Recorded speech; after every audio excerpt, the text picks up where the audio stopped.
The sudden appearance of Bernadette disrupted the erstwhile life of the time traveler, Odysseus, ensnaring him in the struggle against the Moses Ascetic Order. In pursuit of balance, the risks introduced by the mysterious queen led Odysseus to join the Tarot Society, subsequently embroiling him in Klein's predicaments. Fortunately, Odysseus adeptly utilized the wilderness of knowledge provides a uniquely profound study of the extraordinary and the spiritual, enabling him to resolve crises time and again. Amidst the fierce battles of the extraordinary realm, Odysseus gradually forged a strong friendship with Klein and blossomed into a romantic relationship with Bernadette. The relentless struggles made him acutely aware of the necessity to grow stronger. He established his own faction, rising to prominence within the extraordinary world, ultimately usurping the dominion of the god of steam and machinery, becoming an ancient entity. Chapter 1. The Visit of the Mysterious Queen. Beekland, West District, 51, Henry Street. One evening, having just concluded his busy day, Odysseus Gale reclined in a comfortable chair, seeking respite. Dinkling the bell hanging by the door chimed, indicating the arrival of a guest at such a late hour. Under the bright glow of the gas lamp, Odysseus lazily lifted his gaze, then promptly sat upright. The visitor was a woman with waist-length chestnut hair and strikingly defined brows, exuding an air of martial grace.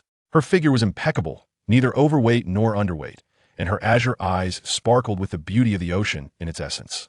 The combination of her chestnut hair, exquisite visage, and the rare yet uniquely aesthetic ensemble of a white shirt, long trousers, and black leather boots led Odysseus to contemplate a significant figure in the extraordinary world, the mysterious queen, Bernadette. This association was not merely a product of the legends surrounding the mysterious queen, but rather stemmed from Odysseus' status as a time traveler, who still recalled the hair color and distinctive attire of the eldest daughter of Emperor Roselle. Having traversed into this realm 3 years prior, he had unwittingly triggered an extraordinary incident upon his arrival due to primal matter, which rendered him a seeker of secrets. Merely by recalling a fragment of the original narrative, his seeker of secrets potion was swiftly assimilated. As a consequence of this extraordinary case, Odysseus attracted considerable attention from the heart of machinery, leading to prolonged surveillance. He even harbored suspicions that the god of steam and machinery had taken an interest in him. Fortunately, they could not ascertain the connection between Odysseus and primal matter, which spared him from being captured and subjected to dissection, akin to an extraterrestrial specimen. Recently, Odysseus finally encountered an opportunity for advancement, but for the time being, he remained a seeker of secrets.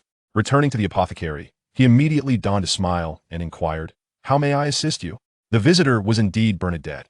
Upon entering, she scrutinized Odysseus, a young man of approximately 23 or 24 years, with black pupils and slightly curled black hair.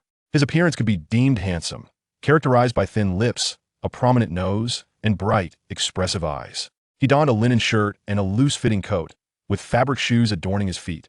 Such attire lacked gentlemanly flair, but undoubtedly offered comfort. The counters and cabinets within the apothecary displayed an array of commonplace herbs, suggesting it was a rather ordinary establishment. Ultimately, Bernadette's gaze settled upon Odysseus. "I have something I wish to show you." Odysseus paused momentarily, wondering if she sought to offload stolen goods. His previous extraordinary incident and his operations in the apothecary had afforded him some connections. A few extraordinary individuals would channel their illicit transactions through him. Yet, the esteemed mysterious queen ought to possess her own methods for such dealings. As he pondered this, Odysseus hung up the closed sign, drew the door and window curtains, and then positioned himself behind the counter, gesturing invitingly. Bernadette retrieved a small wooden box from her pocket, placing it on the counter and pushing it toward Odysseus. The apothecary owner opened it to reveal several oddly shaped metallic objects resembling blocks, with faint crimson luminescent engravings on one side. Upon seeing these, Odysseus's eyes narrowed, though he swiftly masked his astonishment and, frowning, inquired, "What is this?" "You should be familiar with it," Bernadette replied with a polite smile. Odysseus feigned ignorance, stating, "I'm afraid I have no recollection of it." Adopting a more professional demeanor, Odysseus remarked, "The scope of my business is limited. I cannot acquire this fine item. Perhaps you should explore other avenues." "Let me offer you a hint," Bernadette countered, sporting an expression of foresight. "Peter, 116, Michelle Street." Well acquainted with the area, Odysseus was well aware that Peter, residing at 116, Michelle Street, was a thief. The contents of the box were the very weapons Odysseus had lost the previous day. He had consulted divination and knew Peter was responsible, having dispatched someone to negotiate with the thief that afternoon. Odysseus's smile faded. "Given your knowledge, you must also be aware of who my behind-the-scenes boss is." "I certainly am," And I'm also aware of your relationship with this boss, Bernadette asserted, placing her hand on the counter with conviction. Yet I am still here. Odysseus felt a twinge of helplessness. Even in Beakland, unless the royal family or the church dispatched angels to intervene, no one could contend with the presence before him. To be precise, even when confronting angelic-level adversaries, Bernadette would not flinch, for she possessed 3 0-level sealed artifacts all on her own. Sighing, Odysseus inquired, "Are you particularly interested in the extraordinary application of this weapon?" Bernadette nodded. The young man is quite astute. "First, I wish to ascertain who crafted this extraordinary weapon and its underlying principles, and then I shall proceed to assemble it." Otis smiled and remarked, "You should have discerned by now that I am not craftsman. This is a failed prototype, entrusted to me by the Church of Steam and Machinery for disposal." He then shifted the topic. "I am quite curious. How did you manage to disassemble it?" "Lies." The so-called mystical queen narrowed her eyes, not falling for Otis' ruse. Even a failed prototype would not prompt the church to intervene with such an item. As for how I disassembled it, that is my own affair. She had disassembled this extraordinary weapon, yet found herself unable to reassemble it. Bernadette placed both hands firmly on the counter. "You had better speak the truth. Do not compel me to resort to certain measures." This remarkable weapon was indeed crafted by Otis, concealing his greatest secret within. Upon arriving in this world, Otis acquired a peculiar ability. Every Sunday night, after he falls asleep, he enters a mysterious realm. That enigmatic space is composed of layers of radiant knowledge, encompassing a vast array of information. Anything that Otis can conceive of can be found within that realm. However, each time he enters, he must undertake a project to awaken. Even if he spend a year there, upon exiting, it is as if he has merely taken a nap. Within that space, the topics he chooses to explore are of his own selection, yet they cannot be superficial. He must present some personal insights and conclusions, or else that realm will not permit his release. Initially, Otis approached the tasks with a sense of indifference, but as he accumulated more knowledge, the projects became increasingly profound. The extraordinary weapon stemmed from one of his research outcomes, representing an innovative application of spiritual materials. Just as Otis was preparing to deflect responsibility onto the Church of Steam and Machinery, the mystical queen Bernadette suddenly raised her hand, signaling him to refrain from speaking. She seemed intensely focused on some auditory cue, and the next moment declared, "You must accompany me to a certain place." Before Otis could inquire, "Where to?" a veil of illusory feathers enveloped him. As the ethereal feathers dissipated, Otis found himself standing at the Kingdom Museum on Kings Avenue. He was momentarily taken aback, recalling that the museum was currently hosting the Roselle commemorative exhibition. Chapter 2. Witnessing Mr. Fool's Theft. Upon arriving at the Kingdom Museum, Odysseus was beset by an unsettling premonition. It was October of the year 1349, and Klein Moretti had also made his way to Bakerland. Odysseus was not inclined to embark on any exhilarating adventures in this world.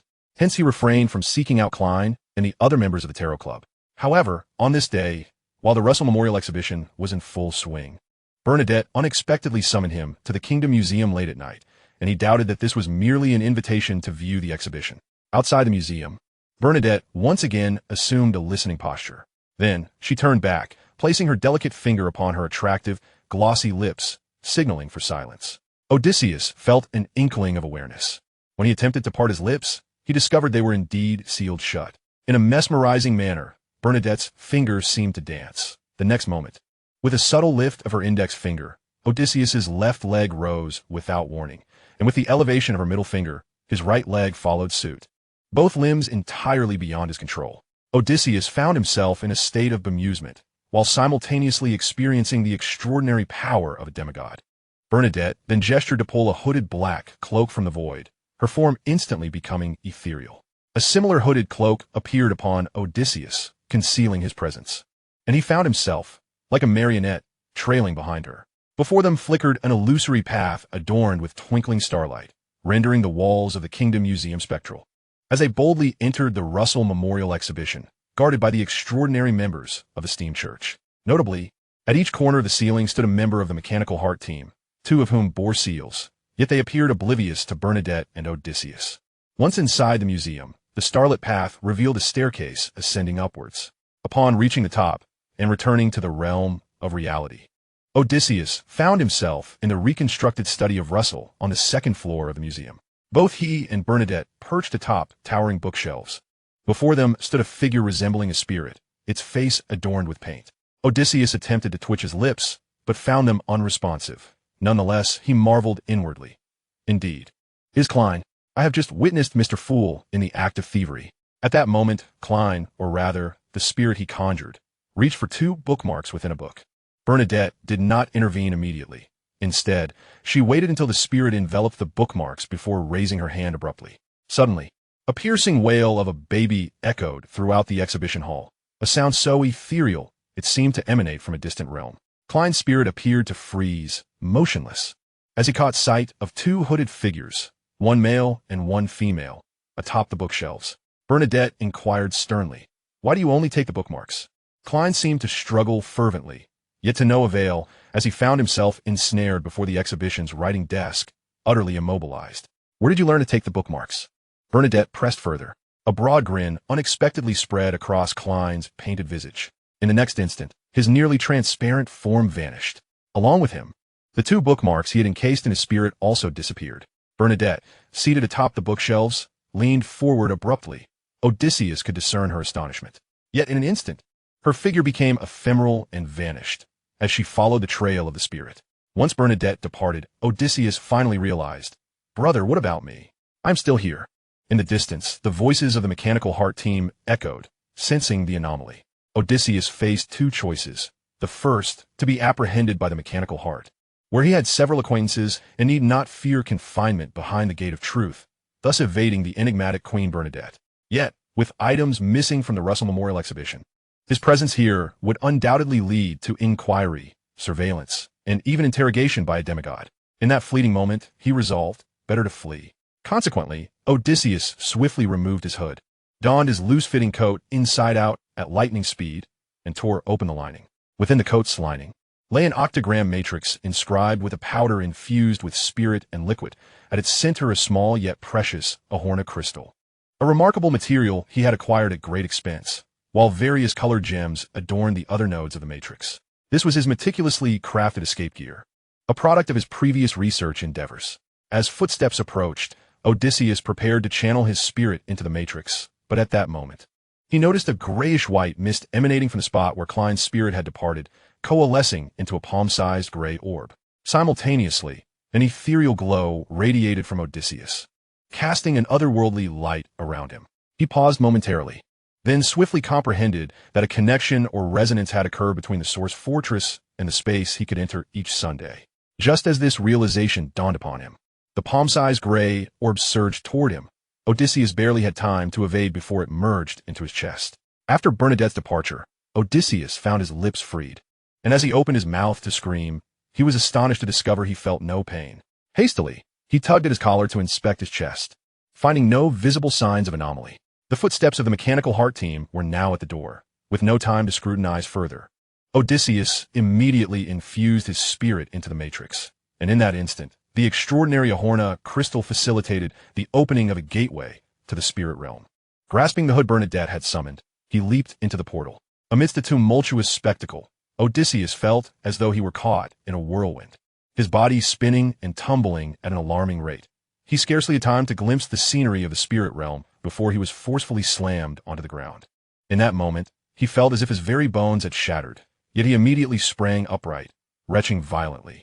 The contents of his stomach were expelled, and finally, even his gastric juices were purged, alleviating the dizzying sensation. Leaning against a lamppost, Odysseus weakly surveyed his surroundings. He estimated he was now several kilometers away from the Kingdom Museum, situated on a narrow street. Struggling to rise with the support of the lamppost, he thought, there is still room for improvement. It was not yet safe. He needed to leave the Western District as quickly as possible. Just as he prepared to push himself off the wall and depart, a voice, neither warm nor cold, remarked, "You possess quite a few valuable items." Bernadette materialized from the void, not far from Odysseus. "Regrettably, no matter how you escape, I can easily locate you." Odysseus glanced at the mysteriously alluring queen. "Have you caught the one who stole the bookmarks? Come on, let us inflict mutual harm." Chapter 3, The Extraordinary Scholar, Odysseus.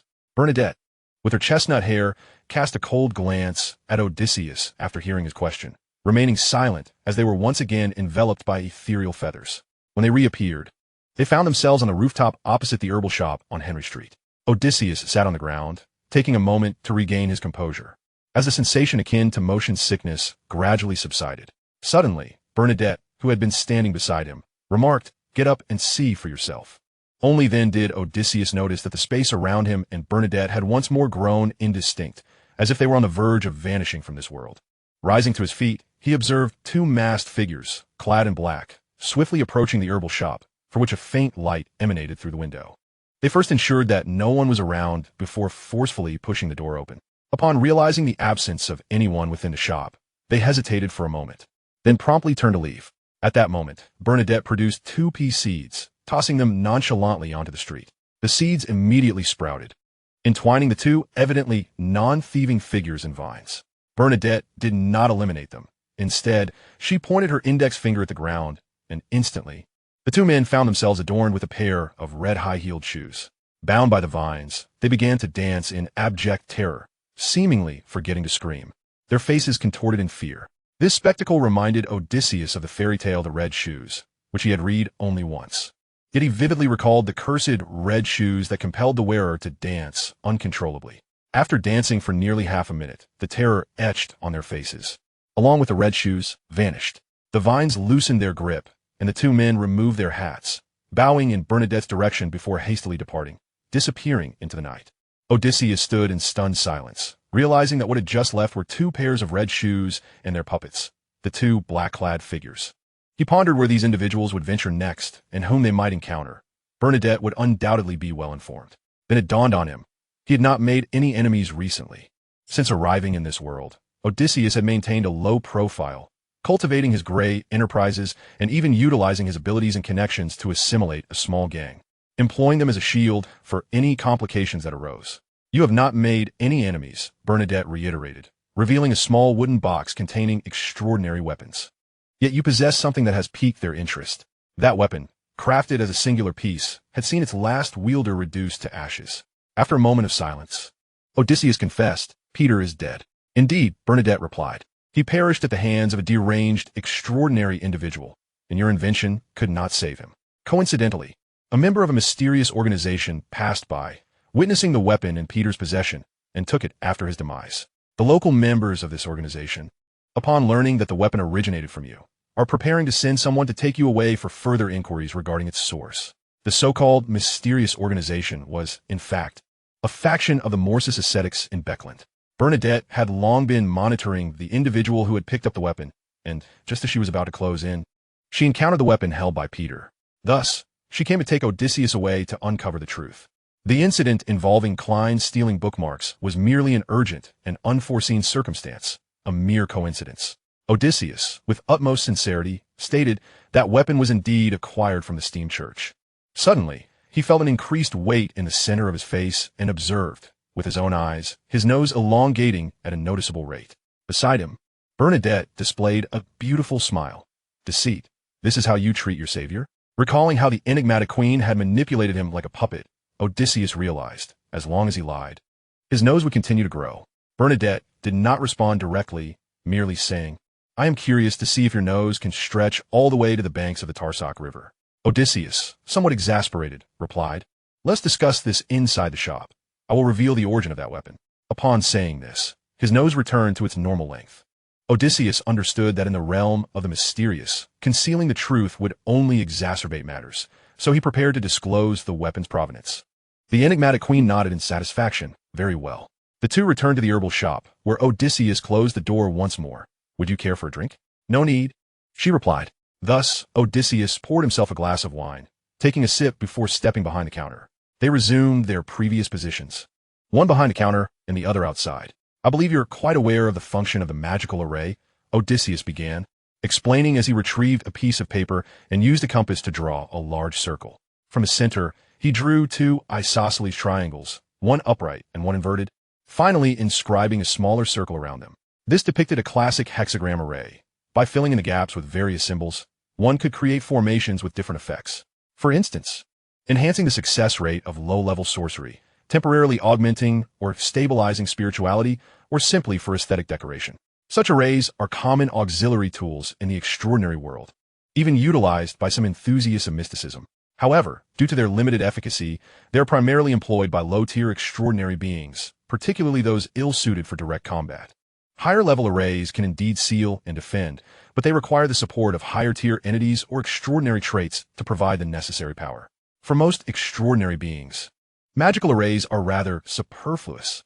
As Odysseus skillfully inscribed mystical symbols within the array, he continued, in my research over the past few years, I have discovered that the greatest utility of magical arrays lies not in their extraordinary capabilities, but in their ability to provide a conduit for spirituality to extend outward within a certain range. For instance, if I inject spirituality at this point, it will flow into the center of the hexagram without any loss.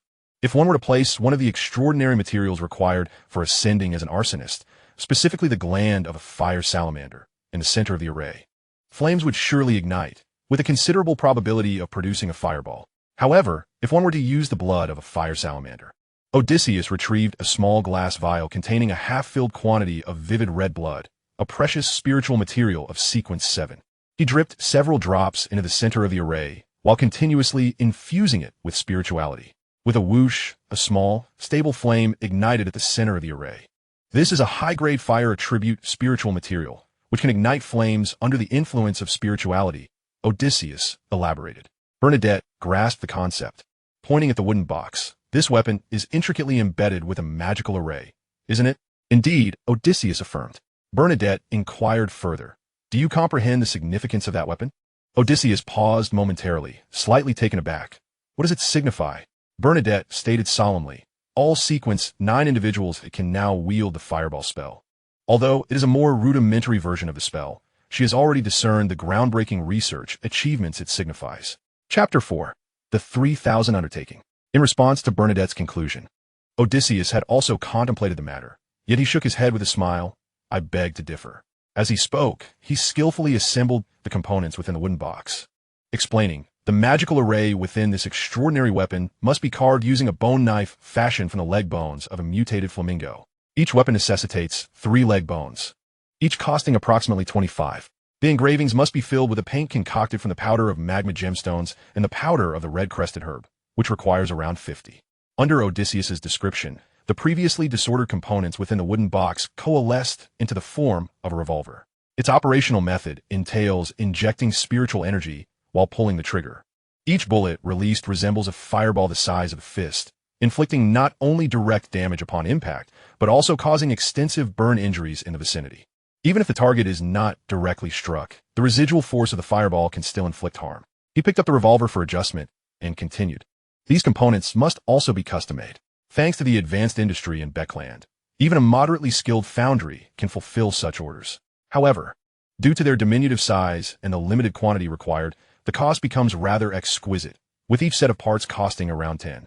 Moreover, the bullets require special treatment. The metal is soaked in the blood of the mutated flamingo, and the gunpowder is mixed with the bone powder of magma creatures, costing 12 silver for each round, with a shelf life of merely 2 months if unused. Thus, the initial cost for this firearm totals 135, excluding my design and research expenses, as the spiritual energy within the materials dissipates after about a year, necessitating annual maintenance of approximately 80. He paused momentarily and added earnestly, the rent for my townhouse is merely 35 for half a year. A standard revolver can be procured on the black market in Beckland for about 3, or around 1.15 in suburban transactions.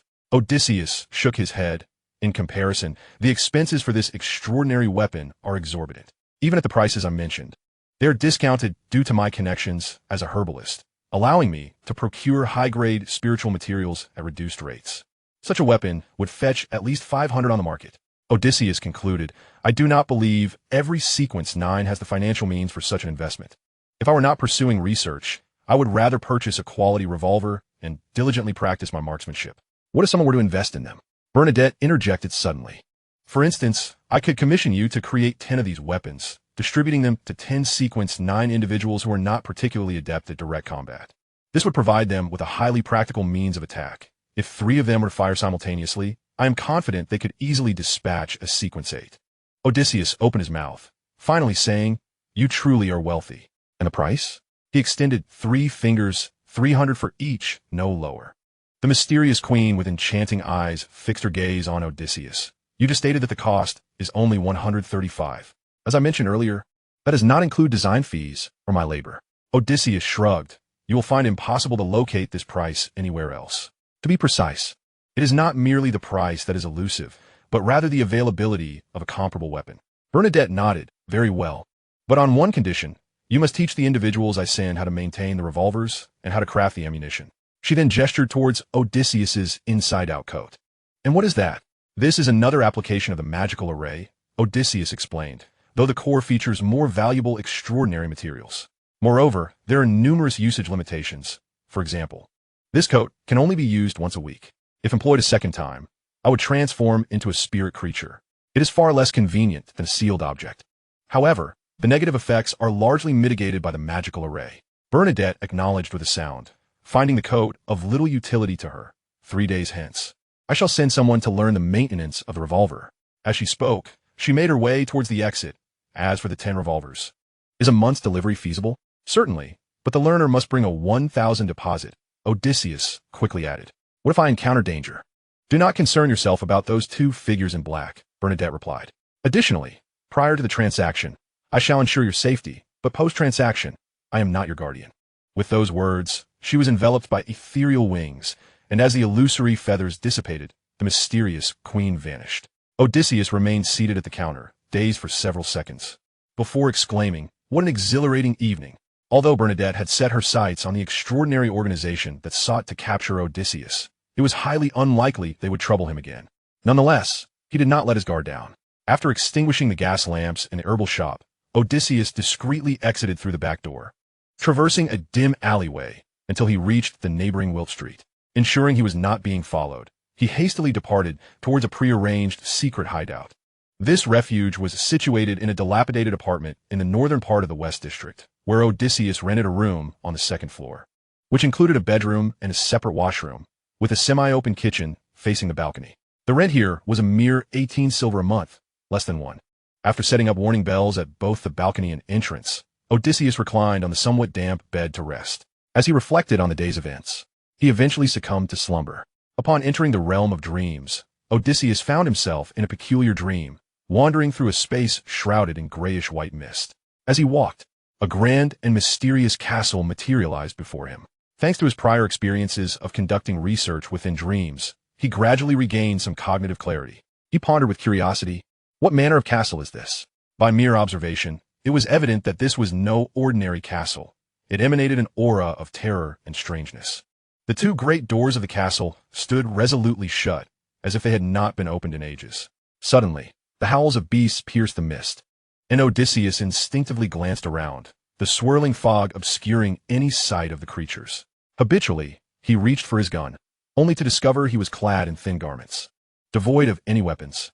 At that moment, Odysseus became increasingly alert, prompting him to advance towards the castle, seeking refuge from the lurking beasts. After taking a few steps, a fearsome hound, its body covered in short fur and with elongated features, appeared before him.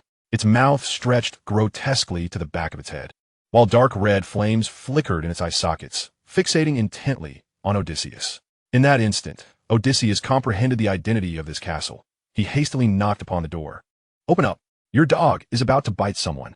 Open the door. A chorus of mournful howls echoed around, as if the fog that enveloped the surroundings was teeming with the hounds of Fugen. Indeed, these beasts were the hounds of Fugen, and this castle was none other than the Source Castle. Chapter 5. The Mysterious Fool. In that fleeting moment, Odysseus comprehended the reason behind his presence in this place. The boundless realm of knowledge he could access had reacted with the Source Castle during the Rossell Memorial Exhibition and Klein's presence.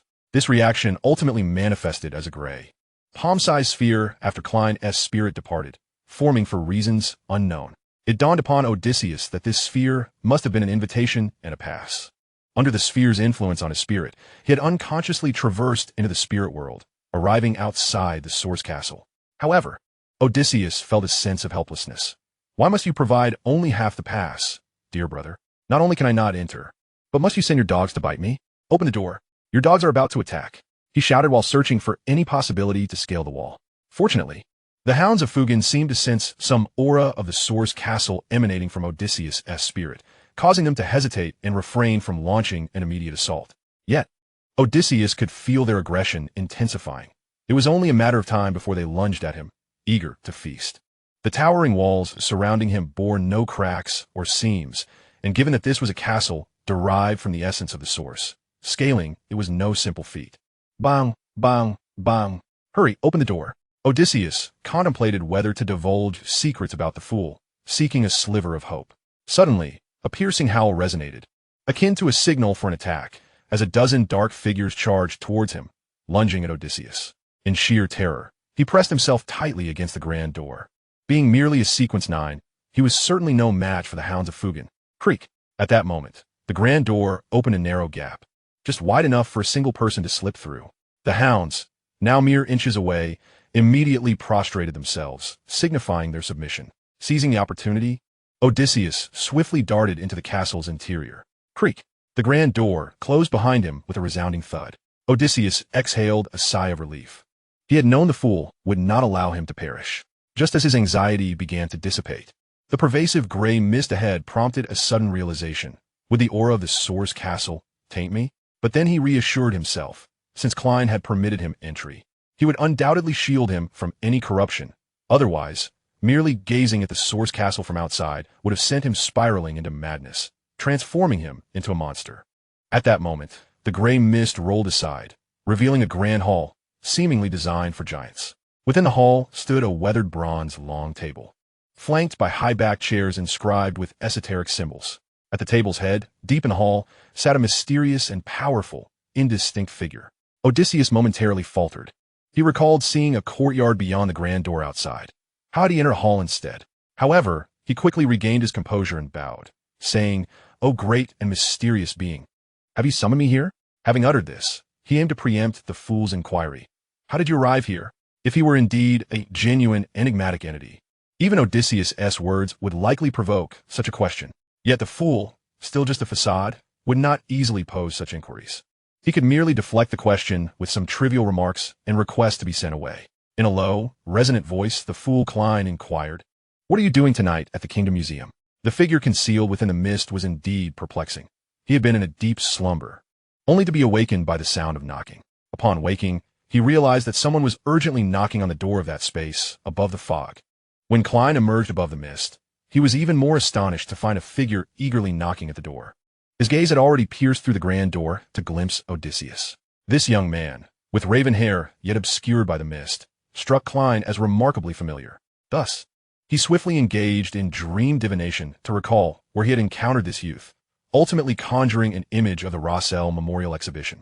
This revelation heightened Klein's vigilance. Fortunately, the domain above the mist belonged to him, and there was little to fear. Consequently, he extended his hand to rescue Odysseus, preparing to inquire whether this young man had any connection to the mysterious and formidable lady he had encountered that evening. Odysseus, astonished, glanced at the fool, then lowered his head, as if coming to an understanding. His series of movements were not feigned. He was genuinely surprised that the fool was aware of his evening endeavors. Yet, he also considered that the fool's expertise lay in divination, and he must have gleaned some information, hence his apparent comprehension. However, from Klein's perspective, Odysseus's expression seemed to convey initial astonishment at his words, followed by a realization that such a mysterious and great entity would indeed be privy to his whereabouts. Contemplating this, Klein could not help but smile slightly, feeling a sense of assured control. After a brief pause, Odysseus replied, "O great being, I found myself there under duress." He understood that honesty was paramount, for the fool possessed the ability to discern falsehoods. As Odysseus had anticipated, Klein's hand, resting beneath the bronze long table, was engaged in divining whether Odysseus spoke the truth. Upon confirming the veracity of the young man's statement, Klein continued to inquire, "Who coerced you?" "A mysterious and powerful lady," Odysseus replied. Klein nodded slowly, realizing that this young man was indeed connected to the enigmatic lady. "Why did she compel you?" "I have made certain advancements in the study of extraordinary weaponry, which captured her attention. She sought to coerce me into making some form of transaction." Odysseus's words were laced with deception. In truth, Bernadette's primary aim was to prevent him from falling into the hands of that mysterious organization. However, she was indeed intrigued by his research findings and had intentions of negotiating with him, thus stating only partial truths would go undetected. Klein, still shrouded in the mist, probed further. "Have you engaged in this transaction?" Originally intending to ask if he was a craftsman and the specifics of his research, he reconsidered, Deeming it inappropriate for a great being to be concerned with such trivial matters, he decided to focus on the powerful, mysterious lady instead, for her might was evident, making it natural for an enigmatic existence like the fool to take an interest in a high-sequence, extraordinary individual. Odysseus answered candidly, "Yes, we have transacted." Klein responded with a contemplative hum, seemingly lost in thought. He activated his spiritual sight, discerning only that Odysseus was a sequence 9, yet unable to ascertain the means by which this young man had achieved such capabilities. Nevertheless, the fact that a sequence 9 could fabricate extraordinary weaponry was an extraordinary occurrence. Lacking a reliable channel for further investigation, Klein contemplated the necessity of delving deeper into Odysseus's capabilities. He inquired, "Do you wish to possess the power to contend with her?" Otis was momentarily taken aback, but promptly replied, "I do not wish to." Originally, Klein had assumed this young man would express a desire to participate, allowing him to assign several tasks to observe the individual, thereby acquiring a free assistant and gleaning further insights into the mysterious lady. However, Otis's refusal prompted Klein to nod in agreement. This response was quite to his liking. Chapter 6. Joining the Tarot Society. After a moment's contemplation, Otis continued, "Great and enigmatic being, though I harbor no desire to confront that powerful lady, may I beseech your protection when necessity arises?" Prior to encountering Bernadette, Otis had been somewhat reluctant to engage with Klein or other members of the Tarot Society, as such interactions often heralded trouble and peril. However, the circumstances had changed. Influenced by his previous profession, Otis had developed a penchant for research, and essential experiments must proceed. Despite his efforts to conceal it, his experiments had attracted the attention of certain influential figures and extraordinary organizations, rendering his situation precarious. With the Fool's Church currently devoid of any support, he had no choice but to temporarily align himself with the Fool. Of course, Otis could have opted to join the Church of Steam and Machinery or the Dawn of Elements. Yet, he was acutely aware of the dubious judgment of the Steam and Machinery deity in matters of allegiance. Joining the Dawn of Elements would have been less prudent than directly aligning with the Tarot Society, which promised a more secure future with semi-divine protection. The Fool, shrouded in mist, smiled serenely upon hearing Otis's inquiry. "Yes, you may." Klein had anticipated this affirmation, as it would grant him complete control over the situation. Otis, adhering to conventional thought, declared, "I shall worship you and place my faith in you." However, the Fool interjected, "I do not lack for followers. I prefer equitable exchanges." In alignment with Klein's expectations, Otis further inquired, "What must I offer in sacrifice to earn your protection?" He was well aware that presenting pounds sterling would undoubtedly please this formidable, mysterious entity. After a brief contemplation and a simple divination, Klein responded, "There are several individuals akin to you, whom I have brought here for various reasons. They desire that I convene regular gatherings for the exchange of formulas, trade of materials, sharing of information, and assignment of tasks, to which I have acquiesced. You may learn of my needs, or those of my devotees at these assemblies." This course of action was somewhat reckless, as he had yet to evaluate the character of the stranger before him. Nevertheless, Klein's instincts hinted that this unfamiliar figure was unlike the justice or hanged man, nor was he akin to the sun or the magician. Rather, he seemed to have been invited by the space above the mist. Klein sensed that if no further contact was established, this stranger might appear outside the gates tomorrow night. Thus, it would be more prudent to extend an invitation to him to join the Tarot Society. Klein felt confident in his control over the realm above the mist, despite being uncertain of why this space would invite a stranger. However, without his consent, any individual invited could only manifest outside those two mysterious doors. Therefore, after conducting a brief divination to confirm that inviting the stranger to join the Tarot Society posed no danger and might even yield benefits, he extended the invitation. Otis responded, "It is my honor." The Fool stated, "Every Monday at 3 in the afternoon, free from disturbances." He added, "They have chosen to adopt code names based on the tarot cards. You may select one for yourself." Before Otis lay a deck of tarot cards, and he randomly drew one, the Hermit. Indeed, Otis mused, "I have usurped the code name of Gadriel. I wonder if she will manage to join the Tarot Society smoothly." The Fool proclaimed, "Your code name is the Hermit. Do remember the timing of the gatherings." He continued, "In times of danger, you may pray to me." With a gesture, Klein returned Otis to the realm of the Crimson Star. Instead of departing immediately, he employed dream divination to uncover why the Hermit had manifested outside the mist. For Klein, the space above the mist was a relatively private domain, previously unvisited by any beings. After silently repeating the inquiry 7 times, he entered a meditative slumber. Soon, the ethereal mist before him parted, revealing the second floor of the Kingdom Museum within the reconstructed study of Emperor Roselle. Klein observed that, following the sudden disappearance of his spirit form, the hooded, indistinct figure of the mysterious lady also vanished. Thanks to the separation afforded by the mist, the mysterious lady could not ascertain the whereabouts of his spirit. Klein surmised that she was solely relying on her instinctual sense to pursue him. At that moment, another hooded figure appeared on the bookshelf, reaching out toward the direction in which the mysterious lady had vanished, as if to say, "You left me behind." Just then, Klein noticed a gray, ethereal sphere materializing at the location where his spirit had vanished. Concurrently, the hooded figure on the shelf underwent a transformation, revealing a vast expanse of shimmering light behind him, in which a towering spire seemed to rise from the depths. A powerful allure appeared to exist between the tower and the gray sphere, and in an instant, the sphere was absorbed into the chest of the hooded figure, causing the tower in the luminous expanse to shine with extraordinary brilliance. Suddenly, Klein's head felt as if it had exploded, forcing him to abruptly exit the state of dream divination. Following the influence of the mist, it took him nearly half a minute to regain his composure, during which all the knowledge in his mind simmered and boiled, only beginning to subside after several moments. Shortly thereafter, a series of previously unknown memories surfaced in Klein's mind. Sequence 9, The Seeker of Secrets.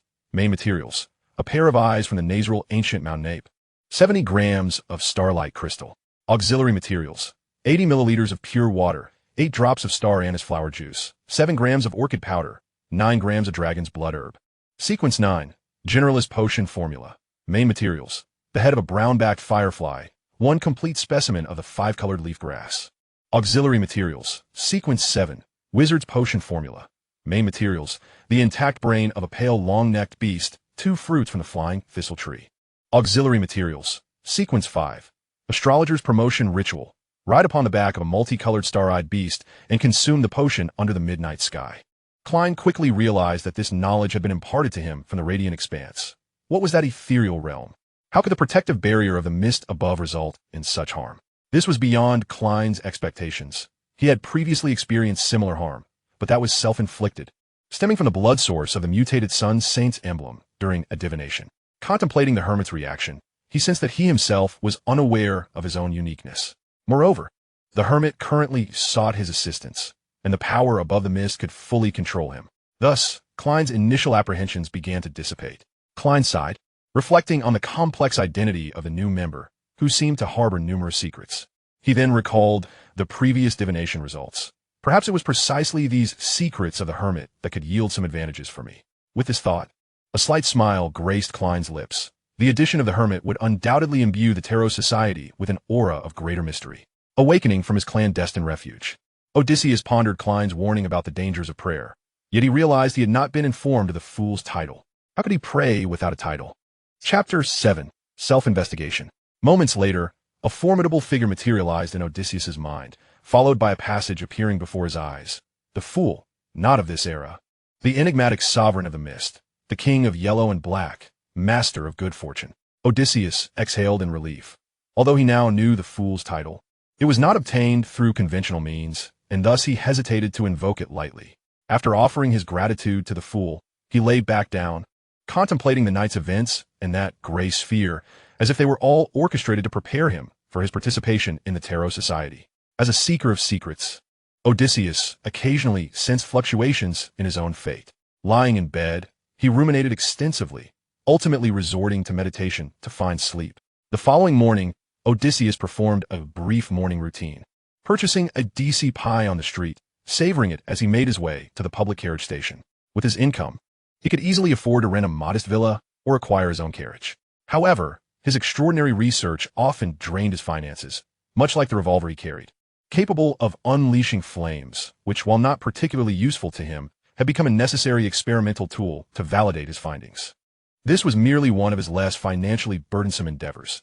The magical array hidden within his coat contained a small piece of Ahona crystal worth 1,200 pounds.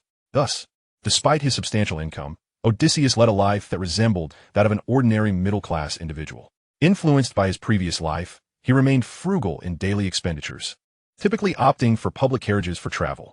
As he finished his pie, a public carriage approached slowly, and Odysseus joined the throng boarding the crowded vehicle.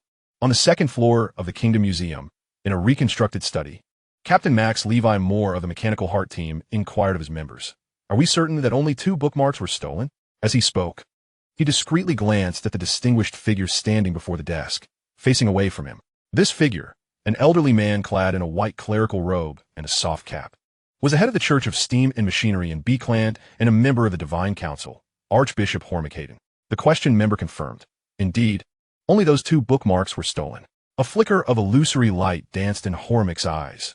Last night, there was more than one person here, at least 3, divided into opposing factions. One of them may even rank higher than I, accompanied by a companion, while the other side's strength remains indiscernible. However, it is certain that one escaped in a peculiar manner.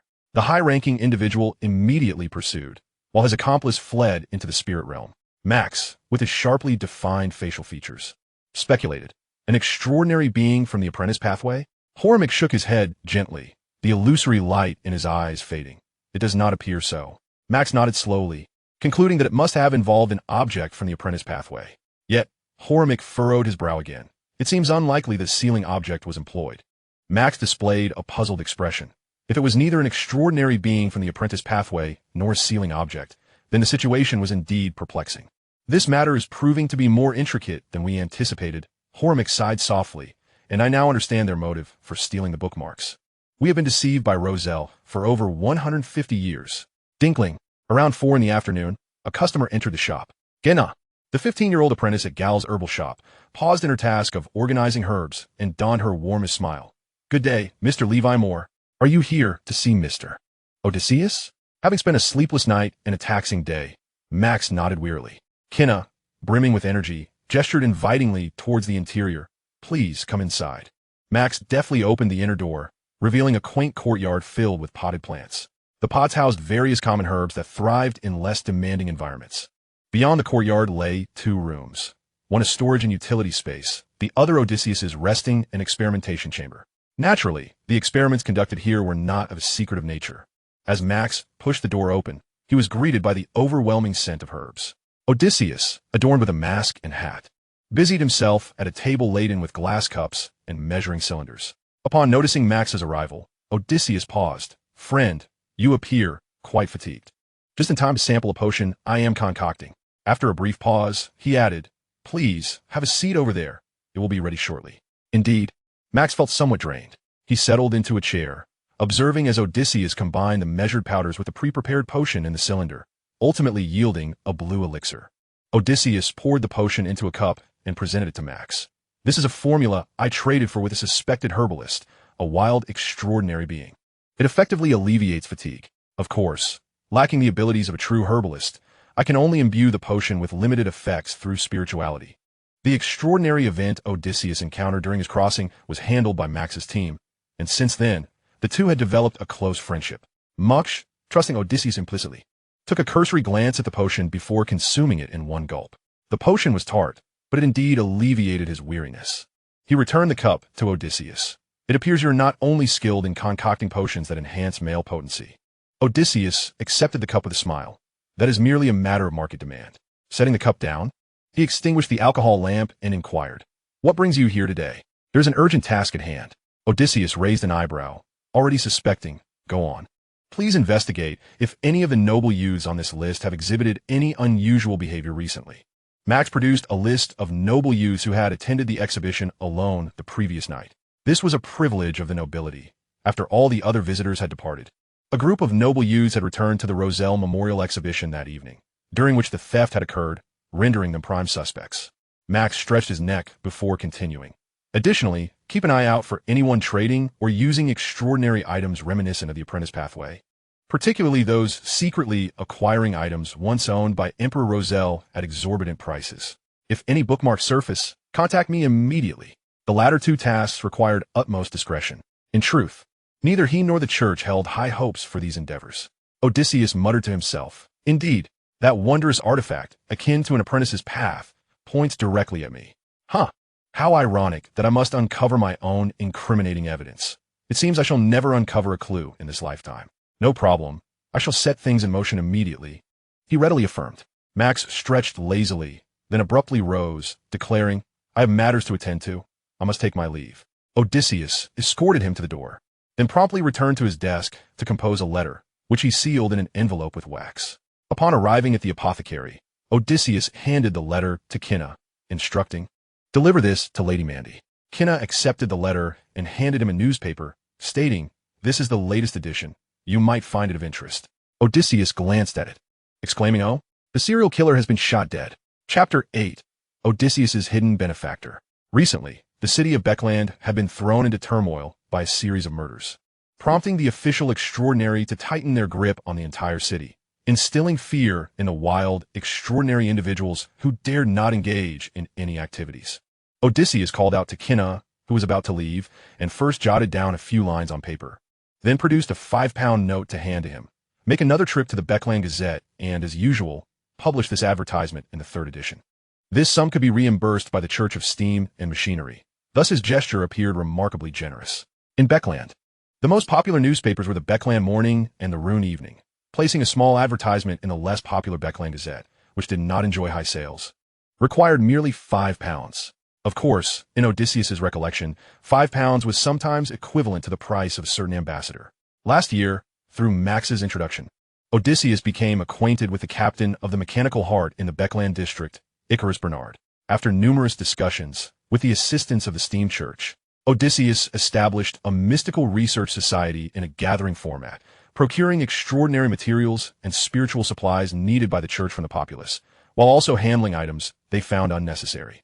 Theoretically, with Odysseus's capabilities, sustaining such a gathering would be challenging, but his hidden benefactor was the Steam Church, rendering any dissent unthinkable.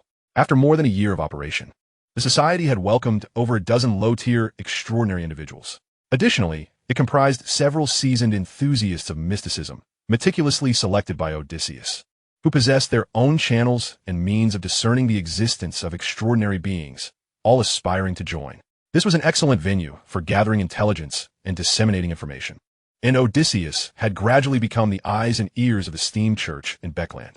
Placing an advertisement in the Beckland Gazette was a method of announcing the gathering time and code. This was the way the Eye of Wisdom communicated the schedule, and Odysseus found it quite effective, thus unreservedly adopted it. After Kinna's departure, Odysseus settled behind the counter to oversee the shop, as mystical enthusiasts typically began to frequent the apothecary from the evening and continued until the late hours.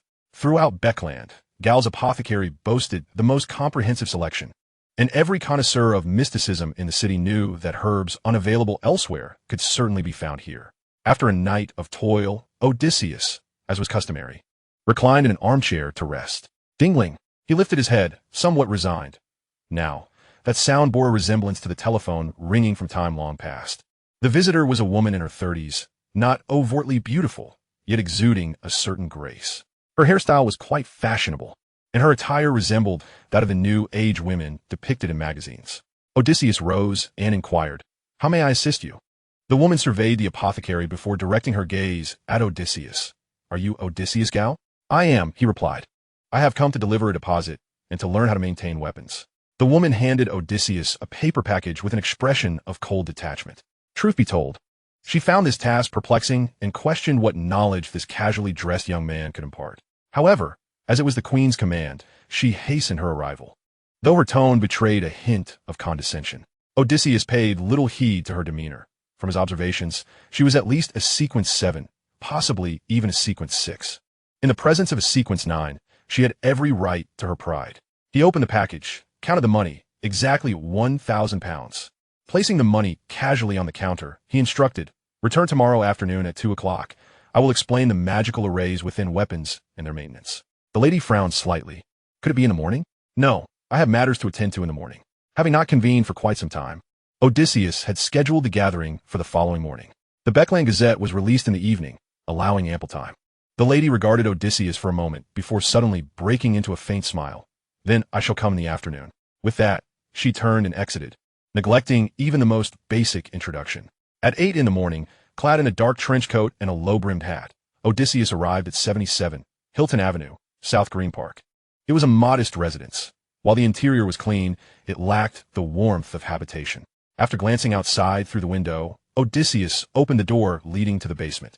channeling his essence at the correct spot to disable the extraordinary traps along the downward passage. The basement was quite spacious, furnished with merely a table and a coat rack.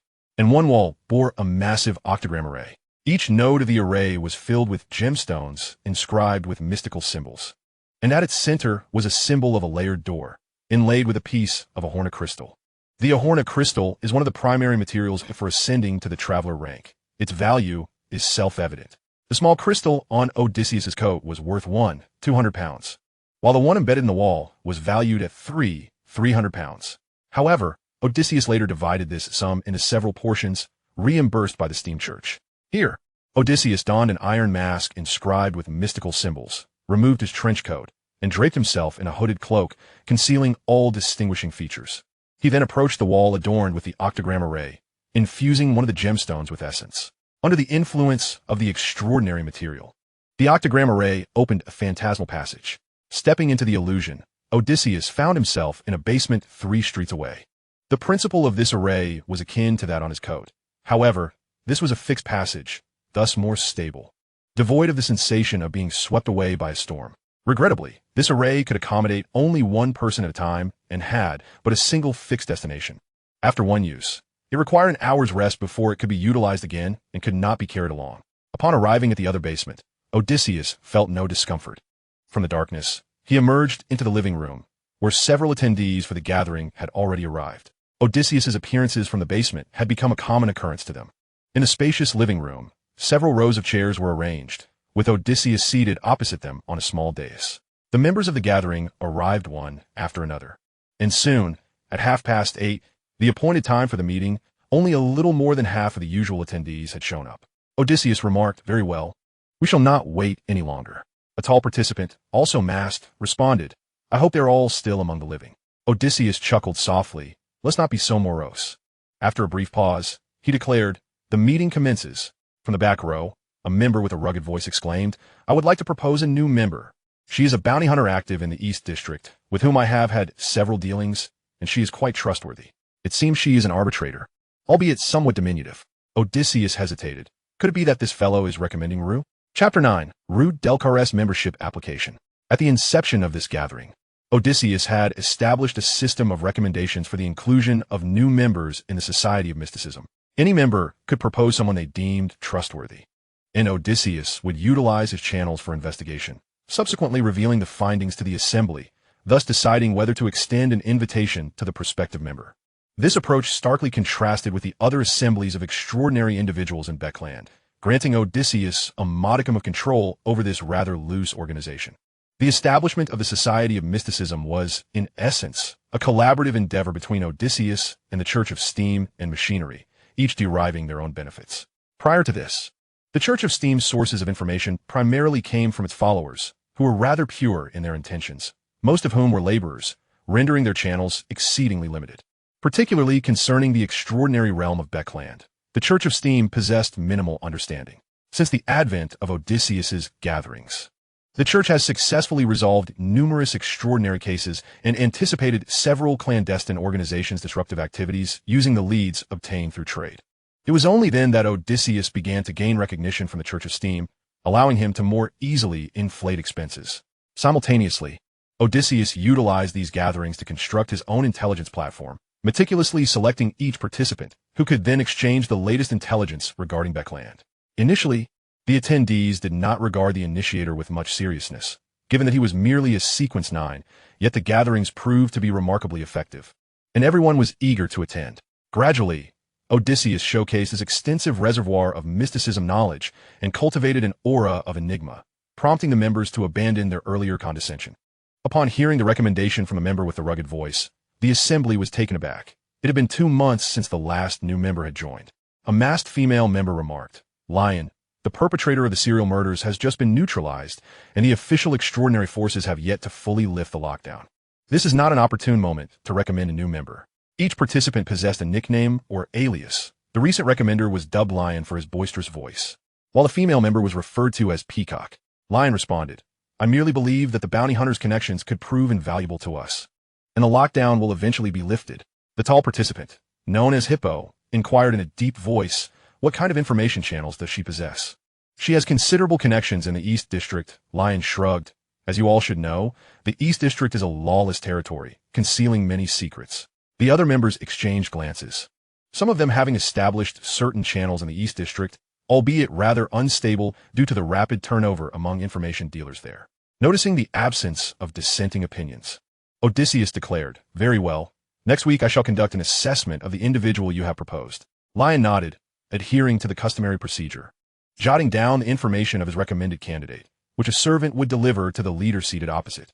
Upon opening the note, Odysseus discovered that Lion had indeed recommended Rudy Arch.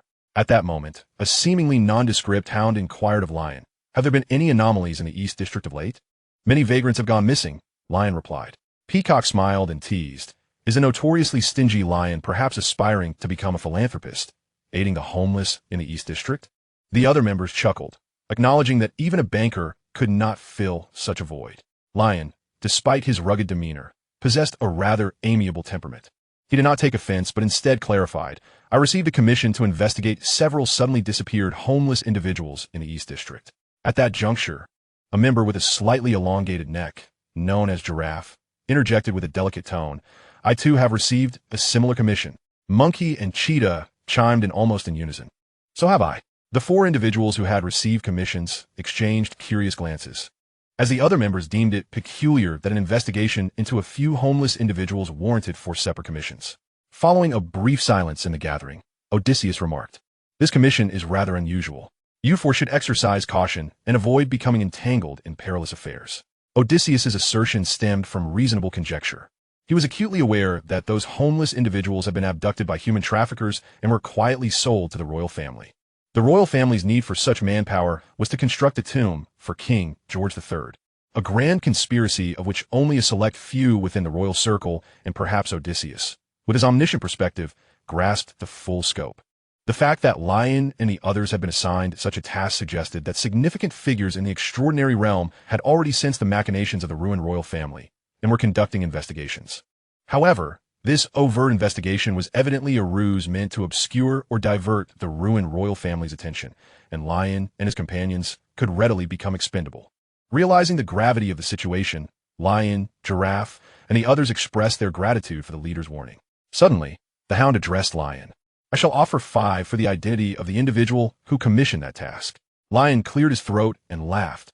"What do you take me for? I am a person of professional integrity." 10, came the hound's counter. "Very well. I shall provide you with a likeness of the commissioner shortly. However, you must employ extraordinary means for your interrogation, lest my reputation be tarnished." The hound nodded, of course. Subsequently, the hound spent an additional 30 to acquire the identities of the other 3 commissioners. Odysseus was well aware that the hound hailed from the intelligence department, and they would undoubtedly be highly interested in such information. Peacock then initiated the next topic. "Ladies and gentlemen, does anyone possess specific details regarding the resolution of the serial murder case?" Giraffe smiled and replied, "Have you not read the newspapers?" Peacock countered, "Would you trust the contents of the newspapers?" The unremarkable hound interjected, "I have heard that the murderer committed the acts in preparation for a promotion ceremony." After a pause, he added, "If anyone wishes to know what the promotion ceremony entails, I am open to private transactions, offering a discounted rate of 50. Several members stirred with interest, for such extraordinary information was often exchanged at this gathering. Peacock, with a somewhat curt demeanor, retorted, "Could we not discuss something of actual value?" Odysseus interjected, "I happen to have heard some slightly more detailed information." All eyes turned towards the leader, for typically his intelligence was deemed highly reliable. Odysseus stated, "It is said that the perpetrator behind the string of murders is not human." The monkey, whose arms were slightly longer than average, nodded emphatically, exclaiming, "Such a scoundrel deserves to be cursed." Odysseus was compelled to clarify once more, "He is not human." The assembly paused momentarily, grasping the leader's implication. Chapter 10. The perpetrator of the serial murders. The newspapers from yesterday and today have extensively covered the serial murders. Initially, the reporters provided a comprehensive overview of the case, detailing how, for several months, numerous streetwalkers have been eviscerated and brutally slain. Recently, the frequency of the murders had surged, instilling widespread panic within society. The reports indicated that a detective had observed a multitude of brutally killed stray dogs and cats in a refuse heap, leading him to theorize that the murderer must have experimented on animals prior to committing the murders, allowing for such swift and precise evisceration. Following this lead, the detectives ultimately apprehended the killer, fatally shooting the assailant who had violently resisted arrest. The attendees had already received accurate intelligence at the previous gathering, recognizing this as an extraordinary case. Typically, when it comes to extraordinary matters, one should not expect authentic reports in the newspapers. After Odysseus revealed the astonishing news at the meeting, a few seconds later, the peacock inquired, if he is not human, then what is he? An extraordinary being? Odysseus asserted with conviction. The hound, who was also privy to this information, expressed disappointment, saying, I had intended to sell this news for a good price. This was indeed insider knowledge exclusive to official extraordinary beings, and the hound was not surprised that the leader possessed such information, given his ties to the Church of Steam and Machinery. The hound's comment further validated the leader's earlier announcement. The other members fell into silence once more, as this revelation surpassed their wildest imaginations. Even behind masks, Odysseus could discern their astonishment from their body language. After a few seconds, the peacock altered his tone, asking, how could an extraordinary being conceal its presence in Beakland? The badger, with his deep voice, interjected, do you all remember the mission I previously announced? Seeking a friend who went missing in the sewers? He is an extraordinary being, yet we have not even found his body. The assembly was momentarily taken aback, and the hound belatedly remarked, the sewers are indeed an excellent hiding place for extraordinary beings. At this point, the discussion clarified the entire sequence of events.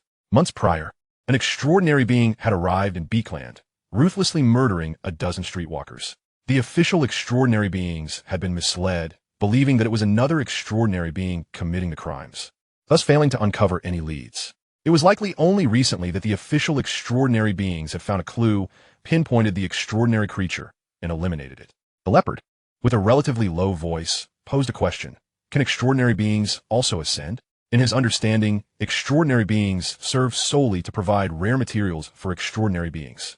Yet, he had not anticipated that they could also undergo ascension. Odysseus refrained from a direct response, merely stating some extraordinary beings, due to their unique origins, possess intellect surpassing even that of normal humans. The leopard marveled, the extraordinary world is indeed wondrous.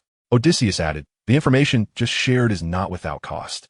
All eyes turned to the leader, fully aware that such clandestine intelligence would not be offered freely. There are individuals purchasing relics of Emperor Roselle at high prices, Odysseus continued. If any of you possess or can connect me with such items, I assure you the price will be satisfactory. With the Church of Steam covering expenses, he would certainly be generous.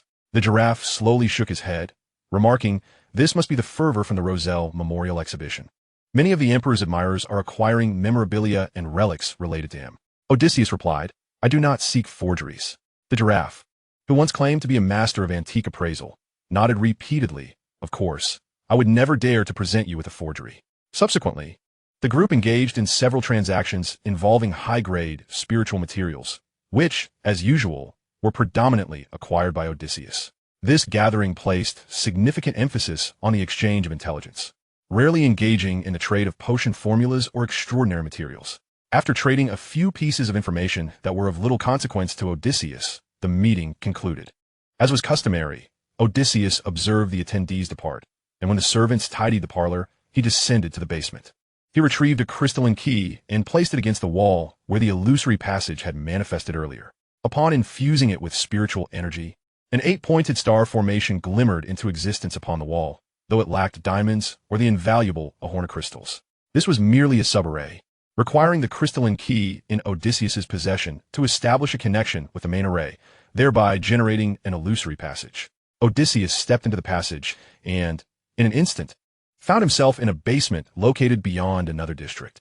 Upon his departure, the subarray concealed its presence, reverting to an ordinary wall.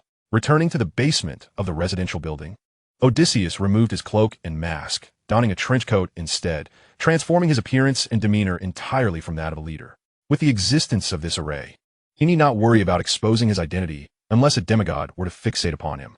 Taking a public carriage back to the apothecary, Odysseus had lunch and rested for a while.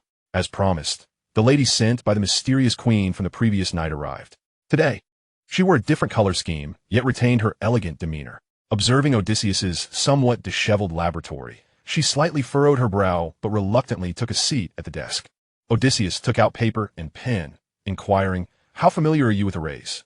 I can draw common arrays, and I can replicate uncommon ones after seeing them once, she replied. If you intend to teach me how to draw arrays, we can entirely skip this part. Odysseus continued at his own pace, asking, Are you aware of the 6 applications of the flame symbol? The lady struggled to contain herself, stating, I am well aware. Odysseus posed a third question. How do you control the direction and intensity of the flames within the array? The lady paused momentarily, then smiled. What uses it to know these things? Odysseus, maintaining a neutral demeanor, summarized, Your foundational knowledge of mysticism is quite lacking. There is much to convey. I will strive to clarify, and please inquire if anything is unclear. The lady was taken aback. As an outstanding professor of scrolls, it was the first time someone had critiqued her foundational knowledge in mysticism. Odysseus then produced his revolver, disassembling it into its compact components, and commenced explaining the array applications within this weapon. The direction and intensity of the flames mentioned by Otis are of paramount importance within this magical array. Each time weapons are maintained, it is akin to redrawing the array. If the flames are excessively fierce, the chamber may explode, while if they are too weak, it would resemble a mere ordinary revolver. Any deviation in the burning direction could easily result in an explosion at the very moment the bullet exits the chamber. After a while, the lady realized that the herbalist before her was presenting a novel application of the magical array, one that could astonish the entire realm of the extraordinary. With this array, even an ordinary person possessing sufficient knowledge of mysticism could forge a revolver with extraordinary effects. Chapter 11. The Erudite Herbalist. When it comes to natural elements, a pentagram or hexagram is typically employed. Due to the poor foundational knowledge of those sent by the mystical queen, Otis was compelled to start from the basics. The use of the pentagram arises from the belief of extraordinary beings before the third era that the world was composed of earth, air, water, fire, and ether. The hexagram emerged in the fourth era when extraordinary scholars posited that the fundamental elements constituting the world should also include gold, or rather, that gold should differentiate from the original earth. During the same period, it was said that the pentagram occasionally summoned demons, leading to the widespread use of the hexagram. The lady, here to learn, no longer held any disdain. I have heard that the Belial family in the blood cult incorporates elements of the pentagram in their family crest. Otis nodded. I have also encountered similar information. The transition from the pentagram to the hexagram should indeed be related to them. As he spoke, he sketched 2 isosceles triangles with the same center but differing orientations, representing the hexagram. Otis then drew a small circle at the center of the triangle. This symbol within the circle is of great significance in a magical array I am about to describe. One must not use the common symbol representing fire, but rather this one. He first sketched a trapezoid, then illustrated a series of coiling indicators along its 4 edges. The lady was momentarily taken aback. I have never seen this symbol before, but its shape resembles that of the fire symbol. This is a symbol I derived from 6 applications of the fire symbol, Otis explained. Can mystical symbols really be derived? Otis did not respond directly to this inquiry, but asked, Have you heard the legend regarding the origins of mystical symbols? The lady nodded. It is said that these symbols were created by our ancestors, imitating certain symbols from the blasphemous tablets. Otis replied, This legend contains elements of fabrication. The symbols on the blasphemous tablets are far too intricate to be so rudimentary. Do not inquire how I know this. Even if you did, I would not divulge. He understood that the characters on the blasphemous tablets were of a nature that could only be comprehended intuitively, likely lacking any fixed form. How could one imitate that? These should be a collection of symbols inadvertently discovered by our ancestors, capable of triggering certain extraordinary reactions. Otis continued, Based on my research over the years, this set of symbols is quite imperfect. Hence, I have derived a new batch of symbols, which upon verification proves to be more effective than the original mystical symbols. The lady, gradually awakening to a realization, pondered a question, why do mystical symbols elicit certain responses from the extraordinary? This pertains to the essence of spirituality. The essence of spirituality? Otis chuckled. As a scholar-type extraordinary being, you must have contemplated the nature of spirituality, have you not? The lady suddenly felt akin to an ignorant schoolchild. I ascend spirituality simply what it is? Otis responded. This question is not part of our current transaction. We may explore it further on another occasion. The lady felt a tinge of disappointment. Let us proceed. Surrounding the small circle are the directional indicators.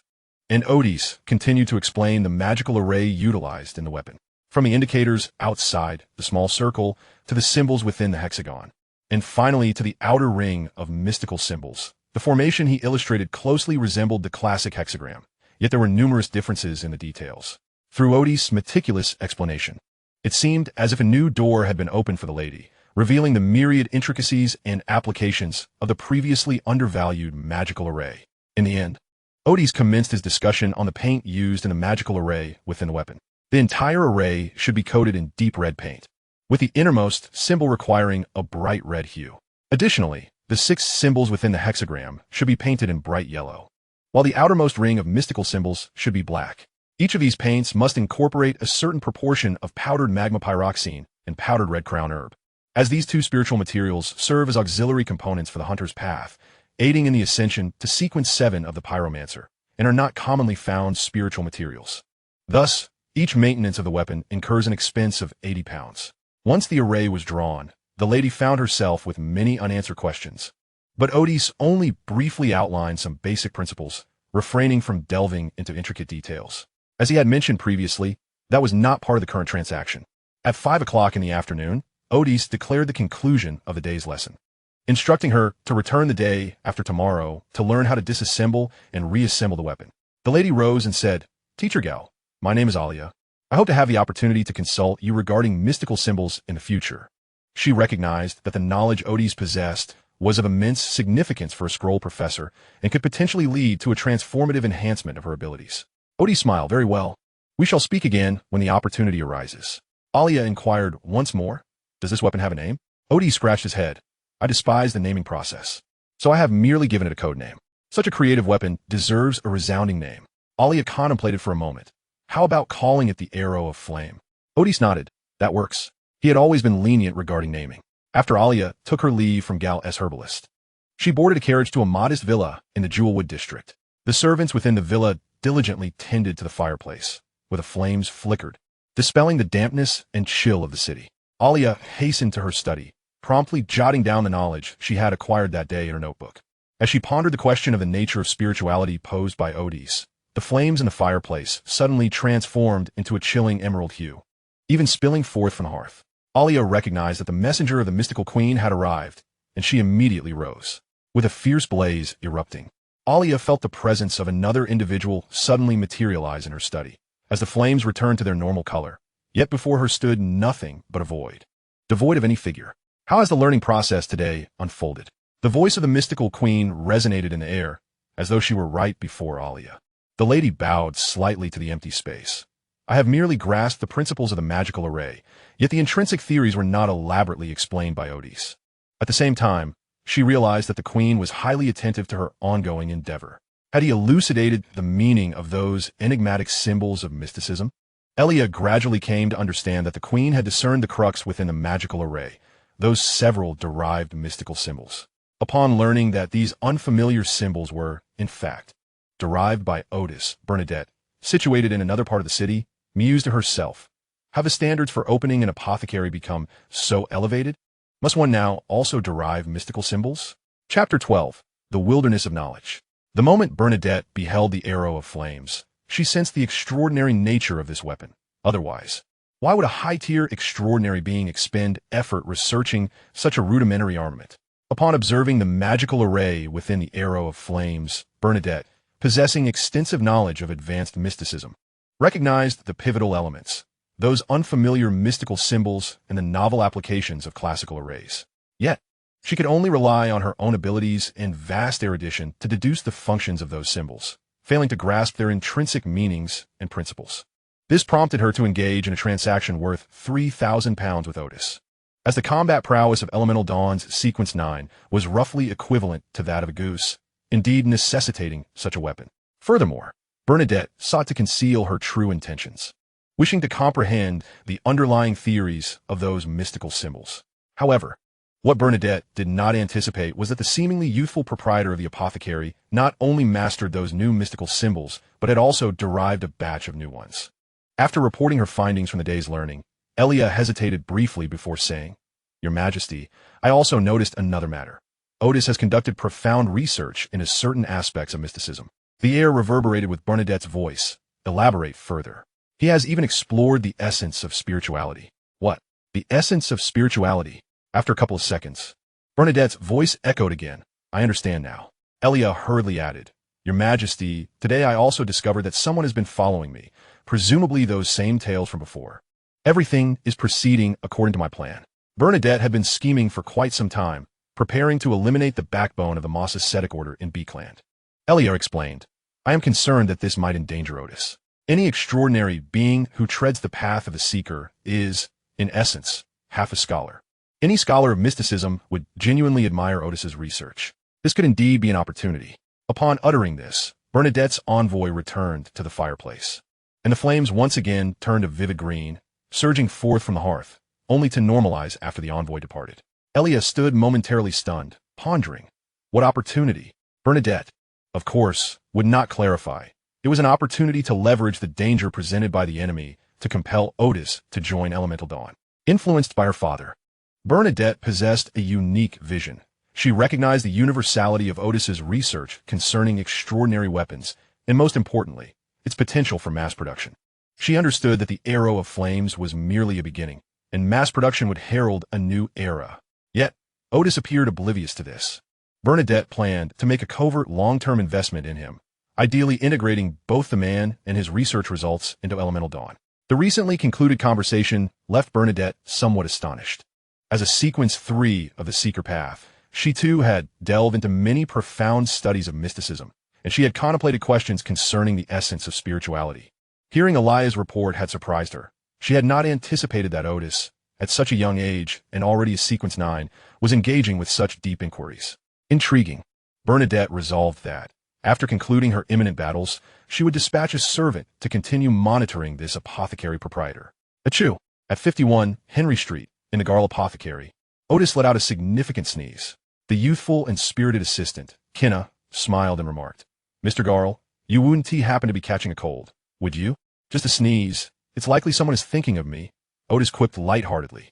Once again busy until late at night, Kinna finished tidying up, and Otis instructed him to check the mailbox, where indeed, he found a substantial letter. Otis glanced at the wax seal, confirming it was sent by Lady Mandy. Having been saved by Otis, was now managing his gray enterprises. Upon opening the letter, he discovered it was filled with meticulous handwriting, a report on the observations of the noble youths. Mandy had compiled a summary, and none of these observations indicated that they had noticed anything unusual recently. Thus, Otis took out a sheet of paper and recorded the investigation results, instructing Kinna to deliver the letter to the Beakland Mechanical Research Society overnight. The base of the heart of mechanics. You can return by 10 tomorrow, Otis instructed the diligent assistant. Kinna smiled sincerely. Very well, Mr. Garl. As usual, Otis reclined in his armchair to rest for a while. Today, however, there were no unexpected visitors. Yet upon stepping outside, his spiritual senses detected that someone seemed to be watching the apothecary. He paused momentarily, but proceeded to lock the door, as usual, and made his way to the public carriage station. While waiting for the carriage, Otis discreetly surveyed his surroundings, but found no suspicious individuals. Once aboard the carriage, he felt no one trailing him. Nevertheless, out of caution, he visited the nearby Lever Church, feigning a prayer to the god of steam and mechanics, and after a simple disguise, he departed once more, confirming that he was not being followed. He returned home with a sense of relief. As it was already quite late, there were no public carriages available, and Otis reluctantly hired a taxi, returning to his residence at 75 Hailing Avenue. The left side of the entire avenue was lined with terraced houses, and the environment was quite pleasant. Having been away for 2 days, the house felt somewhat desolate. Otis boiled some water, drank a cup of hot water, and pondered who might be watching the Garl Apothecary. Yet found no constructive conjectures. Near midnight, he finally returned to his bedroom, extinguishing the light to rest. Today was Sunday, and, as usual, after falling asleep, Otis found himself in that realm illuminated by ethereal light, seemingly lacking a concrete form. Upon arriving here, a multitude of memories suddenly flooded his mind. He surmised that this place must be the wilderness of source knowledge. In the external world, he would lose memories of this knowledge, which was, in fact, a protective measure from the wilderness of knowledge, as this knowledge possesses highly contaminated properties that could severely impact the spiritual entity without protection. Deep within the wilderness stood a tower composed of glimmering lights. Otis effortlessly entered the tower, which contained a vast, illusory space. Here, he had conjured various tools, most of which were experimental apparatus, and he had also manifested a computer for research and record-keeping. The fusion of mystical tools with the technological marvels of the modern era, accompanied by a faint, ethereal glow, rendered this chamber almost surreal. However, Odysseus had long since acclimated to this environment. He strode purposefully to the center of the expansive room, where a larger-than-usual ethereal orb awaited him. Placing his left hand upon the orb, he declared, "Today's subject of study is the principles underlying the extraordinary abilities recorded by the Apprentice Pathway Sequence 6 recorders." Chapter 13. The New Member, Mr. Hermit. In a previous endeavor, Odysseus had fortuitously uncovered that the abilities of the recorders, the scholarly mimicry of the Reader Pathway Sequence 6, and the capacity of scroll professors to create scrolls were all advanced applications of mystical knowledge and symbols, empowered by extraordinary abilities. Thus, he commenced a meticulous examination of these 3 Sequence 6 capabilities, and today, his focus turned to the recorder. To begin, he sought out resources, with the orb in the central tower representing a compendium of diverse knowledge. By merely touching the orb, he could access information through the power of thought. However, Odysseus discovered that he could currently only access a fraction of the knowledge available. For instance, when he previously sought information on potion formulations, he was only able to retrieve the recipes for the Seeker and Generalist at Sequence 9. He sensed that many pieces of knowledge remained elusive due to his insufficient permissions. Nonetheless, the information he could access was adequate to facilitate most of his research. After a period of diligent inquiry, Odysseus found that the descriptions regarding the recorder's abilities invariably indicated the caster's eyes reflect an illusory tome, its pages turning slowly.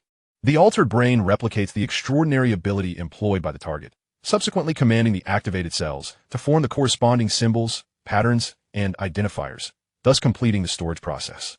This is how I arrive, I perceive, I document, with the mind as my quill and the spirit as my parchment. Odysseus gazed at these materials, somewhat entranced. What is the principle behind the storage of extraordinary abilities using symbols, patterns, and identifiers? Is it merely the black box operation resulting from extraordinary characteristics? Given the use of symbols, patterns, and identifiers, could one possibly utilize corresponding extraordinary materials, along with the appropriate array, to replicate such abilities? Approximately 2 years prior, Odysseus had considered such investigations rather trivial, questioning the worth of conducting extensive research and experiments to ultimately create a low-tier array with similar capabilities using invaluable extraordinary materials. For instance, the octagram array he established in the basement allowed for a teleportation distance not exceeding 50 kilometers and could only establish fixed pathways after a single use. It required an hour's rest before it could be employed again. The initial cost of the entire array was around £4,000, with subsequent maintenance costing approximately £300 annually. If one were to compare it to the Traveler's Seal, the price would be about £12,000, and naturally, given the scarcity of seals from this pathway, there would be a premium. Even at the £12,000 estimation, the initial expense of the teleportation array comprised a third of that price, while its effectiveness paled in comparison to that of the seal. After all, a seal with travel capabilities could take one anywhere at will. Judging by effectiveness, the low-tier array was indeed a poor investment. Nevertheless, Odysseus resolved to continue his exploration of arrays and mystical symbols, for while such studies might entail substantial losses for others, they posed no risk to him. The research was conducted within the knowledge wilderness, where arrays established externally had nearly a 100% success rate, significantly reducing both experimental costs and time. Moreover, although the arrays he produced exhibited poor effectiveness, they were also remarkably easy to mitigate regarding negative effects. By employing extraordinary materials, certain adverse effects would inevitably arise. However, these were largely borne by the array itself. For instance, the teleportation array created by Odysseus could be utilized without perceiving adverse effects as long as the rule of not repeating its use within 1 hour was adhered to. This was also the reason behind the considerable maintenance costs.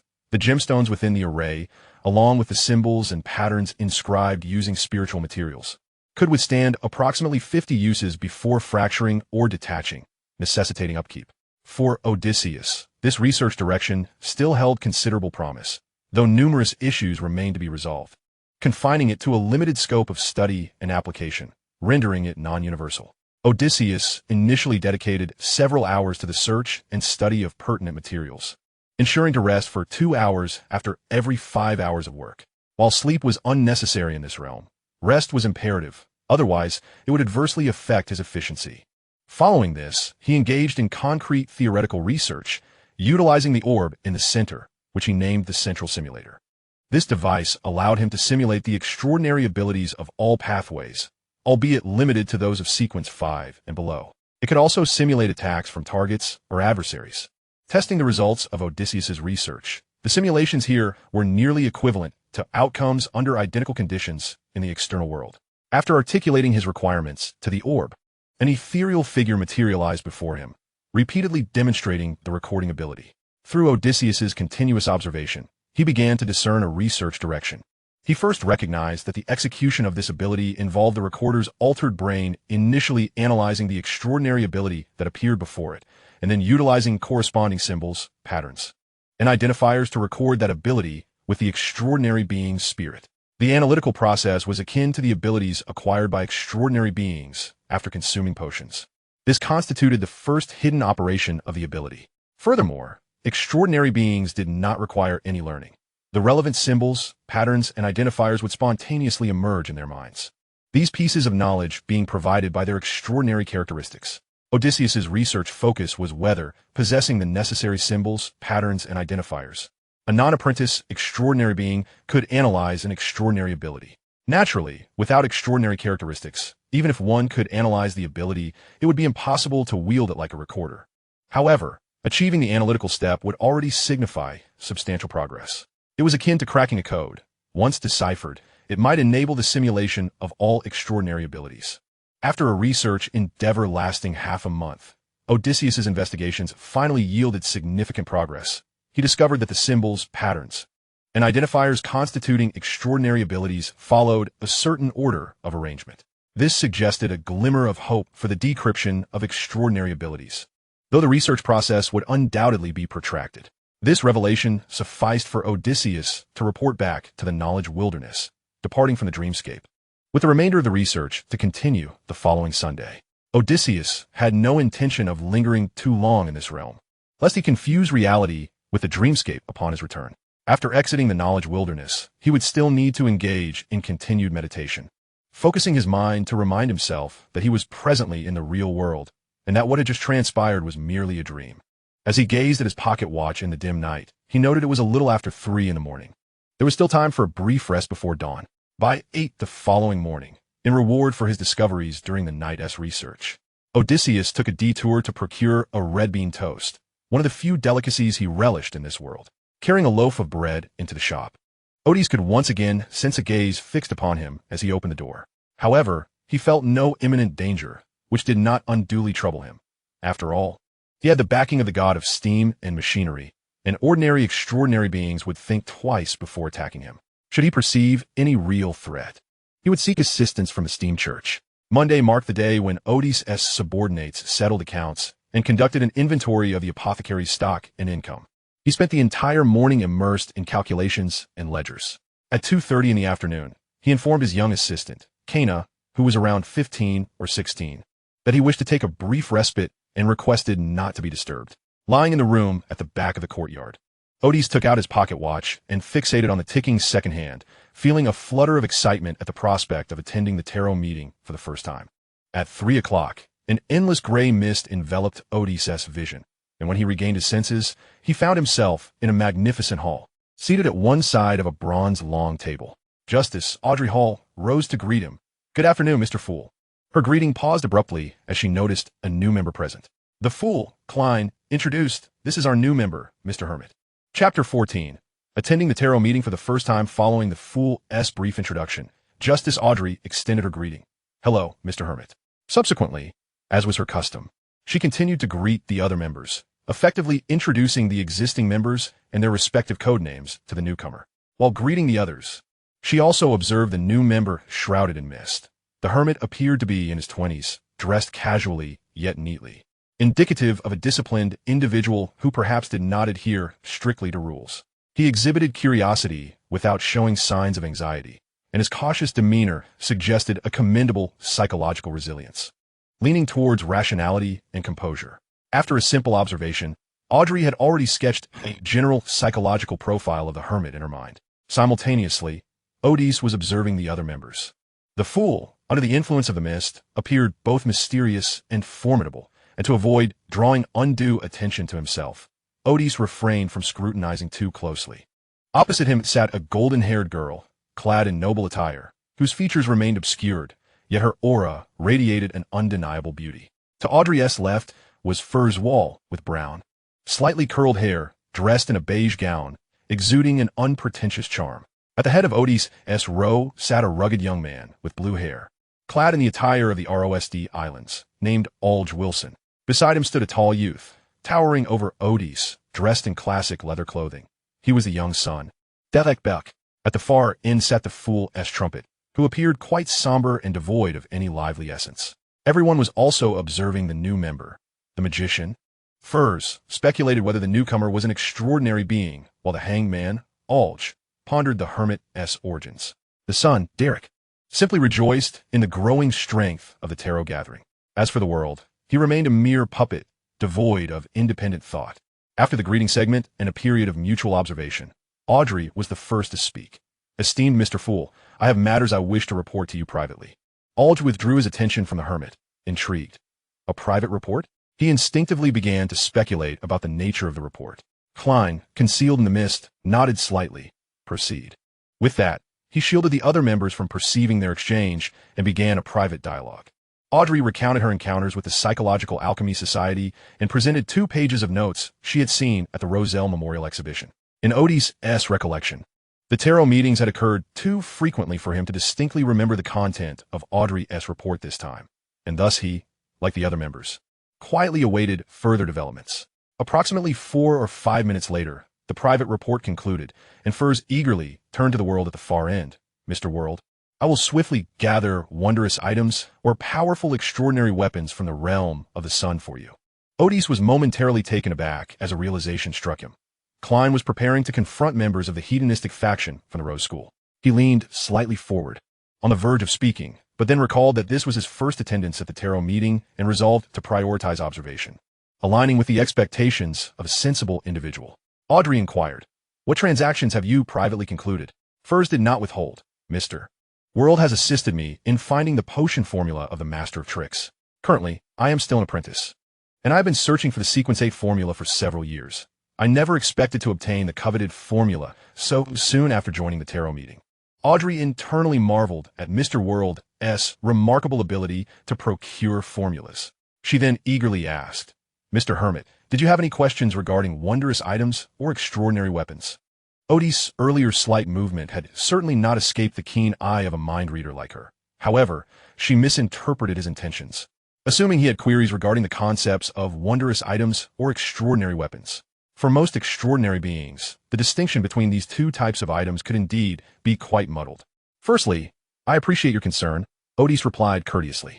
Having reached this point, he felt compelled to share what he had intended to say earlier. Otherwise, at his inaugural meeting, he risked being branded as insincere. "I happen to possess an extraordinary weapon from the realm of the sun.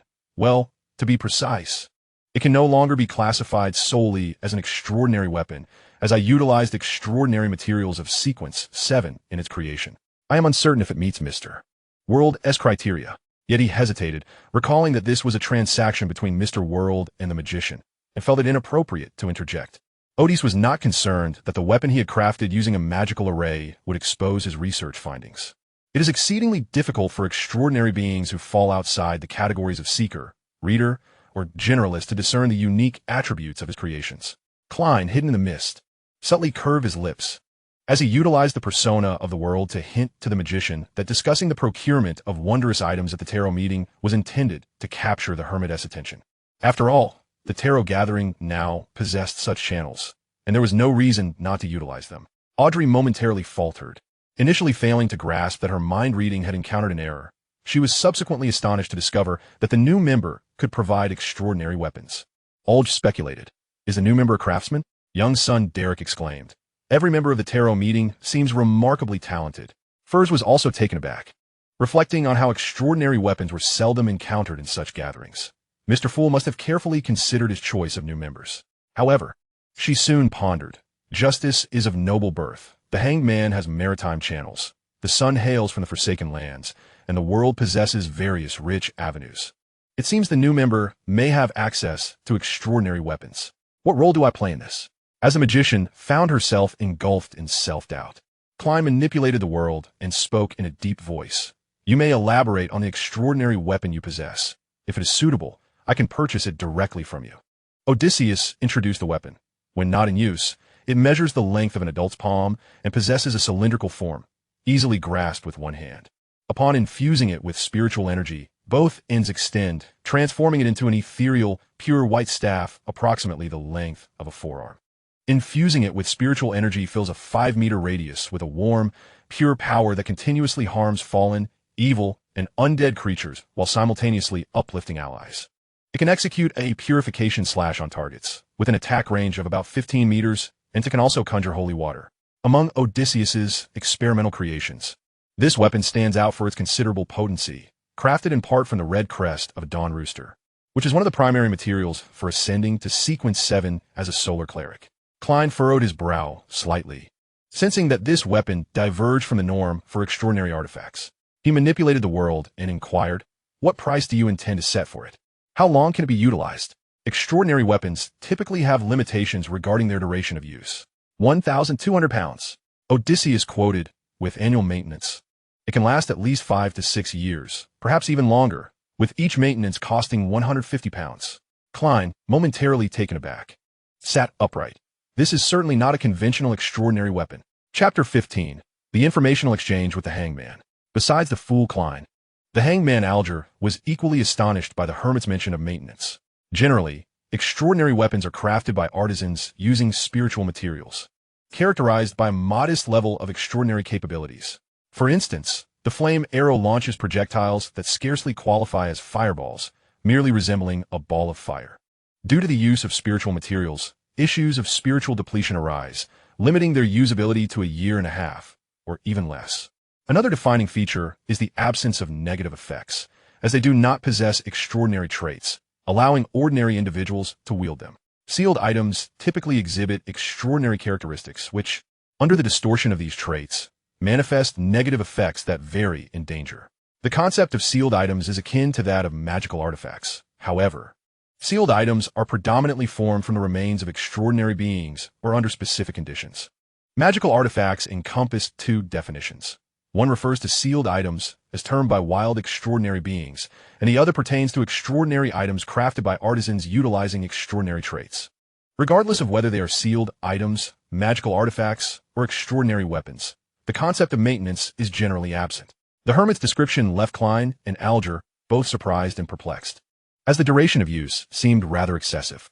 Alger could not help but ask, "Extraordinary weapons can also undergo maintenance?" Justice Audrey and Magician Forth were familiar with relevant concepts, but had little exposure to extraordinary weapons, rendering them unaware of the surprising aspects here. Son Derrick possessed corresponding knowledge, but preferred not to contradict. He chose to listen quietly without posing questions. The hermit Odysseus smiled. "This is a trade secret, and I cannot divulge it." He paused before adding, "The usage duration I mentioned is a cautious estimate. It should last even longer, and if damage occurs, it can be extensively repaired. However, extensive repairs require certain fees and timely maintenance." Alger frowned slightly, but chose not to press further, contemplating. This new member is rather intriguing. Klein recalled the hermit's earlier assertion regarding his research on extraordinary weapons, which had captured the attention of that powerful, enigmatic lady. He now recognized it as a groundbreaking study in the realm of mysticism. He began to deliberate the prospect of acquiring this extraordinary weapon. Theoretically, the hermit's price was quite reasonable. Ordinarily, a weapon endowed with a sequence 7 extraordinary ability would be valued at no less than 600 to 800 pounds. Moreover, it could produce holy water and possessed a passive skill, making 1,200 pound a fair price, or rather, devoid of any premiums. However, the subsequent maintenance cost of 150 pounds annually posed a consideration. Over 5 years, that would amount to 750 pounds, making it less advantageous than purchasing a magical artifact, albeit likely more expensive, which would incur no further costs. Nonetheless, this extraordinary weapon already exceeded the standard criteria and could easily be deemed a magical artifact, especially since it bore no negative effects. Crucially, Klein realized he could afford it at this moment. After a moment of contemplation, he manipulated the world and stated, "I will consider it." Odysseus acknowledged with a sound. Alger, smiling, tentatively asked, "Mr. Hermit, if I have a need for extraordinary weapons or magical artifacts, may I initiate a trade directly with you?" Odysseus displayed a demeanor akin to Alger's, his smile courteous. "That depends on what I have available." He was acutely aware that the hanged man was probing him about the extraordinary weapons and magical artifacts he could produce. Thus, Odysseus provided an ambiguous response. Alger frowned slightly, realizing that the hermit's answer offered no assistance for further judgment. Klein, concealed in the mist, mused. Another seasoned player has joined the fold. Clearing his throat, Alger initiated a new topic. I recently undertook an investigation task, and I wonder if you have any relevant leads. In the past 2 to 3 years, numerous indigenous tribes in the southern continent have been completely raided, with all individuals abducted, and strangely, some slaves have escaped from plantations and islands at sea. Such occurrences have not transpired since the northern continent's nations abolished the slave trade. Have any of you heard of similar rumors? Audrey and Forth, along with the world, successively indicated they had not encountered anything of the sort. Derrick, trapped in a land of the Forsaken, was unlikely to be aware of external matters. Odysseus recalled the remarks made by the lion at the recent mysticism conference. After some contemplation, he deemed this to be information worth trading. For the hangman had received his task from a church. The commission that the lion and others received was likely issued by other great powers utilizing forces secretly supported in Beckland, and the two scenarios were not mutually exclusive. Thus, Odysseus spoke, I may possess the information you seek. The other members paused momentarily, and Klein thought.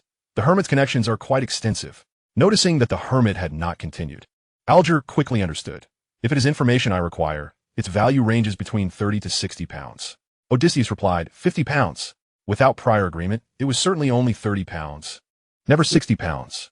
Alger sensed the new member's shrewdness. Very well, but it may take until next week to obtain. He would acquire the funds from the church. So he did not haggle. He then added, with the fool's testimony, I shall not default. Odysseus acknowledged, I trust the fool. He paused again before stating, I only learned of this news 2 days ago. In the eastern district of Beckland, numerous homeless individuals have inexplicably vanished. Odysseus did not afford others the opportunity to pose questions, promptly asserting, it is evident that the disappearances of the wanderers are not of a mundane nature. A task has been issued to trace the whereabouts of these wanderers, and among my acquaintances, 4 individuals have accepted such an assignment. He then added gravely, their professions are vastly divergent. Some are private detectives, others are wild, exceptional beings living off their extraordinary powers, and there are also cultists. Arch understood the hermit's implication. This search task from Beckland was highly unusual. He then pondered, why have I coincidentally received such a task at this moment? What is the connection between my assignment and the population disappearances in Beckland? Upon this realization, he remarked to the hermit, this information is worth 50 pounds. Forth, listening to the discourse between the two, began to comprehend. Is there a large-scale abduction operation underway? What could they possibly want with the natives, the wanderers, and the slaves? Chapter 16. The Shocking Tarot Assembly. Fool Klein pondered as well. What region requires a substantial population, and under secrecy at that? Is this the operation of a clandestine organization? Or are the cultists plotting something? Yet, no one could answer the questions swirling within Klein's mind, nor could they respond to the inquiries previously posed by the magician Forth. The only one capable of addressing such questions, Odysseus, seemed disinclined to reveal any answers at that moment. Justice Audrey furrowed her exquisite brows and queried, surely the police have noticed the missing wanderers? The hermit Odysseus smiled, responding, as long as the wanderers do not engage in criminal activities nor take refuge in parks, they are not the concern of the police. Audrey paused, slightly taken aback. Then whose jurisdiction do they fall under? Odysseus regarded the noble lady and replied, death's. Audrey was momentarily stunned, but soon grasped Odysseus's meaning. That is indeed. She found herself at a loss for words. The magician Forth assisted in articulating. After all, it is a matter of human life. Odysseus chose not to delve further into this topic. A voice from the shadowy end of the bronze table interjected with a somber tone. Many gentlemen of Beckland do not share that sentiment. Audrey was taken aback, unable to counter due to her lack of understanding of the situation. At that moment, the hangman Arch inquired of the hermit, do you know who is issuing the task to find the wanderers? I do not know. Odysseus intended to keep his remarks brief, refraining from further involvement. Arch continued, should there be any new information, please inform me promptly. I shall compensate you with additional fees for your intelligence. Odysseus nodded, very well. Once the information transaction concluded, Arch added, you may begin to gather the formulas for the wind affinity, and I shall provide you with a most satisfactory reward. Klein discreetly activated his spiritual sight and cast a glance at the hanged man, discerning that the latter's astral form had taken on a deeper shade of azure, a sign that he had fully absorbed the potion. Audrey reflected, how swift. Mr. Hangman and I have been members of the Tarot Assembly for over 4 months now. At our inaugural gathering, Fool revealed the role-playing method, and now the hangman is striving for sequence 6. Contemplating this, she glanced at the hermit. The new member displayed no signs of surprise. Does he frequently engage with sequence 6? Or is he unaware that the wind affinity is part of sequence 6? The magician Fourth's expression grew somewhat somber.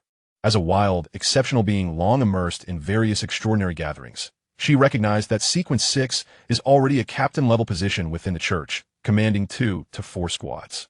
This status is not only significant within the true God Church, but also represents a core strength in any organization.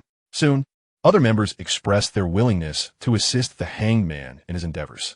After the hanged man announced the task, son Derek raised his hand. I have been assigned a mission to explore the previously mentioned half-destroyed temple, the one associated with the fallen creator. Odysseus sensed the gaze of justice upon him, and with an internal sigh, he feigned great interest. However, Audrey found it peculiar, as the new member's body language seemed at odds with his expressed enthusiasm. Could it be that he was not genuinely curious? Fortunately, Derek continued his narrative, redirecting Audrey's attention to him. Derek stated, "The leader overseeing this operation is Elder Shepherd Lovia. Do you have any suggestions?" Klein internally mused. "My suggestion is to keep as far away as possible." However, in order to maintain the fool's facade, he remained silent. Arch, without hesitation, declared, "My advice is to absolutely avoid it." The son fell silent for a few seconds, appearing somewhat troubled, but the mission is mandatory. With an audience present, Odysseus dared not display any reaction. Merely smiling at the hangman, Arch chuckled softly. "Nothing is truly mandatory. Before the mission, find an opportunity to let the monster injure you deliberately. You may refer to past cases from Silver City for specifics." Audrey instantaneously gleaned a message from the son's actions. Is that a viable option? After a brief moment of surprise, Derek reluctantly replied, "However, I do not have any patrol missions at present." Arch responded, "Then you can simulate a state of spiritual depletion to create an illusion of losing control. There is a technique. If you continuously exhaust your spirituality at a high intensity for 2 consecutive days, signs of instability will emerge. If you cease to strain your spirituality afterward, your condition will improve within a week." He smiled. "I believe the upper echelons of Silver City would not wish to take a volatile entity into an exploration." Klein sighed internally, a sincere and earnest young man, thus poisoned by a seasoned trickster. Audrey, too, was left speechless, feeling she had just received a valuable lesson. Derek wrestled with his conscience, believing it wrong to deceive the elders of Silver City. Yet he also considered that if anything were to happen to him, no one would alert the 6-person council regarding Elder Lovia's potential issues. After several moments of internal struggle, Derek finally exhaled a resigned breath. "Thank you, Mr. Hangman." At this juncture, Odysseus seized the opportunity to inquire. "May I pose a question? The fallen creator you mentioned, is he indeed the true creator?" This question was prompted by the presence of the audience, as Odysseus sought to avoid raising suspicions from Audrey should he appear disinterested in the son's description. However, if he were to directly inquire about the location of the half-collapsed temple, it would come off as overly curious. Thus, merely asking about the fallen creator was the most suitable approach. Odysseus felt somewhat exasperated internally. Having an audience is truly troublesome. Otherwise, I would not need to feign such interest. Fortunately, the presence of the fog mitigated the risk of his facade being easily pierced.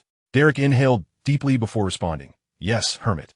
Indeed, you may be quite curious about the temple I spoke of. It resides within an abandoned city, adorned with numerous incomplete murals depicting the prophesied arrival of the apocalypse and the fallen creator's salvation of his devotees." Hey. I do not wish to know all of this." Odysseus twitched the corner of his mouth, but in an effort to maintain an appearance of normalcy, he instead displayed a look of profound astonishment. An abandoned city? The true creator saving his followers? The reactions of the new member elicited a smile from Klein. Any newcomer would be awestruck by the forsaken land and come to appreciate the elevated status of the Tarot Club. For her part, Audrey seemed to derive joy from sharing in the new member's surprise. The sun is neither on the northern continent, nor the southern continent, nor even upon the sea. Odysseus had no choice but to continue feigning astonishment, feeling as if his face might freeze in place. Could it be? In the sky? Chapter 17. The Fool and Justice's Perception of the New Member. Upon hearing the hermit's speculation, the fool Klein nearly erupted in laughter. Isn't the sun indeed in the sky? Justice Audrey, on the other hand, found herself in a state of bemusement. My apologies. My description was not sufficiently precise. The son Derek, feeling the need to clarify, interjected. Hermit, I am in the forsaken land you speak of. Previous conversations had led him to perceive the new member as amiable and approachable, which is why he felt comfortable revealing his location. Moreover, for him, this was not something to conceal within the Tarot Club. Odysseus was so taken aback that he nearly stood up. The Forsaken Land. The legendary Forsaken Land. He felt as though he were not attending a gathering, but merely acting in a play. After exhibiting sufficient astonishment, he continued, I understand now. Let us swiftly conclude this topic. My expression management is on the verge of collapse. Following the new member's expression of needing a moment to gather himself, the conversation indeed came to a halt. Subsequently, the world engaged in a private dialogue with Derek, and everyone began to converse freely. Audrey enthusiastically explained to the new member, after the trading segment, we usually share amusing anecdotes or rumors we've heard. What may seem mundane to you might be of utmost significance to others. Odysseus nodded in appreciation. Thank you for your explanation. The discussion then flowed freely. The hangman Alger shared tales from the sea. Audrey delved into topics concerning the nobility, and Derek recounted snippets of daily life in Silver City. The magician Forsyth spoke of some intriguing rumors about the extraordinary realm of Beckland, while even the world contributed to discussions on the subject of serial murders. Given the new member's presence, it would be expected that discussions revealing their approximate locations would be avoided. Yet Odysseus's reactions during the gathering did not convey any sense of danger, allowing for a candid exchange. When it was his turn to speak, in a bid to demonstrate his willingness to assimilate into this gathering, he shared 3 methods of dealing with daisies. This fell within the realm of normal, herbology-related mystical knowledge, something one might hear at any mystical gathering. However, Odysseus, being experienced and articulate, rendered the process of handling a common herb in a highly engaging manner.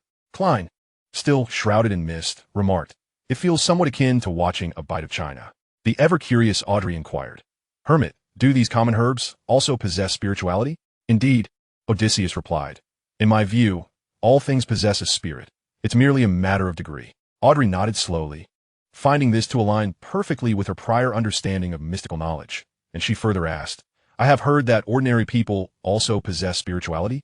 Odysseus affirmed. This is why many cultists, when unable to find better offerings, resort to sacrificing ordinary individuals. Forsyth suddenly connected this to the hanged man's recent task. Might the missing persons we discussed be the result of some nefarious secret organization conducting mass sacrifices? Odysseus gently shook his head. If it were the work of cultists, the Church of the True God would surely take note. Alger remarked, this is indeed peculiar. With so many people missing, there would be ample opportunity for those dangerous and deranged secret organizations to orchestrate multiple bloody mass sacrifice events. And the Church cannot possibly be unaware. The world joined in on this discourse. This can only imply that the cases of missing persons are not entirely, or perhaps not at all, the work of evil secret organizations. Forsyth furrowed her brow. Then who, or which organization is responsible for all this? Her question went unanswered, and as Forsyth contemplated whether to weave this matter into her novel, she hesitated, considering the potential ire of the unseen orchestrator, who might send someone at midnight to collect copper pennies from her gas meter, ultimately discarding the notion. After a few more exchanges, Klein announced the conclusion of this tarot gathering. In Jowood District, at 15 Minsk Street, Klein lay in bed, his eyes fluttering open as he gently rubbed his brow. If the hermit possesses a wondrous item, I must acquire it. Alas, it requires maintenance. Rising from his bed, Klein sat on the edge and pondered. As the convener of the Tarot Club, how is it that I still do not know whether the hermit is indeed a craftsman? Regardless of his status as a craftsman, the hermit appears to have made significant advancements in the study of mysticism. No wonder he has attracted the attention of prominent figures from the extraordinary realm. Klein recognized both the risks and conveniences at play. The risk, naturally, was that a prominent figure's interest could lead to unwanted scrutiny. Currently, the fool is merely at sequence 7 and is uncertain if he could manage it. The convenience, on the other hand, lay in the potential for the Tarot Club to acquire extraordinary weapons through new channels, and the new member seemed quite well informed. Klein took a deep breath and began to contemplate why the space above the mist would extend an invitation to the hermit. In the Queen's District, within the opulent villa of Count Hall, Audrey awakened from a finely carved bed adorned with exquisite deep sleep flowers, a smile gracing her lips. I did not anticipate the arrival of a new member today.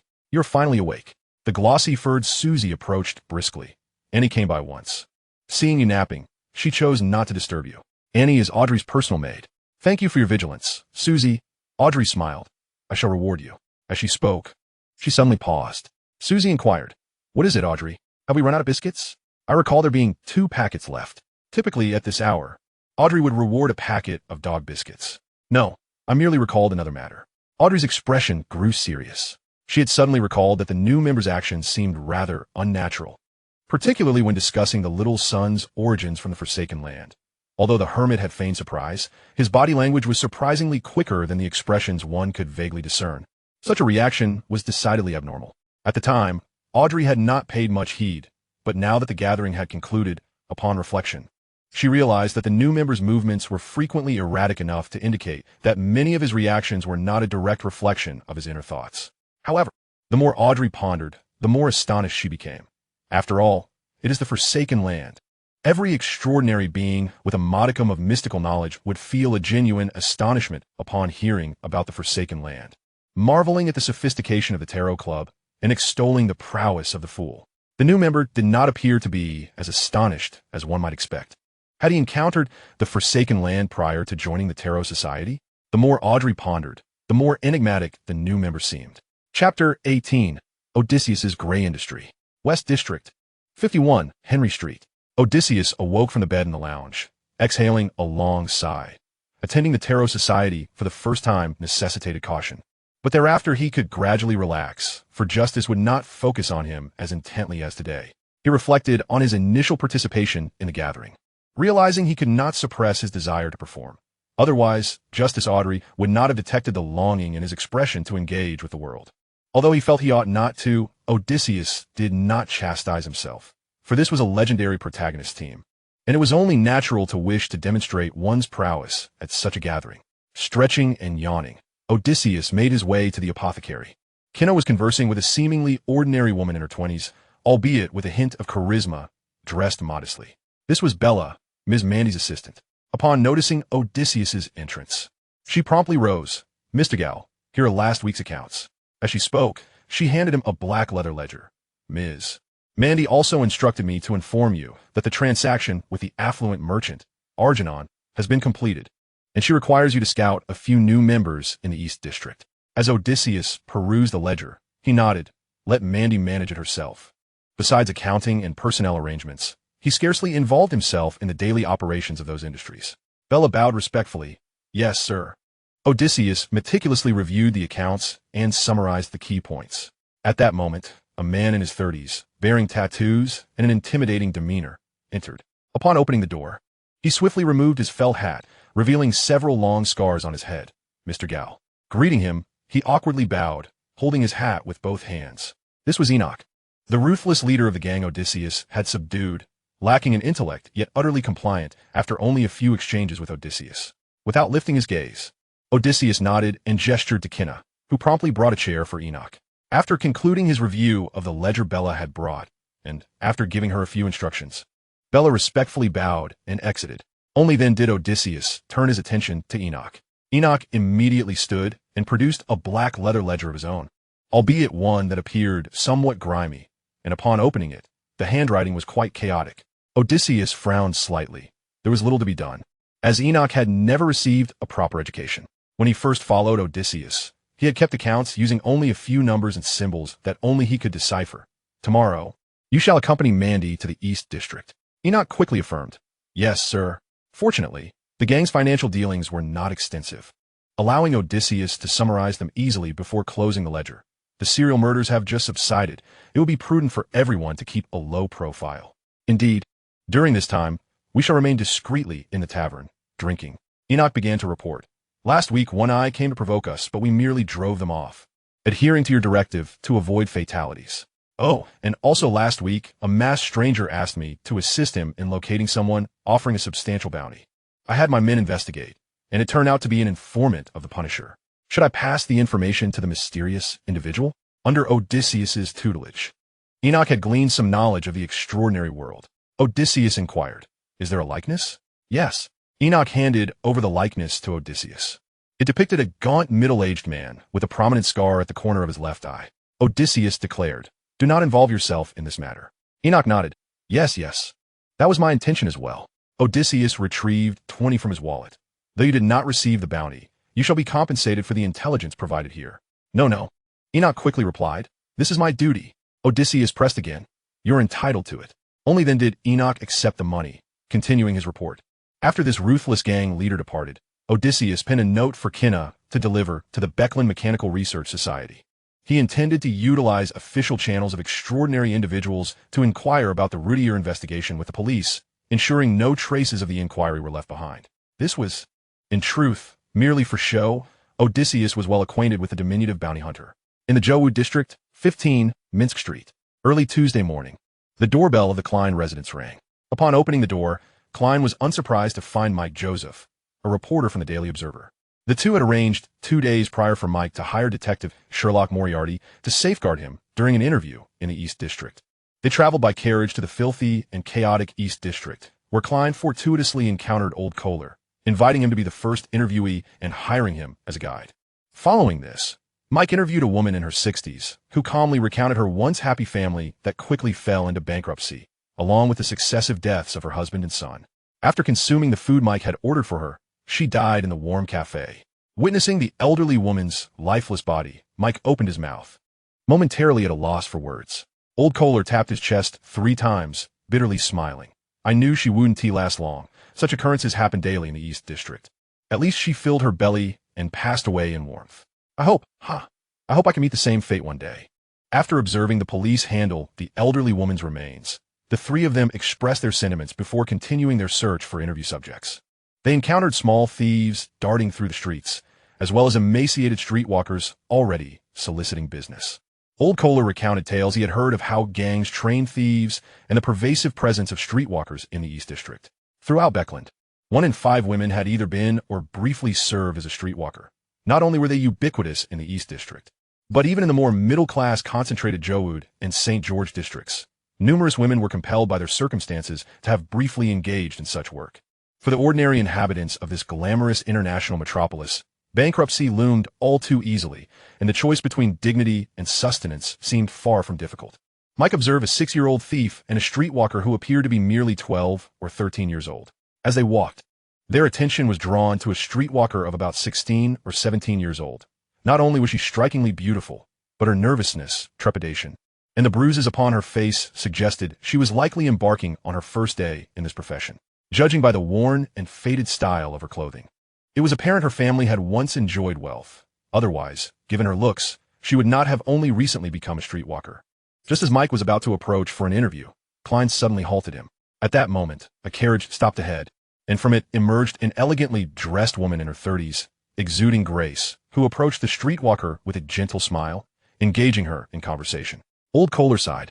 That young lady is truly fortunate, having caught the attention of the benevolent Ms. Mandy. Klein raised an eyebrow in surprise. Ms. Mandy? Indeed, Old Kohler elucidated every so often. This lady visits the East District to take away several beautiful young girls. Mike stroked his chin thoughtfully. I recall now. She is an associate of Mr. Gall. Chapter 19. The Elite Streetwalker. Klein had previously heard of Mr. Gall during his investigation of a serial killer case. The victims of the serial killings were either current or former streetwalkers, which led Klein to gain some insight into the streetwalker industry in Beekland. Almost every dance hall regarded streetwalkers as mere profit-generating machines, utterly disregarding their well-being. These streetwalkers came from various backgrounds. Some were bought, some were kidnapped, including women from Rouen and various nations of the northern continent, the ROSD Islands, and even the southern continent. The dance halls were teeming with gang members, ensuring that these properties did not escape. No one dared to investigate these dance halls, for any inquiry inevitably entangled powerful figures, and investigations always ended in silence. Mr. Gall was the shadowy proprietor of the Mahogany Dance Hall, which operated somewhat unconventionally within the streetwalker industry. There were no overseers apart from enforcers maintaining order. The streetwalkers that were compelled by circumstance, voluntarily engaging in this line of work, as the Mahogany Dance Hall provided them with rooms to entertain clients, ensuring they would not be extorted by gangs or the police, and would even arrange for doctors should they fall ill. In return, the streetwalkers were required to relinquish 1/5 of their earnings to sustain the hall's operations. At that time, Klein was left with a profound impression of Mr. Gall, sensing that although he operated within a gray market, he still possessed a modicum of conscience. Yet upon witnessing Ms. Mandy, Mr. Gall's subordinate, collecting girls from the East District, he began to doubt whether this gentleman was as benevolent as rumored. Were those streetwalkers truly willing participants? Thus, Klein inquired of Old Kohler, have any of the girls who left with Ms. Mandy ever returned? Old Kohler paused slightly, I haven't heard of anyone coming back. Klein frowned. However, old Kohler continued. I've heard that once a streetwalker catches the eye of a powerful figure, their family relocates from the East District to lead a respectable life. I've yet to hear of anyone returning. This revelation somewhat surprised Klein, leaving him perplexed about the true nature of the Mahogany Dance Hall's business. I've heard my friend speak of Mr. Gall, Mike interjected. He is quite an enigmatic figure, reputed to always wear a silver mask. No one has ever seen his true face. He continued, it is said that after Ms. Mandy selects a few streetwalkers from the East District, she spends months, even half a year, training them in dance, painting, music, etiquette, grammar, and more. Under the influence of culture and art, these streetwalkers become quite elegant and refined, typically catering to affluent patrons. Once a streetwalker secures a few regular clients, Mr. Gall may rent her a luxurious villa, hiring a butler and servants, allowing her to attend various high society balls and social gatherings, presenting herself as a woman of the upper class. It is said that such streetwalkers can no longer be referred to as streetwalkers. These professional women can amass enough wealth in just a year or two, with some choosing to relocate to other cities or becoming the mistresses of influential figures. Klein cast another glance at Ms. Mandy. This operation sounds rather familiar. His intrinsic values made him feel repulsed by such enterprises, yet confronted with the reality of the East District, he found himself at a loss for words. Old Kohler adjusted his hat. Look, that girl has found hope once more. Klein indeed observed that the anxiety and trepidation of the 16 or 17-year-old streetwalker had vanished. Her eyes now sparkling with joy. He sorrowfully realized that in this world, where class stratification was so severe, this seemed to be the only path for women in the East District to attain a dignified life. West District, 51 Henry Street. Odysseus courteously accompanied the newly finished student, Elia, to the door, leaving her quite taken aback. Today, they concluded the lesson on the disassembly and assembly of the flame arrow, with tomorrow reserved for learning to manufacture corresponding extraordinary ammunition, thereby completing the entire learning process. Odysseus lingered at the entrance, watching Elia's carriage depart, as he intended to observe the mysterious gaze that had been fixated on the apothecary's shop. As he anticipated, the watchful gaze indeed followed the carriage's departure. Odysseus smirked, knowing that the attention was undoubtedly drawn by Elia. He believed she must have sensed the nearly overt gaze directed this way, yet she remained composed, suggesting that both parties harbored some designs. Odysseus understood his status as a peripheral figure, should those coveting his research be eliminated by Bernadette. The most they would do is keep a watchful eye on him, leaving him unconcerned about the gaze for the time being. In the dead of night, outside a large warehouse in the Bridge District, lush flowers suddenly sprang forth, rapidly enveloping the entire structure. The occupants within only began to realize something was amiss. But it was too late. The warehouse appeared somewhat ethereal, as if belonging to another realm. These flowers bloomed beautifully, some even bearing fruit, with the blossoms being the sweetest delicacies in the world and the purple fruits containing the finest wines. Consuming a single flower was akin to acquiring the knowledge contained within a book. Devouring a fruit and drinking the exquisite wine within equated to obtaining a secret or long-lost esoteric knowledge. The few members of the Moss Hermetic Society, who were responsible for B-Clan's affairs and were hiding there, were utterly captivated, rushing forth to consume the flowers and fruits. Yet, the moment they touched the vegetation, they seemed to plunge into a trance, as if transported to the clouds, surrounded by peculiar flora and fauna, akin to existing in paradise. This enchantment momentarily held them in place, their faces adorned with sweet smiles. In the real world, the flowers surrounding the warehouse suddenly sprouted numerous thorns, which grew larger and thicker, ultimately piercing the bodies of the extraordinary individuals like iron swords. One by one, they collapsed, their faces still displaying sweet smiles. The floral display gradually withered, and the warehouse returned to the realm of reality. In the next moment, Elia emerged from the illusion, confirming the demise of those within before calmly harvesting their extraordinary traits. Once she completed this task, Elia presented the traits in her hands and slightly bowed, "Your Majesty." The traits suddenly radiated dazzling brilliance, vanishing from her palms. A voice echoed in the air, that of the mysterious Queen Bernadette. Alas, the demigod has escaped. I had anticipated a fierce battle, yet it concluded so effortlessly. Following this, Bernadette's ethereal voice resounded. There's still 2 pawns to be utilized. Go to Gall's apothecary and rescue Odysseus. As the final words faded, Bernadette's voice became ethereal, ultimately disappearing into silence. Alia paused momentarily, taken aback. Save Odysseus? Chapter 20. The Sudden Battle. In a certain basement on Carter Street in the West District, two men lay asleep, impeccably dressed in black, their feet adorned with red dance shoes. Suddenly, they sprang to life as if receiving a command, leaping and bounding outwards until they reached the street, where they seemed to awaken fully, running like ordinary men. The red dance shoes upon their feet gradually vanished. Aliyah, utilizing a sealing artifact, swiftly arrived at Henry Street. She concealed her spiritual presence and aura, finding a shadowy corner to hide, quietly observing the still-lit herbal shop. At that moment, two figures clad in black rushed towards the shop, and Aliyah immediately sensed their aura was markedly different from that of ordinary individuals. Inside the herbal shop, Odysseus had just dismissed his assistant, Kinna, and sat alone in an armchair, resting. Suddenly, his senses heightened. He leapt up, drawing a handgun from his holster. And as he disengaged the safety, the shop's door was kicked open. Without hesitation, Odysseus pulled the trigger. Aliyah, poised to intervene, witnessed 6 fireballs, slightly larger than an adult's fist, erupt from Odysseus's revolver, accompanied by 6 consecutive gunshots. One of the black-clad men, a Sequence 9 seeker, was struck twice, his chest engulfed in flames as he flailed his arms in a frantic attempt to extinguish the fire, emitting a harrowing scream. He collapsed to the ground before he could escape. Aliyah was momentarily stunned. This was her first encounter with the might of the flame arrow, and she finally comprehended why the Queen held such regard for this weapon.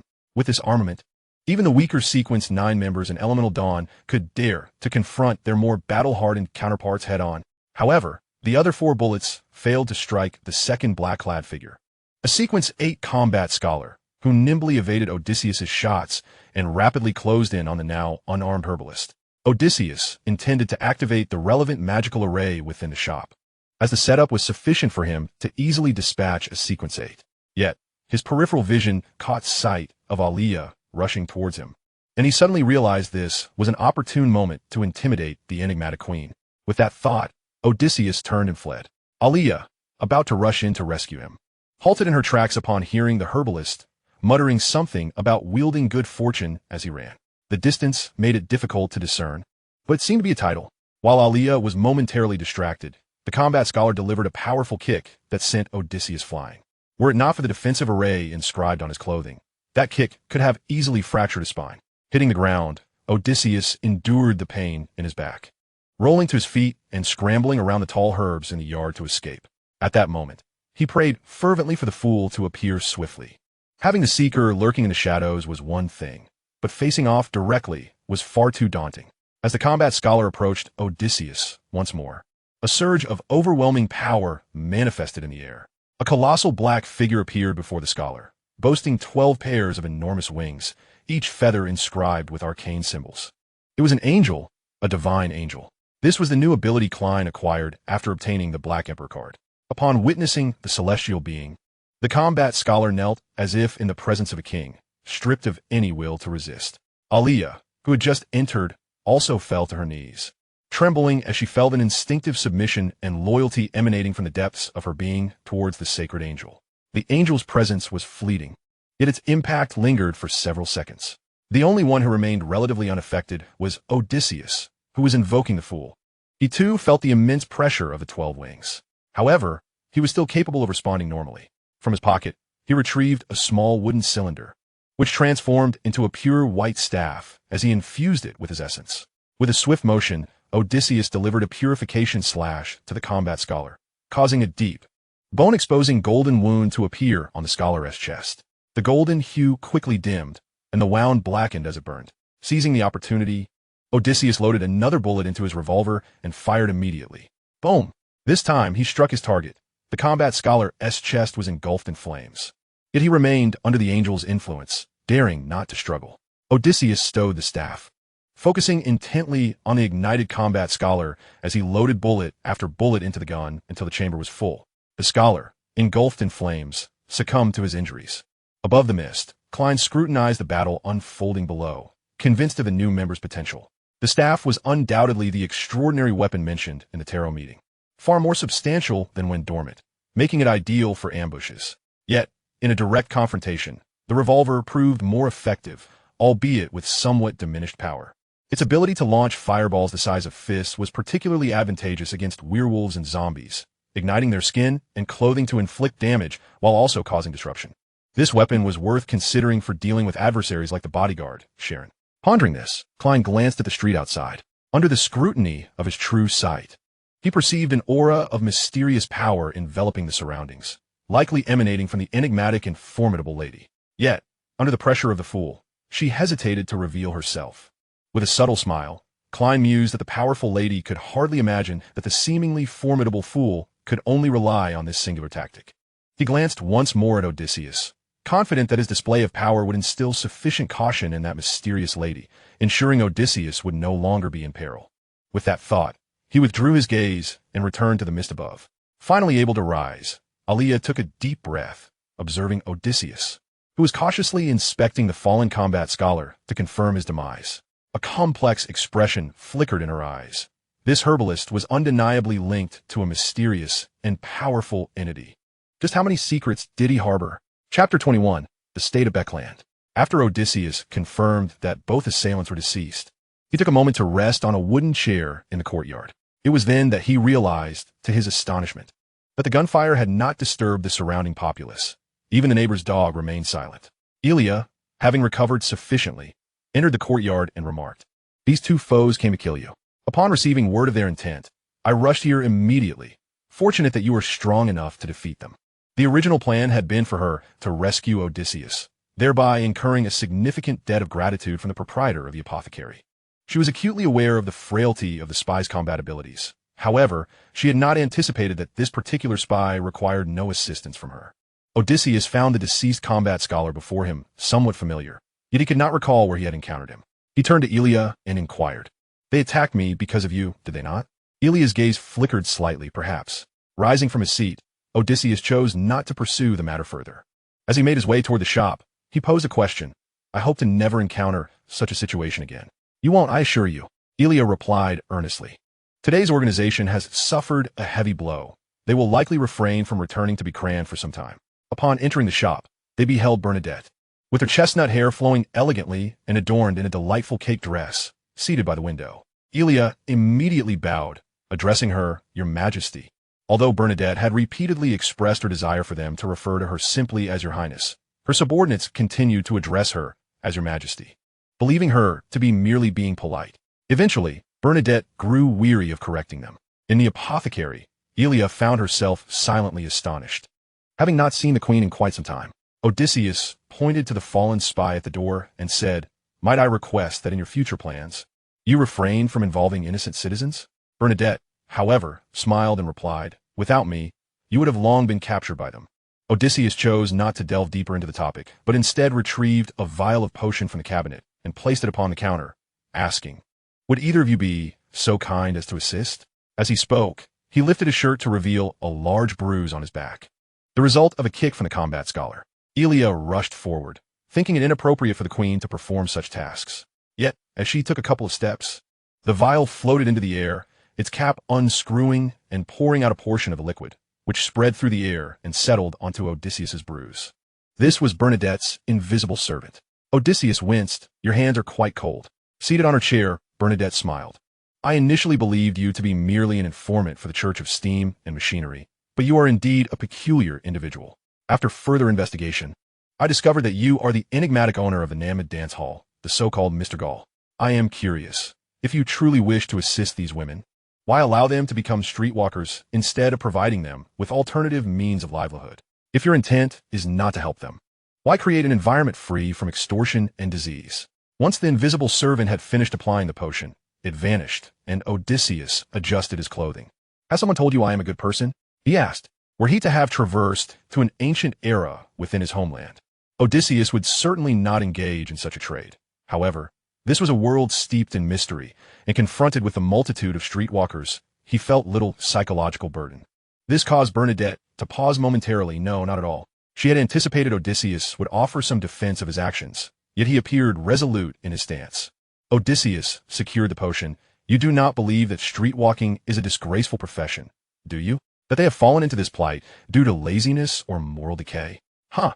This world affords them scant opportunities." He continued from behind the counter. "In the past, I too deemed the flesh trade shameful, believing that through hard work, one could achieve the life they desired. It was not until 3 years ago, when I moved from the outskirts to the heart of Becrand, that I realized the avenues for ascension in this society had dwindled to 3. Become extraordinary, venture to the southern continent, or become the mistress of a powerful figure. Bernadette nodded slowly. I have time today. Let us discuss this in detail. Unless one joins a nefarious organization, becoming extraordinary remains an unattainable dream for the average person. Odysseus remarked, holding up 3 fingers. Adventure in the southern continent is a pursuit reserved for men, and most do not return, lost to the unknown. Thus, it seems that for women in this world, there remains but one path. Do not speak of knowledge altering fate. In the Eastern District, even if a family exhausts every effort to send a child to a grammar school, the vast majority will still lag behind their middle-class peers in experience, ultimately at a disadvantage when seeking employment. Their wages often do not exceed those earned by dock workers, yet their education renders them reluctant to return to such labor. Odysseus produced his pipe, but refrained from filling it with tobacco. Knowledge has long been monopolized. The knowledge that ordinary people acquire merely equips them to be competent ordinary citizens. Elia was taken aback, surprised by the profundity of this sudden discourse. Bernadette internally reevaluated Odysseus, considering him a man of clarity. The majority of individuals in this world were oblivious to the reasons behind their suffering, lacking the awareness to observe their surroundings critically. Nevertheless, her expression remained unchanged. What are your plans? Odysseus raised his pipe. Do you ladies mind? Bernadette lightly waved her hand, and Elia shook her head in negation. As Odysseus filled his pipe, he inquired what plans. Having recognized the societal flaws, what do you intend to do? Bernadette asked, under her father's guidance. The notion of recognizing societal issues necessitated action seemed a natural line of thinking. What plans could there be? Odysseus struck a match to light his pipe and repeated. I'm merely a sequence 9. What plans could I have? What intentions do you, a person of such strength, harbor regarding the current social order? He elaborated that the foundation of this world was extraordinary power, which was the fundamental cause of class entrenchment.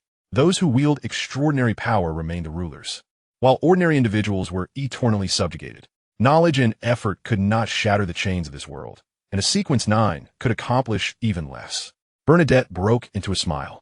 You speak truthfully. I too lack the capacity to alter this world at will. She then rose. From now on, Elia will serve as your liaison with us. Should you have any thoughts, you may contact me. Perhaps I can lend you a hand. This was the true purpose of her visit that evening. Since Odysseus was under the protection of a hidden entity, she could not compel him to join the Dawn of Elements, so she sought to maintain tight contact. Simultaneously, the conversation had led Bernadette to decide on a deeper investigation into Odysseus. He was indeed a most intriguing young man. Chapter 22. The Mysterious Leader. As Bernardine vanished before her eyes, Elia pointed to the corpse at the entrance and inquired, Do you require assistance? Odysseus took a drag from his pipe and replied, No need. Nodding in acknowledgement, Elia added, I shall return tomorrow to learn the method of bullet fabrication. Odysseus grunted in response, bidding farewell to Elia. Once she had departed, the barking of a dog from next door reached his ears.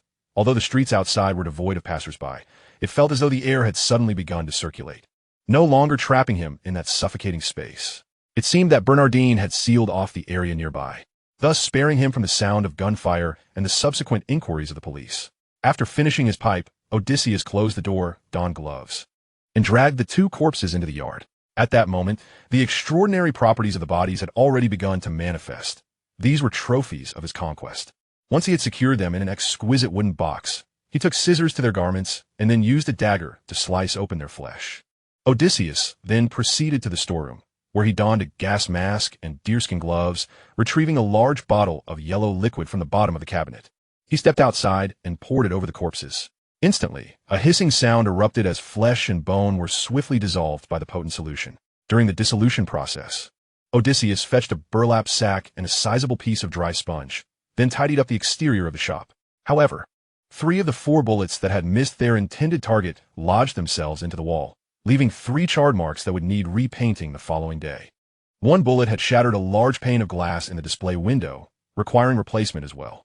After erasing the remaining traces, the 2 corpses had transformed into a pool of blood, which Odysseus absorbed with the sponge before placing it into the oil paper-lined burlap sack and discarding it in the outside trash bin. Lastly, he rinsed the area with clean water, completing the task of disposing of the bodies. Having skillfully managed all of this, Odysseus settled back at the counter and resumed smoking his pipe, thinking, I must ascend quickly. In the late hours of the night, On Tutwish Street in the southern district of the Bridge, Furswall, adorned in a long dress and possessing a cascade of chestnut hair, sat anxiously on the living room sofa, glancing occasionally toward the entrance. It was already quite late, and Hux had yet to return. As a bounty hunter, Hux sometimes ventured out to work at night, yet she had not mentioned returning so late when she had departed that morning. Approaching midnight, Furswall resolved to search for Hux when she heard footsteps outside. Instantly feeling relief, it was unmistakably Hux returning. Moments later, Hux, with delicate features and a hint of baby fat, entered the room with a smile, saying, "Apologies, Furswall, an urgent matter arose, leaving me no time to notify you." Furswall rose and replied, "I'm just glad you have returned safely." She then asked, "Have you dined yet?" The growling of Hux's stomach provided the answer. Furswall had prepared bread and lamb stew with potatoes, though the stew had undoubtedly cooled and would need reheating. Hux placed the pot on the hearth to warm it. "You cannot fathom the events that unfolded today. I met with the man in the golden mask this morning, and he informed me that the police are investigating me." Furswall, who was brewing tea at the dining table, paused in surprise. "Have you recently accepted any dubious contracts?" A bounty hunter under police scrutiny was essentially bidding farewell to her career. "I initially thought the same," Hux replied, gazing into the flames of the hearth. "I sought information from acquaintances, yet discovered nothing. Thus, I shifted my approach, reevaluating the recent contracts I had taken and reconnecting with those clients." The lamb stew bubbled as Hux narrated her tale, skillfully extracting the pot with a hook and placing it on the hearth, serving it onto a plate. At the table, Furswall poured tea for both Hux and herself. Sitting across from one another, Hux took a large spoonful of potato while grasping a piece of bread and continued. "This process consumed a significant amount of my time, and just as I was preparing to resume my investigation tomorrow, I stumbled upon a lead." She bit into the bread. "Do you recall the task of locating the vagrants in the Easter District?" "Of course," Furswall replied.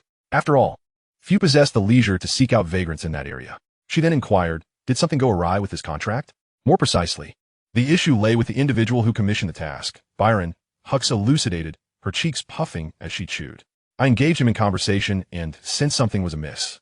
You should be aware that my instincts regarding such matters, with the aid of extraordinary powers, are typically quite accurate."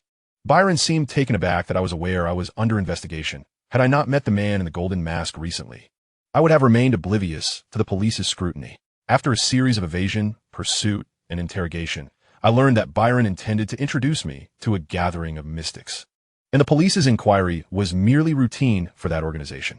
Furswall appeared taken aback. "A gathering of mystics? One capable of mobilizing police for routine investigations?" Hux nodded. "Indeed, this gathering has connections to official extraordinary beings. According to Byron, the initiator of this assembly has close ties to the mechanical heart and possesses extensive intelligence. The gathering primarily revolves around the exchange of information, much of which is highly classified." Furswall sipped her tea and chuckled. "Hux, is this not precisely what you require? For a bounty hunter, possessing access to high-level intelligence could significantly bolster her endeavors." Yet Hux countered, "I am still contemplating whether to join. The initiator of the gathering is exceedingly enigmatic, and the fact that it convenes in a fixed location instills a sense of insecurity." Furswall exclaimed, "What?" Hux explained, "Byron mentioned that the initiator is codenamed the Leader. All attendees are aware that he emerges from a basement, returning there after the gathering concludes. No one knows how he enters or exits that room. Given that attendees are primarily intelligence operatives, it is only natural they would seek to investigate the convener. Some even staked out for an entire day and night after the gathering, yet saw no sign of the Leader. Additionally, those skilled in engineering managed to bribe 2 servants employed by the Leader and stealthily infiltrated the basement, yet they found no hidden passages." Furswall blinked in surprise. This sounded like a scene from a ghost story. Chapter 23. The Fruits of 3 Years' Labor. Upon hearing Hux's account, Furswall pondered for a moment before suggesting, "He may possess a formidable sealing artifact." "That is yet another peculiar aspect," Hux remarked. "It is said that others have observed the Leader while wearing corresponding sealing artifacts. Yet they discovered no powerful magical items on him, only a few extraordinary weapons." She paused before adding, "It appears the Leader is never deterred by investigations, nor does he fear the leakage of information regarding the gathering. Much like Byron, I was apprehended and divulged some intelligence concerning the gathering. However, the penalty was merely the obligation to provide 5 pieces of valuable information without compensation. It is only in the event of an information leak, coupled with a failure to report at the gathering, that one would face severe repercussions." Furs, of course, was well aware of the distinction between enchanted artifacts and extraordinary weaponry. It was indeed peculiar. Could it be that he and I shared a similar path? Yet, that could not be right. Even opening doors has its limitations, as one cannot breach a certain thickness. At that moment, she had yet to establish a stable connection with the Abraham family, rendering her access to esoteric knowledge quite restricted. Given her current level of exposure to the gatherings of the arcane, she was even unaware of the ability to traverse realms. Ultimately, First could not help but exclaim, "What a mysterious gentleman." Hugh nodded. "Thus, I find myself quite unsettled. Should I, after passing the so-called routine investigation, consider joining that research society?" First pondered for a moment before responding. "I would actually recommend you to join, should the opportunity arise." She exclaimed, "Just think about it. Even leaking information about the gathering does not incur severe punishment, and the initiator of the investigation has faced no consequences. This gathering exhibits a remarkable tolerance towards its participants. At the very least, you face no danger, as long as there is no peril and you can trade for high-level intelligence. Does that not suffice for you?" Hugh dipped his bread into the vegetable soup. "You have a point." Upon confirming his promotion, Otis did not immediately prepare to concoct potions, as was his custom. He assigned Kinna to oversee the workers replacing the glass in the display windows while he taught Elia to craft ammunition for the flame arrow in the backyard. Today's lesson was relatively simple, concluding shortly after 10 in the morning. With all classes finished, Elia merely needed to return later to collect 10 flame arrows. She left her contact address and informed Otis that he could write to her should the need arise. After seeing Elia off, Otis coordinated with Kinna to repaint the walls that had been scorched by flames the previous day. Once he completed these tasks, he took a carriage to the Becklin Mechanical Research Society, inviting his old friend Max Livermore to lunch. Otis spent 1 solar to secure a private dining room. The reason he specified a private room was that, in his view, such a space could hardly be deemed a private chamber or elegant booth. It was far too cramped, containing merely a dining table and 2 chairs, all for a hefty price. After placing their orders, once the waiter departed, Max smiled and inquired, "Why the generosity today?" Otis paused. "Am I typically stingy?" "Not necessarily," Max teased. "The last time you formally invited me to dine was a year ago. If you truly were merely the proprietor of a herbal shop, it would not be surprising. After all, given Becklin's prices, this meal, accompanied by a decent bottle of red wine, would cost at least £2. However, Max was acutely aware that the man before him was no ordinary herbalist. Otis possessed 2 layers of identity. On the surface, he was the owner of a herbal shop, with great enterprises including the Mahogany Ballroom and Mahogany Restaurant, as well as 2 pubs and a casino operated under the agency of Enoch. The second layer was that of an informant for the Heart of Mechanics, a fact that served as his talisman, easily allowing him to gather intelligence. Yet, few could uncover that he was also the founder of the Arcane Research Society. Whether the Arcane Research Society was profitable or not remained a mystery to Max, but no ballroom in Becklin surpassed the Mahogany Ballroom in terms of profitability. Unbeknownst to Max, Otis actually harbored a 3rd layer of identity. He was a scholar pursuing knowledge in the wilderness of knowledge, holding a Sequence 9 status with research achievements difficult for other extraordinary individuals to attain. He had devised a unique method for creating extraordinary weaponry through magical arrays, though that represented merely the most rudimentary applications of his research. Moreover, he was also a member of the Tarot Society, a fact that was nearly impossible to trace. These identities encapsulated Otis' efforts over the past 3 years in this world. With Max's jest, Otis felt a hint of embarrassment. "You know, my experiments are quite costly." "Not just the experiments," Max replied. "The factories you established last year eventually went bankrupt, which must have cost a pretty penny too, right?" Just then, the waiter began serving the dishes, prompting Max to say, "Bring me a cigar." Otis reminded him, "One costs 2 solars. Then bring me 2. 1 is sufficient." "I do not smoke," Otis replied, somewhat exasperated. After the waiter had cut the cigar and lit it for Max, Otis remarked, "Back then, I constantly sought to try new ventures." He had aspired to open factories, attempting to alleviate some employment issues, according to novels he had read, as a transmigrator. Any factory he opened should yield considerable profits. However, once the factories began operation, Otis discovered that he possessed no aptitude for business. The closures were not due to mismanagement. Rather, Otis refused to compromise on employee safety standards. For instance, in the enamel factory he established, multiple layers of protective measures were required during the polishing process, while other factories disregarded such concerns, treating workers as expendable. Consequently, in terms of pricing, the products from Otis factories lacked competitiveness. Additionally, the broader economic climate played a role. Following the enactment of the Corn Laws, a significant number of the middle class and farmers faced bankruptcy, while industrial capacity and ruin continued to rise, leading to market saturation. This was also the reason for the current international tensions, as nations sought to offload their goods onto one another's territories or colonies. After 3 factories had closed, Otis ceased to pursue that direction, focusing solely on expanding the business of the mahogany ballroom. The waiter poured the red wine, filling glasses for both men as they dined and conversed. Otis stated, "I intend to advance to the rank of combat scholar." For some time, the monitoring by the Heart of Mechanics had hindered his promotion. Otis was acutely aware that encountering extraordinary events would not elicit prolonged attention from the Heart of Mechanics.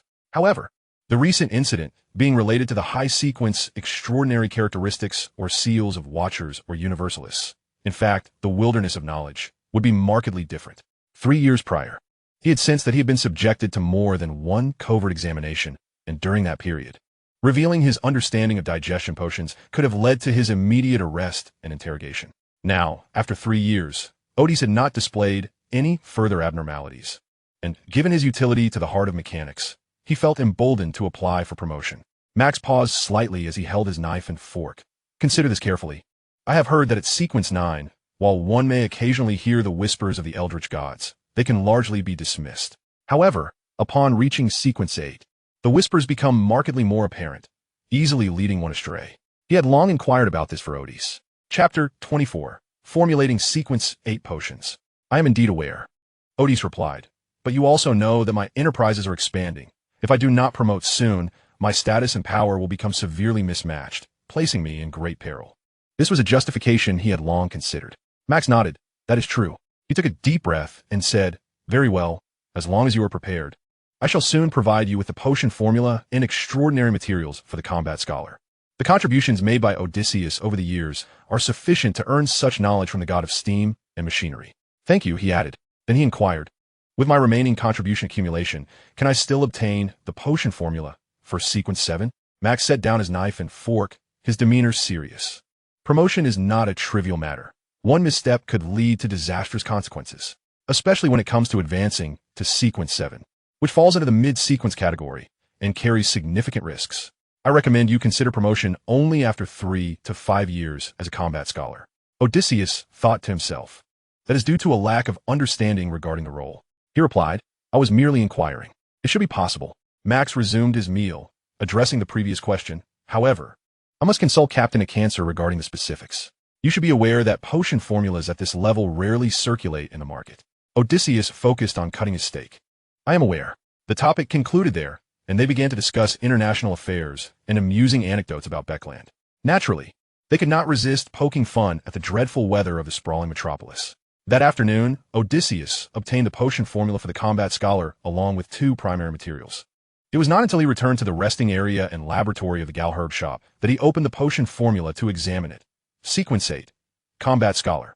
Main materials: the complete pituitary gland of a patterned spirit monkey, the intact flower of a blood-red hyacinth. Auxiliary materials: 3 pure black poppy flowers, 12 grams of dragon toothgrass powder, 15 milliliters of pure dew from a year-soaked boxwood, and 25 milliliters of pure water. Odysseus placed the 2 extraordinary materials on the table. The auxiliary materials were readily available at the herb shop, which he proceeded to collect from the front counter. With all the auxiliary materials assembled, Odysseus prepared to ascend that very night. As he was about to store the extraordinary materials, a towering and enigmatic figure suddenly appeared in his mind. The fool. The apparition quickly vanished, only for another image to materialize, a middle-aged man whose features were obscured, adopting a prayerful pose and speaking in a deep voice. "Great fool, please convey my question to the hermit. I wish to inquire whether the hermit has any other extraordinary weapons aside from the staff mentioned the day before." Odysseus recognized the supplicant as the world. After the inquiry was made, the vision faded, and he contemplated the matter, realizing it was highly likely Klein was interested in the flame arrow.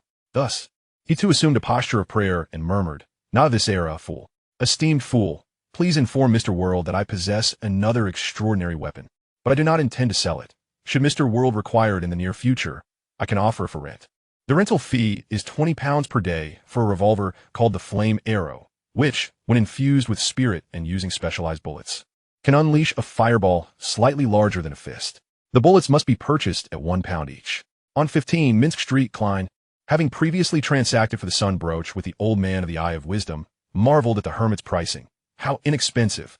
The enchanted bullets he had acquired at the Gathering of the Eye of Wisdom cost £10 each. Yet, he reflected that the flame arrow's bullets merely possessed the capability of producing a fireball without any extraordinary effects, rendering them considerably less effective against werewolves and living corpses compared to the enchanted bullets.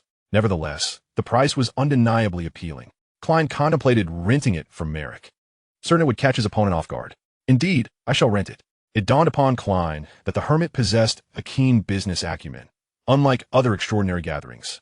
The Tarot Club, backed by the Fool's witness and credibility, permitted its members to rent extraordinary weapons and even wondrous items among themselves. Even if the Fool was presently but a figurehead, Klein had no intention of engaging in deceitful practices. After some deliberation, Klein resolved not only to rent the flame arrow, but also to inquire about the staff, given that it housed the ability to counter evil beings. However, the cost would not be borne by him, but rather by Merrick. On 51 Henry Street, upon receiving Klein's order, Odysseus immediately set about crafting a batch of specialized bullets. By around 5 o'clock in the afternoon, the two concluded their transaction. Under the guidance of the world, Odysseus arranged 2 candles on the table, drawing a mystical symbol composed of the eyeless eye of the Fool and distorted lines in between. He then erected a spiritual barrier, sacrificing the flame arrow, the staff, and 30 specially crafted bullets to the Fool. The usage rights for these 2 weapons would extend until 5 o'clock the following afternoon, leading Odysseus to speculate that Klein and his companions would likely act that very night. Having completed this transaction, Odysseus busied himself at the herb shop until after 9 o'clock. As was customary, once the assistant Kenna departed, he locked the shop door and extinguished the gas lamps before retreating to the lounge and laboratory in the backyard. First, he adjusted his state of mind through meditation, then commenced the potion preparation. He cleaned a beaker and dried it thoroughly, confirming that all materials were in place before adding the 3 exquisite black flowers to the beaker. These were pure black poppies, distinct from ordinary poppies, as they were a spiritual material with potent anesthetic properties in both their fruits and blossoms.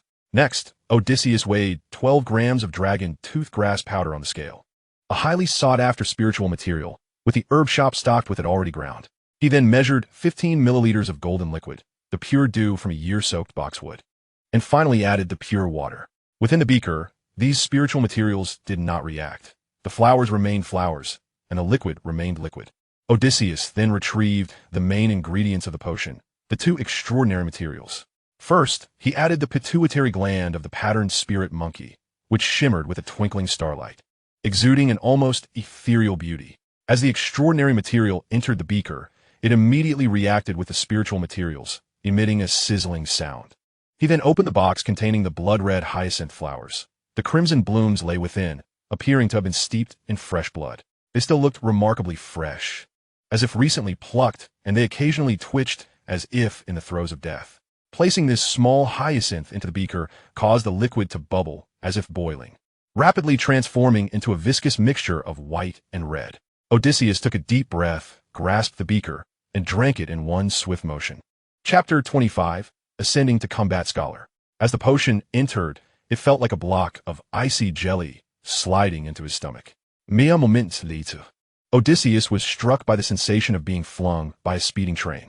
His entire body felt as though it had disassembled, every inch of his skin prickling with pain akin to being stung by countless needles. Immediately, a deafening hum filled his ears, accompanied by intense tinnitus, and darkness enveloped him, rendering him unable to see anything. Otis endeavored to concentrate his mind, managing to avoid fainting from the intense pain and the relentless ringing in his ears. He felt as though colossal hands were kneading his muscles, mercilessly tearing them from his bones, consolidating them in one place before releasing them once more. This relentless cycle left Otis in a state of numb agony. He fought valiantly against the pain, striving to maintain his composure. After what felt like an eternity, the darkness before his eyes began to dissipate, and he gradually regained some semblance of vision.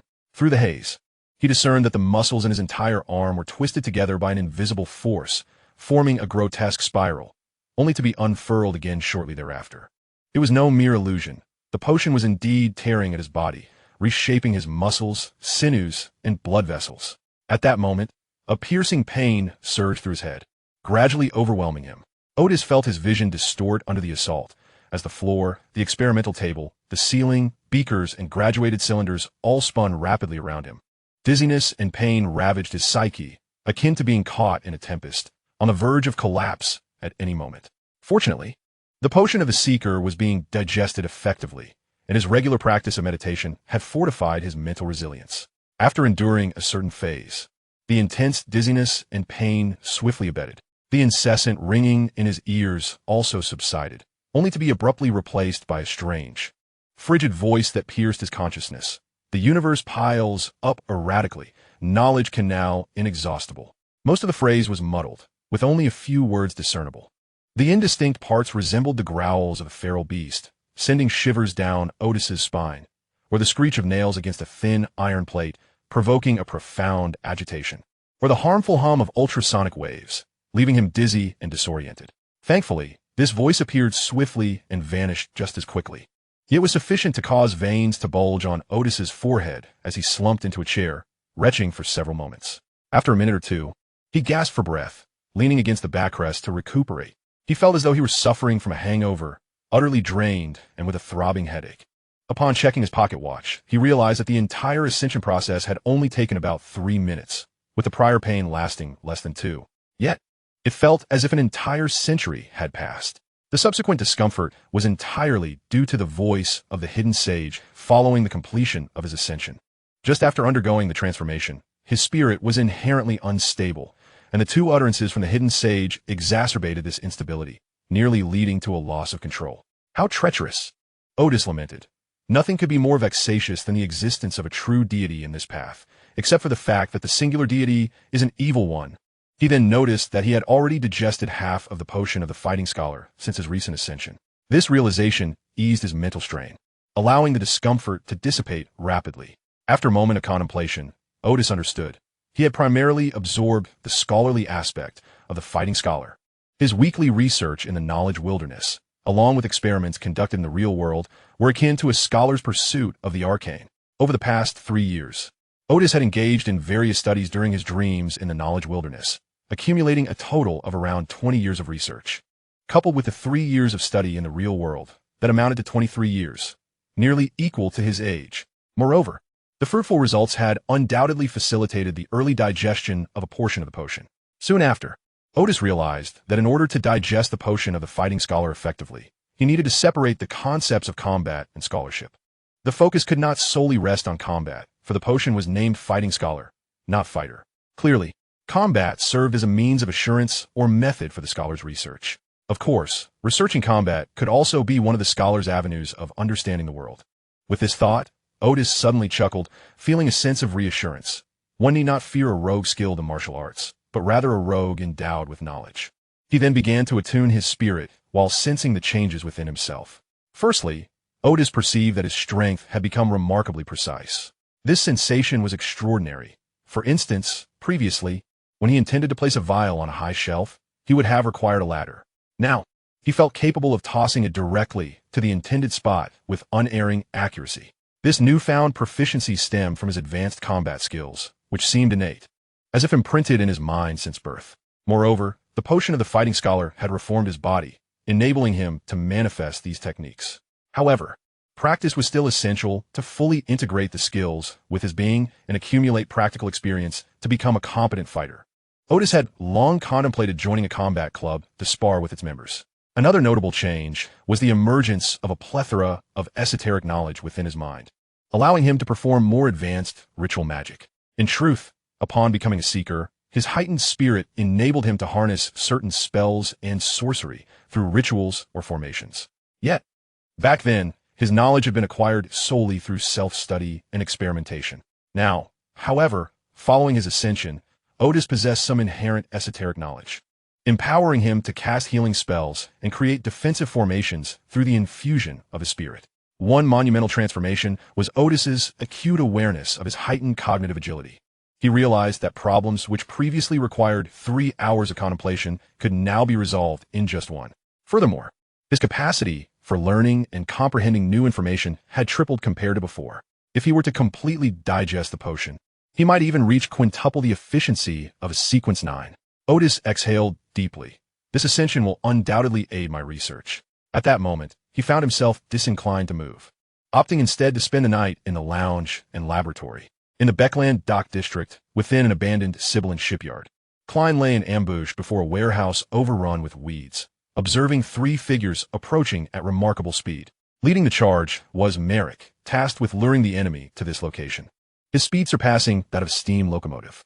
Following closely were their adversaries, the ghoul Jason and the werewolf Tyler. Upon reaching the center of the derelict shipyard, Merrick abruptly pivoted, brandishing a flaming arrow and unleashing 6 shots towards the pursuing foes. Chapter 26, Recent Unrest. In an abandoned Sibyllin shipyard, the battle commenced between Merrick, a member of the restrained faction of the Rose Society, and the hedonistic ghoul Jason along with the werewolf Tyler. Moments ago, while in a state of retreat, Merrick suddenly turned, drawing a black revolver and firing 6 shots at Jason and Tyler. Initially, upon seeing the revolver, the 2 members of the hedonistic faction dismissed it. Both the ghoul and the werewolf possessed exceptional defensive capabilities, rendering ordinary handgun bullets ineffective against their flesh. However, at the very moment the bullet was discharged, they were momentarily taken aback, instinctively seeking refuge, for what emerged from the revolver was, astonishingly, 6 diminutive fireballs. Merrick primarily targeted the werewolf, Tyler, due to their close proximity, with 3 bullets striking the beast, enveloping his upper body in flames, igniting both his garments and fur instantaneously. Merrick's left hand, devoid of a weapon, saw his fingernails elongate abruptly, lunging forth to pierce Tyler's chest. Jason hastened to intervene, only to find that the handgun in Merrick's grasp had transformed into a stark white scepter, diminishing the strength of all 3 present to varying degrees. With a swift motion, Merrick unleashed a purifying strike upon Jason, inflicting a profound golden wound upon his chest. The golden hue swiftly dissipated, yielding to a charred blackness. As Jason's complexion grew markedly pale, retreating 2 steps, acutely aware of the purifying strike's debilitating effect. Yet, he recognized the necessity of rescuing Tyler at any cost, enduring the excruciating pain as he advanced. At that moment, a figure clad in a black court gown, with pale golden hair and a delicate visage, emerged before his eyes. It was the vengeful spirit Sharon. Jason was possessed. He found himself gripping his own neck with fervor. Seizing this opportunity, Merrick extracted Tyler's heart, the sole vulnerability of the werewolf. The flames engulfing Tyler began to wane, and he clutched his chest in terror, feeling his strength rapidly diminish. At that juncture, the red ornament adorning Tyler's attire caught the attention of Sharon, Merrick, and Klein.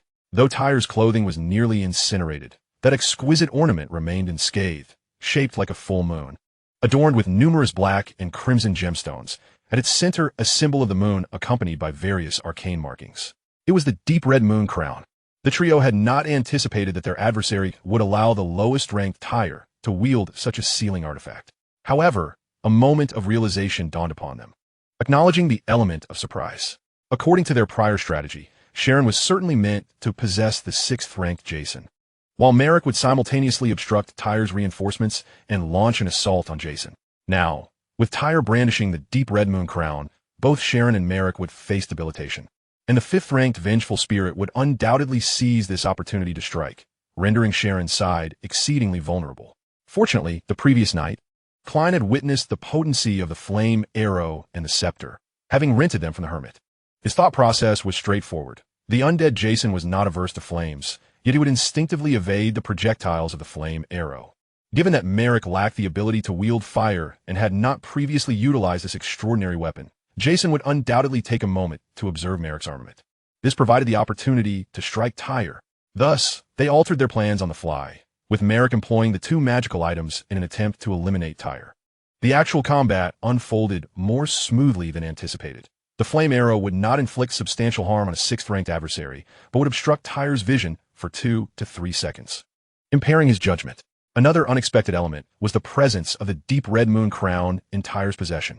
Merrick charged forward, intent on seizing the crown, when Klein suddenly intervened, firing at the ground not far from Merrick. The enchanted bullet forced the vengeful spirit, Steve, who was poised to possess Merrick, to reveal himself. Merrick dashed forward, striving to restrain Steve. Meanwhile, Klein executed a fiery leap, landing beside the still smoldering werewolf Tyler, claiming the deep red moon crown. The ensuing battle held little suspense. Klein weakened both Steve and Jason, while Sharon first sent Jason into the gates of the underworld. Subsequently, the trio surrounded Steve, despite the vengeful spirit wielding another extraordinary item. It proved futile, and he was swiftly vanquished. In this confrontation, Klein amassed a wealth of spoils. As they surveyed the battlefield, Merrick handed Klein the scepter, the flame arrow, and a pre-prepared sum of 120 pounds, an undeniably advantageous transaction. He inquired of Klein, "May I purchase the flame arrow?" He was less inclined towards the scepter, as it would also weaken him during use. Klein replied, "I shall inquire on your behalf." In the early morning, Odysseus stretched with vigor, having adequately restored his spirit and vitality, ready to venture out for breakfast at a cafe. However, upon reaching the storefront, a knock resounded at the door. Odysseus glanced at his pocket watch. It was barely past 7. Who would come seeking herbs at such an hour? Upon opening the door, he was greeted by Max. The leader of the Mechanical Heart Squad, with sharply defined facial features, observed Odysseus for a few moments before breaking into a smile. "You appear to be in good spirits." "Not too shabby," Odysseus replied with a wry smile. The promotion process proved far more perilous than I had anticipated. He understood that his close friend had come to assess his condition. Max handed Odysseus a leather pouch, freshly purchased red bean toast. Just as Odysseus contemplated how to resolve his breakfast dilemma, he stoked the fire, boiling water, while engaging in light-hearted conversation with his friend, grinding coffee beans in the process. "Things have been quite tumultuous in B-Clan recently," Max remarked as he lit a cigarette. Yesterday, another extraordinary battle erupted in the dock district. He closed the shop door with one hand, cigarette in the other. Captain Cancer paid a significant price to uncover that it was indeed an internal conflict within the Rose faction. Among those involved was a woman clad in a black court gown with pale golden hair, a man capable of manipulating corpses, seemingly cloaked in a layer of black fur, and a man adorned with face paint, dressed in a double-breasted formal suit. Odysseus continued his coffee-making without pause. "Were there any images? You may not be aware, but that Pathway's 7th rank possesses formidable anti-divination abilities," Max replied with a hint of exasperation. "Especially that man with face paint. Even with our sealing artifacts, we couldn't discern specific details like hair color or height." "Of course not," Odysseus thought, given that Captain Cancer paid a price. "The sealing artifact you utilized must be the Irad's magic mirror. That fellow is but a fool's lackey, even without the interference of the mist. He would never allow you to glean any useful information." Chapter 27, The Fighting Club. "I will keep an eye out for leads in this regard." Odysseus offered Max a steaming cup of coffee. "I recall you mentioning having acquaintances at the B-Clan Fighting Club?" Max immediately grasped Odysseus's intention to practice combat and fighting at the club. "Leave this to me." Members of the Mechanical Heart Squad also required training in combat, thus seeking collaboration with the fighting club. Odysseus nodded, then settled into a seat behind the counter, savoring his breakfast alongside his coffee. After bidding farewell to his friend Max, Odysseus intended to take a brief respite at noon. However, upon the arrival of his companion Hinny, the figure of the Fool and the imagery of the world resurfaced in his mind. "The illustrious Mr. Fool," the world devoutly intoned. "Please prepare the ceremony for the hermit to receive the weapons rented yesterday, along with the rental fee. I would also like to inquire if he has any willingness to sell the flame arrows." Odysseus hastened to the laboratory, placing 2 candles on either side of the table, drawing the appropriate symbols, and constructing a spiritual barrier. He lit the candles, dripped his homemade essential oil, and began to softly chant the revered name of the Fool, initiating the bestowal ritual. Soon, the candle representing Mr. Fool suddenly swelled, forming 2 ethereal, mysterious doors above the flames. The doors slightly parted, and a brilliant light erupted from the altar, gradually revealing 2 extraordinary weapons and a sum of 100 pounds in cash. The rental fee for the staff was 50 pounds, the flame arrows 20 pounds. And yesterday the world had also ordered 30 rounds of ammunition, which were non-refundable. The total came to exactly 100 pounds. Odysseus mused to himself, noting that the rental business appeared quite lucrative. Then, a wave of surprise washed over Odysseus. "I recall that Klein possesses the ability to conjure air bullets. Why does he still require the flame arrows?" Yet he remembered that despite Klein's capability, he had also purchased enchanted bullets. The power of the flame arrows was far inferior to that of the enchanted bullets, lacking any extraordinary effects. They might suffice against low-tier extraordinary beings, but when contending with a Sequence 7 adversary, they would merely serve as a surprise tactic, unlikely to inflict significant harm. However, this weapon was well suited for ambushes or encounters, aligning perfectly with Klein's tactical approach. After some reflection, he conveyed to the Fool through prayer, "The Fool not of this era, please inform Mr. World that a transaction is possible. 1 flame arrow for 500 pounds. It requires maintenance once a year and can last 5 to 6 years. With each maintenance costing £100, without maintenance, its lifespan dwindles to approximately 1 year. However, delivery will take several days. Additionally, one may order bullets from me at £1 each. I can also provide the method for crafting the bullets for an extra £100. The bullets used for the flame arrows are not enchanted and do not require carving. They can be processed from ready-made bullets. The only technical steps involve reformulating the gunpowder mix and soaking the bullet heads in a herbal concoction. These two formulas are relatively simple, and if I price them too high, I suspect Klein would prefer to attempt divining the formula himself, making it wiser to sell at a more reasonable rate. Moreover, Odysseus believed that the weapons crafted from his research were not unmarketable, yet he felt uneasy selling them to common extraordinary beings. He was, however, at ease selling to Klein, as the latter would not meet the same fate as those wild extraordinary beings who might unwittingly perish in some corner of the city. Their weapons confiscated and completely removed from Odysseus's purview. Before long, Odysseus received a reply from the world. "I will consider it." With a smile, Odysseus interpreted it as Klein's acknowledgement of the maintenance issue, deeming it somewhat troublesome, hence his contemplation. Although Odysseus had pondered solutions to the maintenance dilemma, he had not discovered a feasible resolution after some time. Theoretically, it was not essential to disassemble for maintenance. Mid-tier extraordinary beings could continuously replenish the spiritual essence of the flame arrows, restoring the efficacy of the magical arrays. However, the challenge lay in controlling the quantity of spiritual essence replenished. These arrays resembled intricate instruments where even slight deviations in spiritual essence could prove detrimental.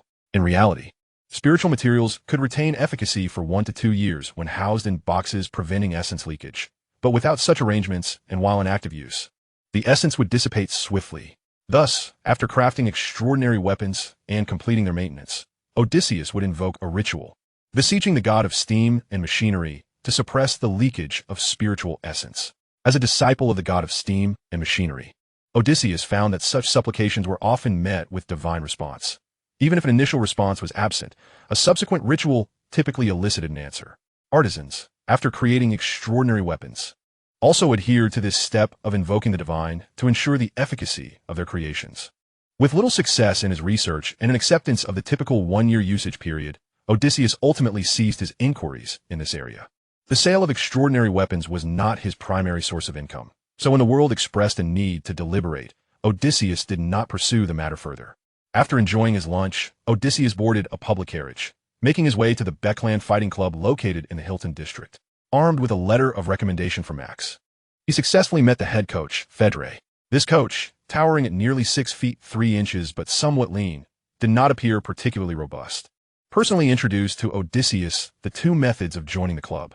The first option was to directly pay a £20 annual fee to become a club member, granting unrestricted access to the club's facilities, the opportunity to seek suitable sparring partners, and the chance to engage with other members. The second option involved paying a £10 tuition fee to join the club temporarily as a student. After completing a series of lessons, one would no longer qualify for club entry. Odysseus thought to himself. Clearly, the first method of membership was tailored for individuals like me, who possess a foundation in combat and seek to engage in practice. "I choose the first membership option," he declared. Fedre nodded in acknowledgement, seemingly unsurprised. "Mr. Max likely mentioned your background in the letter. Extensive combat training, yet lacking practical experience, correct?" "Indeed," Odysseus affirmed. "Please proceed to pay the membership fee, and I will arrange a sparring partner for you." Guided by the attendant, Odysseus paid the fee and received the club's badge before entering the indoor arena. Fedre had arranged for a sparring partner who awaited at the entrance. As he ushered Odysseus towards the practice area, he inquired, "What level of intensity do you require for your training?" "I'm not quite sure," Odysseus scratched his head. "It's my first time at a fighting club." The sparring partner paused momentarily, then replied, "Understood. I will be mindful of the intensity." Upon reaching the practice area, the sparring partner declared, "Let us begin." In an instant, Odysseus found himself propelled backward. Chapter 28. Practicing Combat. The sparring partner assigned by Fedre was seasoned and highly skilled, usually engaging with the club's senior members. When conversing with Odysseus earlier, he had been somewhat taken aback to find himself paired with a novice. However, as the sparring partner called out to commence, Odysseus advanced with his right hand extended, swiftly stepping forward, and his open palm struck the partner's chest, sending him flying. The partner, clutching his chest, rose to his feet, realizing that had it been a punch, he would have sustained an injury. Odysseus hurried to assist. "Are you all right?" For the very first time engaging in combat with another, he was unprepared for the outcome, unexpectedly sending his opponent flying with ease. No worries, the sparring partner thought, slightly embarrassed. I wasn't ready just now. Let us go again. I must have been careless earlier. The two squared off once more, each adopting their respective stances. The sparring partner noticed that Odysseus's stance appeared rather peculiar, with his body slightly bent and his fist positioned one in front and one behind. What style is that stance from? He inquired. Odysseus hesitated before replying. It's from the school of Emperor Roselle. This was in fact a memory of the initial posture from Baji Quan. As a combat scholar, Odysseus had only seen films and videos about it.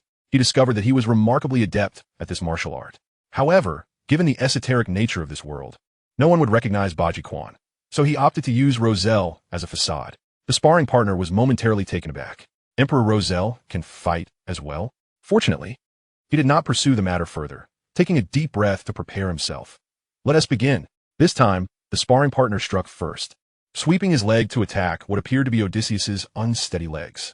Odysseus crouched slightly, his body resembling a cooked shrimp, first using both arms to block the incoming attack, then suddenly exerting force, propelling the sparring partner away with his shoulder. Odysseus had shown restraint, using his entire shoulder rather than the hard peak, as the latter could easily injure his opponent's internal organs. The sparring partner, astonished mid-air, was flung out of the elastic training area, likely to land rather harshly. Yet, just as he was about to hit the ground, a force steadied him, allowing him to stand securely. Turning around, he saw Mr. Fred, who had somehow appeared behind him. Take a break. I'll practice with him, Fred instructed. The sparring partner stepped aside, slightly perplexed. Odysseus smiled at Fred, saying, I apologize. It seems I couldn't control my strength. I understand, Fred replied, assuming a preparatory stance. I could see you mean no harm. Let us go prepare begin. Fred launched a powerful right punch, and Odysseus quickly ducked to evade the attack. At that moment, Fred's right arm was elevated, exposing his entire right armpit to Odysseus. Before Fred's left fist could reach him, Odysseus struck decisively. However, to his surprise, Fred's right leg kicked out first, landing squarely on Odysseus's chest. Instantly, Odysseus crossed his arms in front of him. Thud!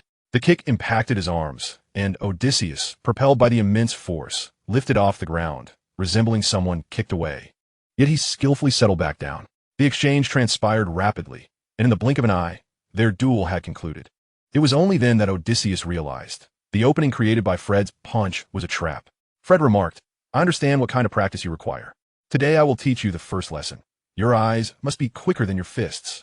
He attacked again, and although Odysseus was able to defend against Fred's blows, he found no opportunity to counterattack. Soon, their practice drew the attention of other club members who gathered to watch. Despite Odysseus's apparent disadvantage, the exchanges remained captivating, showcasing martial skills to the fullest.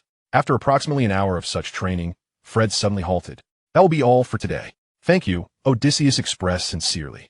He did not leave the combat club immediately, but began to reflect on the encounters, practicing any insights he had gained, savoring the experience. Having advanced, Odysseus's memory was exceptional.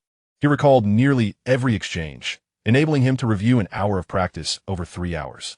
During this reflection, Odysseus suspected Fred was also an extraordinary fighter.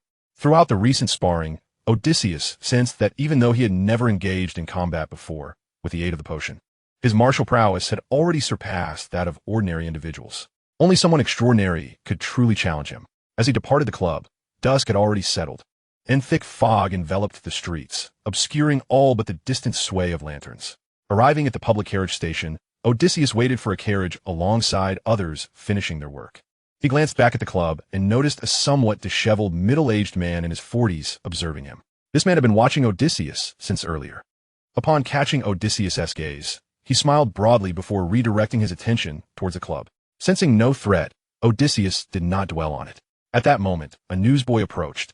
Hawking the evening paper, the Rune Evening News reports, Lady Mary, the wealthy coal factory owner, has received threats of unknown origin. The fleets of the Rune Kingdom and the Fesak Empire faced a brief standoff off the southern coast of Sunya Island. Additionally, the Daily Observer covered the current situation in the Eastern District. Odysseus recalled the reporter named Mike, remembering how Klein had once protected him during an interview in the Eastern District. I'll take a copy of the Daily Observer. He retrieved a coin from his pocket and handed it to the newsboy in exchange for a newspaper. On the front page of the Daily Observer, There was indeed a detailed report about the Eastern District. After a brief wait, the carriage arrived, and as Odysseus settled inside, he continued perusing the paper, discovering a piece about Lady Mandy recruiting new members in the Eastern District. Although it did not explicitly state her name, Odysseus recognized that it referred to her. Many who had visited the Nandu ballroom would surely discern that this was about Lady Mandy. Odysseus could not help but frown. After all, this was a gray industry that thrived in the shadows, necessitating a conversation with that reporter. Chapter 29. The Reporter Seeking Assistance. Sitting in the public carriage, Odysseus thought to himself that he presumed Lady Mandy had already taken appropriate measures. Nevertheless, for prudence's sake, he resolved to visit the Nandu ballroom the following day. 15 Minsk Street. Ding dong. Just as Klein was about to enjoy his dinner, the doorbell rang, prompting a wry smile. Now, when he hears the doorbell, it feels akin to how he once felt about a phone ringing, something to be avoided at all costs. He hurried to the door, his mind already conjuring the somewhat anxious figure of Mike Joseph from the Daily Observer. Klein paused, slightly taken aback. Why was this reporter visiting him at such a late hour? Upon opening the door, Mike greeted him with a smile. Apologies, I hope I'm not interrupting. Well, you are, Klein replied with resignation. What brings you to me at this hour? I received a threatening letter. Mike remarked with a certain calmness. It seems I've penned something I ought not to have. This seasoned journalist had encountered such situations before, thus he remained relatively composed. Klein paused momentarily, then gestured. Come. Once inside, Mike inhaled the delightful aroma of food wafting through the living room. Mr. Moriarty, should you ever tire of your detective pursuits, perhaps you might consider a career as a chef. In response to your compliment, I ought to extend an invitation for dinner. Klein replied with a smile as he prepared tea. However, I must apologize. I have only prepared one meal. He handed a teacup to Mike. Let us discuss the matter at hand. Mike retrieved an opened letter from his pocket. This is what I received this afternoon.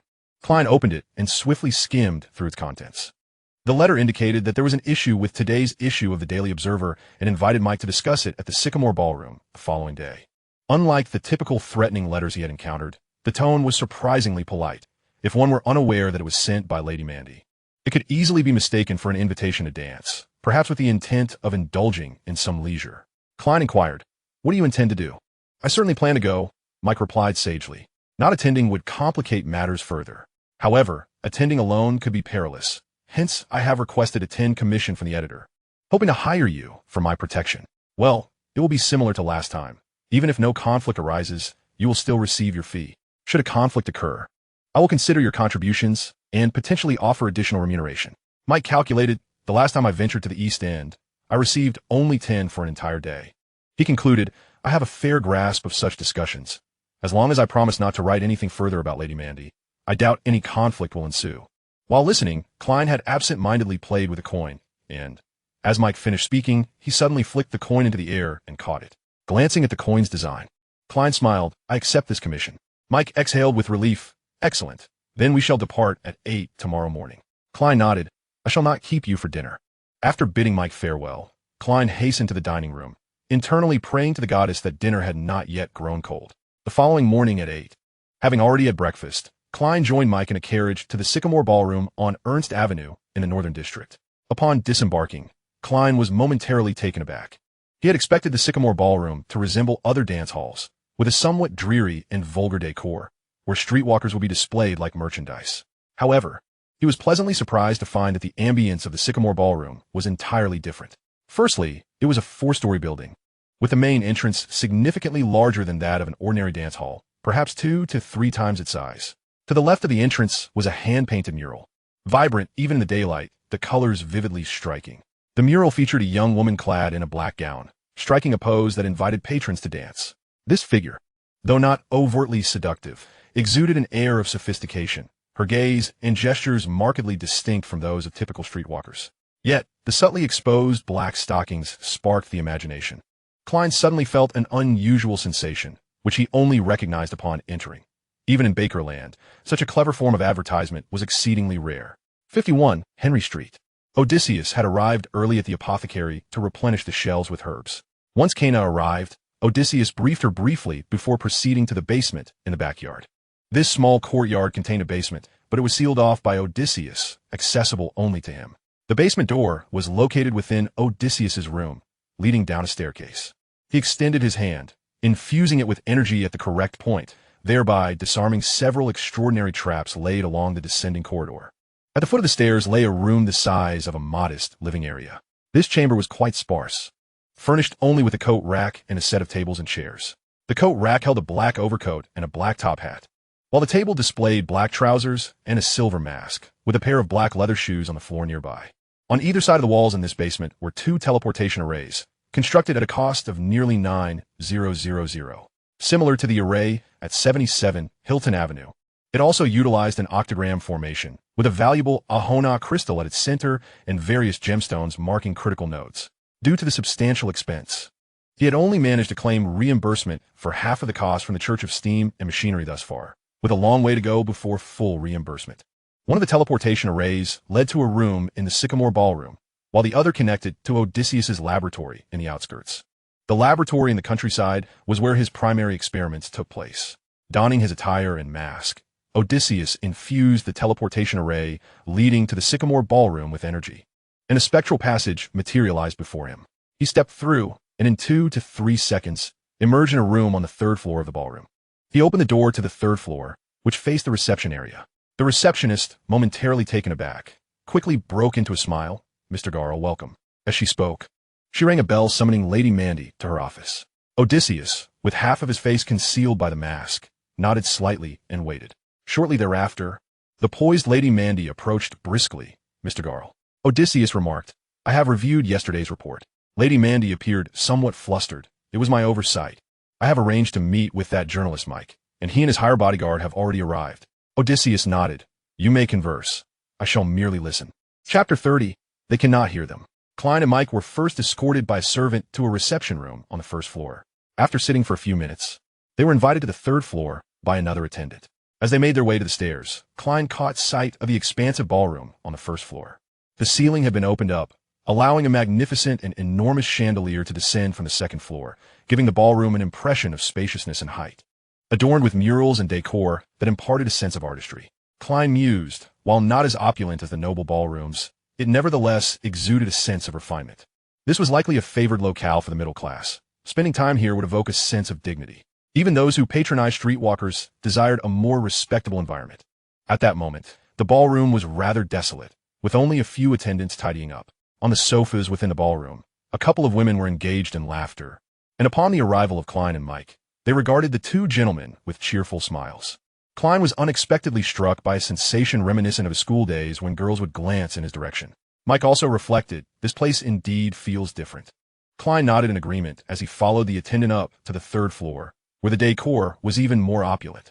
This level featured recreational areas for squash and billiards, as well as dining zones and cafes. Naturally, there were also several cozy rooms adorned with warmth. The 2 were ushered into a modestly sized reception room, where Mandy awaited their arrival. Rising from a sofa, she greeted them with a stern expression, saying, "It is a pleasure to meet you both." In addition to Mandy, Enoch was present, though he remained seated, casting a sullen gaze at the 2 guests. His purpose for being there was to intimidate, without uttering a word. As Klein entered, he cast his eyes towards the inner wall, sensing a gaze fixated upon him and Mike. Mike, too, expressed, "It is a pleasure to meet you, Miss Mandy." Mandy gestured for them to take a seat, and once settled, she inquired of Mike, "Are you familiar with the Nanju dance hall?" Mike candidly replied, "Not very well." Mandy's demeanor turned serious as she pressed, "Then why did you choose to write a report that could easily lead to misunderstandings?"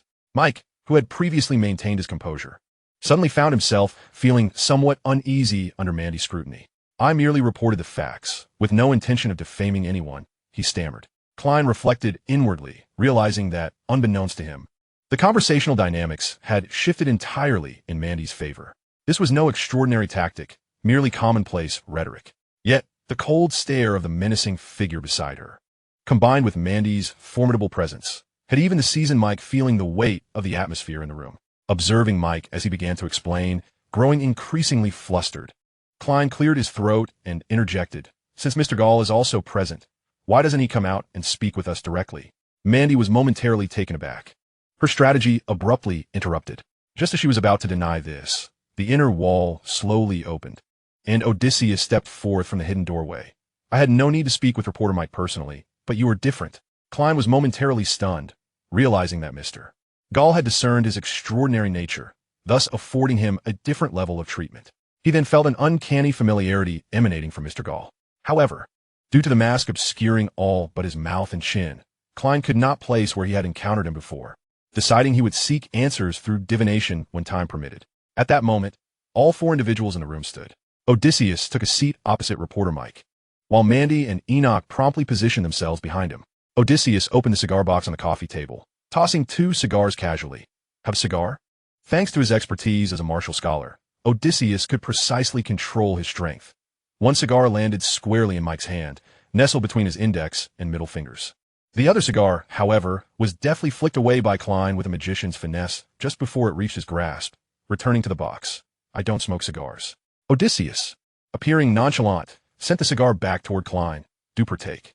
As Klein prepared to deflect the incoming cigar yet again, it seemed to possess a life of its own, deftly avoiding his outstretched hand and landing perfectly in his palm. This swift exchange concluded before Mike and the others could fully comprehend its occurrence.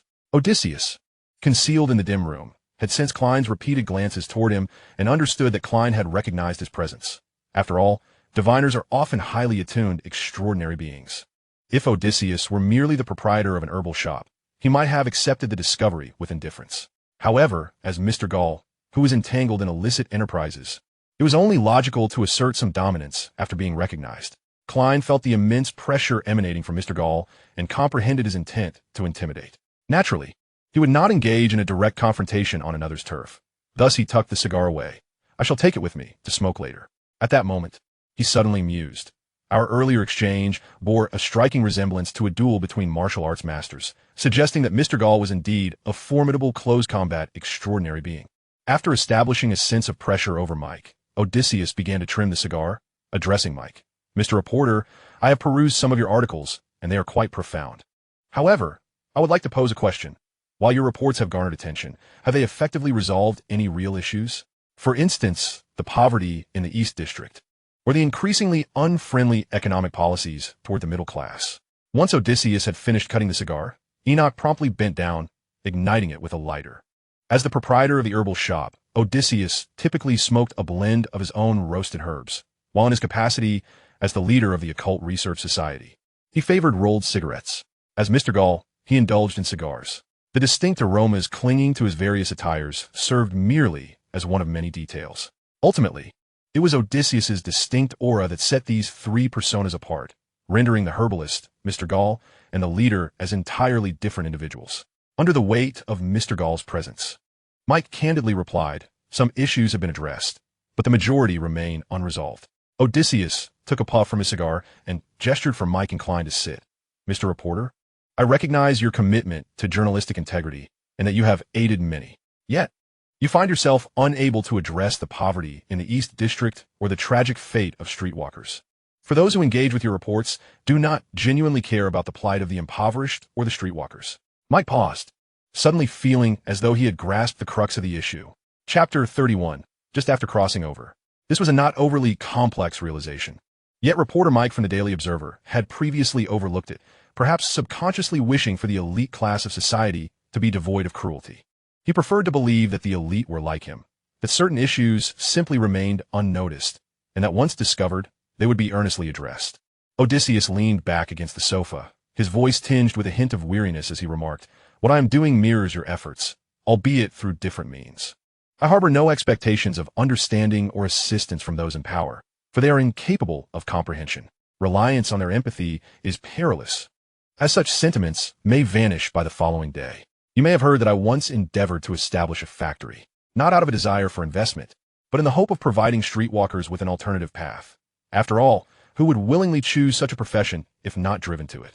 Yet, I failed and currently, only one Nanju restaurant remains profitable. Mike quickly interjected, I have heard of your commendable endeavors. Odysseus raised a hand, interrupting him. No need for flattery. I am aware that what I do is not truly commendable. On the contrary, it is rather sordid. He gestured towards his mask. Once this mask is donned, it cannot be removed. However, I harbor no regrets, for I have genuinely addressed a portion of the issues at hand. Regrettably, all I have garnered in return is the disdain and derision of the upper echelons of society, and to this day, there has yet to emerge a second cedar ballroom. Mike, somewhat agitated, asserted, No, what you have accomplished is truly magnificent. You have provided security for many street women, thus averting numerous tragedies. Thank you. Suddenly, Odysseus rose and said, "Thank you, Mr. Journalist." Mike promptly stood as well. Odysseus continued, "Those who wish to learn about the Cedar Ballroom will do so through their own channels, but that channel must not be the newspaper, for such a medium is easily misinterpreted and susceptible to exploitation." He pointed to his mask and added, "Moreover, I must remind you that beneath this mask lies a plethora of secrets belonging to influential figures. For your sake, for mine, and for the Cedar Ballroom, please refrain from publishing reports akin to yesterday's." Mike immediately assured him, "Rest assured, at least in the Daily Observer, such an article shall not appear again." Odysseus took a puff of his cigar and replied, "Thank you." They engaged in casual conversation for a while before Mike took his leave, with Mr. Garl accompanying them to the stairway. Upon departing the Cedar Ballroom, Mike remarked, "He is a gentleman deserving of respect." Klein nodded in agreement, contemplating that he would consult the divination to recall where he had previously encountered Mr. Garl. On the third floor of the Cedar Ballroom, Odysseus, while smoking a cigar, said to Enoch, "You may bring guests to the ballroom tonight. The expenses shall be on my account." Enoch bowed with delight. "Thank you, Mr. Garl." He was among the few who knew that Mr. Garl was indeed Odysseus. Once Enoch departed, the poised Lady Mandy remarked, "Mr. Garl, Lord Iceburn has just sent another invitation. The second of its kind, hoping to invite you to the ball he is hosting." Odysseus smirked slightly. He remains undeterred, does he?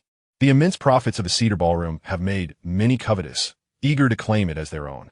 Fortunately, this is a gray industry, and nobles and politicians disdain to vie for it. Iceburn is merely a bought lord, lacking true power, hence his approach may be rather unbecoming. Let us disregard him.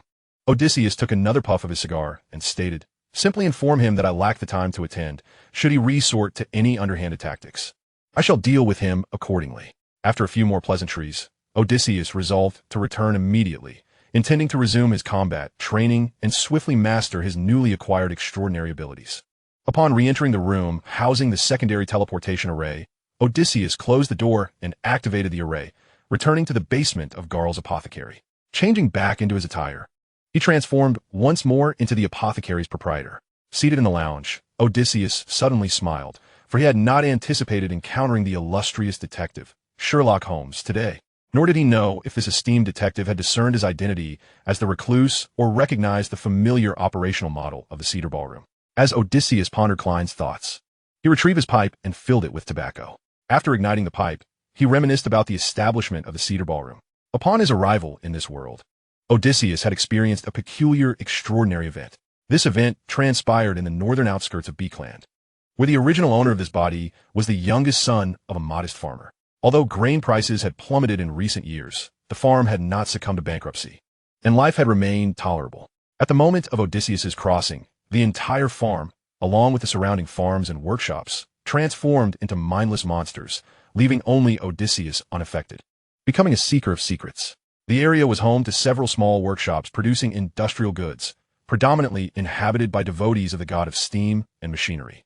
Upon receiving reports, the Heart of Machinery promptly intervened to conduct an investigation.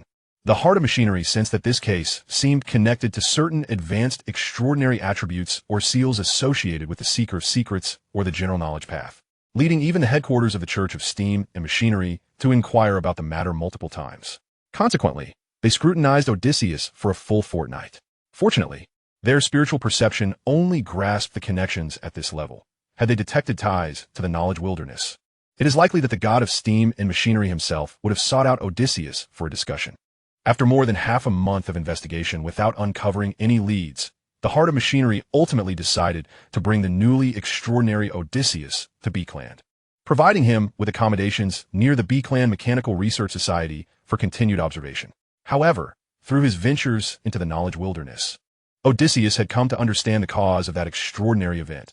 Upon arriving in this world, he possessed extensive knowledge pertaining to the Old Ones and the cosmos, which inadvertently brought about a catastrophic disaster to the surrounding space. As for why this calamity had not befallen all of Beakland, why he himself remained unaffected and ascended to extraordinary status, Odysseus believed it must be related to the knowledge wilderness. The specific reasons eluded him, but this conjecture seemed the most plausible. Simultaneously, while utilizing the knowledge wilderness to study his circumstances, Odysseus serendipitously discovered certain patterns and new applications regarding spirituality and arrays. enabling him to devise a method for the rapid and extensive cultivation of spiritual herbs. Thus, while cooperating with the heart of machinery's investigation, he feigned enlightenment and began contracting the cultivation of spiritual herbs in the wilderness. Initially, he merely peddled them at various mystical gatherings, but later secured orders to supply spiritual materials to the heart of machinery, allowing him to amass the funds to open an apothecary. As a healthy young man, once Odysseus began to acquire wealth, it was only natural for him to care for the numerous street women populating the streets. However, he soon became disillusioned with the customs of this world. Chapter 32. The divination regarding Mr. Garl failed. Before his crossing, Odysseus held certain moral standards, but post-crossing, his mindset shifted. Having been granted a second chance at life, he naturally sought to experience a different existence. Moreover, with so many street women, both overt and covert, it was only peculiar that Odysseus did not entertain certain thoughts with his newfound wealth. Yet, he quickly discerned that the customs of this world's sex industry were exceedingly crude. He had previously viewed films about courtesans and heard tales of the slender beauties of Yangzhou and others. He understood that a slightly higher echelon of this profession should appear more refined and cultured, at the very least featuring artistic performances and opportunities for conversing with the ladies. However, as he delved deeper into this industry, Odysseus felt the city's malice. The lives of many street women were tragically miserable, particularly those afflicted with disease, who perished in the prime of their youth. Odysseus contemplated various solutions, such as utilizing the Church of Steam and Machinery-S channels to introduce female workers to factories. However, he discovered that many of these women eventually returned to street work after some time. Upon inquiry, Odysseus learned that most were displaced due to the introduction of more advanced machinery, leading to layoffs, while others faced unemployment due to factory closures or deliberate dismissals by management. At this moment, Odysseus began to contemplate the issue earnestly. He discerned that the choices available to ordinary individuals, particularly those hailing from impoverished families, were exceedingly limited in this era. Despite societal advancements and the emergence of numerous new professions, the underprivileged lacked the requisite insight to board the swiftly moving train of progress and partake in the era's bounties. Ultimately, they remained ensnared in poverty, destined to lead lives of hardship. Odysseus profoundly grasped the lamentable sorrow of the times, realizing that, given his status and capabilities, it would be arduous to assist these women through lawful and compliant means. Thus, he conceived the notion of reforming the streetwalker industry in Bakerland. Just as he was formulating his plans, he rescued Mandy, who was on the verge of being sold to a seedy nightclub due to her debts, and began grooming her as his aide. Armed with a comprehensive strategy, he harnessed the powers of mysticism to subdue the gang led by Enoch, steadily advancing his agenda. Ultimately, with all his savings and any funds he could borrow, he established the Mahogany Ballroom. Upon the ballroom's opening, Odysseus discovered that the streetwalkers' expectations were modest. They merely sought a stable and protected environment in which to conduct their business. Without Odysseus's efforts, even this minimal demand would have remained unfulfilled.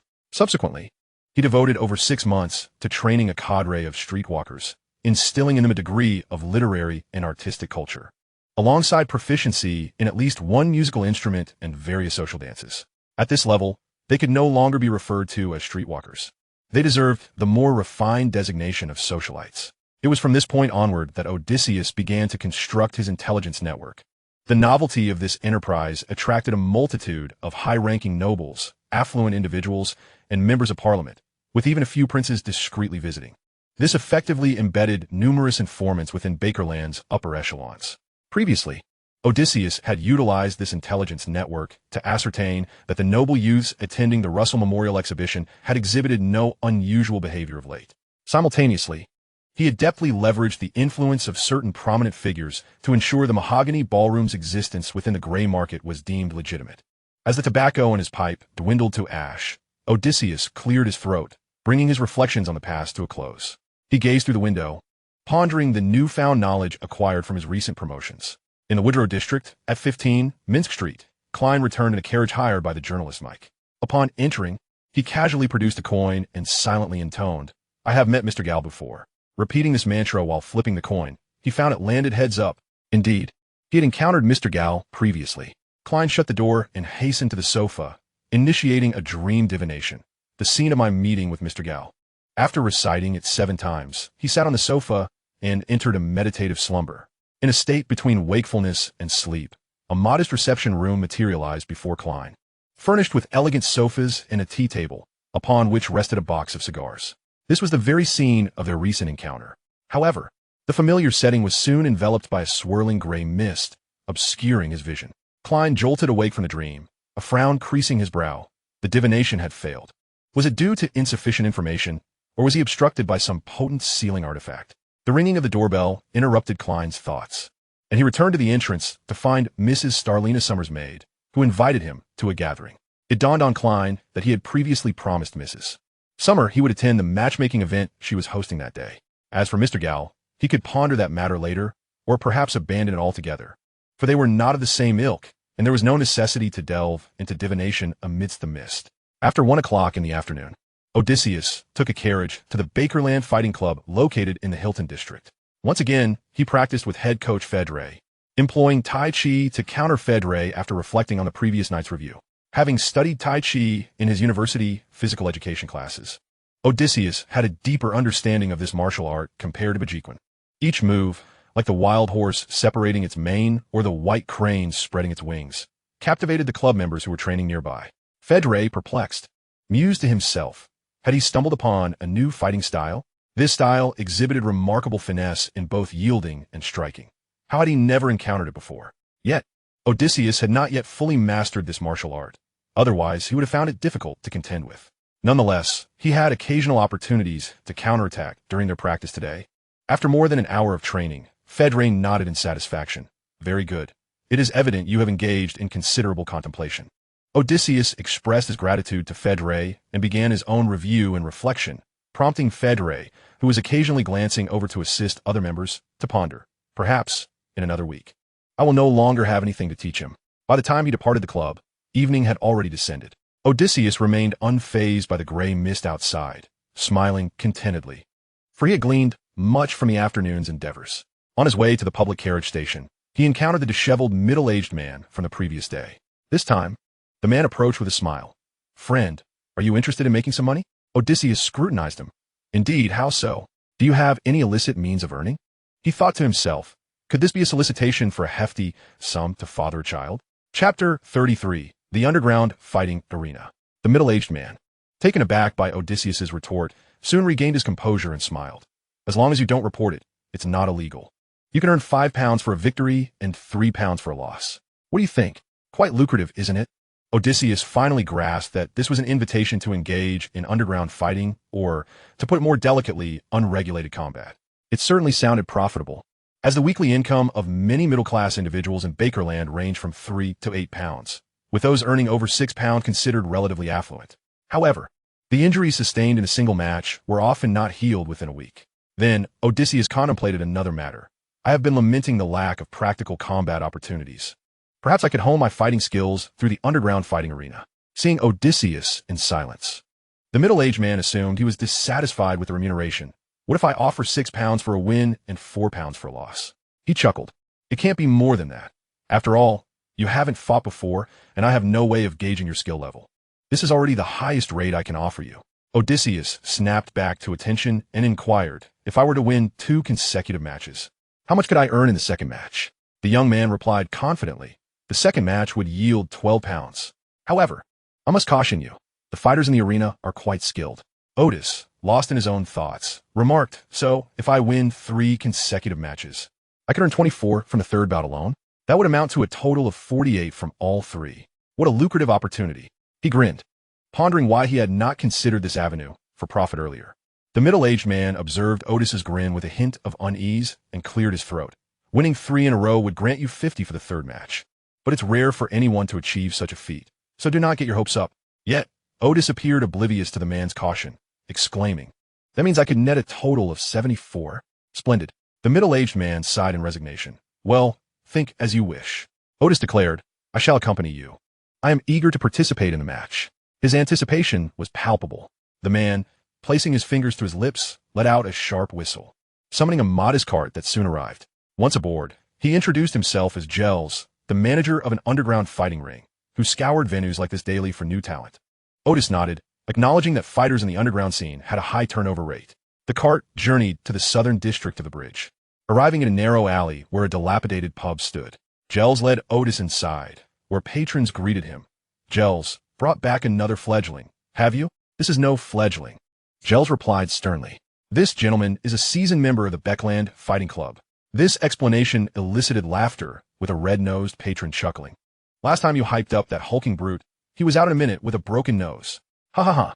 The laughter grew louder. Gels waved his hand in annoyance. Gentlemen, let us prepare to place our bets. He guided Otis to the bar, where the bartender promptly opened the counter and knocked on a door behind him. The door swung open to reveal a staircase descending into the depths, where guards stood watch. Give it your all, fledgling. Try to last a minute. The cheers and laughter behind them threatened to lift the roof. Once the door closed, Otis paused on the stairs, asking, May I place a bet? Gels was initially taken aback, but then chuckled, of course. Otis retrieved his wallet, stating, Let me see. I have 66, 12 shillings, and 5 pence. I will wager all on my 3 consecutive victories. Gels stared at the stack of money, momentarily dumbfounded. You are quite wealthy?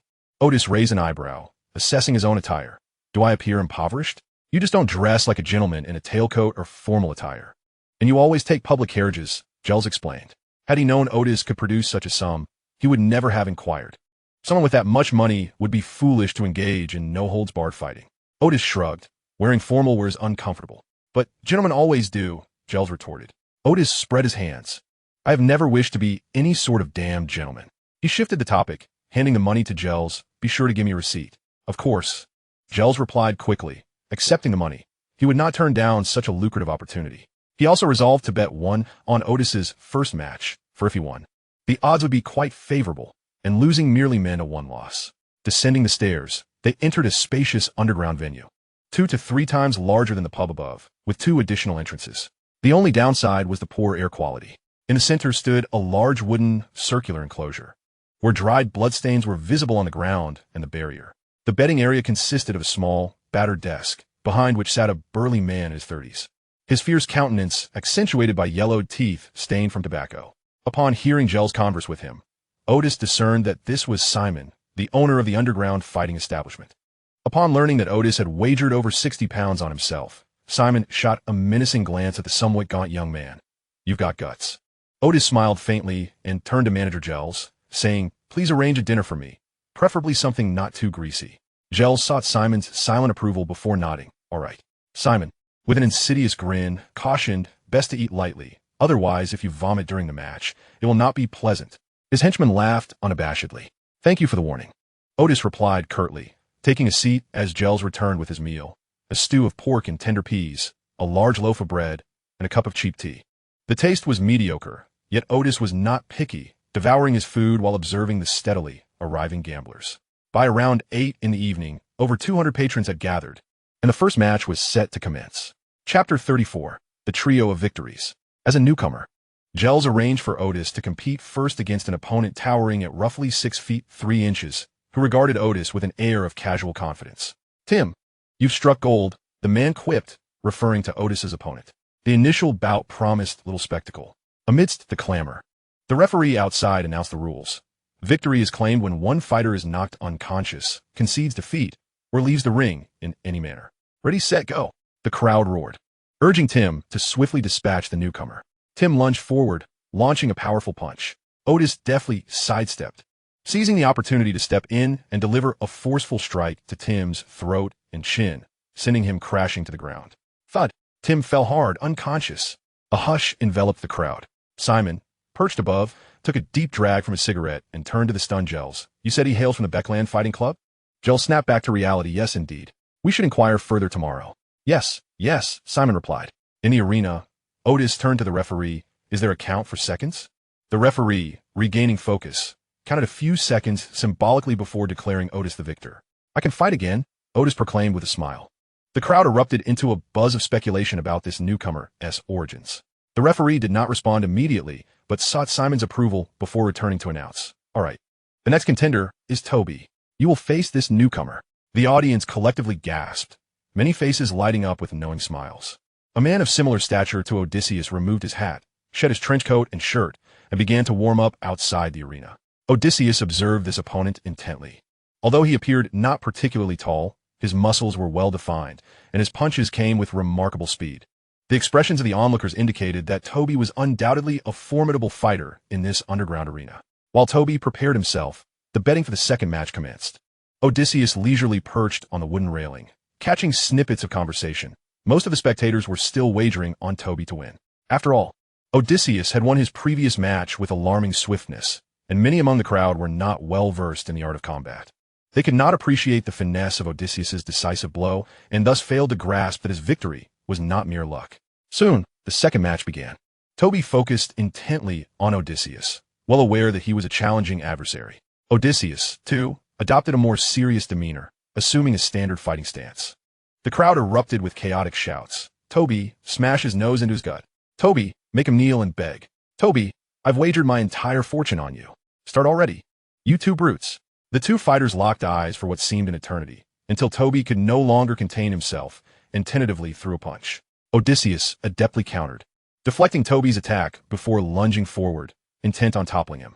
Fortunately, Toby's strike had been merely exploratory, granting him sufficient space to evade, albeit in a somewhat clumsy manner.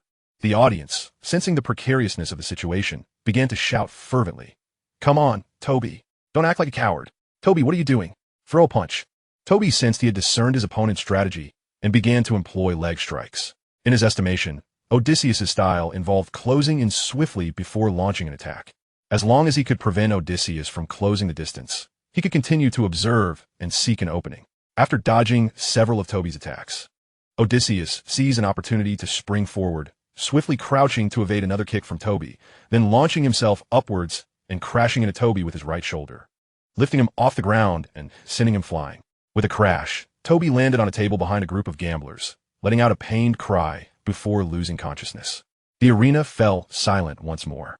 However, this time the referee was quick to react. A newcomer emerges victorious. The newcomer triumphs again. The spectators buzzed with confusion. They struggled to comprehend how this seemingly slight and less muscular newcomer had managed to defeat two opponents in succession. Odysseus raised 3 fingers. I wish to fight 10. I demand a third match. The referee approached the match overseer for clarification and soon returned, stating, the third match will be 3 against 1. Are you certain you wish to proceed? Odysseus, noticing the malevolent grin on the overseer's face, replied nonchalantly, absolutely. Once again, silence enveloped the arena. What a madman! Exclaimed a bystander, prompting a louder discussion among the crowd. Some viewed the newcomer as overly arrogant, while others speculated he must possess considerable confidence. As the 3 contenders warmed up, betting for the third match commenced, this time evenly split. Half the spectators wagered on Odysseus to win, while the other half bet on his defeat. The third match commenced. Odysseus found himself encircled as the 3 adversaries launched their assault. Instead of overwhelming him with sheer numbers, they employed a strategic approach. 2 attacked, while 1 coordinated and filled in gaps. Odysseus, utilizing his agility, deftly evaded their encirclement. After a careful assessment of his 3 opponents, Odysseus prepared to counter. At that moment, he spotted a familiar face among the onlookers, a gaunt middle-aged man bearing a prominent scar at the corner of his left eye. Odysseus recalled that Aman had informed him on Monday that this man was an informant for the Punisher, who had been seeking his whereabouts for a price. In a fleeting moment of distraction, one of his opponents seized the opportunity, delivering a powerful punch to Odysseus's cheek. Amidst the roaring cheers of the crowd, Odysseus felt a ringing in his ears. However, the physique of an extraordinary individual far surpassed that of an ordinary person. He staggered back, shook his head, and quickly dispelled the discomfort. Yet his adversaries capitalized on this moment. The most muscular among them crept up from behind, firmly locking Odysseus's shoulders with his arms. The one who had just struck him raised his foot and aimed a fierce kick at Odysseus's torso. Realizing he could not break free, Odysseus pivoted, using the substantial bulk behind him as a point of leverage. He leapt upward, ensnaring his approaching opponent with his legs, and twisted fiercely, sending the man spiraling away to crash against the wooden railing. As Odysseus's feet touched the ground, he sprang into action once more, launching himself at the third opponent. However, the latter, startled, leaped over the railing, choosing to forfeit. Silence fell upon the arena once again. Odysseus turned to the referee. Should we continue? The referee hastily replied, why yes. The newcomer wins. Odysseus leaped from the wooden railing, seeking the overseer to collect his rewards and winnings. Chapter 35, Bernadette's Speculation.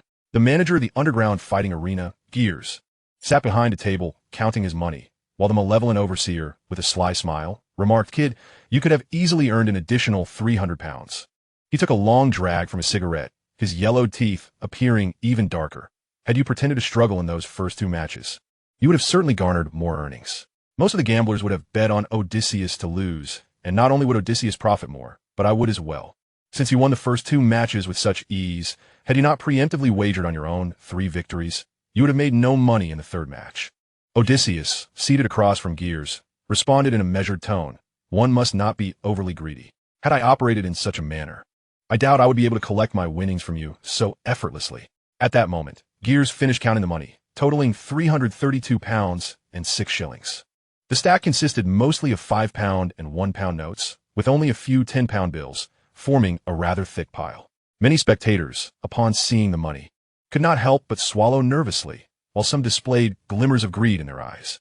Since Odysseus had vanquished all the other competitors, the day's matches concluded. Most of the spectators began to disperse. After casting a glance at them, Odysseus noted that all expressions of greed had vanished. Odysseus rose to his feet, poised to retrieve the money, when Simon unexpectedly pressed a hand upon it. Are you interested in a collaboration? I am aware of a prestigious competition, attended by members of high society who wager substantial sums. The reward for a victory starts at a remarkable 150. Not interested, Odysseus replied, recognizing that such remuneration was designated solely for the amusement of the aristocracy, a realm he had thoroughly researched.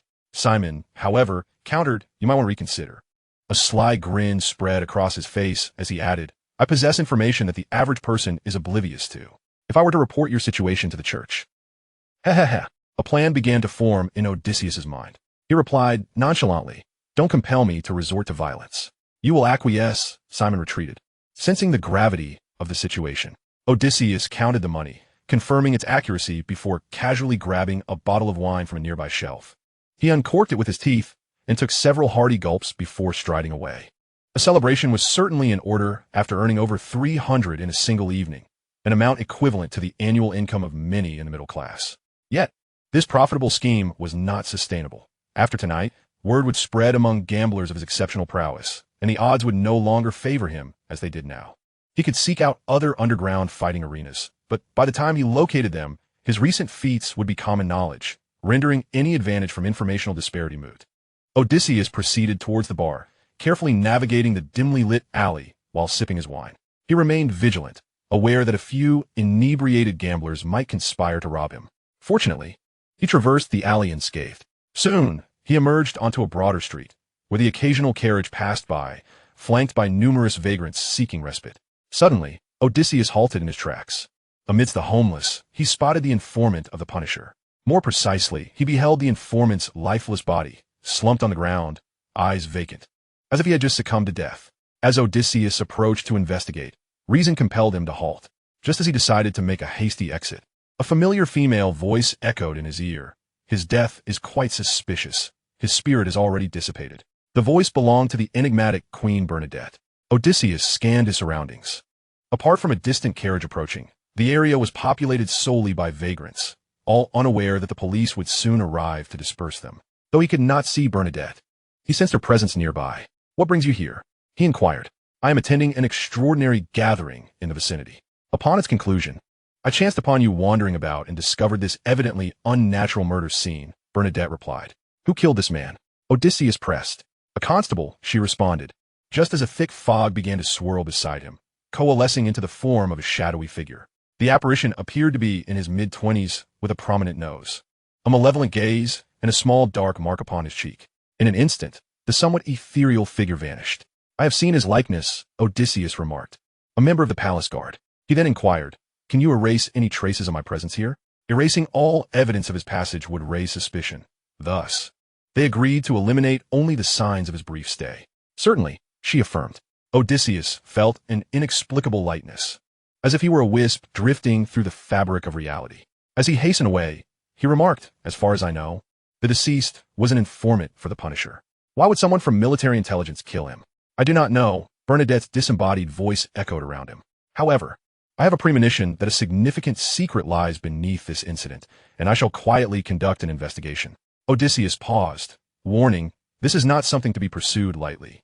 I shall not actively seek it out, Bernadette replied. Yet I sense that you will soon find yourself entangled in this inquiry. Her presence in Bakeland was not merely for leisure. She harbored a prophecy that events of profound consequence were destined to unfold in this city.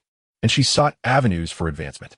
Just moments ago, she had intuited the death of the informant, sensing a vast conspiracy lurking in its shadows. She anticipated that she might soon become embroiled in it, and thus, if the opportunity arose, she would initiate her own investigation. I appreciate your concern, Odysseus replied with a wry smile. I wish to live for at least another 2 years. Becoming involved in matters of secrecy could prove detrimental to my longevity. Bernadette suddenly asked, with your extensive network of intelligence, you must have sensed that Bakeland is brewing something significant. Odysseus replied, I have merely noticed a recent upheaval in the political climate. The tensions among factions are increasingly pronounced. He understood that this turmoil was a result of King George III's aspirations for divinity manifesting in subtle ways, and he recognized that, given his current capabilities, ignorance was the best course of action. This is merely the prelude, Bernadette asserted with conviction. Let's discuss something else, Odysseus suggested. I am but a lowly figure. Such matters are far beyond my concern. Very well, Bernadette conceded. Let us discuss the 2 bookmarks that went missing from the Royal Museum the other day.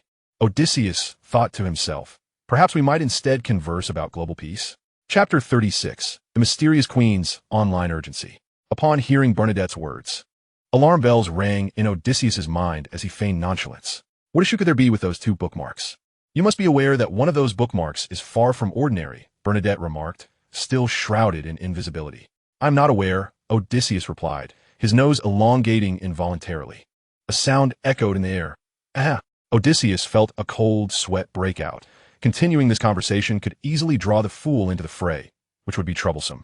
At that moment, he suddenly realized that Bernadette was inquiring about the specifics of the bookmarks, not their whereabouts. He quickly recalled their previous conversation regarding the blasphemy card and deduced that Bernadette was indeed not seeking the bookmark's location. What a fright, knowing too many secrets. Odysseus exhaled in relief, recognizing that it had been his own nervousness that led him to think of Mr. Fool. In truth, due to the obscuring mists, Bernadette was wholly incapable of using extraordinary means to ascertain the precise location of the blasphemy card. Taking a deep breath, he finally said, well, it is true that the mechanical heart has discovered that one of those bookmarks is indeed unusual. It is said that Archbishop Hormickaden believes that the Church of Steam and Machinery has been deceived by Emperor Roselle for over 150 years. Having disclosed this intelligence, his nose promptly returned to its original shape. A profound silence enveloped them, and after several tense seconds, Odysseus cautiously inquired, are you still there? I had not anticipated that matters would stabilize somewhat for Bernadette, who then said, if you can assist me in uncovering the true nature of that peculiar bookmark, I shall grant you a handsome reward. This poses a bit of a challenge, Odysseus candidly replied. It is quite difficult for me to gain an audience with Archbishop Haydn, and even if I do, extracting useful information from him would be a formidable task. Nevertheless, I shall keep an eye out. Perhaps the others present at the time hold the key to the truth. It is not that I am unwilling to investigate, but rather that I find myself unable to do so. Should Mr. Fool bestow a curse, I may be condemned to a life of poverty. Bernadette acknowledged with a hum. Very well, you may deliver it to me here. Now, do hasten to craft those 10 fiery arrows. I have heard you have yet to commence. Odysseus was taken aback. You have someone watching me? Not watching, merely checking in on your progress from time to time. Odysseus opened his mouth, realizing it was likely Bernadette's invisible servant who frequently appeared at the apothecary. If I were to attend to the business of streetwalkers, would you wish to know about that as well? Huh, what is there to feel shy about? Bernadette's voice grew increasingly ethereal. Just as she finished speaking, Odysseus felt the lightness he had experienced dissipate, returning him to the tangible world. With a resigned sigh, he mused that he might have to sleep clothed from now on. As the client had urged him, the next day, early Friday morning, Odysseus instructed Hinny to place an order at the foundry, commissioning the components for 15 fiery arrows in one go. Due to the bulk order, the cost per component could be reduced to £1. Just as Hinny was about to depart, a hired carriage arrived bearing a letter from the Bakeland Mechanical Research Society. Odysseus opened the envelope and skimmed the contents, which were a report on the investigation of Rudy Arch. Consequently, he sent Hinny to place an advertisement and instructed him to deliver a letter to Rudy Arch in preparation for their gathering the following day. In truth, when Odysseus had been calculating the expenses with Bernadette, the spiritual materials he mentioned were slightly below market price, yet still contained elements of inflation. This was because a portion of those spiritual materials could be cultivated and raised by Odysseus himself. Upon Hinny's return from his errands, Odysseus tasked him with watching the store while he ventured into the basement of the backyard, heading to his laboratory located in the suburbs to gather some requisite materials. In the southern district of the Great Bridge, at 22 Tutva Street, a knock echoed. "Who is it?" grumbled Forrest, irritable from having lingered in bed past 10 o'clock. "A letter for Rudy Arch." "I see. Just leave it in the mailbox." Forrest opened a magazine and leaned back against the headboard. She muttered to herself, "The fog is thick today. It's too cold. Waking up late is perfectly fine." Suddenly, an idea struck Forrest, and she quickly dressed, opening the door to survey her surroundings. The fog indeed loomed large outside, but there were no suspicious figures on the street. She hurried to the mailbox and retrieved a letter signed by the Mysticism Research Society, just as I suspected. After glancing around again and still seeing no one amiss, she thought, perhaps it is time to move again. An hour later, Rudy Arch returned after receiving no assignments that morning. "Oh, by the gods, you are already awake," she exclaimed, making her way to the fireplace to warm herself. "It has been 2 consecutive days without seeing the sun. If the Eternal Radiance Church were to come to Beckland to preach, they would surely attract a multitude of followers." In the kitchen, Forrest wiped her hands and handed Rudy Arch the letter. A letter from the Mysticism Research Society. Rudy Arch paused, quickly accepting it, but Forrest had already opened the envelope. Extracting the letter, it read, "Dear Miss Rudy Arch, it is with great pleasure that I inform you of your acceptance into the Mysticism Research Society. The time of the gathering will be published in the advertisement section of the Beckland Gazette on the 3rd page. So please keep an eye out for any large herbal sales advertisements. The 3rd number appearing in the advertisement, when added to 3, will indicate the date of the meeting. Should the result yield a 32 or 33, the meeting will convene on the 2nd or 3rd of the following month. The 4th number, when increased by 2, will denote the hour of the meeting, while the last number, disregarding any zeros, will specify the minutes. As this is your first attendance, a carriage will arrive to escort you 2 hours prior to the meeting. Please ensure you are ready. Additionally, prepare 5 sulas in cash to cover the cost of the standardized masks and cloaks provided by the carriage." Rudy Arch furrowed her brow. What a peculiar gathering. No extraordinary assembly would issue such a formally worded notification unless the organizer were unwell. This further corroborates the information you received earlier. Forrest interjected, helping to analyze. The leader possesses official backing, so there is nothing to fear. She paused before adding, "Moreover, it is rather mysterious and intriguing, is it not?" Chapter 37. Odysseus's First Windfall. Not far to the west of Beckland lies the Balkis Mountain Range, a north-south expanse that divides the Beckland Plain from the Tuckwell Plain, serving as the final barrier to the west of Beckland. Odysseus's laboratory is nestled deep within these mountains. It is more than 50 kilometers from the Gal Herbalist shop in the Western District, the outer limits of the teleportation array.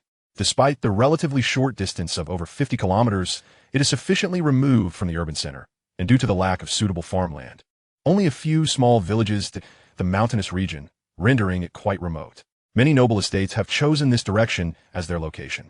However, the estates would not select to be situated around Odysseus' laboratory, as the area is entirely hilly and poorly connected. For Odysseus, however, this is an undisturbed sanctuary. The laboratory resembles an ordinary dwelling, yet it is spacious due to its singular room. Within, there are 3 experimental tables, a small metallurgical furnace, and 2 foot-operated engraving machines of Odysseus's own design, used for inscribing mystical symbols on hard materials. Additionally, there are 2 tall cabinets filled with an array of herbs and spiritual materials. The yard and walls are fortified with extraordinary traps. Thus Odysseus does not fear intrusion from villagers. Rather than lingering in the laboratory, Odysseus temporarily deactivated the traps set in the yard and hastened into the mountains. The site he chose for his laboratory had long been devoid of residents. Continuing further into the mountains could lead to a day-long trek without encountering another soul. After traversing a peak, signs of human activity appeared in the form of fences and wooden cabins. A vast expanse of land has been acquired by Odysseus. This area harbors no mineral resources, lacks extensive forests, and is ill-suited for agriculture, rendering it quite inexpensive. For Odysseus, however, it presents an ideal locale for cultivating herbs and certain rudimentary spiritual plants, as well as for the enclosure of lesser-tier spiritual creatures, such as the mutated flamingos, which are his destination today. The large-scale cultivation of spiritual flora and the breeding of spiritual beings are unique patents of Odysseus.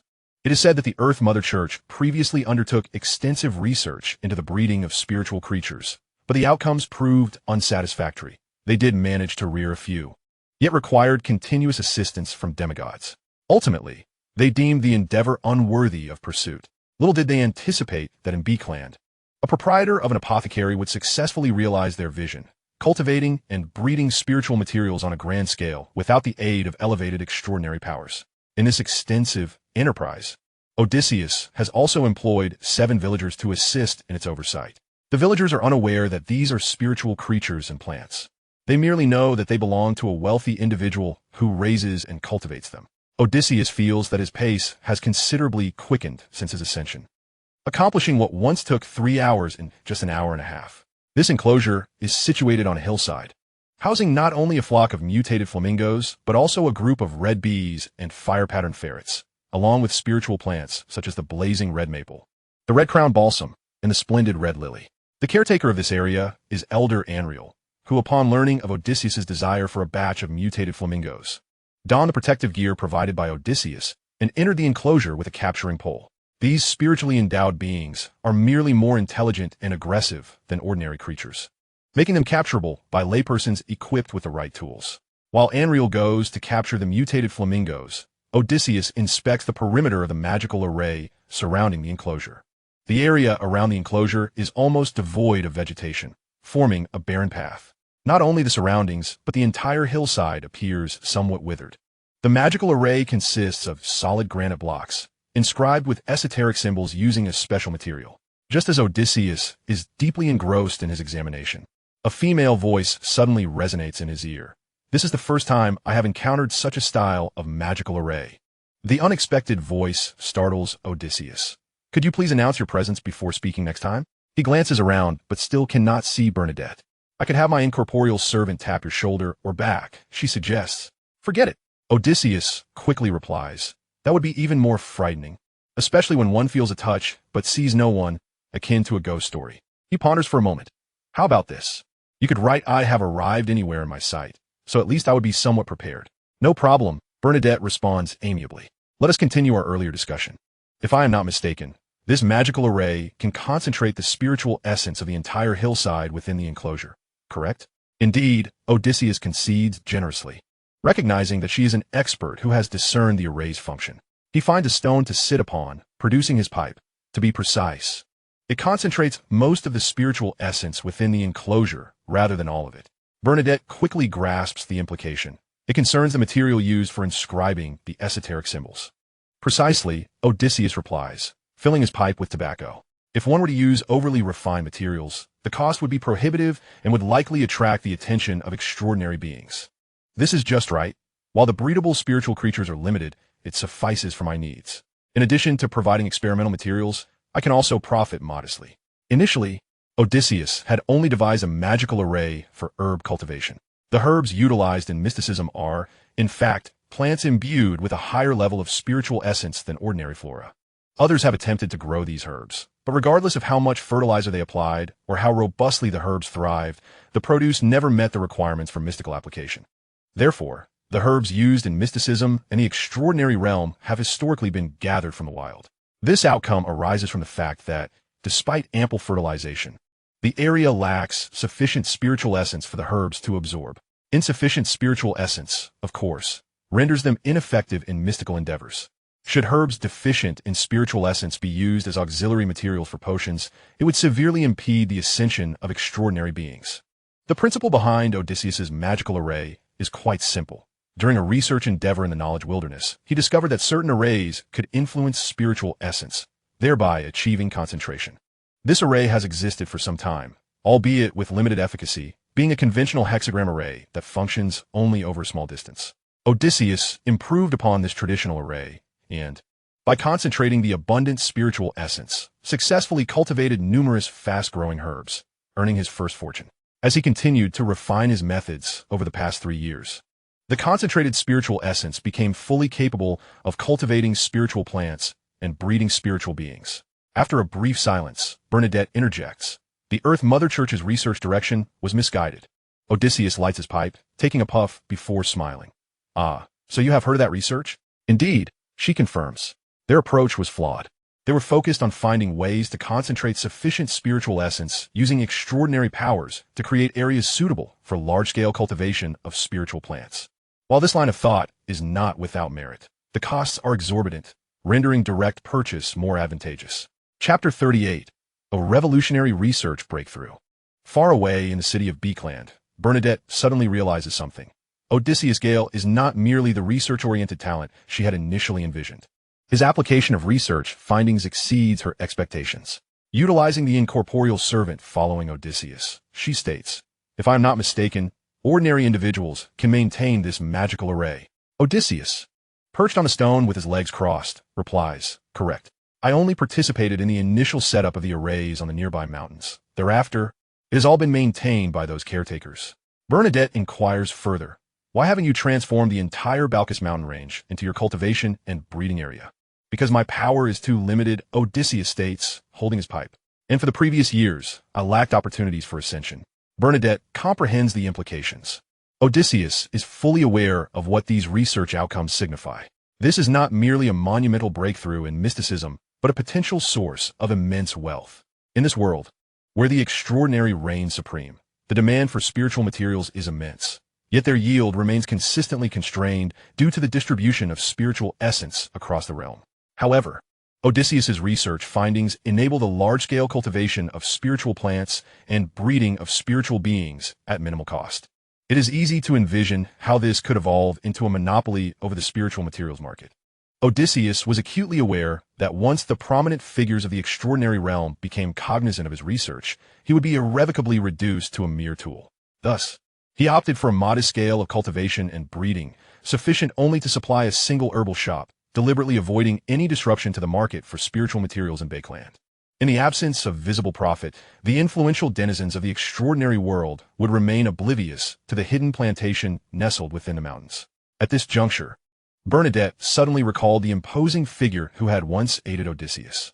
She speculated whether he had clandestinely allied himself with a powerful entity from the extraordinary realm for protection. Yet, as soon as this thought crossed her mind, she countered, "The application of this array is remarkably broad, extending beyond mere cultivation and breeding." However, she seemed to lack concrete ideas on its specific applications. Until now, she had never contemplated the utility of such a rudimentary array, resulting in a dearth of relevant associations. Indeed, its applicability is extensive. Odysseus smiled, remarking, "The principles underlying this array are not particularly complex. Rather, prior to this, scholars in the field of mysticism had not considered optimizing or restructuring the array." Bernadette naturally understood that Odysseus was withholding certain insights on this topic, and she had no intention of probing further. Instead, she shifted the conversation to another subject. "I have heard that you have contemplated the essence of spirituality?" Odysseus took a puff from his pipe, affirming, "Indeed, this is an unavoidable question within my research. Only by grasping the true nature of spirituality can one embark upon pertinent experiments and inquiries. Have you gleaned any insights from your reflections?" "I believe spirituality is akin to a magnetic field or heat, a unique energy that permeates this world," Odysseus articulated succinctly. "To leave such energy untapped would be rather wasteful." Bernadette remarked, "Your notion is quite novel." After a brief pause, she continued, "I perceive spirituality as existing in wave-like forms. Higher-tier extraordinary beings function as large-scale spiritual emitters, capable of utilizing their extraordinary traits to exert specific waveband influences over spirituality within a certain range. When someone prays to these high-tier extraordinary beings, it is akin to emitting a synchronous signal within the coverage of that waveband, allowing the high tier to receive it and establish a connection. Of course, this also touches on the relationship between extraordinary traits and spirituality, though she refrained from delving deeper. Odysseus was momentarily taken aback. Bernadette's thoughts aligned closely with his own. He surmised that her ideas were likely influenced by Roselle, considering the rudimentary understanding of fundamental particles in the physics of this era. Furthermore, during this discussion, Bernadette demonstrated sincerity and articulated some advanced reflections. The concepts she had just introduced, such as high-tier extraordinary beings and extraordinary traits, represented quite sophisticated knowledge for an ordinary extraordinary individual. Odysseus smiled, stating, "The array before you serves as a peripheral affirmation of the theory you just proposed. Theoretically, I have employed the array to alter the direction of spiritual dissemination. It is akin to tossing a stone into a pond, which typically generates concentric ripples outward. However, I have obstructed one direction of these ripples with a wooden board, causing them to cease at that point. This exemplified Odysseus's application of his knowledge of physics to the contemplation of spirituality. At this moment, the atmosphere of academic discourse was quite pleasant. Bernadette interjected, however, there exists a conundrum. If spirituality manifests in wave-like forms, it should be relatively uniform. Based on my observations, the distribution of spirituality in this world is rather uneven. In most areas, the levels of spirituality are comparable, yet certain locales exhibit a remarkable density of spirituality. In fact, consuming food or drinking water from those regions can temporarily grant ordinary individuals the ability to perceive spiritual phenomena.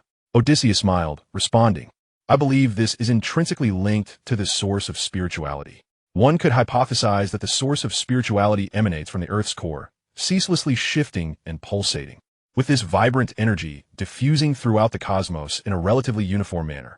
However, we exist in proximity to the source, and during its activity, certain noticeable fluctuations occur, resulting in heightened concentrations of spirituality in particular locales. It is akin to tossing a stone into a pond. The angle of entry cannot always be perfectly vertical. Thus, any deviation in angle will yield subtle variations in the ripples produced. Bernadette marveled. Your analogy is quite vivid. It's not too shabby, Odysseus mused while puffing on his pipe, silently attributing his insight to the esteemed Hawking. A few moments later, Bernadette remarked, your explanation is quite compelling. Today's exchange left her feeling immensely enriched. She was acutely aware that given the current level of amicability with Odysseus, they could only delve so deeply before encroaching upon the core of their respective research. Just then, Odysseus heard the elderly Anriel calling out loudly, Mr. Gal, Mr. Gal, I'm here. Odysseus knew the elder had successfully hunted enough mutated flamingos and inquired into the surrounding air. Would you care to sample the meat of the mutated flamingo? Bernadette paused momentarily. Is its meat edible? Of course, Odysseus replied. It serves as an excellent supplement. What effects does it have? It tends to be rather heating. Chapter 39. Dining with the Mysterious Queen. As night fell, at 75 Hailing Avenue in the West District, Bernadette found herself somewhat incredulous as she sat in Odysseus's living room, having accepted his invitation to taste the meat of the mutated flamingo. She had entirely forgotten the last time she had acted so impulsively. Perhaps it was due to the profound discussion they had earlier that piqued her interest in Odysseus's invitation. She mused. Having arrived, she decided to indulge in the moment without overthinking, rising to examine the various artworks adorning the living room, only to discover they were all high-quality replicas. A knowing smile crept across Bernadette's face, as this was quite in line with her understanding of Odysseus. Based on her recent observations utilizing the invisible servitors, she surmised that all of Odysseus's income was primarily devoted to his research in mysticism. With his earnings, he could easily afford a carriage, yet he still opted for public transport. The shelves against the wall displayed an array of exquisite handcrafted items, undoubtedly the most valuable possessions in the room. Bernadette noted models of ironclad warships, figures clad in bizarre yet industrially aesthetic armor, as well as models of trains and flying castles. On the topmost shelf, two photographs were prominently displayed. One depicted Odysseus in a personal portrait, adorned with a top hat and formal attire, gazing toward the left front, as if envisioning his future or peering into the distance. The second photograph captured him standing before the herbal shop. At this moment, Odysseus called from the dining room. Dinner is served. Very well. Bernadette made her way to the dining room, where the table was already laden with an array of dishes. Roasted meat, meat soup, pan-fried meat, and spicy stir-fried meat, all sourced from the mutated flamingo. In order to engrave the magical array on the arrow of flames, a total of 45 leg bones from mutated flamingos were required, prompting the hunting of 23 such creatures. These ethereal beings, with their slender and elongated legs, along with their liver, blood, and the 7 long feathers on their tails, are composed of materials imbued with the essence of fire.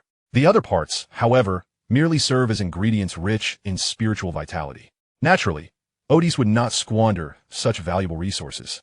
He reserved 2 for the elderly Anriel, allocated 2 to his companion Kina, kept 5 for himself, and gifted 5 to Max. The remaining 9 were sent to the Namud dance hall, intended as tokens for the courtesans to present to the nobility. The discerning aristocrats, well aware of the value of such offerings, would certainly recognize their worth. Otis utilized 4 of the 5 flamingos he retrieved to prepare a sumptuous dinner for the evening. He also crafted a vegetable salad, arranged a fruit platter, purchased desserts and bread, and procured a bottle of red wine, resulting in a lavish spread. Bernadette surveyed the array of dishes. They appeared quite appetizing, and at the very least, emitted a delightful aroma. as she cut a piece of meat and tasted it. She noted that while the texture was somewhat tough, the flavor was exquisite. Otis, taking up his knife and fork, remarked, "I have always been curious. Do exalted individuals such as yourself still partake in meals like ordinary folk?" "Not necessarily at every meal," Bernadette replied. "Most of the time, dining is more of a psychological comfort." She added, "You seem to have a penchant for photography? Even in Beckland, it is a rather luxurious indulgence." Otis smiled. "Cameras are quite amusing. I primarily wish to experience what it feels like to capture moments in this era. Though the box cameras appear somewhat cumbersome, they are capable of producing rather refined black and white photographs. When you continue to ascend, you will discover even more intriguing wonders," Bernadette said, smiling as she snapped her fingers. Instantly, a sketchbook and a paintbrush materialized beside the dining table, suspended by an unseen force, which deftly manipulated the brush to swiftly create art upon the paper. Within mere moments, the brush halted, and the canvas rotated to reveal a lifelike portrayal of the two dining together. Despite the fact that only one brush had been employed, the painting was vibrantly colorful and remarkably lifelike, akin to a colored photograph. Otis marveled. The extraordinary truly makes life convenient. Hearing his astonishment, Bernadette snapped her fingers once more, and an invisible hand retrieved the painting, presenting it to Otis. "Thank you," he said, accepting the artwork. "I shall procure a frame to cherish it." Bernadette, seeming rather unconcerned, replied, "It's merely a painting." They continued to eat and converse, with Bernadette inquiring, "I have always been curious. Why invest such effort in establishing your intelligence network?" The Mystical Studies Society had constructed an intelligence network within Beckland's extraordinary community, although it lacked information on the prominent figures.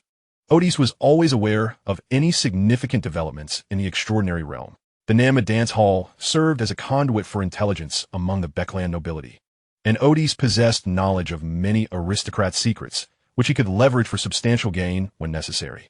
"The reason is quite simple," Otis explained, raising his glass and taking a sip of wine. "Information is a valuable yet relatively safe commodity. For instance, if you require intelligence about a particular matter in Beckland, you are far more likely to seek my assistance rather than resorting to capturing me for interrogation." Bernadette echoed the sentiment, raising her glass as well. "What if you encounter a madman from the Aurora Society? They might eliminate you and resort to necromancy for information." "That is precisely why I collaborate with the Church of the True Gods," Otis replied with a smile. "The Aurora Society is a unique case, regardless of my endeavors. Encountering their lunatics is perilous." At this juncture, Bernadette revealed her true objective. "I have learned that members of the Aurora Society will be present at the gathering you have organized. They are indeed dangerous, but if one can discern their needs, they may also be of use." Otis acknowledged the risk, stating, "I am well aware of the danger, which is why I have ensured they cannot locate me. As for divination and similar pursuits, the knowledge wilderness will aid in obstructing them, so there is no need to worry about being found by those lunatics." He chuckled, "However, I can find them." Bernadette nodded slowly, indicating that as long as there was no deep connection with the Aurora Society, all would be well. The conversation then shifted to lighter topics, encompassing discussions about plays, operas, and amusing anecdotes for Beckland. As night fell, after a hearty meal and a leisurely tea by the fireplace, Bernadette took her leave. Otis had intended to escort her to her doorstep, but she vanished before the fireplace. He stretched and, rather than retiring immediately, began preparations for the next day's Mystical Study Society meeting, where Huxtier would attend as a new member. Chapter 40. Hux's reflection on Saturday morning. In the southern district of the Great Bridge, at 22 Tutva Street, Hux was ready by 6 o'clock, awaiting the carriage to take him to the gathering. The previous evening's Beckland Post had published the time of the meeting, scheduled for 9 o'clock today. Forsyth, clad in his pajamas and yawning, appeared in the living room. "Hux, I have come to see you off." Hux chuckled. "Forsyth, have you forgotten? In light of the influence of Emperor Rossell, farewells carry additional significance." Forsyth ruffled his disheveled hair. "I meant in the literal sense. Besides, your outing isn't particularly perilous." Just then, a series of knocks echoed at the door, though no one called out. Hux waved to Forsyth and opened the door, revealing a coachman clad in black. Without uttering a word, he gestured for Hux to board the carriage. Hux leaped into the carriage and discovered a silver mask adorned with 3 mystical symbols and a hooded cloak within. He placed 5 solar cash on the seat, donned the mask, and wrapped himself in the cloak. Subsequently, Hux began to diligently observe his surroundings to ascertain his current location. By 8 o'clock, Hux arrived at the gathering venue, where attendants awaited his arrival. As they ushered him inside, one attendant informed Hux even outside of meeting dates, should you require assistance. You may write a letter or visit in person to seek aid. However, the leader only guarantees assistance if it is within his capacity. If he cannot be of help, you are advised to promptly seek alternative solutions. Additionally, if you possess time-sensitive information for trade, you may utilize this method for expedient transactions. Hux concealed her voice, adopting a more seasoned tone. Understood. This was yet another peculiar aspect. The organizer made such a promise. She chose a corner seat and patiently awaited the commencement of the gathering. Soon, another participant arrived, adorned with a mask identical to that of Hugh and draped in a similar cloak. Oh, has the new member passed the assessment? Hugh was momentarily taken aback, puzzled as to how the individual recognized him as a newcomer. Sensing the confusion behind Hugh's mask, the newcomer smiled and remarked, "This gathering comprises a fixed membership. It has been some time since we welcomed a new face. Well, primarily, your stature is rather distinctive." Hugh felt a twinge of resignation. Despite wearing elevated shoes today, she had still been identified. Before long, other members began to arrive, and around 8:40, Hugh spotted her recommender, Byron. Though he too wore a mask, Hugh was certain it was him. After another 10 minutes, the basement door swung open. Just as Byron had described, the leader emerged at a leisurely pace, taking a seat facing the assembly. At 9 o'clock precisely, the leader announced, "Let the gathering commence." Excellent. This time, attendance was commendable. The masked Odysseus smiled and said, "First, I shall introduce the new member. The investigation into her has concluded as of yesterday. As a recommender, Lion stated, she possesses stable channels in the East District, and those with relevant needs may approach her. Furthermore, for the sake of convenience, the new member is required to adopt a nickname." Lion Byron let out a sigh of relief. As long as Hugh had passed the investigation, the intelligence he had divulged during her questioning would not be considered a breach of confidentiality, thus sparing him for punishment. Feeling the collective gaze of the members upon her, Hugh contemplated for a moment before standing and declaring, "Owl." Odysseus thought to himself, "I expected you might choose Corgi." After polite applause welcoming her, the gathering officially commenced. The hound spoke first. "Leader, I have heard that a thief has infiltrated the Roselle Memorial Exhibition, and I seek relevant intelligence." He was momentarily taken aback. What? A thief has infiltrated? Why was I not informed? She had visited with furs several days prior, and everything seemed perfectly normal. The other members were equally intrigued. Yet they understood that such intelligence would not come without a price, so they merely expressed their interest. £50, Odysseus offered. "No problem," the hound replied without hesitation. Odysseus accepted the portable writing board handed by the attendant, jotting down the intelligence that could be traded as he spoke. "You may continue." The giraffe, with a neck longer than most, seemed to grasp something, stating, "So the leader is acquiring the relics of the great Roselle for." He paused, not continuing. A portly member chuckled. Surely the leader does not believe that criminals would be foolish enough to sell the relics of the great Roselle? The assembly turned their attention. The female member, Peacock, remarked, "To be honest, it is truly a miracle that the elephant has survived to this day." The elephant was the moniker of the portly member, who had not attended the last gathering. However, the hound interjected, "We cannot rule out the possibility of infighting among criminals due to uneven distribution of spoils, nor can we dismiss the fact that they may be in dire need of funds." He shrugged. Numerous cases have been resolved using such straightforward methods. All right. The elephant waved his hand. "I require an extraordinary creature for experimentation, preferably a beast, ideally one that has already been subdued and poses minimal risk." The other members paused momentarily, realizing they had finally found an opportunity to mock the elephant.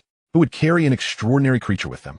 Was the elephant intending to test whether his strength surpassed that of an extraordinary being? No, the elephant was also an extraordinary creature, his primary talents being provocation and abrasive speech, which made others eager to strike him. Laughter erupted, filling the gathering with joviality. The elephant attempted to argue multiple times, but was repeatedly interrupted by others, sitting there in a huff, exclaiming, "What a foolish notion." At that moment, Odysseus finished writing the intelligence and instructed the attendant to deliver it to the hound. He smiled at the elephant, saying, "You might as well stick to selling your potions." He was well aware that this fellow was the corpulent apothecary. He couldn't recall the specific name, but remembered the individual. The elephant sighed. "I brought a fair number of potions. You all know their effects. Feel free to ask for what you desire." "Oh, by the way, I forgot we have a newcomer.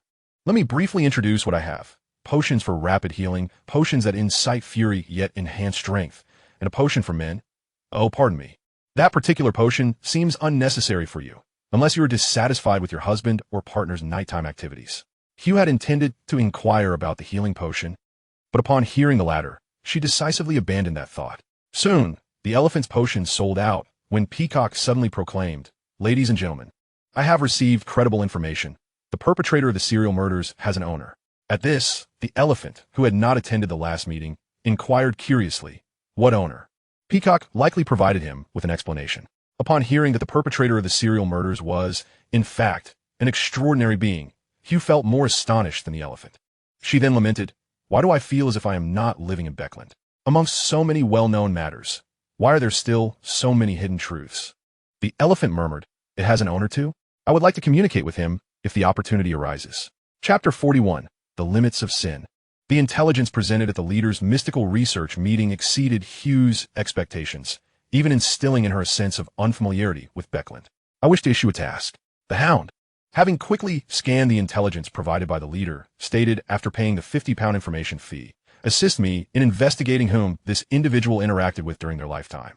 With that, he produced a portrait and unfolded it. "I will provide detailed information about this person and a portion of those they interacted with in life. For each individual found not listed in the records, I shall offer £10, with no upper limit. I require individuals who interacted within the last 3 months."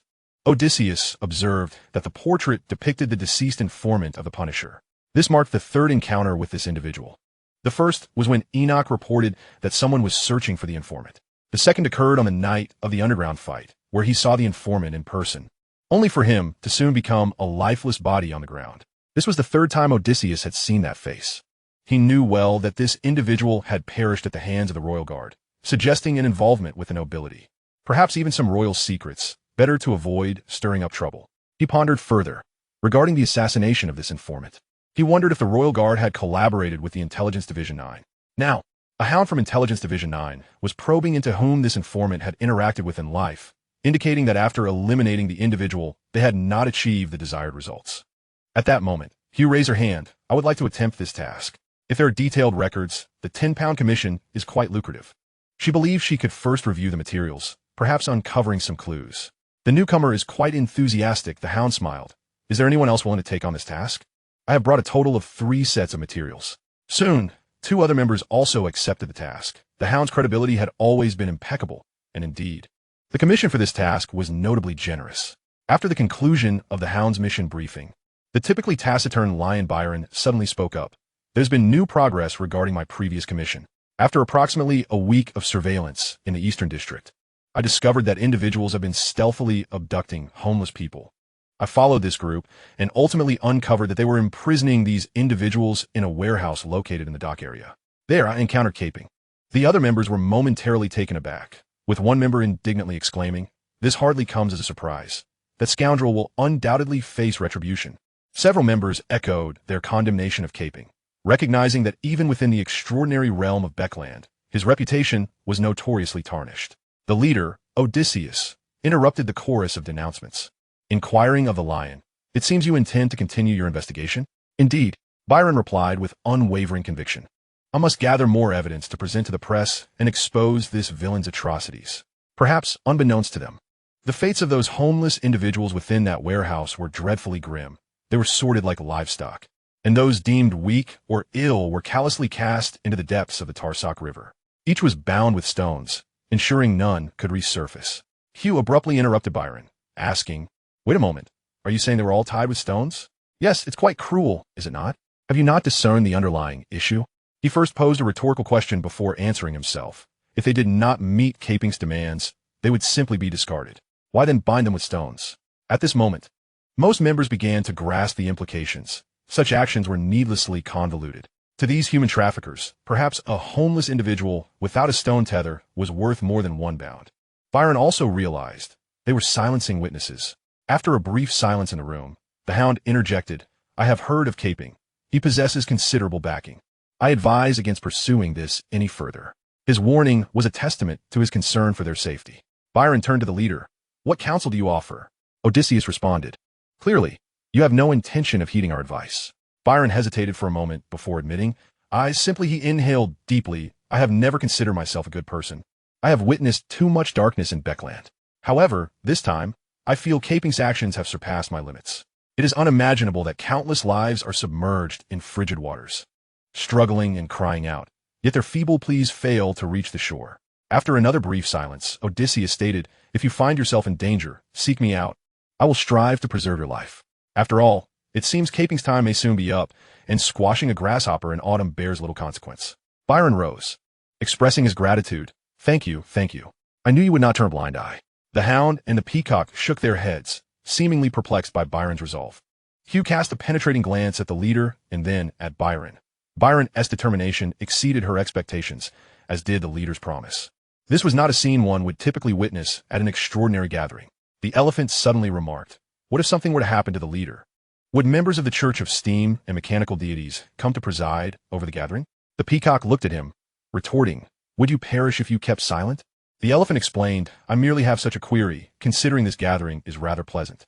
At least I feel quite at ease attending." Odysseus chuckled. Perhaps they would send someone else.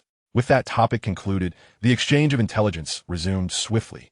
After several transactions were successfully completed, one member raised a perplexing issue. "Ladies and gentlemen, I find myself baffled. Why do strange phenomena arise upon the death of an extraordinary being?" Another inquired, "Did you slay an extraordinary individual?" "Not by my hand," the member replied cryptically. At this juncture, the member known as Wolf remarked, "To be honest, I share a similar curiosity. This question allows us to discern which are wild extraordinary beings and which are organized ones. Individuals like the hound, peacock, badger, and elephant clearly bore no such doubts. This intelligence was of a high caliber." Odysseus stated, "However, it is not beyond the realm of trade. I can elucidate some of the principles involved. The total cost is 500 pounds, which is a fair price for this intelligence." A collective gasp arose, for none had anticipated the steep price of this information. Fortunately, the leader specified it was a total cost. This was a unique method of transaction within the Mystical Study Society. As long as the participating buyers pooled together the total, they could engage in the trade. For instance, if the total was 500 pounds and 10 individuals participated, each would owe 50 pounds. Thus, the amount became manageable. Although Hugh understood the concept of extraordinary traits, she lacked knowledge of the specific principles. Thus, she opted to partake in this transaction, reluctantly parting with 26 pounds and 7 shillings. However, upon receiving the answer, she felt immediate relief, as the intelligence provided by the leader read, "These are known as extraordinary traits, possibly the most precious attributes of an extraordinary being. Extraordinary traits do not perish, nor do they diminish. They merely transfer from one vessel to another." In Chapter 42, the 5-page Rosal Diary, Odysseus elaborated on the nature of extraordinary traits and mentioned the laws of the indestructibility of extraordinary traits and the aggregation of extraordinary traits. This made Hugh feel her expenditure was well justified. This was clearly high-level intelligence, available here for just over 20 pounds. Little did she know, her close friend Forsyth had just learned of this intelligence at the tarot meeting and was presently racking his brain to find a natural way to convey it to her. In the living room, those who had acquired the intelligence fell silent, for they immediately grasped a significant realization. Extraordinary beings are living gold pounds. According to the leader's intelligence, extraordinary traits were valuable enough to replace the primary ingredients of potions. Thus, even if no animosity existed between two extraordinary beings, should one covet the other's extraordinary trait, it could very well incite a deadly conflict. Soon, they began to regard those around them with suspicion, yet reassured themselves that this gathering remained relatively reliable. They quickly began to question a few extraordinary beings with whom they regularly interacted, but then sighed in relief, knowing that knowledge of this matter was limited. By acquiring this knowledge ahead of others, they found themselves in a position of considerable advantage. As this transaction unfolded, other intelligence exchanges continued simultaneously. One particular piece of intelligence captured Odysseus's attention. A wealthy merchant from Beckland, Blair, had issued a high commission task on the night of the full moon. To ride in a carriage, he provided and wandered through Beckland. It was said that this merchant, in a moment of whimsy, wished to conduct an experiment to ascertain whether a higher likelihood of encountering specters existed during a full moon. This task can only be undertaken by the extraordinary, and many members expressed their disappointment, as they had hoped to earn this sum. It appears to be a wealthy merchant frivolously spending his fortune on some absurd pursuits.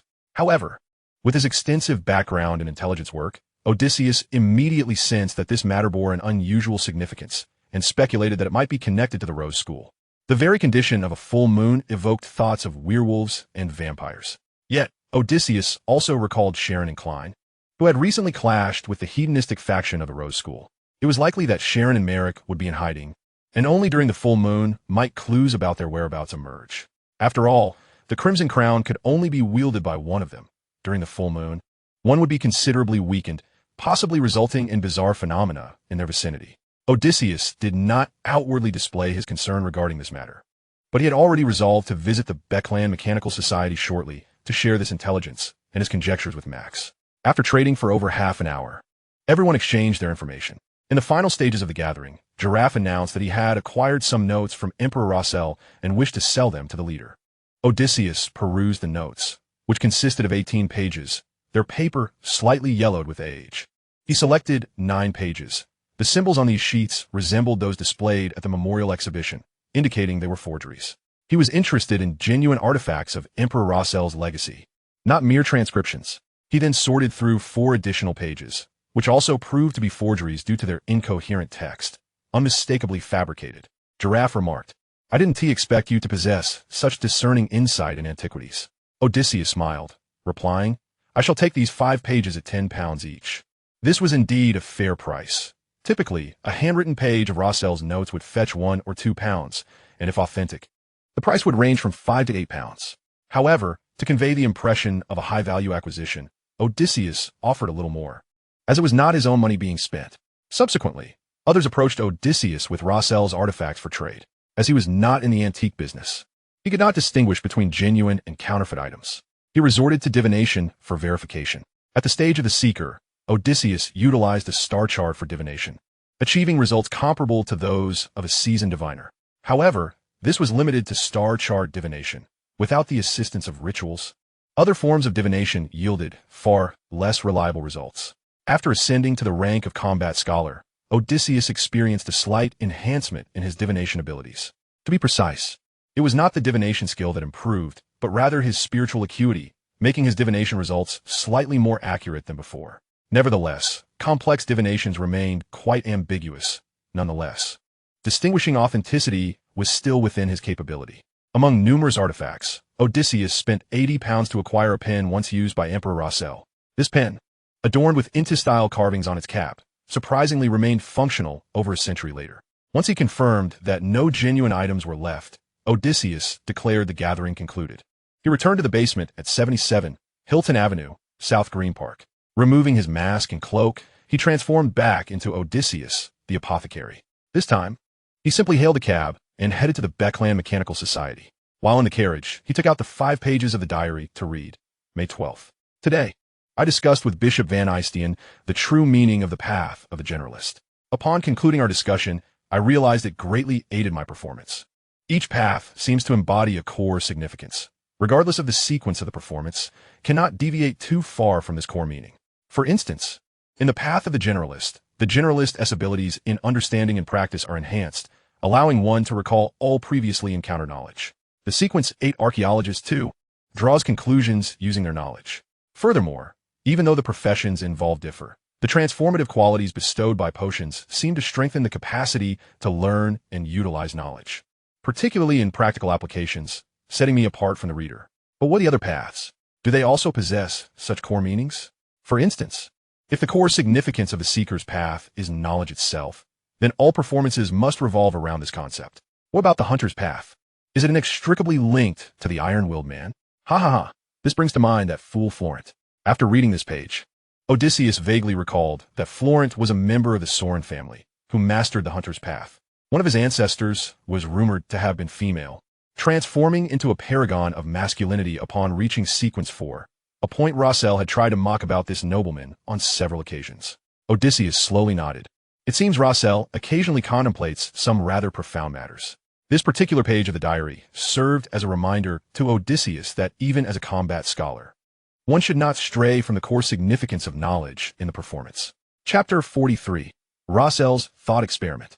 Although Odysseus had previously formed some ideas on how to embody the combat scholar, he always felt he had not grasped the crux of the issue. Rossell's insight illuminated him. The essence of performance must not diverge from knowledge itself. During his illegal boxing matches, Odysseus sensed that engaging in combat was merely a form of performance, with no signs of his potions being digested.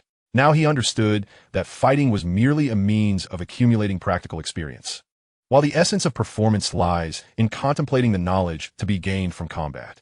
As for the type of knowledge attainable, Odysseus immediately thought of something akin to boxing manuals. He reflected that in this extraordinary world, while many fighting styles existed, they generally adhered to a singular overarching principle without any systematic literature on combat. Odysseus felt he could attempt to write such a book, but he must also emphasize practical experience, the insights and cases derived from real combat, along with reflections on fighting, should embody the true essence of performing as a combat scholar. With these thoughts in mind, he continued to peruse the diary and turned to the second page, which contained an analysis of the former royal Sorin family of Intis. It was evident that Rossel was preparing to overthrow the monarchy while writing this entry. Though the analysis was quite intriguing, it was outdated, as the Sorin family had long since weakened. Based on some intelligence Odysseus had inadvertently acquired, it seemed this family had lost their angels. At least, none were apparent. Even if hidden angels existed, their condition likely would not be favorable. The content on the third page held little significance, detailing Rossel's early experience inventing a flush toilet shortly after his arrival. The fourth page once again captured Odysseus's attention. June 11th. Today I once again attended the clandestine gathering of that ancient organization, where I found myself intrigued by the discourse of one member regarding the arcane symbols of mysticism. This particular individual posited that these symbols ought to possess a more formidable power, and that the magical arrays should not merely serve as ornamental embellishments. He recounted an instance in which he fortuitously came into possession of a relic from the elven race, wherein he discovered a fragmented magical array. The mystical symbols employed by the elves diverged significantly from the contemporary universal symbols, and he endeavored to replicate the array. Remarkably, even in its incomplete state, the array exhibited currents of electricity, leading him to conjecture that a complete array would unleash a bolt of lightning. This notion piqued my interest. Could a complete magical array serve as a substitute for a generator? However, a critical issue arises: the necessity of continuously infusing the array with spiritual essence. The thought of a cadre of extraordinary beings channeling their essence into the array for power seems less practical than simply enlisting a sea singer to generate electricity. Yet, upon hearing my request, that sea singer would likely retaliate with a lightning strike aimed at me. At the gathering, as the member lamented the difficulty of reconstructing the elven array, other members promptly offered contrasting views. Two members articulated their insights with remarkable clarity. One asserted, "This is a world governed by extraordinary traits," while another remarked, "Magical arrays are cumbersome to transport and can only be utilized in fixed locations." Indeed, one issue is that in this world, any extraordinary ability is inextricably linked to extraordinary traits and spiritual essence. Particularly, extraordinary traits are essential.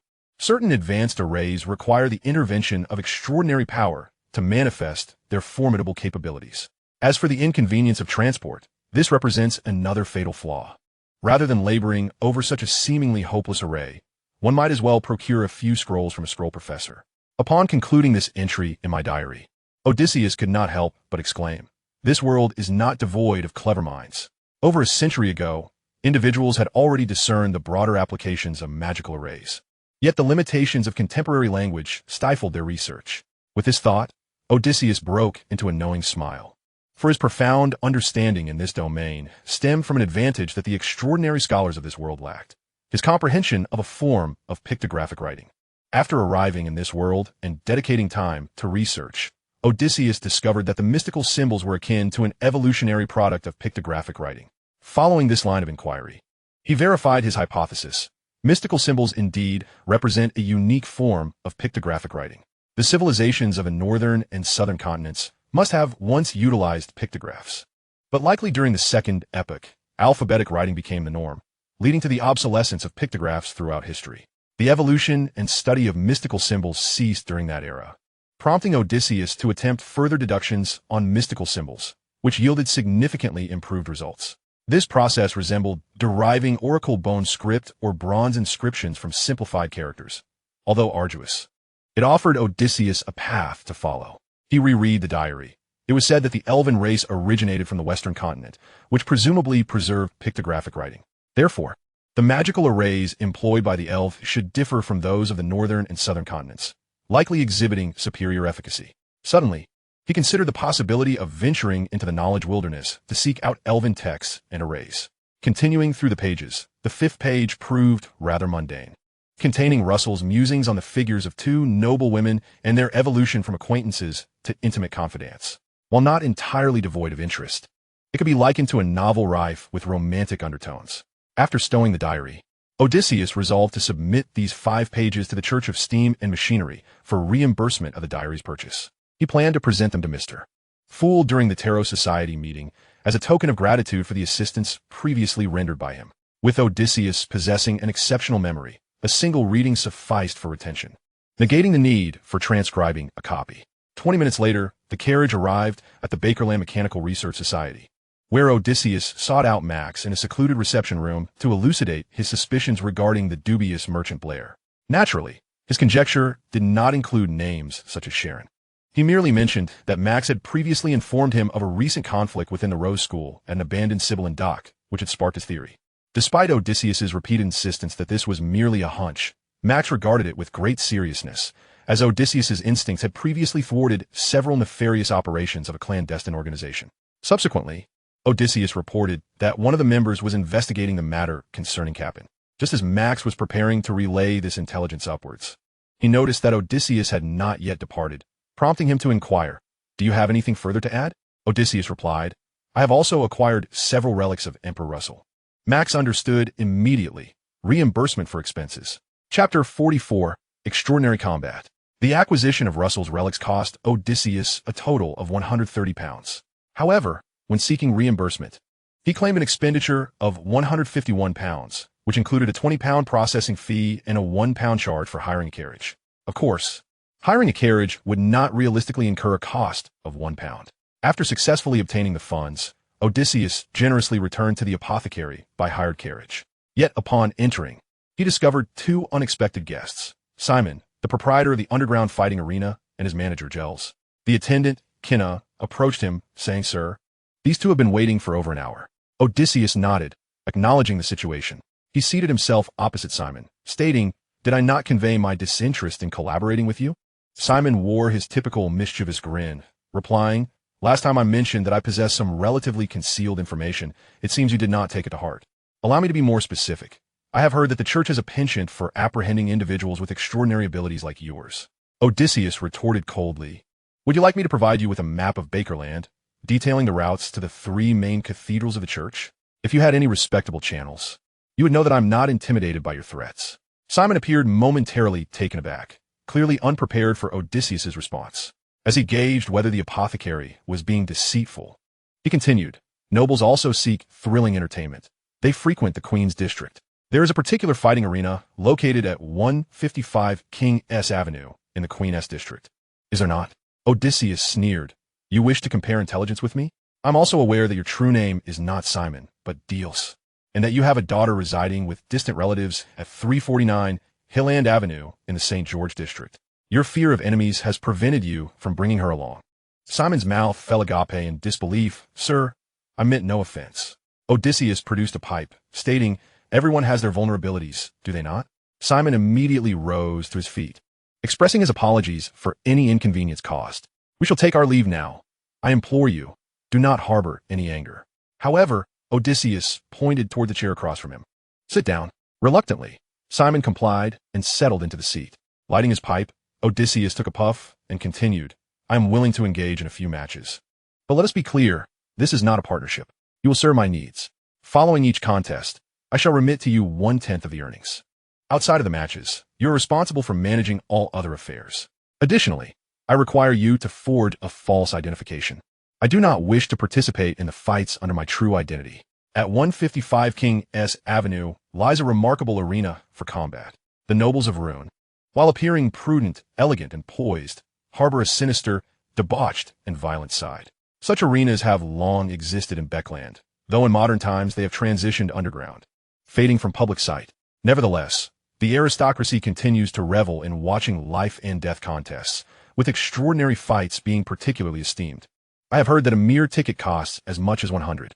After advancing to the rank of combat scholar, Odysseus had long desired to test his mettle in that arena, honing his practical skills. Before his promotion, he was acutely aware of his combat prowess, akin to that of a goose, and thus avoided confrontation, even if compelled to fight. His possession of the blazing arrow and the scepter rendered him unmatched by typical low-tier extraordinary beings. Should he inadvertently cross paths with a mid-tier extraordinary being, he would seek assistance from the heart of machinery. However, such an event had not transpired in 3 years. Yet, upon becoming a combat scholar, circumstances changed. He needed to engage in numerous encounters to refine his abilities through real combat. He had long wished to test himself in that arena, not only to train but also to earn money. As for performing before the nobles, he bore no psychological burden. However, he had always lacked a legitimate means to access the underground fighting arena in the Queen's district, not wishing to associate his battles with Mr. Gale or the leader. Unexpectedly, Simon had presented a promising opportunity. When Simon proposed collaboration in the underground fighting venue at the bar, Odysseus had already contemplated utilizing this channel to enter the arena in the Queen's district. Naturally, he would not allow himself to be manipulated by someone as insignificant as Simon, and he understood that Simon would not relent. Today's meeting was inevitable. Thus, Odysseus had prepared in advance, seizing the initiative in this matter. Upon hearing that there was a development, Simon was overjoyed. No problem. Even 1/10 is a considerable income. As the proprietor of the underground bar fighting venue, he appeared quite prosperous, raking in hundreds of pounds on fight nights. Yet, such great income necessitated a backing. Lest troubles arise, a substantial portion of his earnings was shared with his benefactor. The income derived from serving Odysseus could be pocketed, and it also afforded him the opportunity to mingle with some of Beckland's elite. After promising to return tomorrow with updates on the situation, Simon bid farewell to Odysseus with polite formality. Odysseus glanced at his pocket watch and said to Kinna, "Let us proceed to the backyard. Today I shall teach you how to handle the legs of the mutated flamingo." Handling those leg bones required little skill, and Kinna was capable of managing it. In the South Bridge district, at 22 Tutwa Street, Hoodie returned to her residence only to be surprised to find Forsyth already awake, seated at her desk and fervently writing. "You're back," Forsyth smiled, looking up. "What news from that mysterious gathering?" "It was quite an unusual assembly," Hoodie replied, hanging her coat on the rack. "Are you racing against the deadline today?" Forsyth's smile vanished. "Yes, the submission is due tomorrow, and I have only managed to write the introduction." Hoodie nodded slowly, knowing this to be true. Otherwise, Forsyth would not have risen so early. "Now I could use some intriguing tales to soothe my anxious spirit." Forsyth turned her chair towards Hoodie. "Do tell me, what remarkable events transpired at the gathering?" "Nothing particularly extraordinary," Hoodie replied, eager to share. The convener promised to protect Byron. She recounted Byron's investigation and the dialogue between him and the leader. "It is indeed a most peculiar situation, having attended so many extraordinary gatherings. I have never encountered a convener making such a pledge," Forsyth commented. Chapter 45. The Heart of Machinery Strikes. As Hoodie continued to recount her observations from the gathering, she mentioned that the perpetrator of the serial killings was an extraordinary being, to which Forsyth reacted with astonishment. "An extraordinary being? I was just as surprised when I heard the news," Hoodie smiled. Forsyth chuckled awkwardly. She had previously heard of some information regarding the serial killer at the tarot meeting, knowing it to be an extraordinary being of the demonic path. Yet she had not realized it was an extraordinary creature. "Oh, by the way, I also obtained some highly classified intelligence," Hoodie boasted. "It cost me over 20 pounds. Upon learning that this high-level intelligence pertained to the concept of extraordinary traits, Forsyth responded somewhat dismissively, "Wow, how impressive." Clearing her throat, she added, "Speaking of which, I received some high-level intelligence at a gathering as well." Internally, she chided herself, thinking, "Stop wasting money on such frivolous expenditures." Merely explaining some theories regarding extraordinary traits cost 500, while the tarot session only charged 200 for spellcasting. In the West District, on North Green Park Street, the nobleman named Blair resided here. The steward of the Heart of Machinery, Captain Iconsair Bernard, personally led the visit under the guise of police officers to this affluent individual. 3 carriages approached the gates of the luxurious villa, which appeared entirely normal. Gardeners tended to the grounds, and bodyguards walked their dogs, patrolling the area. Upon reaching the villa, Icon and his companions encountered the owner, who appeared somewhat gaunt, as if he had not slept well. As Icon disembarked from the carriage, Blair approached and extended his hand for a shake, but the captain abruptly commanded, "Fire!" The door of the second carriage swung open, revealing a cannon with a barrel the thickness of a thigh, engraved with intricate, peculiar patterns. This carriage had clearly been modified. The strange cannon was affixed within, and the compartments opened in 4 directions, achieving nearly a 180-degree firing angle. 2 members of the Heart of Machinery operated the cannon, having prepared for firing. At Icon's command, the barrel illuminated, causing the bizarre patterns to change color. A golden fireball shot forth from the cannon, striking a window. With a thunderous roar, the violent explosion was followed by the sounds of wailing from within the room. An extraordinary battle erupted in an instant. As the extraordinary cannon bombarded the villa, Icon drew forth a rather classical flintlock pistol. Bang! With a swift motion, a shot was fired at Blair, releasing a brilliant white bullet. Blair's expression suddenly twisted into a menacing grimace as a dozen crystalline arrows materialized before him. Yet, the bullet pierced through these delicate projectiles, and just as it was about to strike Blair, he abruptly lost consciousness and collapsed to the ground. In an instantaneous gesture, the cancer redirected the bullet toward the nearby pane of glass, where a vengeful spirit, recently liberated from Blair's body, lay concealed. The spirit employed a mirror jump to evade the advanced purification bullet that posed a significant threat to it. The cancer holstered his firearm and donned his gauntlets. Fixating his gaze on the spirit, he unleashed a powerful punch, which, despite the considerable distance, landed squarely on the spirit's jaw, propelling it from the mirror realm into the tangible world. The spirit, struck by the blow, bled from the corners of its mouth, and while it continued to dodge the bullet, it emitted a piercing wail directed at a cancer. However, the captain seemed enveloped in a shimmering aura akin to the stars, effectively shielding him from the spirit's extraordinary assault. Meanwhile, following the recent explosion, the servants, gardeners, and bodyguards in the villa, along with the ferocious dogs, charged menacingly towards the mechanical heart's carriage. They were all but animated corpses devoid of life. Max, the leader of the mechanical heart squad, leaped from the carriage, wielding a peculiar, long, and heavy firearm, its dark golden ammunition belt inserted within. As he pulled the trigger, imbuing the weapon with his essence, the extraordinary firearm was instantly activated, unleashing a barrage of purification bullets that felled the undead throngs. Casting a glance towards the cancer, Max noted that the spirit had already sustained injuries under the combined might of the steward's abilities and several sealed artifacts. It was merely a matter of time before it was vanquished. The other squad members were of little assistance in the battle against the fifth tier, so under Max's guidance, his team advanced towards the villa, carrying the extraordinary cannon mounted atop the carriage, while another squad maneuvered towards the rear entrance. Upon entering the villa, they encountered several injured adversaries making their escape. The extraordinary cannon and machine guns opened fire once more, resulting in all assailants being dispatched. Meanwhile, the squad that had circled to the backyard engaged in combat with the enemy. Max chose not to assist in the rear, but rather led his team in a search of the first floor.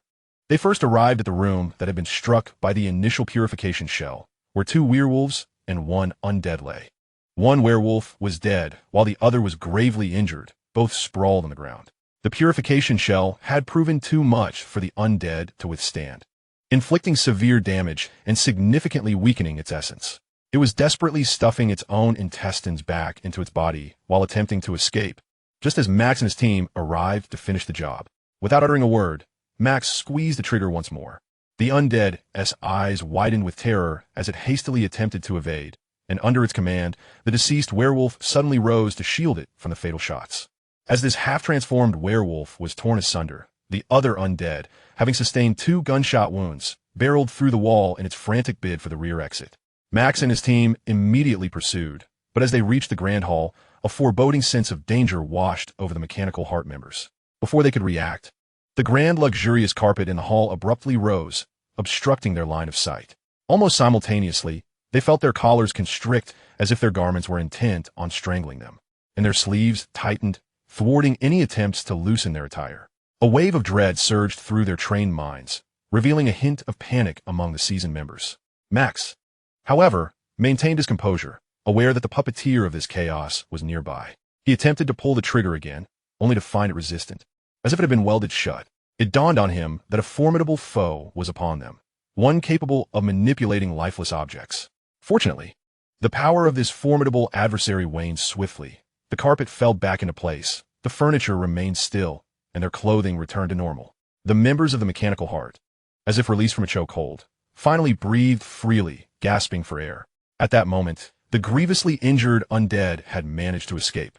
Max and his team hastily cleared the surrounding furniture to pursue into the backyard, only to find the circling squad hindered by the flora and fauna, having eliminated 2 enemies. Yet a portion had still fled. At this juncture, a cancer arrived, relieved that there were no casualties. The enemy was stronger than anticipated. He was acutely aware that the recent encounter had been instigated by a demigod of the Rose sect. Fortunately, their arrival had been sudden, causing the adversaries to scatter in disarray. Otherwise, a single demigod could have led to their complete annihilation. They were fortunate that the demigod had hesitated, merely covering for its subordinate's retreat. Almost all members of the mechanical heart had sustained injuries, primarily from collisions with furniture or plant thorns, though none were severe. The uninjured members commenced a thorough search of the villa, discovering that most of the inhabitants had perished, particularly the women, who had suffered brutally at the hands of their captors. After a comprehensive search, Acancer and Max observed the bustling doctors and their subordinates while smoking. Acancer tousled his disheveled brown hair. "We must reward Odysseus handsomely this time. Otherwise, even if all the inhabitants here were to perish, we might not have uncovered any anomalies." Max reflected, the indulgent faction of the Rose sect remains as ruthless and bloodthirsty as ever. He continued, "Odysseus previously expressed a desire to acquire the sorcerer's potion formula." Acancer paused. "We must persuade him to consider alternative rewards." The voice of the malevolent deity becomes increasingly pronounced at the level of sorcerers, turning him into a significant unstable factor. Max extinguished his cigarette, but I shall do my utmost to persuade him. In the southern district of the Great Bridge, in a dilapidated apartment, the members of the indulgent faction of the Rose sect who had escaped tended to their wounds while cursing the official extraordinary beings. In another room, a pale and ghostly figure, distinctly not alive, stood submissively in the center. Suddenly, it felt as if a hand had seized its heart, causing it to collapse to the ground in agony. A spectral figure appeared in the glass of the window, accompanied by a chilling voice. "Fool! It has only been a few days, and you have already exposed yourselves." The spirit quickly attempted to explain, "We have been exceedingly cautious." How did that official extraordinary being obtain the information? The spirit felt aggrieved, unaware of the answer. On Sunday morning, the components for the flaming arrows ordered from the foundry arrived. These parts had been polished and smoothed, ready for use with a simple brush. After washing and drying them, Odysseus instructed Kina to carve them using the mutated leg bones of flamingos. The process of sculpting is a skillful endeavor. The sap of the agave, when blended with the blood of a mutated flamingo, temporarily softens the metal. Though this softening lasts but 3 fleeting seconds, it is sufficient for the delicate flamingo leg bones to execute the carving. Odin first used a white pen to inscribe the intricate designs upon each piece, demonstrating the technique before delegating this repetitive task to Kina. The entire sculpting endeavor would require at least 3 to 4 days for completion. As noon approached, Simon arrived once more. "Sir, I bear good news. Tonight you may compete on King S Avenue. As this is your inaugural contest, should you emerge victorious, a reward of 260 pounds awaits, and even in defeat, you would still earn 150 pounds. Odin nodded slowly. "Are there any rules?" Simon promptly replied, "The competition must be conducted within the designated area, and only one cold weapon may be employed. A victory is declared when one party faints or sustains injuries that impair their combat efficacy, necessitating the cessation of the match. Should one withdraw arbitrarily, not a penny shall be awarded." Odin chuckled softly. In other words, blood must be shed before the match can conclude. Simon stood there, honest and forthright. Had Odin been unaware of his background, he could have retorted with mockery, questioning how easy it was to earn nobleman's coin. But in that moment, he dared not voice such thoughts, momentarily at a loss for words. Odin inquired, "When shall we depart?" "At 6 this evening. I shall come to escort you." Odin nodded. "Very well." The afternoon unfolded without incident. Odin initially intended to visit the boxing club once more, but considering the extraordinary duel awaiting him that night, he resolved to conserve his strength. Thus, he spent the entire afternoon contemplating how to craft his book on combat. Odin decided to incorporate Bagwazang into his manuscript, as it represented his own martial lineage. Naturally, he could not refer to it as Bagwazang. Instead, he concocted a narrative claiming it was a lost martial discipline derived from an ancient artifact. Although he was tempted to assert that this style traced back to Emperor Rossel, he feared inquiries from Bernadette and concluded that it was wiser to obscure the origins of Bagwazang. Should this book inadvertently come to Klein's attention, he would recognize his compatriot as circumstances dictated, continuing to feign ignorance and claiming it originated from an elven relic. As he sketched out his ideas on paper, the afternoon slipped away, and he formulated a rough outline for the book. He intended to title it The Essence of Combat, beginning with an overview and philosophical framework for martial arts, followed by a presentation of Bagwazang and several other prevalent styles, accompanied by numerous case studies elucidating the techniques employed in real combat scenarios. A target length of approximately 100,000 words seemed sufficient, after which he would reach out to publishers. By 5 o'clock, Odin had dined early and instructed Kina to tend to shop. As the clock neared 6, Simon arrived in a hired carriage to fetch Odin. Once aboard, Odin directed, "First, let us stop at 75 Hailing Avenue." "Very well," Simon replied, rapping on the carriage and loudly announcing the destination to the driver. Upon returning home, Odin changed into a crisp and polished knight-esque attire before descending into the basement. The basement was a veritable treasure trove, filled with extraordinary weapons he had experimented with or crafted, including metal crossbows, great axes, small axes, shields, and rifles. The most numerous were various swords and small axes. Ultimately, Odin selected a sword and a cane, wrapping the sword securely before exiting the basement with the cane in hand. He also retrieved a half-mast from his study. Typically, Odin preferred not to carry a cane when venturing out, and today felt quite awkward with it in tow. Once back in the carriage, they traveled for over half an hour, arriving at 155 King S Avenue. Chapter 47. The Extraordinary Combat Competition. From the outside, 155 King S Avenue appeared to be a grand estate of several noble residences, yet these structures were indeed akin to indoor sporting arenas. Simon presented their pass and, under the guidance of a cavalryman, approached a building rising 3 to 4 stories high. This was the side entrance, where noble carriages were arriving at the front. They exchanged pleasantries and entered the spectator area together. Simon disembarked to negotiate, soon returning to summon Odin to alight and guiding him into the towering edifice.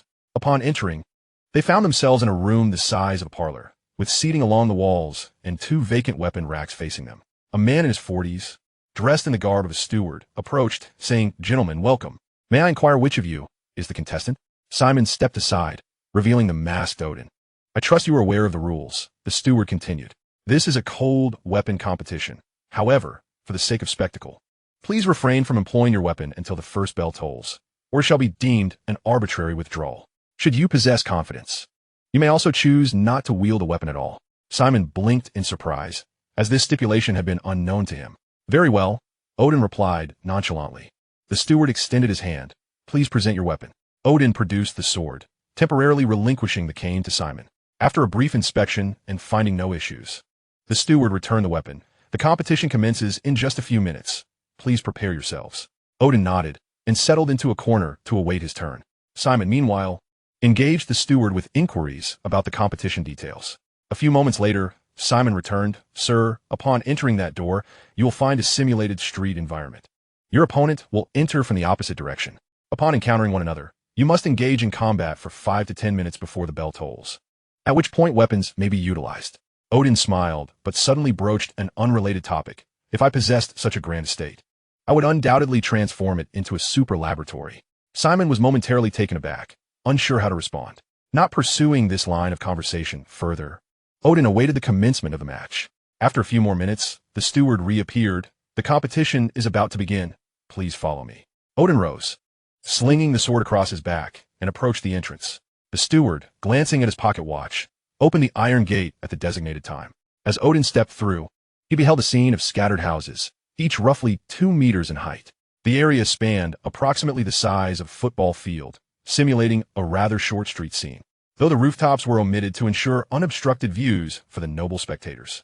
The stands loomed high above, illuminated by bright lights. From below, the nobles could not see the audience above, yet from their vantage point, they could survey the ground without hindrance. At the opposite end of the street, Odin caught sight of his opponent, a young man in his 20s, who bore a knife and was swiftly advancing toward Odin. Otis smiled faintly, seemingly indifferent to the approaching adversary, as he leaped atop the wall to observe his surroundings. This was not a matter of underestimating his opponent. On the contrary, he held his opponent in high regard. However, being in an unfamiliar environment for the first time, he intended to seize the opportunity to survey the area while his opponent charged toward him. The roofless buildings were divided into 2 rough rows by the central street, yet alleys snaked between the houses, creating an intricate web with no dead ends. The young man, perceiving Otis's reaction, quickly grasped his intent and dashed towards him, nimbly jumping onto the wall, and, in mere seconds, appeared before Otis with an aggressive demeanor. The momentum from his charge allowed the young man to unleash a powerful punch. Otis, proficient in both Bajiquan and Taijiquan, styles adept at countering such fierce assaults, deftly deflected the blow and immediately surged forward, crashing the young man against the wall. This maneuver elicited gasps of admiration from the nobles and affluent spectators in the stands, their voices tinged with excitement at witnessing an unfamiliar martial art. The young man, having tumbled into the room, rolled on the ground but swiftly regained his footing, remarkably unscathed. Possessing considerable combat experience, he recognized the precariousness of fighting atop the narrow wall against an opponent seemingly skilled in close combat. Hence, he seized a nearby chair, wielding it as a makeshift weapon to strike at Otis. Although the rules dictated that weapons could only be used after a bell rang, a chair, being mere furniture, did not fall under the weapon category. The simulated rooms were furnished with tables, chairs, and cabinets, evidently designed to enhance the spectacle of the competition. Otis nimbly dodged the chair's attack, seizing the moment to leap onto the bed within the room. The young man swung the chair once more, but Otis, quick-witted, grasped one of its legs and, utilizing the young man's own force against him, yanked it sharply. The young man, unable to release his grip in time, stumbled forward, presenting his chest to Otis. This was precisely the opportunity Otis sought, as he delivered a powerful kick that sent the young man crashing into the wall, causing a noticeable tremor. The audience erupted into enthusiastic applause. In the second round, Otis showcased remarkable reflexes and tactical responses. The young man, clutching his chest and gasping for breath, regained his composure and bolted out the door onto the street. Clearly, he was no ordinary contender, as even after receiving such a forceful kick from Otis, he could still escape. His reaction was not merely to flee, but to evade his opponent and allow himself a moment to recuperate. Otis, of course, would not let this chance slip away and promptly pursued him. However, he soon realized that while his agility was commendable, he lacked the finesse of running. The young man deftly maneuvered left and right, evading Otis's attempts to strike him. After a few moments, the young man sensed that the pain had lessened and, with a sudden crouch, swept his leg towards Otis. Otis, employing the same strategy, evaded the attack and surged forward, kneeing the young man in the face. The young man, taken aback, hastily raised his hands to defend himself. Thud! Despite his efforts to shield against Otis's knee, the force was overwhelming. He fell to the ground, blood trickling from his nose and mouth. Remarkably resilient, he rolled and climbed back to his feet, albeit unsteadily. Otis, seizing the moment, kicked him squarely in the backside, sending him sprawling. Clang! The bell rang, signaling that if it did not ring soon, the opportunity for cold weapon combat would be lost. Chapter 48, Lelouch. The previously stoic staff member explaining the rules had omitted an implicit guideline. If there were a significant disparity in strength between the two competitors, the bell would ring prematurely. Such occurrences were rare, as the organizers typically matched opponents of comparable prowess. However, on this day, an unexpected situation arose. Based on the description provided about Otis, the organizers had paired him against an adversary of the 9th tier. The young man had participated in several matches, displaying commendable skills in both combat and the use of cold weapons. The organizers intended for him to temper Otis's burgeoning arrogance, unaware that Otis had not even exerted his full strength in front of Simon. Thus, the young man proved no match for Otis, prompting the bell to toll prematurely. The stands erupted in applause once more. For the audience, though this contest was brief, it was undeniably thrilling. The masked newcomer's martial style evidently countered his opponent's aggressive tactics effectively. Otis refrained from further assault, retreating a few steps to draw his weapon. The young man, displaying remarkable fortitude, spat a mouthful of blood and, after catching his breath, unsheathed his own weapon, a pristine white blade, glimmering with sharpness. The young man steadied his breathing, feeling prepared to fight once again. Yet this time he did not initiate the attack, instead opting to await Otis's move with utmost caution.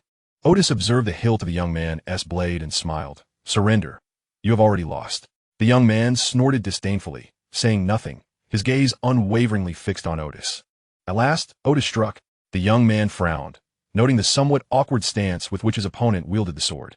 Nevertheless, he did not allow himself to be careless and cautiously countered with his own blade. The moment their weapons clashed, he was startled to witness electric sparks dance along Otis's weapon, and in the next instant his body convulsed, half of him rendered numb by the current. Otis's weapon was no ordinary cold steel. It was an extraordinary blade capable of releasing high-voltage electricity. This weapon had been crafted during his research into the currents of this world, though he initially deemed it somewhat impractical due to its exorbitant cost of 230 pounds, especially when an enemy could easily triumph using a revolver worth less than 2 pounds. Thus, it had remained unused, left in the basement, as he had no practical means to carry a sword openly. However, in this noble arena, it was precisely the venue for such extraordinary weapons. While the young man's weapon's hilt appeared wooden and seemingly non-conductive, Otis later discovered that to prevent the risk of the hilt detaching from the blade, Metal wedges were often employed to secure the hilt to the blade, or a metal band was used to fasten the wooden grip. In essence, there was typically a conductive pathway present. Today, Odysseus faced an opponent wielding a metallic knife handle, which immediately sent a jolt of electricity coursing through him, causing him to tremble and retreat hastily. Had he been an ordinary person, he would have collapsed to the ground. The referee, a young man, stammered his sword. "There is something amiss." Yet, Odysseus boldly retorted, "The rules state that one may carry a melee weapon, but they do not specify whether that weapon may possess extraordinary effects." The young man, incensed, shot back, "Is that even a melee weapon?" Odysseus replied with nonchalance, "Indeed, for it does not fire bullets." At that moment, the referee, observing from above, declared, "The rules do not explicitly prohibit weapons from possessing extraordinary effects. Thus, this weapon is indeed valid." More precisely, the organizers would prefer both combatants to employ extraordinary weapons, as it enhances the spectacle of the match. Odysseus reiterated, "Surrender. As a competent warrior, surrender is not an option," the young man exclaimed, discarding his knife and charging at Odysseus with a street-side armchair. Odysseus nimbly evaded the attack, then thrust his sword into the young man, while simultaneously releasing another surge of high voltage. This time, the young man convulsed and collapsed to the ground. Odysseus chuckled. A true warrior does not possess such a rigid mindset. The referee then announced, "The masked gentleman is the victor." Sparse applause erupted from the stands, as the spectators had hoped for a fierce contest rather than a one-sided affair. Odysseus, indifferent to the sentiments of the nobility and affluent, sheathed his sword and swiftly exited through the iron gate. Upon stepping outside, a butler-like figure inquired, "Sir, may I have your name to arrange your next match?" Odysseus paused momentarily, then replied with a slight smirk, "Lelouch." "Very well, Mr. Lelouch," the man responded courteously. "Please wait a moment. Your remuneration will be delivered shortly." Odysseus took a seat again, observing a middle-aged man with a pair of thin mustaches seated opposite him, silently contemplating while resting a hand on a large two-handed sword. Presumably, he was the next extraordinary contender. After a minute or two, a servant approached briskly, handing Odysseus his payment of 260 pounds, composed entirely of 10-pound notes, appearing rather thin. The polite Simon bid farewell to the butler-like figure and departed in the same hired carriage he had arrived in. Once seated within the carriage, Odysseus produced 3 notes and handed them to Simon. "Here is an extra 4 pounds for you. If you have time, come by more often to familiarize yourself with the rules here. Additionally, try to gather intelligence on my opponent." Simon grinned as he accepted the money, of course. "Leave it to me." Odysseus said nothing further as the carriage transported him back to 75 Hailing Avenue. Upon returning to his residence, Odysseus removed his mask, changed into comfortable attire, and poured himself a glass of wine to celebrate. After his promotion, today's potion had not been fully digested, yet he had already utilized his new abilities to earn over 500 pounds. Coupled with his previous savings, the deposit paid by Bernadette, and the fees earned from prior esoteric research, his total assets now approached 3,000 pounds. It had been quite some time since he possessed such wealth. However, tomorrow would bring numerous expenses. After locking the money in a safe, Odysseus took a bath, then lay on his bed to reflect on the evening's battle before drifting into a deep slumber. His consciousness re-emerged in the ethereal wilderness composed of shimmering light. A new week of research began, but since his promotion, the knowledge wilderness seemed to have undergone some alterations. Chapter 49. Changes in the knowledge wilderness. Before Odysseus stood the familiar expanse, aglow with an otherworldly luminescence, seemingly devoid of a concrete form. Yet, deep within the wilderness, the tower, constructed of softly glowing spheres, emanated light that appeared less ephemeral, the structure itself gaining a semblance of substance. Odysseus paused to observe for a while before entering the tower's interior. The changes within were minimal. Beside the central simulator, a magic circle had appeared. A single glance was sufficient for him to ascertain that it was a teleportation circle. Immediately, the corresponding operational knowledge flooded into Odysseus's mind. To be precise, this was a circle enabling communication between the external world and the knowledge wilderness. In the real world, as long as one delineated the appropriate subcircle, one could transport material from the real world into the knowledge wilderness. This was a new ability Odysseus acquired post-promotion. Although it could only transport inanimate objects, its practicality was undeniable. Odysseus mused, "I now possess a space of my own. His experimental items and gold pounds could easily be transferred here, a far safer option than any bank." He planned to sketch a fixed circle in the basement of his residence and another portable circle that he could carry with him at all times. Next, Odysseus reached out to touch the central simulator, using his mind to query information.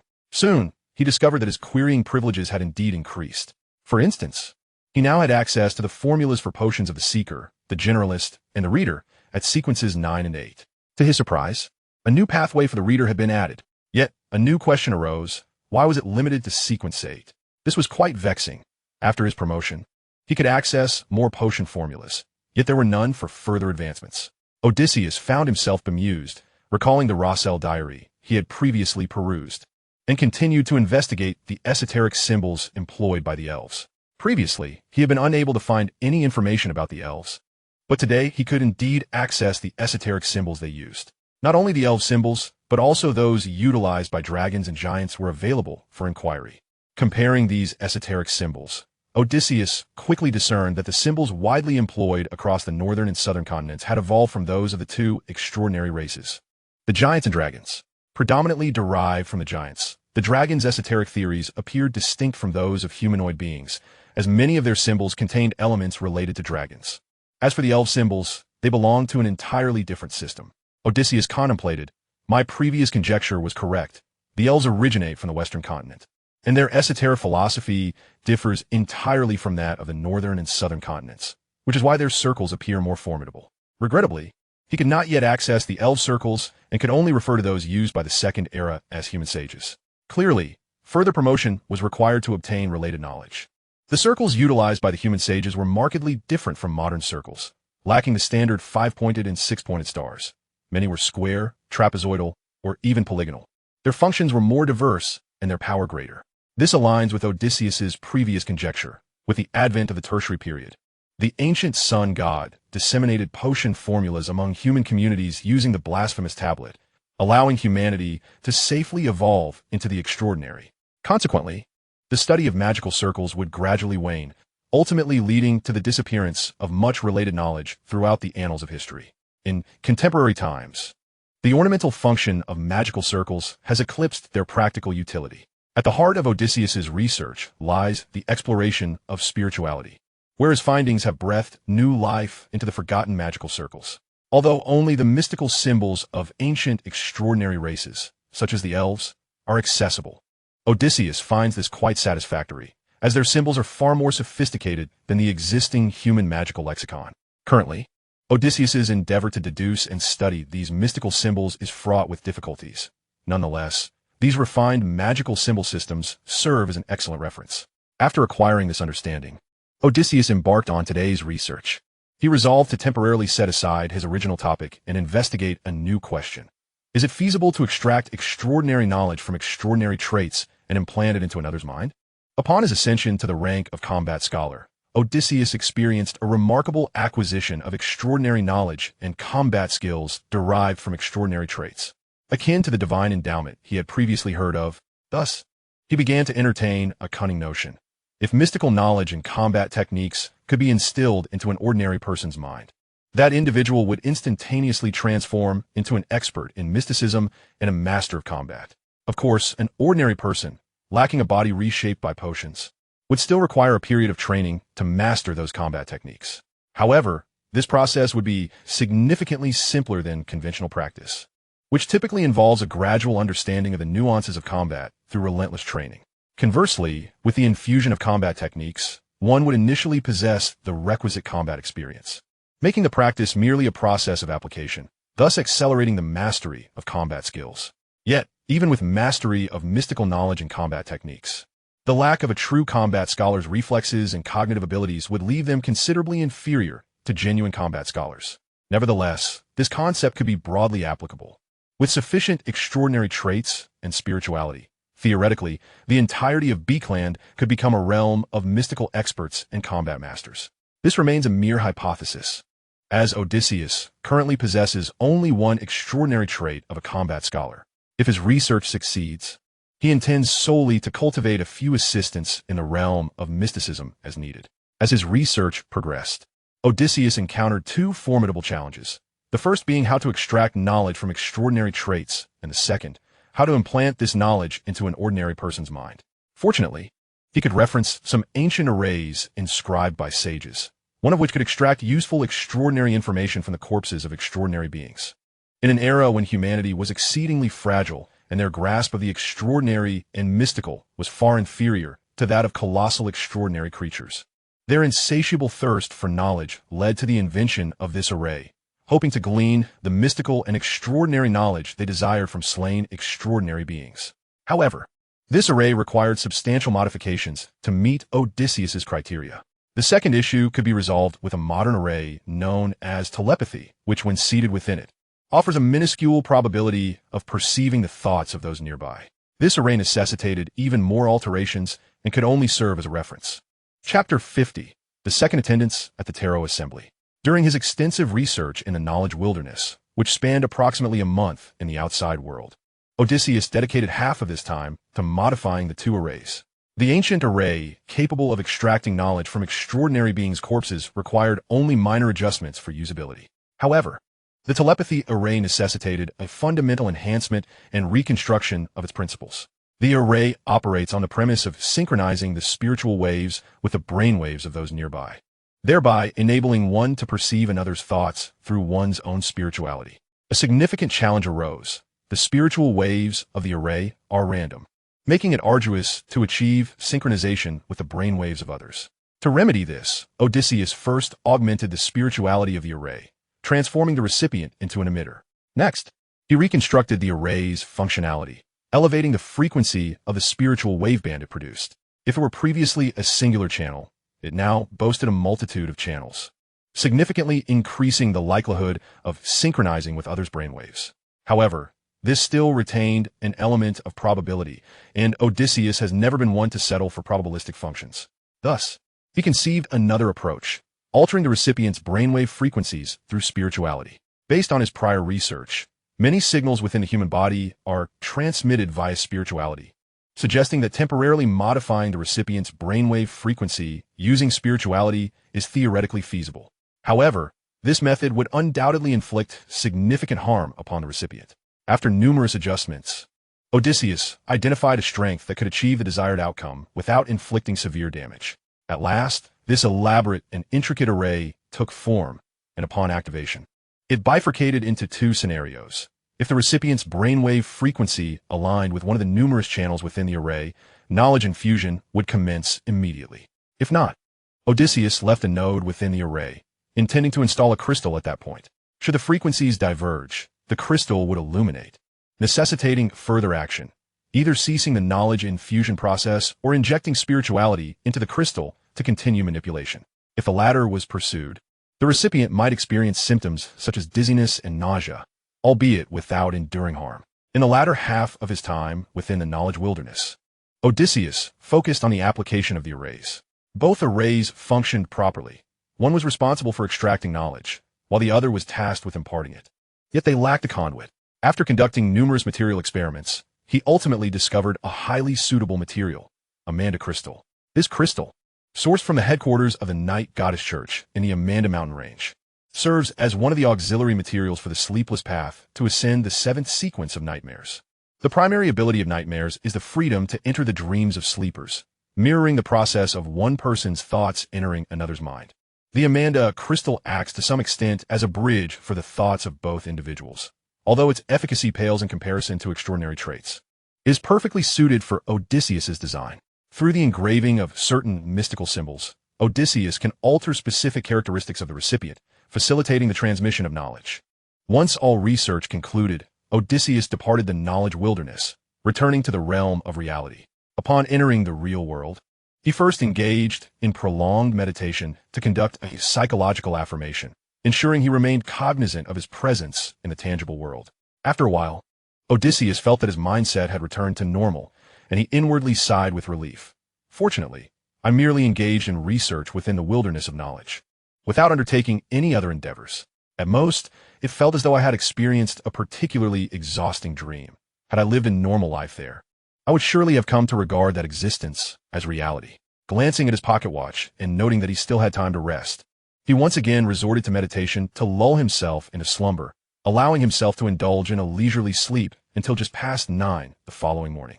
Upon waking, he prepared a simple noodle dish for breakfast before descending to the basement, where he combined the spiritual powder from his home with essential oils to draw a secondary array for transporting materials to the wilderness of knowledge. He first conducted an experiment with an extraordinary weapon, and, as expected, the weapon was successfully transported to the wilderness of knowledge upon activating the spiritual array. To retrieve it for use, he would need to reactivate the array with spiritual energy and then complete the retrieval process. Consequently, he sent all of his spiritual weapons, along with nearly 3,000 pounds in cash, into the wilderness of knowledge. Afterward, Odysseus cut a piece of bedsheet and, using the remaining spiritual materials and essential oils, inscribed a corresponding secondary array upon it, which could also function normally. Once the essential oils had dried, he folded the array and kept it on his person for future use. Upon arriving at the herbal shop, Odysseus drafted a list for Kinna to deliver to 117 Queens Avenue. This address belonged to the estate of Viscount Creighton, who had long served the royal family. Managing extraordinary affairs, his supply of high-quality spiritual materials was notably comprehensive. However, these materials were priced 10 to 20% higher than those found at gatherings of extraordinary individuals.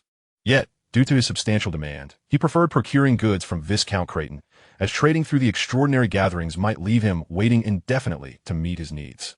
Following the customary trading process, he anticipated delivery by the afternoon, so he continued to contemplate the outline of combat. Around 2 in the afternoon, he instructed Kinna to oversee the shop while he returned to the lounge and laboratory for a brief nap. At precisely 3 o'clock, Odysseus found his vision enveloped in a dense gray mist, and, in the next instant, he found himself seated at one side of an ancient bronze long table within a magnificent palace. "Good afternoon, Mr. Fool," Justice Audrey greeted with her customary smile as she rose to bow to the highest authority present. After receiving a subtle nod from Fool Klein in acknowledgement, she proceeded to greet the magician, the hanged man, and the world hermit, finally allowing her gaze to rest upon little son. "What troubles you?" Audrey keenly sensed that the son appeared exceedingly unsettled. Sitting beside him, the hermit Odysseus also perceived this unease. Had Audrey not inquired, he would have felt compelled to ask. Derek did not conceal his feelings and promptly recounted the incident of feigning illness that led to his isolation and treatment at the base of the round tower.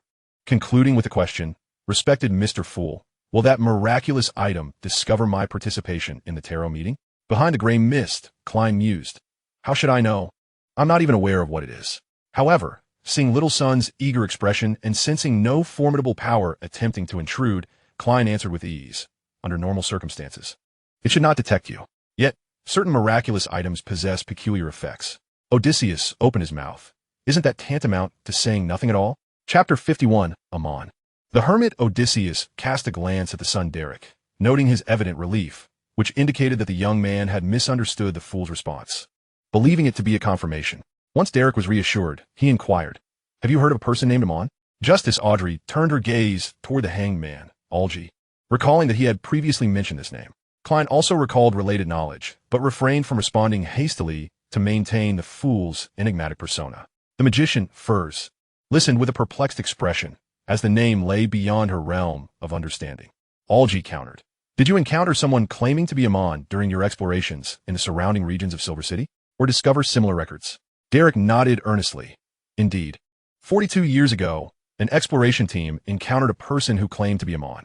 Upon returning to Silver City, they subsequently descended into madness, leaving only the team leader confined at the base of the round tower, right next to my own quarters. Perhaps he too has succumbed to insanity. That is merely conjecture." Furs, with her wealth of creative experience, proposed a theory. Yet Algy remarked, "Conjecture is one possibility, but it is unlikely that the name Aman would arise without reason." He turned to the son. 1,500 years ago, or even further back, there existed a family with bizarre powers belonging to the Tudor dynasty, bearing the surname Aman.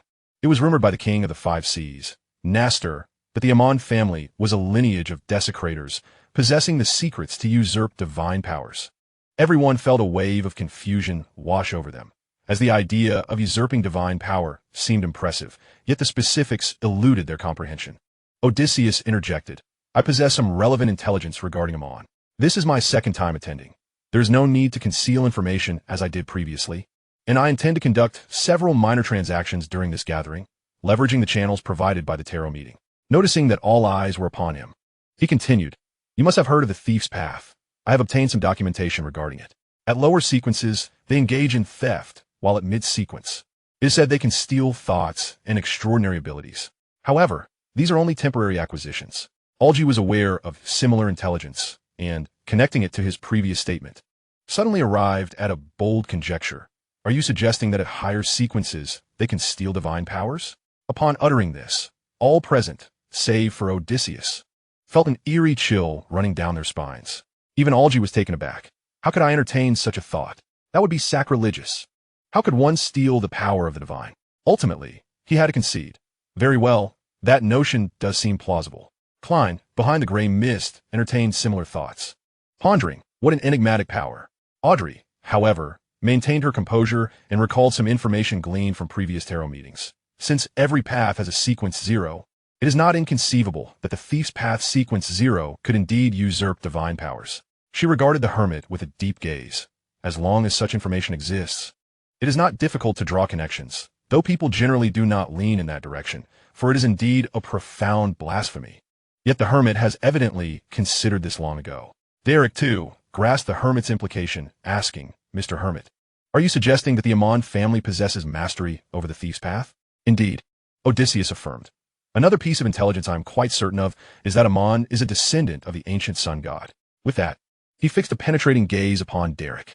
However, Odysseus noticed that the little son furrowed his brow, lost in contemplation, which made him realize that the little son was still unaware that the ancient sun god was their omniscient and omnipotent creator. Thus Odysseus continued, I possess information of even greater value, but it requires a trade. Derek immediately responded, I am willing to trade. Yet, he soon added with a hint of embarrassment, but I do not have any gold pounds. No matter, Odysseus replied, I happen to have other needs. He feigned ignorance and inquired, what is your pathway as an extraordinary being? The bard. Derek promptly answered. Odysseus stated, I require the formula for the bard's potion, as well as some knowledge of the Forsaken Land in exchange. Derek nodded eagerly. That is agreeable. Klein, concealed in the mist, mused, indeed. New members are still fascinated by the Forsaken Land. Audrey recalled her previous suspicions about the hermit after attending the tarot meeting and suddenly conceived a new idea. It seemed that the hermit was indeed privy to much information about the Forsaken Land in advance. His previous astonishment appeared rather unnatural, possibly due to the unexpected revelation that the sun originated from the Forsaken Land. With this thought, Audrey smiled softly. When I first learned that the sun hailed from the Forsaken Land, I too was as astonished as the hermit. Odysseus asked again, the trades at the tarot meeting can be communicated privately, correct? Would you prefer to hear it alone, or would you like everyone to listen? Audrey replied enthusiastically, yes. As long as one requests it from Mr. Fool, it can be done. Let's have everyone listen. Derek added, this is to express my gratitude for the guidance and assistance everyone has provided me. Audrey felt a tinge of guilt, for most of that support had come from Mr. Hangman, and she had hardly contributed anything. Very well, Odysseus continued, I trust everyone is familiar with the concept of demigods, and that it requires no explanation from me. I have received precise intelligence indicating that a certain ability called parasitism is granted to demigods of the thief pathway. This ability allows the demigod of this pathway to conceal themselves within the bodies of others. Klein, concealed in the mist, thought, this reminds me of a certain poet classmate. I wonder how he is faring now. He then pondered, what a bizarre pathway. I must steer clear of thieves in the future. Alger couldn't help but frown. This is the power of demigods. Indeed, it manifests a certain qualitative change, just as legends foretold. Derek recalled the captain of the exploration team, next door, Mr. Hermit. Are you suggesting that the Aman encountered by the exploration team over 40 years ago is the very individual concealed within the body next to mine? Please allow me to finish, Odysseus continued. Parasitism is divided into two categories. The first involves a demigod of the thief pathway parasitizing the host body. Such instances are rare, as the thoughts and consciousness of the host serve as an interference for the thief demigod. They typically only resort to this when they have lost their own corporeal form. The second scenario involves a thief demigod creating a special entity akin to a doppelganger, which then parasitizes another's body. This form of parasitism is, for the most part, undetected, and the doppelganger gradually seizes control over the host's body and thoughts, ultimately transforming them into a mere puppet. Audrey gasped, what a terrifying ability. As she exchanged book recommendations with a friend, she noted that his book was also a fanfiction of the Master of the Mysterious, which was quite imaginative. Chapter 52. Flora and fauna surrounding the Silver City. Audrey's exclamation of astonishment echoed the unvoiced sentiments of all present. As a gathering of mid-tier and low-tier extraordinary beings, it was difficult for them to fathom that a demigod could possess such bizarre and unpredictable abilities. Perhaps one of their close friends, after succumbing to parasitism, had completely transformed into another person's puppet, while those around them remained oblivious. Derek made a judgment. The individual dwelling next to me may very well have been parasitized by Aman using the second method. There is a possibility Odysseus gestured, but I cannot be certain. The magician, Furs, also remarked, it is hard to imagine that such capabilities exist.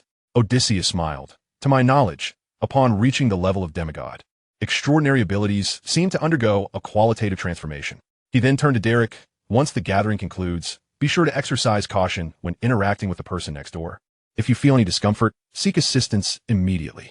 Thank you for the warning. Derek realized the danger posed by the individual next door. After a moment, he regained his composure. Requested pen and paper from Mr. Fool Klein, conveyed the potion formula, and handed it to the hermit. Odysseus glanced at it. Sequence 9, Bard. Main materials: a crystalline sunflower or mature tail feather of a firestone bird or a tail feather of a firebird. A piece of siren stone or a singing sunflower. Auxiliary materials: a stem of midsummer grass, 5 drops of July wine juice, a leaf of elven shadow. With just a glance, he memorized it, and then, under the control of his will, the paper in his hand first became ethereal and then swiftly vanished. Odysseus then addressed the little son. After the last gathering, I gathered some intelligence regarding the Forsaken Land. This led me to a rather intriguing question that I hope to discuss with you. Klein and Alger, the hangman, noted a detail. The hermit had access to channels through which to collect information about the Forsaken Land. In the extraordinary world, the Forsaken Land was not an overly high-level secret. However, information regarding it primarily existed in the form of legends or rumors, making it challenging to obtain useful insights. While churches or some extraordinary families might possess certain accurate information, acquiring it would undoubtedly be difficult. This seemed to corroborate Klein and Alger's earlier conjecture. The hermit had special channels for information. This was, of course, a signal intentionally released by Odysseus. He was aware of astonishing histories and intelligence, so remarkable that such information could only be traded at the tarot meetings. With this groundwork laid, if he continued to subtly prepare a few more times, even when it came to trading information about the ancient sun god's fall, it would not raise significant suspicion. Derek, however, did not ponder such complexities. What do you wish to know about the Forsaken Land? In his view, the hermit's recent intelligence was more valuable than the potion formula of Sequence 9, hence he was eager to respond to the hermit's inquiry. The others listened intently to the exchange between the two, intrigued by what fascinating questions the hermit might have conjured. Are there still animals in the Forsaken Land? Odysseus inquired. And what of plants? Alger furrowed his brow slightly. What sort of question is that? However, Klein, shrouded in mist, seemed to grasp something. I almost forgot. This hermit is a research-oriented individual, and such people often conduct astonishing studies in seemingly mundane areas, yielding remarkable answers. Audrey sensed that this line of questioning might delve into profoundly deep territories. After a brief pause, Derek replied, but the plants and animals there may differ significantly from those you are familiar with. They resemble monsters, most of which are highly poisonous or possess aggressive tendencies. Odysseus continued, please provide a detailed description of 2 animals and 2 plants. Very well. Derek nodded and said, not far north of Silver City lies a swamp teeming with fish that are adorned with fangs and possess a potent venom. They resemble the loaches described in textbooks. Yet the larger specimens can grow to the height of an adult and can remain on land for extended periods.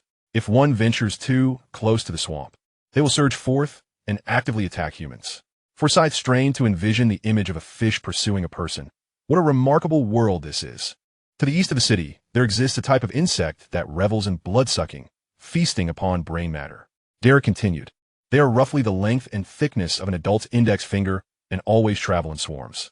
Whether confronting humans or any creature, they employ their sharp mouth parts to burrow into the flesh. If not promptly addressed, they may even penetrate the brain. Audrey frowned, feeling a mix of disgust and terror. Yet, Odysseus pressed further. What do these 2 creatures typically feed on? Derek replied, monsters. He elaborated, the Forsaken Land is rife with humanoid or grotesque monsters. Odysseus slowly nodded, gesturing for him to continue.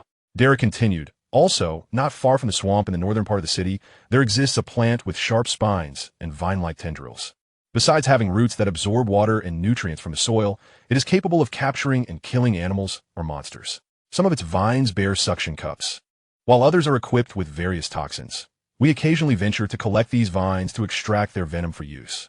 At this moment, Alger noticed, The son had been attending the tarot meeting for quite some time, yet he had never thought to inquire about such common knowledge of the Forsaken Land. Merely listening to Derek describe these animals and plants had already provided him with profound insight into life in the Forsaken Land. Reflecting on this, he glanced at the hermit but still did not comprehend the other's intentions. When Derek spoke of the last plant, a smile finally graced his face. Within our Silver City, black-faced grass is ubiquitous. Its leaves, once matured, can be ground into food.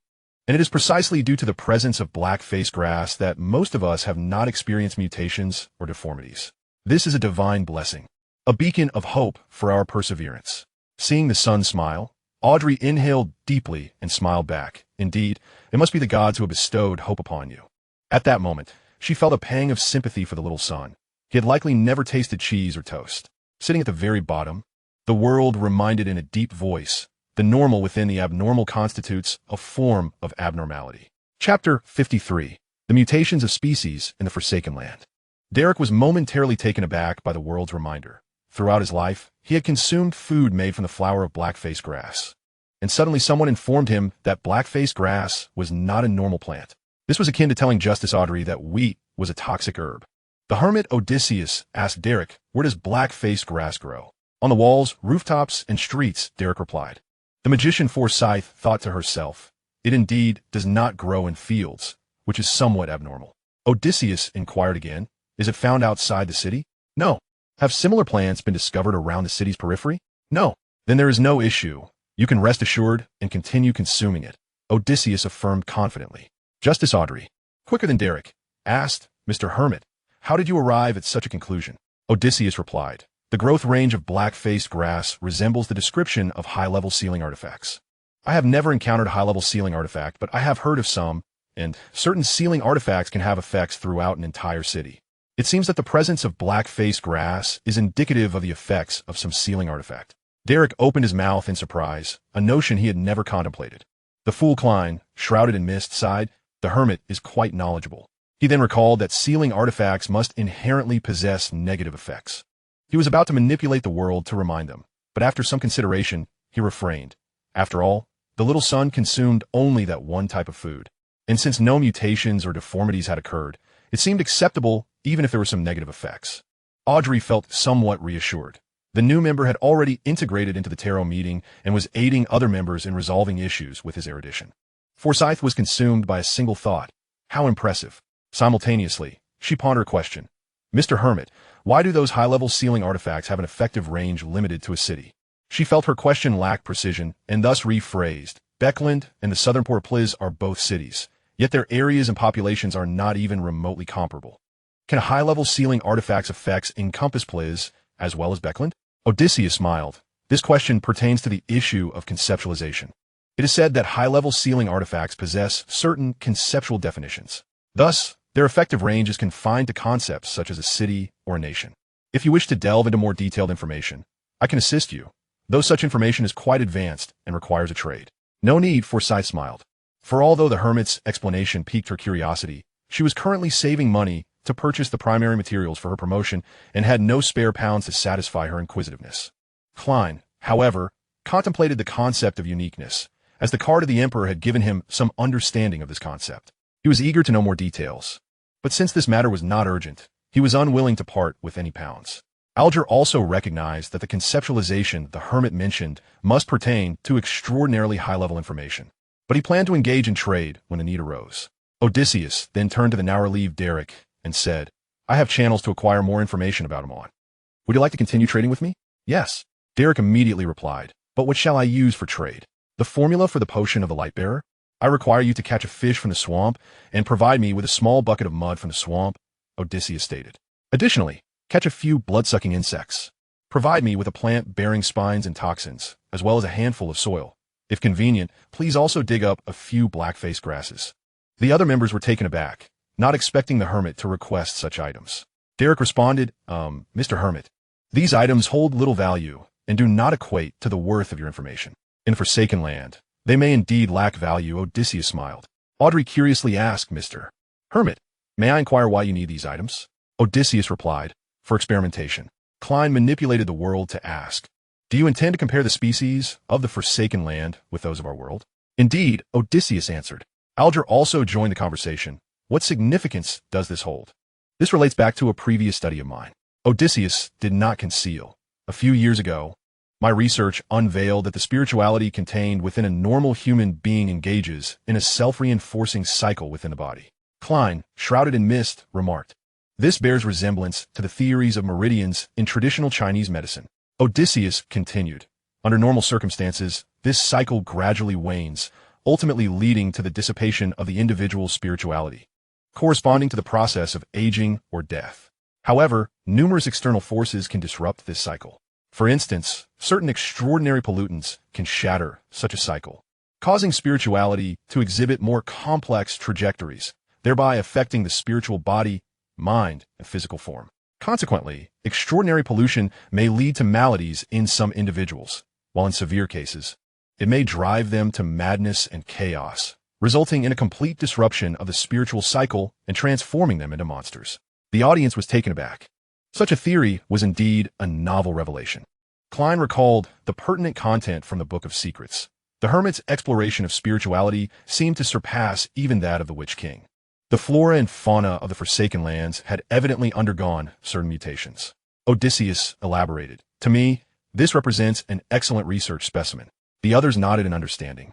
Grasping Odysseus's intent, Forsyth remarked, "This is my first encounter with an extraordinary scholar. I have heard that such professions exist within the Church of the Just Gods, yet the hermit does not appear to be affiliated with them." Audrey expressed her curiosity. "Hermit, what is the focus of your research?" "The application of spirituality and magical arrays." Odysseus replied. "Magical arrays?" Alger inquired, somewhat surprised. "Are you referring to those pentagrams or hexagrams?" During his training in esoteric knowledge, he had found such intricate arrays tedious and largely ineffective. The other members, who had not undergone systematic training in mysticism, were somewhat bewildered, Klein included. Theoretically, after ascending to Sequence 8 within the Night Watchers, he would have had the opportunity to further his studies in mysticism in Backland. Unfortunately, before he received the notification for advanced training, he met his demise. "It is precisely those magical arrays," Odysseus stated, "that possess boundless power and myriad applications." Alger fell into a deep introspection, pondering, "Are we discussing the same thing?" Chapter 54. Incomplete Mysticism. Upon hearing the question from the hangman, Alger, Odysseus smiled and said, "I understand that in the minds of most, magical arrays hold little utility. This is because they do not comprehend what spirituality is, nor the significance of mystical symbols." Justice Audrey expressed her confusion. "Hermit, I have also studied some mystical symbols, and they do not appear particularly difficult to understand." Odysseus replied, "That is because you have learned the common or universal mystical symbols, and the magical arrays composed of those symbols indeed have limited efficacy." Alger questioned, "Are there uncommon mystical symbols?" Indeed, Odysseus confirmed. Alger further inquired, "Are there mystical symbols not mastered by the Church?" Precisely, Odysseus smiled. When the Church of the Seven Gods emerged, many mystical symbols had already been lost. This revelation even astonished Klein, shrouded in mist. The hermit certainly spoke with audacity. Audrey shared a similar sentiment, but she quickly reflected that the hermit was not one to indulge in alarmism. His previous statements were mere declarations of fact. Alger, however, held a different view, yet he recognized that each member of the Tarot Society was formidable, so he refrained from rushing to a conclusion. At that moment, son Derek interjected, "Hermit, are you researching the mystical symbols we utilize?"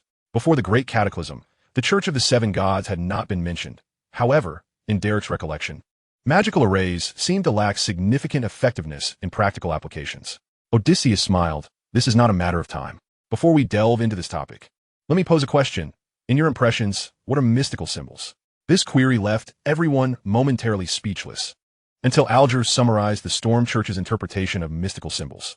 They are a means for humanity to communicate with nature and the extraordinary. He then shared his personal sentiment. Yet such communication seems to require reaching a certain level to be effective. At least, I have not sensed any utility thus far. Odysseus continued, "Are we all familiar with the languages of ancient Hermetic and the Giants? Why do these two languages differ from our everyday language?" Klein, possessing knowledge of the world, rasped, "That is due to the lengthy process of evolution. Moreover, in daily life, our language does not necessitate invoking the forces of nature." Precisely, evolution. Odysseus raised his hand. The languages of the Giants and ancient Hermetic can still summon the forces of nature. Yet the mystical symbols that serve to communicate with nature have lost this capability. Klein grasped the implication and further manipulated the world, asking, are you suggesting that these mystical symbols, through the process of evolution, have lost their ability to communicate with nature? Much like runic or Futhark languages. Alger posed another question.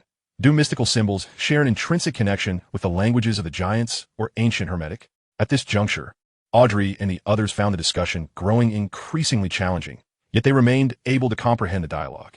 Odysseus first addressed Alger's inquiry. In our normal lives, the combination of language and text allows us to record and convey information. So, why should the realm of mysticism not follow the same principle of language and text? Alger was momentarily at a loss for words, unable to counter this argument. Odysseus then responded to Klein's question. Not only has the ability to communicate with nature been lost, but my research has also revealed that the human mystical symbol system is remarkably incomplete. It is akin to the inability to find the appropriate words for certain concepts we can articulate through language.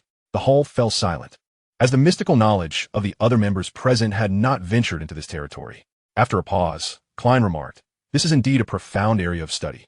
Alger shared the sentiment, abandoning any thoughts of rebuttal. Odysseus shrugged and smiled. This, perhaps, encapsulates the focus of my research. By the way, I wish to initiate a trade.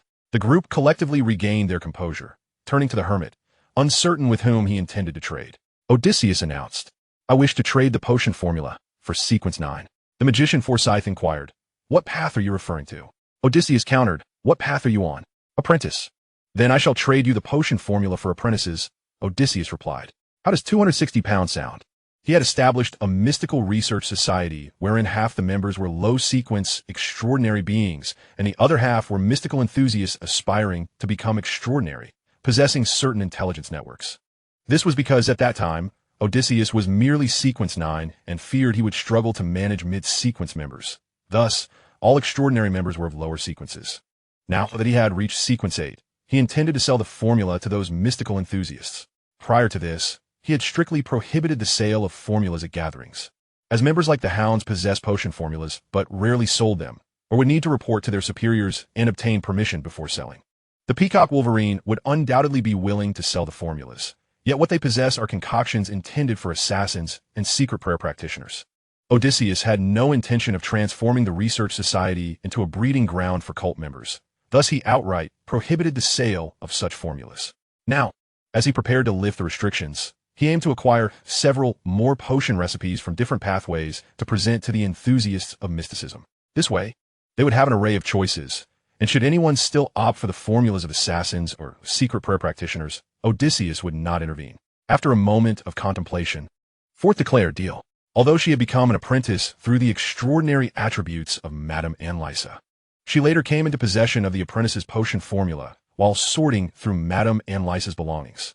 The formula was of no use to her, and she had no reason to refuse the sum of 260 that beckoned to her. Forth requested from Mr. Fool to express the apprentice's potion formula, and the payment in pounds would be made to the magician after the gathering concluded through a sacrificial offering to Mr. Fool.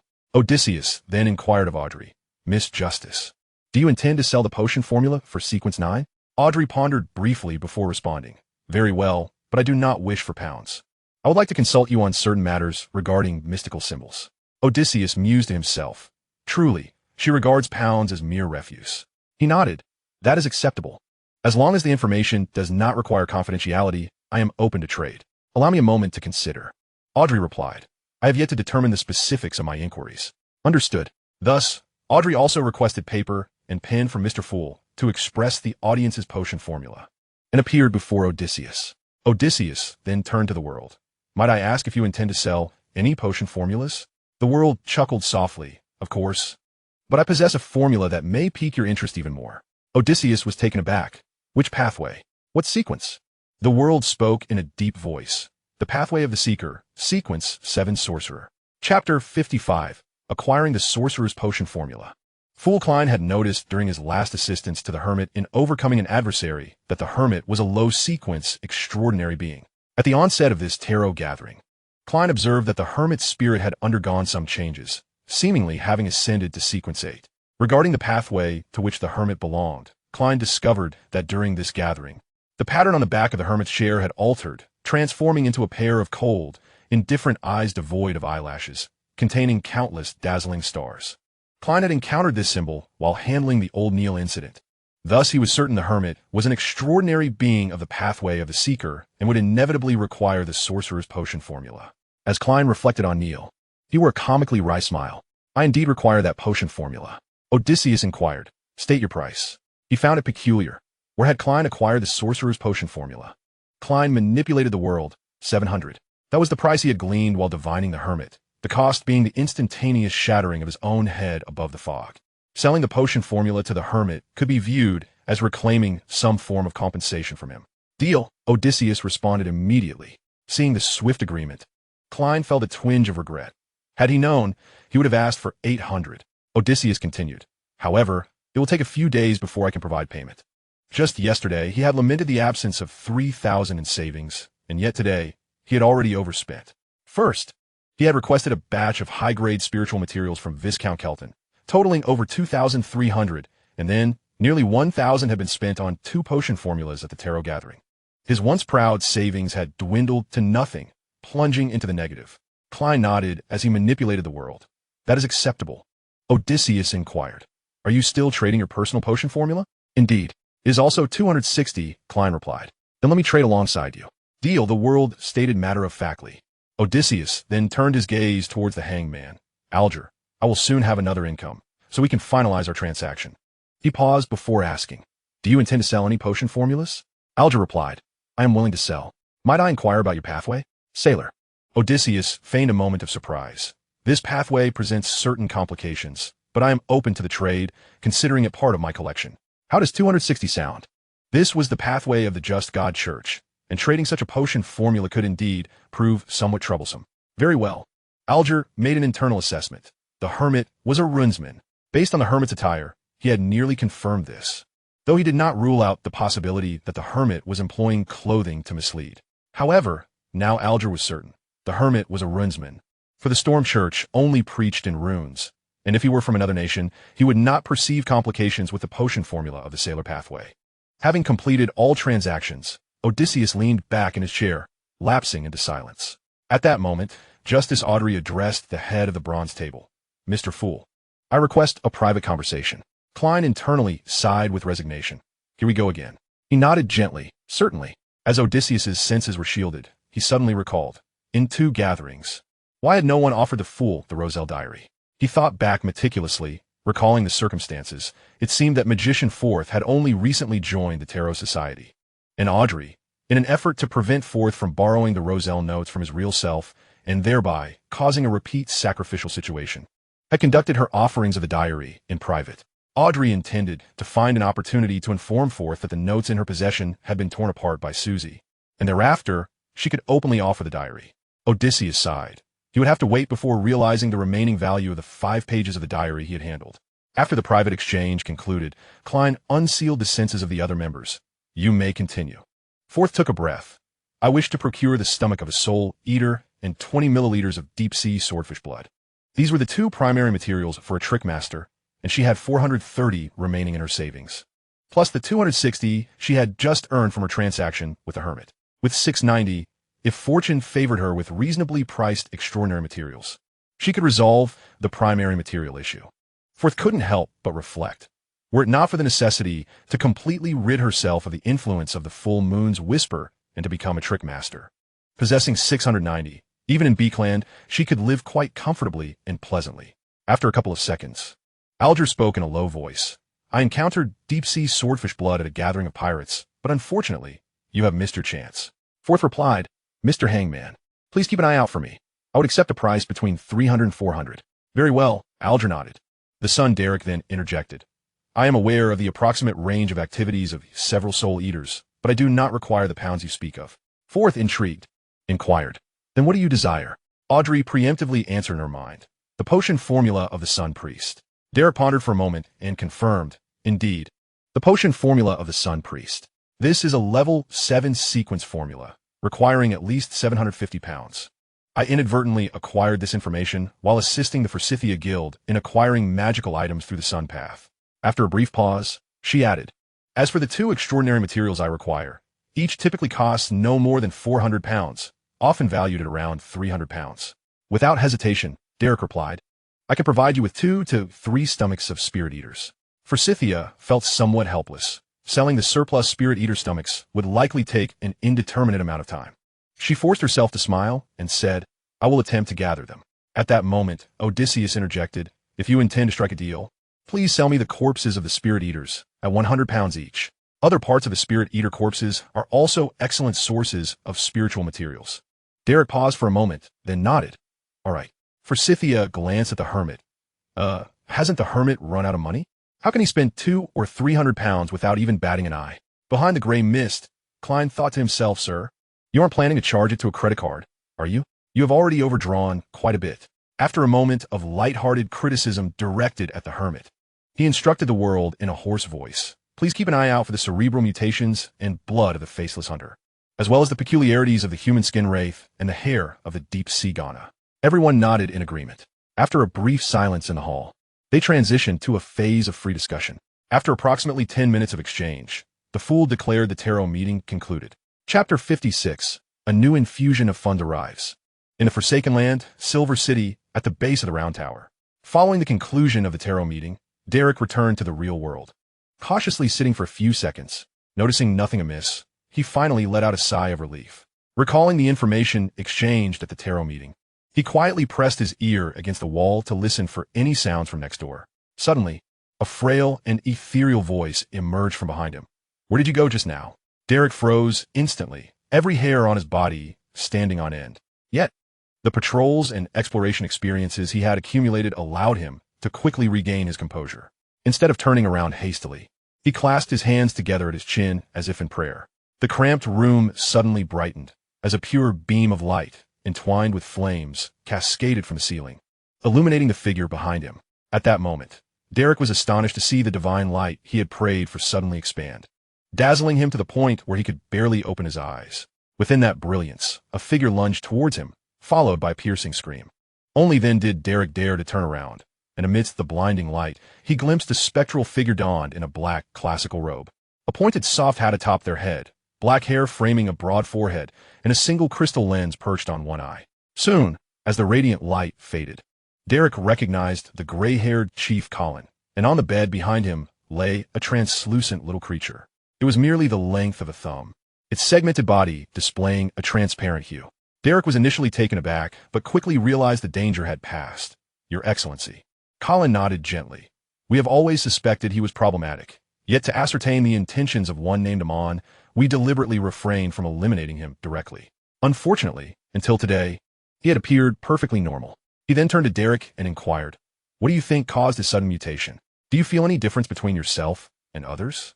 Derek furrowed his brows in contemplation, but soon recalled that Mr. Hermit had once mentioned Aman was a descendant of the ancient sun god.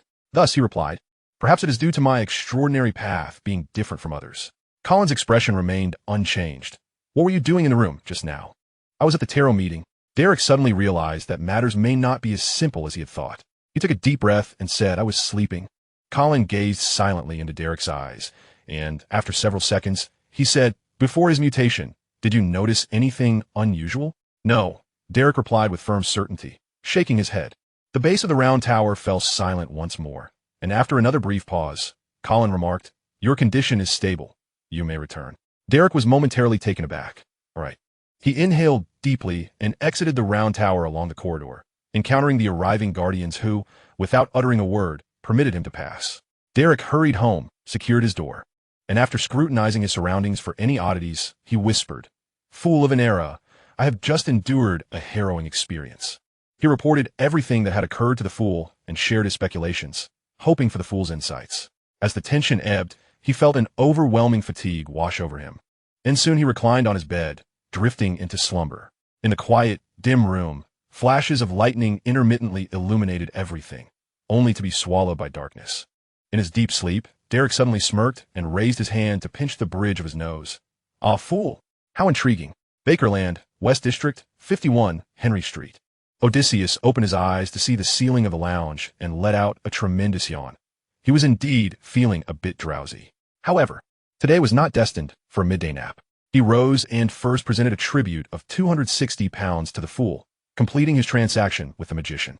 Subsequently, he He approached the shop in front, summarizing the accounts sent by Enoch and Mandy's assistant while listening to their brief reports. As he had anticipated, it wasn't long before the subordinates of Viscount Kelton delivered the high-grade spiritual materials Odysseus had ordered. These materials were packed in 2 large leather cases, containing not only the supplies needed for Odysseus's upcoming experiments, but also the spiritual materials required to craft the blazing arrow. After verifying the goods at the counter, Odysseus paid £2,360, instantly depleting his funds. Carrying these materials to the backyard, he began processing them in preparation for concocting the spiritual paint to inscribe the blazing arrow array. He needed to expedite this order to receive the £2,000 due from Bernadette, especially since Klein had not mentioned the blazing arrow transaction during today's gathering. Odysseus estimated that the deal was likely off. However, it was of little consequence. The fund for Bernadette would sufficiently cover the promissory note he had issued at the tarot meeting. During dinner, Max, the captain of the Mechanical Heart team, came to invite Odysseus for a meal. It was then that Odysseus remembered he had another payment incoming. The two found a nearby restaurant and requested a secluded small room. Before the food arrived, they first discussed business. At the appropriate moment, I will inquire with Captain Iconzer on your behalf. Max, with a cigarette in hand, remarked, unless you join the Mechanical Heart, it will be quite challenging for me to assist you in obtaining the potion formula from the wizards. Odysseus was momentarily taken aback. Had this conversation occurred prior to today, it would have compelled him to contemplate a transaction with Bernadette. However, with the formula exchange at the Tarot Society, he felt at ease responding, very well, I have no objections. Please convert those merits into pounds for me. You have made the right choice, Max replied, his delight evident. Had Odysseus insisted otherwise, he would have been at a loss for words. Your intelligence previously aided us in dismantling a Rose Society hideout. The captain has stated that this case warrants additional rewards. Originally, we intended to grant you £600. Since you have opted for pounds instead of the wizard's potion formula, I can assist you in securing a bit more. After a moment's consideration, he added, £1,500 should pose no issue. That is splendid, Odysseus replied candidly. It will conveniently cover my financial shortfall. Max raised an eyebrow. Are you embarking on new research? He mused. No wonder he would forego the wizard's potion formula. Indeed, Odysseus affirmed. I have long wished to inquire why you do not join the Mechanical Heart. With your research accomplishments and talents, would it not be more beneficial to be a dedicated scholar within the church? They would provide ample funding, allowing you to pursue your studies unimpeded. Odysseus chuckled. I fear that if I were to immerse myself in research, I might inadvertently lead the Church of Steam and Machinery to financial ruin. Chapter 57. The Advancing Avatar of Aman. In the Forsaken Land, the Silver City, Derek suddenly awoke from slumber, confronted by an endless gray mist, the fool looming high above. Echoing in his ears was a surreal and ethereal command. I have a task for you. Test the efficacy of this ritual. Derek understood that the fool occasionally tasked members of the Tarot Society with such experiments, and thus he swiftly sat up, gathering the spiritual materials required, and promptly began inscribing the relevant symbols and markings. Once he completed this preparation, he lit a candle, bowed his head, and fervently recited the fool's name, fool of a bygone era. After an indeterminate number of invocations, Derek felt a sudden disorientation envelop him. He perceived indescribable figures, witnessed a spectrum of colors radiant with boundless knowledge, and beheld a magnificent golden figure towering over all. This figure stood beside the fool amidst the dense gray mist, possessing 12 pairs of dark, mysterious wings. Unbeknownst to him, Derek felt an inexplicable connection to that figure, as if he grasped the essence of sunlight and discerned the means to create holy water. The extraordinary spiritual experience captivated Derek until, upon the dissolution of the vision, the simplicity of his room's furnishings came back into focus, and he regained his senses. A genuine smile spread across Derek's face. Is this the pact ritual described in textbooks? No one has succeeded in Silver City for over 2 millennia. Bowing his head, he sincerely proclaimed, Praise be to the fool. At that moment, a vision abruptly materialized before him. Derek beheld himself, shrouded by a translucent, ethereal figure. The figure donned a black classical robe, a black pointed soft hat, and sported a single crystal eyepiece that coiled serpent-like around him. Derek gasped in alarm. The avatar of Aman is not dead. It has parasitically dwelled within me. Under the scrutiny of the miraculous artifacts at the base of the round tower and the chief's attention, as this realization dawned, his body bristled with apprehension. The vision continued, revealing that at the very moment he performed the pact ritual, the avatar of Aman had reached out, seemingly attempting to grasp the mist beneath the fool's feet. Yet in the next instant, an angel, adorned with 12 wings, leaped forth from beside the fool and collided with the avatar of Aman. The ethereal figure of Aman vanished. The vision dissipated, and Derek's heart finally found solace. The fool had detected the avatar of Aman and commanded the attending angels to eliminate it. Once more, he expressed profound admiration. Praise you, great fool. In Beckland, West District, 51, Henry Street, Odysseus arrived early at the apothecary today, preparing to slice various herbs. Shortly after he began his work, Max entered with breakfast in hand. As they leisurely dined and engaged in casual conversation, Max inquired of Odysseus, "You are 25 this year. Have you considered finding a wife?" Odysseus chuckled. "What purpose would a wife serve?" "To manage your finances." Max gestured towards the cream-filled pastry in his hand. "Others have prepared breakfast for you and your friends." It is hard to imagine that the behind-the-scenes owner of the non-zone ballroom has no servants. Max had previously urged Odysseus multiple times to cease his financially draining research or to collaborate with the Church of Steam and Machinery for funding. Yet each time, Odysseus had rebuffed him with various excuses. Max even harbored suspicions that Odysseus might be researching ways to resurrect his family. To clarify, he consulted scholars from the church regarding Odysseus's studies, confirming that they did not pertain to necromancy, and thus ceased to concern himself with the matter. Today, when his wife mentioned wanting to introduce her cousin to Odysseus, Max broached the subject. "That sounds perilous." Odysseus swallowed his food and replied, "You know, as extraordinary individuals, we must constantly grapple with the threat of losing control. It is indeed perilous." Max recognized that Odysseus was not being entirely truthful, yet he found himself at a loss for a counterargument. After their meal, Max handed Odysseus the pounds he had secured before departing for work in a carriage. Odysseus counted the sum. Precisely 1,500 pounds. Just then, Kinna arrived, prompting Odysseus to instruct him, "Please manage the store well over the next couple of days. The creation of the fiery arrow can be postponed." Kinna understood. "Are you heading out for 2 days?" Odysseus affirmed with a nod and reminded him which herbs needed slicing and which required grinding. He then proceeded to the backyard, where he set up a simple altar in the lounge, offering a cash tribute of 1,220 pounds to the fool, thus fulfilling yesterday's transaction. The fool, Klein, was momentarily taken aback by the swift gathering of funds. He couldn't help but wonder, surely he hasn't resorted to using a credit card? Soon, visions of the sailor's divination and the wizard's potion formulae filled Odysseus's mind. He carefully scrutinized the wizard's formula. Sequence 7, Wizard. Main ingredient: the intact brain of a pale long-necked beast, 2 fruits of the dandelion tree. Auxiliary ingredients: 12 milliliters of blood from a silver-billed crane, 6 drops of aconite juice, 18 grams of powdered black-edged purple lilac, and 60 milliliters of pure water. Odysseus committed the 3 potion formulas to memory, reflecting inwardly. The primary material for Sequence 7 is rather rare in the market. Even the auxiliary materials, such as the blood of the silver-billed crane, are not found in apothecaries. Although Odysseus had attended several gatherings of extraordinary individuals, he had only heard of transactions involving the fruits of the dandelion tree. Never had he encountered anyone trading the brain of a pale, long-necked beast. However, for him, the matter of promotion was not pressing. He could wait until the combat scholar's potion began to take effect before attempting to negotiate with the Tarot Society or engage in transactions with Bernadette. As for the Mysticism Research Society, the level of extraordinary matters at this gathering was far too low, making it exceedingly difficult to procure primary materials of the 7th sequence. After a moment of reflection, Odysseus ventured to the adjacent warehouse to gather the spiritual and metallic materials he required, then descended into the basement. Using a teleportation array to arrive at the laboratory situated over 50 kilometers outside of the herbal shop, he intended to devote 2 days to the realization of his research findings from the knowledge wasteland.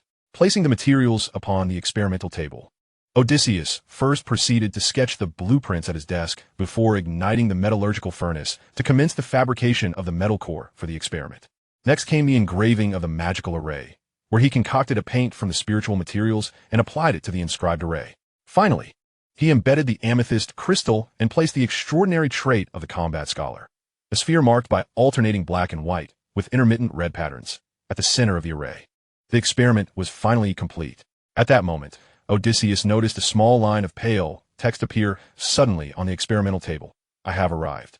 Chapter 58, The Wisdom Helmet. Outside a warehouse in the dock district of Beckland, when Byron noticed a few of Caping's subordinates approaching him, either intentionally or inadvertently, he realized he had been compromised. He promptly handed his wallet to an assistant nearby. "I will divert their attention." You must take a cab and reach 199 High Run Avenue as swiftly as possible. Inform the attendant there. The lion requests the leader's assistance.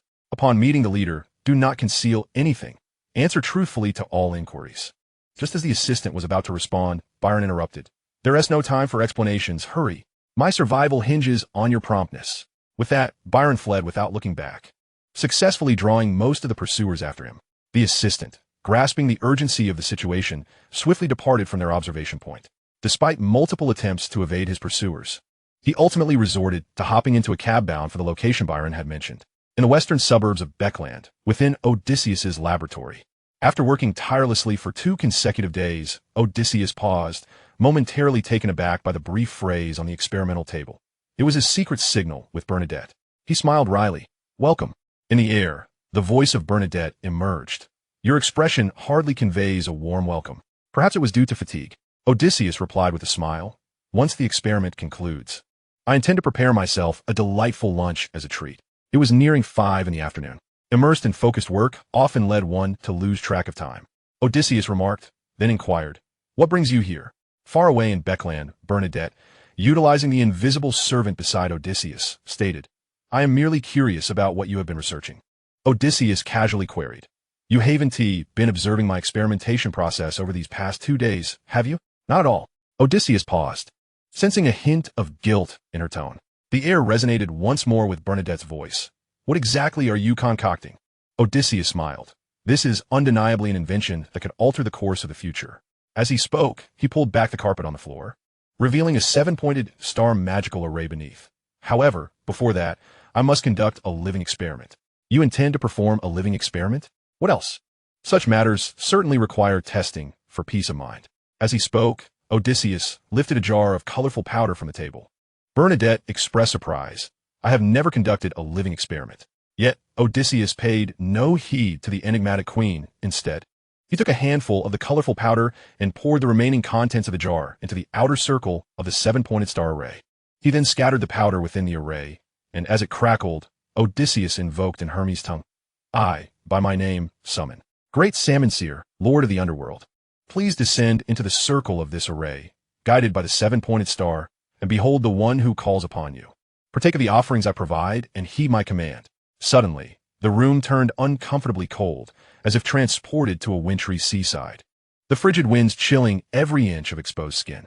Subsequently, a mass of black mist coalesced within the summoning array, from which 2 red eyes emerged, coldly scrutinizing Odysseus. Meanwhile, the gray mist enveloped the jar, claiming Odysseus's offerings. This process left Bernadette astounded. She was well aware that the 7-pointed star belonged to summoning arrays. Yet few dared to use it, as simpler altars were far more convenient, yielding nearly equivalent results. Nevertheless, Bernadette understood that entities from the underworld and spirit realm, particularly malevolent beings, would tempt practitioners to summon them via such arrays, thus allowing them to manifest greater power in the realm of reality.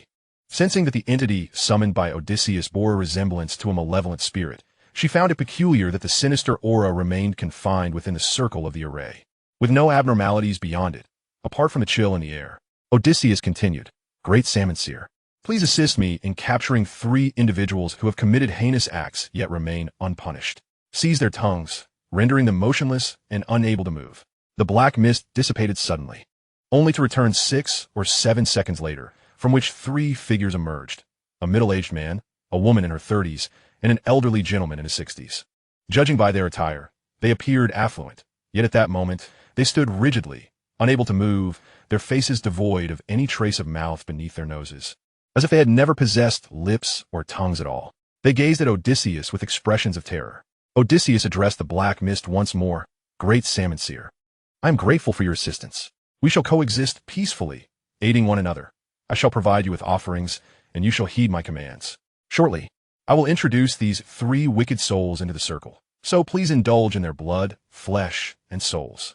Now, depart from the realm of reality, and leave this circle marked by the 7-pointed star. The gray mist complied and withdrew, as Odysseus repositioned the 3 stiffened individuals. He explained, Salmon Seer excels at discerning good from evil. These 3 must surely be the most nefarious of individuals.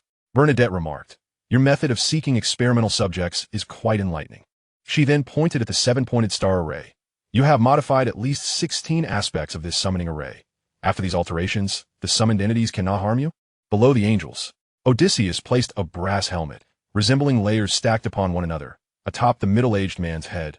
Theoretically, aside from summoning demons, one should not incur any harm while utilizing a summoning array.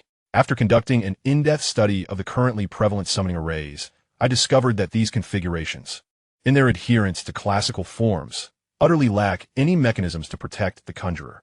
Thus, I undertook a bold and radical transformation of the array, effectively converting the summoned entity's power into a protective force for the practitioner. Additionally, it was necessary to prepare offerings that would appeal to the summoned beings, for otherwise, they would be disinclined to assist. As he spoke, he meticulously adjusted the experimental subject. Now, let the experiment commence. The middle-aged man, oblivious to the nature of the experiment and powerless to plead for mercy, could only express his fear through his countenance and gaze.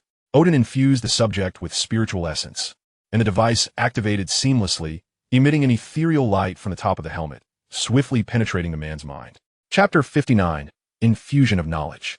At the center of the brass helmet lay an eye-catching crystal, rendering the helmet's design reminiscent of a target struck by an arrow. This crystal served as a resonance node for the spiritual essence within the array. Should it illuminate, it would indicate that the subject's brainwaves were not in sync with the spiritual fluctuations. Following the commencement of the experiment, the absence of illumination from the crystal indicated that the middle-aged man was indeed attuned to the spiritual wave within the helmet, allowing for the immediate completion of the infusion process. In a fleeting moment, the ethereal light flashed, and within a second, the experiment concluded. The middle-aged man, initially engulfed in confusion, was swiftly overtaken by astonishment as he perceived the influx of new knowledge. Odin grasped the man's hand, activating his spiritual sight to observe the subject's spiritual, mental, and cognitive forms, while simultaneously engaging his own spiritual essence to stimulate the man's internal spiritual circulation. He smiled, declaring, "The experiment has succeeded." This method, born from his own research and wielding extraordinary abilities, surpassed any contemporary testing apparatus. Subsequently, Odin conducted experiments with 2 additional subjects. The elderly man's brainwaves failed to synchronize with the spiritual essence of the helmet, prompting Odin to forcefully proceed with the infusion. Following the process, the subject exhibited clear signs of distress, yet after 3 minutes, he returned to a semblance of normalcy, successfully completing the infusion. Odin then transported the 3 subjects into the heptagram summoning array, where he retrieved a handful of pitch-black powder from another ceramic jar and sprinkled it beneath their feet. This powder, imbued with spiritual properties, utilized the residual essence of Salmonsai from the summoning array to briefly open a gateway between the netherworld and the realm of the living. Awaiting in the netherworld, Salmonsai immediately seized the 3 subjects, who could only express their terror through their tear-streaked faces, unable to utter sound. Odin carefully placed the helmet upon the experimental table, wearing a satisfied smile as he proclaimed, "Ha ha ha, it has succeeded, it has succeeded." Bernadette, who had remained a silent observer, began to inquire, "If I am not mistaken, you just infused a certain knowledge into the 3 subjects, correct?" This process was familiar to her. Within the Dawn of Elements, many members were extraordinary individuals following the path of the seers, and she frequently witnessed the hidden sages imparting knowledge to them. Although Odin's infusion could not be compared to that of the hidden sages, there was an undeniable semblance. Indeed, Odin replied with a smile, "I imparted knowledge of mysticism and combat techniques inherent to the combat scholar's characteristics." Although Bernadette had anticipated this outcome, she was still somewhat taken aback. No wonder you claimed it to be an invention capable of altering the future. If it can facilitate the infusion of knowledge pertaining to extraordinary characteristics, then it stands to reason that it could also impart other forms of knowledge. Not yet, Odin clarified. To accomplish such an operation, further refinement is necessary. He gazed at his creation with a smile. Theoretically, if I could identify a superior medium for knowledge storage, any knowledge could be infused. It bears resemblance to the language or knowledge runes crafted by the Church of Knowledge and Wisdom. However, those runes are single use, while my experimental subjects can be utilized repeatedly, theoretically lasting for years with regular maintenance. Odin refrained from mentioning another distinction. The runes from the Church of Knowledge and Wisdom require the invocation of angelic power to be effective, while his research findings necessitate no such divine intervention. It resembled the neural implant technology from his previous life, a concept that had once seemed purely science fiction, now realized through mystical means. Bernadette solemnly cautioned Odin, This technology must remain undisclosed. It is best that others remain unaware of its operational principles. I understand, Odin replied with a smile. Prior to this, I had given it considerable thought and am aware of your concerns. The ability to infuse knowledge also extends to memories, potentially affecting significant changes in an individual. Such changes may not always be beneficial. Some with ulterior motives might exploit it to manipulate others. The enigmatic queen of mystery interjected with a sound of agreement. As long as you comprehend this. To be precise, I have no intentions of further research, Odin stated. Continuing such inquiries would serve little purpose. Bernadette's tone softened. Have you named this helmet-like experimental subject? Not yet, Odin admitted, finding the task of naming rather tedious. How about calling it the Wisdom Helmet? Very well, Odin acquiesced. Bernadette posed another question regarding the summoning array. The salmon sai you summoned earlier seemed to possess demigod-level power. How could such an entity be compelled to obey your command? I addressed this in the summoning incantation, Odin responded. We share a mutually beneficial relationship. He is quite eager to experience the realm of the living. However, given his own limitations, it is challenging for him to depart from the netherworld. My summoning provides him an opportunity to venture forth, and, while fulfilling my command, he can appear openly in the material world without facing excessive constraints. Moreover, no undead being can refuse my offerings. The powder I concocted from spiritual materials like the ghost flower and necromancer grass is akin to a delectable cake in our eyes, and it is the favorite delicacy of the undead. There are no dessert shops in the netherworld, and the malevolent spirits, unable to leave the spirit realm, can only savor such delights from me. He paused momentarily before expressing a hint of regret. It cost me over 80 pounds to concoct this jar of powder. However, overall, it is quite worth it. 80 pounds for 3 experimental subjects. Bernadette continued. I cannot shake the feeling that your summoning entails more than simple obedience. Odin chuckled, but refrained from elaborating. Indeed, there were additional implications. He had once engaged in a deep discussion with Salmon Sai, and in times of need, they would pursue further collaboration. However, that was one of Odin's trump cards. And although Bernadette had her suspicions, he would not divulge further details. Enough, Odin clapped his hands. I must prepare a sumptuous feast for myself. Would you care to join? Just then, his pocket watch flickered to life, signaling an urgent situation within the Mystical Research Society, typically indicating that a member sought assistance at the gathering point. Odin's expression fell as he lamented. Why must the signal come at this moment? He was already famished. Apologies. But I have matters to attend to and cannot continue our idle chatter. What matters? I'm not certain. As Odysseus momentarily covered the wisdom helmet, he removed his lab coat, preparing to return to Beckland. Suddenly, Bernadette interjected, I will accompany you. Chapter 60. The Leader Strikes. Bernadette had a strong premonition that her involvement in Odysseus's impending endeavors would yield significant rewards.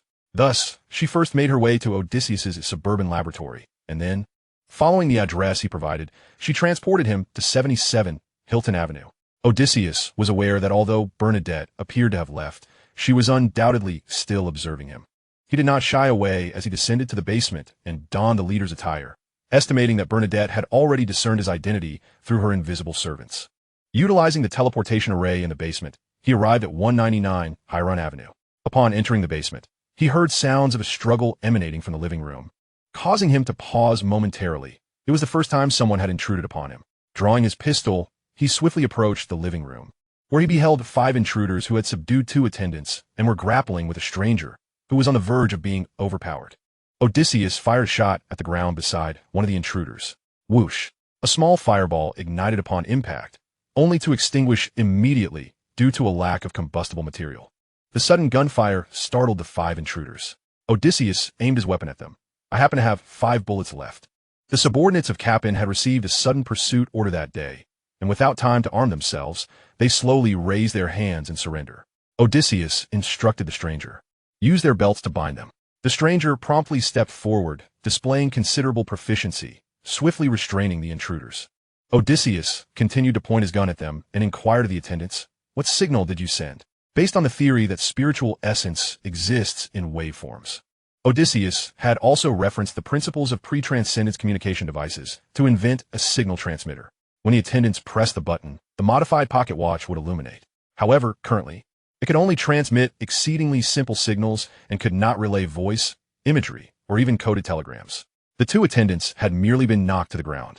One intruder had cornered them against the wall without inflicting any severe injuries. At this moment, One was clutching his abdomen, while the other limped towards Odysseus. Just as the stranger spoke up first, "Greetings, sir. I am Beck, assistant to the lion, here to seek assistance on his behalf." Odysseus regarded the stranger. The lion has been captured by Capin's men? He pondered. When does Klein intend to act? Why is Capin still alive? Indeed, Beck exhaled in relief, saving him the trouble of elaboration. After contemplating for a few seconds, Odysseus handed his gun to one of the attendants. "Keep watch over them. If anyone moves, shoot." He then instructed another attendant to call for help. Finally, he said to Beck, "Wait here. I will retrieve some weapons." Seeing that the leader made no attempt to decline, Beck finally relaxed. "Thank you for your assistance." Odysseus hastened to the basement, activating his portable array while asking, "Are you still there?" A faint voice replied, "Yes." "That's good." Odysseus infused the array with spiritual essence and summoned 7 cold weapons from the wilderness of knowledge.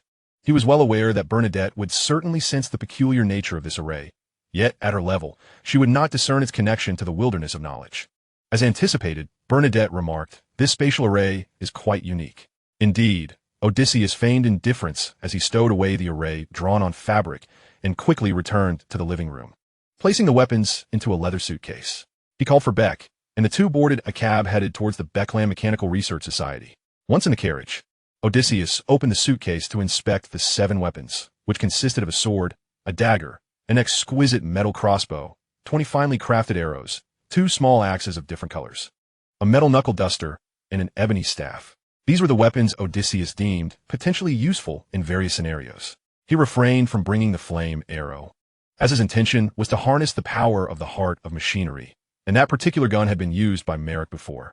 As he examined the weapons, he inquired of Beck about the timing of the lion's abduction and various details. "We are on the verge of uncovering the buyer's lead," Beck narrated. "The buyer of the slaves is exceedingly mysterious. We have investigated for a week without uncovering any traces. However, during today's surveillance, Mr.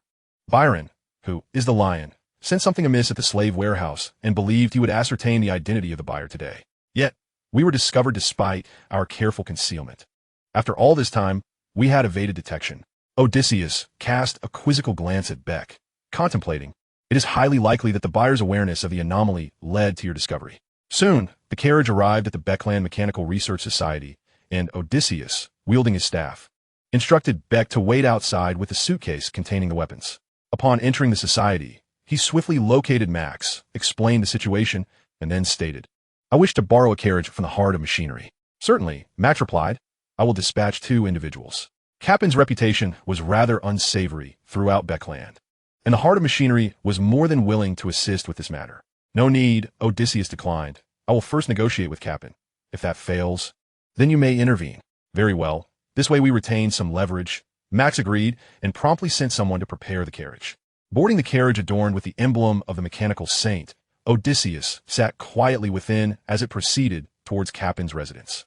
Unable to contain himself, Beck queried, "Sir, were you unable to find reinforcements?" "I have," Odysseus replied nonchalantly. "The emblem on this carriage serves as our greatest ally. Furthermore, with Bernadette by our side, there is little cause for concern." "But," Odysseus smiled, "relax, the 3 of us will suffice." Bern, taken aback, glanced at Odysseus. "3 of us? There are clearly only 2 here. Are you counting the driver as well? Is the driver from Mechanical Research Society that formidable?" Odysseus opted for silence, closing his eyes to rest. After approximately half an hour of travel, they arrived at a villa with an iron gate, which was Capin's residence. Night had fallen, and Odysseus rubbed his stomach, painfully aware of his hunger, yet he had not found the time to eat. A few guards obstructed the carriage, prompting Odysseus to lower the window and declare, "I wish to see your leader, Capin." One guard, maintaining a semblance of politeness, approached and inquired, "Sir, may I ask your name? Additionally, I must request that you remove your mask." "Leader," Odysseus replied, "I shall not remove my mask." "Leader? I have not heard of such a title." The demeanor of the guard underwent a notable transformation. "Only when you remove your mask will I assist you in reporting," he declared. Odysseus seized his staff and handed the leather case to Beck, remarking, "Had I known, I would not have engaged in idle chatter with them." He paused momentarily before continuing, "You shall follow behind with the carriage." Before Beck could comprehend, Odysseus had already disembarked, exclaiming, "Do you not understand the importance of safeguarding others' privacy?" As he spoke, he delivered a swift kick that sent the guard flying against the iron gate. Chapter 61. The Caping Family's Dinner. The guard who was struck vowed that upon the masked figure's descent, he had been fully prepared to engage in combat. However, the speed of the assailant's kick was astonishing, leaving him no time to react before he was sent sprawling. The guard's cries drew the attention of passers-by, who hurriedly fled the scene, fearing that the altercation might spill over into their vicinity. Some took refuge in a nearby alley, covertly observing as Caping's subordinate was pummeled. After the initial guard was dispatched, the remaining 4 drew their batons and charged forth. Odysseus seized the opportunity, lunging forward to collide with another guard, sending him hurtling away. He then utilized his staff to deflect the blows of the other guard's batons, while his other hand, shaped like a claw, struck a guard squarely on the jaw, delivering a fierce blow that rendered him unconscious. With a combination of elbow strikes and knee assaults, Odysseus incapacitated 2 more guards. At this juncture, Beck began to grasp the situation, and the coachman had already vacated his seat, allowing Beck to take the reins. Odysseus turned to Beck and instructed, "Hand me the knife." Beck hastily opened the leather case, retrieving the blade and presenting it to his leader. A voice within him whispered, "This is madness. 2 individuals daring to storm Caping's headquarters. No, it is the leader who boldly intrudes upon Caping's villa." Odysseus accepted the knife and strode briskly toward the iron gate, swinging the blade with precision. To his astonishment, the black-painted iron bars were effortlessly severed. After a few decisive strikes, he dismantled the latch and forcefully kicked the door open, casually tossing the knife behind him, where it landed perfectly in a box filled with weapons. With the gate now ajar, Odysseus entered with an air of audacity. Meanwhile, a somewhat portly Caping had just arrived in the dining hall, wearing a warm smile as he greeted his 3 guests. "Lady Katie, this evening we have your favorite caviar, along with a specially prepared roast chicken." Katie, bearing an old scar on her face and dressed in a thin blouse, remained silent, merely nodding in acknowledgement. Shortly thereafter, a slender man with a severe countenance, adorned with a white wig, entered the dining area, nodding slightly to each diner. He was Eros, the head of the extraordinary beings dispatched by the royal court, a judge of rank 6. Sitting at the lower end of the table was Parker, whose aged appearance mirrored his demeanor, reciprocating Eros's nod. With Eros taking his seat and unfolding his napkin, the dinner commenced. At this moment, the classical clock, suspended in the hall, chimed 7:23.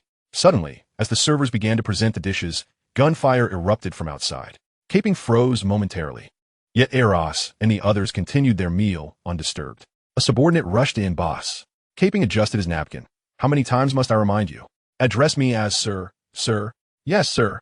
The subordinate replied anxiously. "Strangers have infiltrated. They demand to see you." Caping raised an eyebrow. "Eliminate him. Do not disturb our dinner." "But it seems quite challenging." The subordinate stuttered.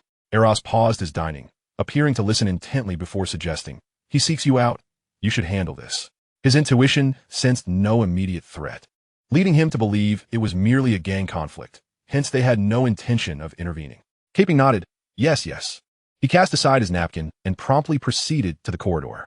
Gazing through the corridor window, Caping beheld a masked young man kicking his vicious dog aside. Not far behind the masked man, an imposing carriage loomed. Suddenly, Caping's subordinate fired a shot at the intruder, and in a remarkable display, the masked man waved his staff, causing the bullet to be drawn into it. Caping was not an ordinary trafficker. He quickly deduced that the individual before him possessed extraordinary abilities. He urgently instructed his subordinate to inform Eros. "Tell Mr. Eros that an extraordinary being has arrived." With a smile plastered on his face, Caping addressed the masked figure. "I hear you seek my attention?" Odysseus glanced at the portly silhouette visible through the corridor window. "Caping?" Caping raised a hand, signaling his subordinates to hold their fire. "It is I. This afternoon, my men were seized by yours." Odysseus stated, "I have come to reclaim them." The smile vanished from Caping's face. "You are the leader? Byron's boss?" "This afternoon, under Mr. Eros's guidance, we apprehended a private detective at the dock warehouse." Caping had intended to eliminate him, but Byron shouted that he had already notified the leader. Unfamiliar with any leader, Caping was about to pull the trigger when Eros intervened. Mr. Eros was aware of the leader's significance, recognizing that eliminating his men would pose considerable complications and might attract the leader's scrutiny towards their operations. Thus, Eros personally interrogated Byron, concluding that he held no critical intelligence, and instructed Caping to detain him until the leader arrived to reclaim him, warning him before releasing him. The masked Odysseus chuckled, "I am the leader, yet I'm not his boss." At this moment, Parker emerged from the dining room and, upon learning that the visitor was the leader, stationed himself in the corridor, allowing Caping to manage the situation. Caping coughed lightly, a sardonic smile gracing his lips. "Mr. Leader, curiosity can be perilous. You ought not to investigate my affairs. To be precise, Byron was not dispatched by me, Odysseus replied. I merely promised him that I would spare his life. This response caught both Parker and Caping off guard. The latter gripping his face with increasing intensity. Are you attempting to quibble? Odysseus refrained from addressing Caping's inquiry, instead commanding, release him immediately. Parker, familiar with the Mystical Studies Society, glanced at the mechanical insignia on the carriage and gestured to Caping, indicating for him to comply before succumbing to a fit of coughs. Parker, well aware that the leader belonged to the Church of Steam and Mechanics, recognized that since the investigation was not initiated by the leader, it was prudent to release the captive to avert potential troubles. Caping's face had turned crimson from his own grip, yet he clutched harder, release him, cough, cough. Before long, Byron, confined on the ground floor, was escorted out by two of Caping's subordinates. Upon seeing the leader's mask, a battered Byron finally exhaled in relief. Meanwhile, Parker, his voice hoarse, pointed at Caping's face, your face. It turned out that Caping's incessant scratching had left his visage marred with blood, the wounds swelling rapidly, rendering the skin semi-transparent, revealing a faint yellow fluid beneath. Clang, clang. A sudden clatter of metal cutlery falling to the ground reverberated from the restaurant, followed by a cacophony that erupted within. Parker, as if struck by an unexpected illness, abruptly drew his firearm and aimed it at the leader. His voice hoarse as he demanded, what have you done to us? Odysseus's mind raced, swiftly reaching a conclusion. Could it be mere coincidence? Was today the day Klein would strike? Chapter 62, Fighting Alongside Fools. In that fleeting moment, Odysseus assessed the situation. Theoretically, Capin should still be in the restaurant, slowly succumbing to the effects of the toxin. Yet the troubling fact remained. Capin had emerged. After a brief hesitation, Odysseus resolved, turning to Beck, toss me the suitcase. You all need to leave now. Boom. Parker fired a shot, striking the ground in the courtyard, declaring, none of you move.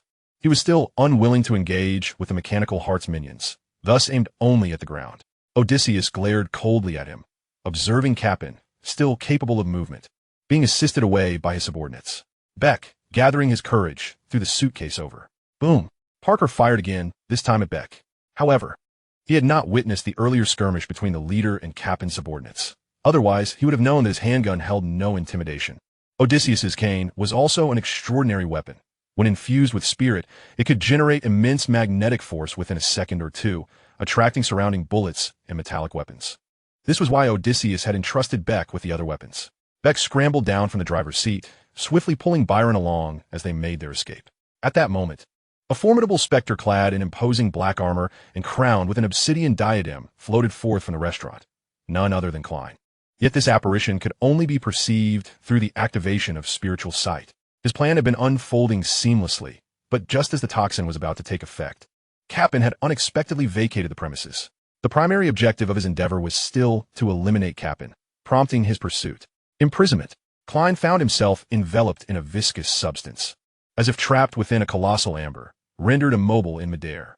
Subsequently, Eros emerged, momentarily obstructing the dark figure, while Katie, rushing forth, fired her weapon. A bullet adorned with peculiar patterns of pale gold pierced through the viscous barrier, striking the shadowy form. Crack! The figure ignited spontaneously, revealing itself to be a crudely crafted paper effigy. Although Klein remained unscathed, he was momentarily hindered by these two, mid-sequence, extraordinary beings. Meanwhile, seeing his firearm ineffective, Parker swiftly leapt through a window, charging towards Odysseus. He realized that, with the situation unclear, he must first restrain the leader. Once the issue with Eros and the others was resolved, he would consider how to deal with this leader. Odysseus had already made a decision, to assist Klein in eliminating Capin. As Parker charged forward, Odysseus promptly retrieved weapons from the suitcase, securing two axes at his lower back. With a sword and a knife positioned at each side, donning brass knuckles and wielding a metal crossbow, he first released an arrow towards the approaching Parker. As a sheriff, Parker sensed the arrow's lethal intent and nimbly evaded it. This crossbow was also an extraordinary weapon, with its bolts possessing the power comparable to rifle ammunition, and its accuracy so high that even an untrained archer could strike a target 30 meters away. Seizing the opportunity, Odysseus swiftly loosed two arrows towards Capin. The arrows whistled through the air, one embedding itself in Capin's skull, the other striking his shoulder. Thus ended the life of this human trafficker. Byron and his aide Beck had not ventured far, taking refuge just outside the black iron gate to observe the unfolding spectacle. It was Byron's first time witnessing the leader in action. He was astonished at how swiftly and decisively Capon was dispatched. This turn of events also momentarily stunned Klein and Eros, allowing Klein to finally notice Odysseus in the courtyard, a fleeting familiarity washing over him, reminiscent of Mr. Gale from the Nanju dance hall. However, this momentary distraction quickly faded as their battle resumed. In order to free the girls trapped in the basement, Klein had to overcome the two individuals before him. In the courtyard, Odysseus secured the crossbow with its belt on his back, stowing the arrows in his pocket, and then, with a fist clad in brass knuckles, he lunged towards the advancing Parker. The extraordinary beings traversing the path of the Arbiter were all highly skilled in combat, Parker included. As he adeptly dodged Odysseus's attack, his silhouette seemingly growing in stature, exuding an imposing presence, Odysseus found himself struggling against Parker's formidable prowess. Each punch he threw met with an inexplicable resistance, as if stemming from an internal source that imbued Parker with an aura of unassailable righteousness. This was the manifestation of Parker's extraordinary ability, significantly diminishing Odysseus's combat effectiveness.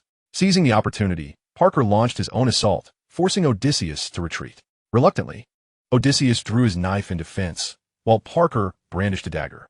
A slight smirk danced on Odysseus's lips. His opponent had fallen into a trap. He swung his knife towards Parker, who attempted to parry with his dagger. Unbeknownst to him, the blade was extraordinarily sharp, effortlessly severing Parker's dagger, and, along with it, his arm holding the weapon. Stunned, Parker gazed at Odysseus's weapon, realizing it too was an extraordinary weapon, its defining capability being its unparalleled sharpness. Parker's misfortune stemmed from a lack of intelligence. Had he witnessed Odysseus's earlier entrance, he would never have attempted to block with his dagger. In that moment of astonishment, Odysseus swiftly reversed his knife, slicing open Parker's throat and delivering a kick that sent him tumbling into the corridor of the villa. Meanwhile, the fierce battle in the corridor raged on. Shattered glass littered the ground as Parker lay convulsing, shocking both Eros and Katie. Then, they witnessed the leader hurl a battle axe inscribed with crimson arcane symbols and designs into the corridor, aimed at Katie, who artfully dodged the projectile.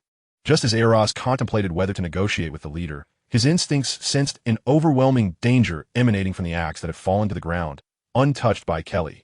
In fact, since earlier, Eros had sensed the axe's peril, but being an enemy's weapon, it inherently posed a threat. However, as the axe neared the ground, the warning signals intensified. Flow. Boom! Eros's expulsion was too late. The axe exploded with the force of a considerable bomb, sending shockwaves throughout the corridor and shattering every pane of glass. Half the wall collapsed. Both Eros and Katie were hurled backward, leaving the battle-hardened Eros astonished. For even cannon fire did not yield such devastating power. The explosive flames swiftly dissipated, leaving Katie grievously injured. Struck by shrapnel from the axe that battered her head and chest, her severely burned body gushing blood profusely. Horace, having foreseen the danger, narrowly avoided critical harm. Though his clothing and hair caught fire, he executed a roll upon hitting the ground and fled towards the back door. Chapter 63. On the importance of a follow-up strike. Odysseus's two axes were not designed for cleaving flesh, but for annihilating foes. Adorned with his modified explosive runes, their power surpassed that of any grenade, even eclipsing the might of contemporary artillery shells. He had contemplated crafting them in the form of long-handled grenades, yet the explosive runes required a stable surface, making a circular design impractical.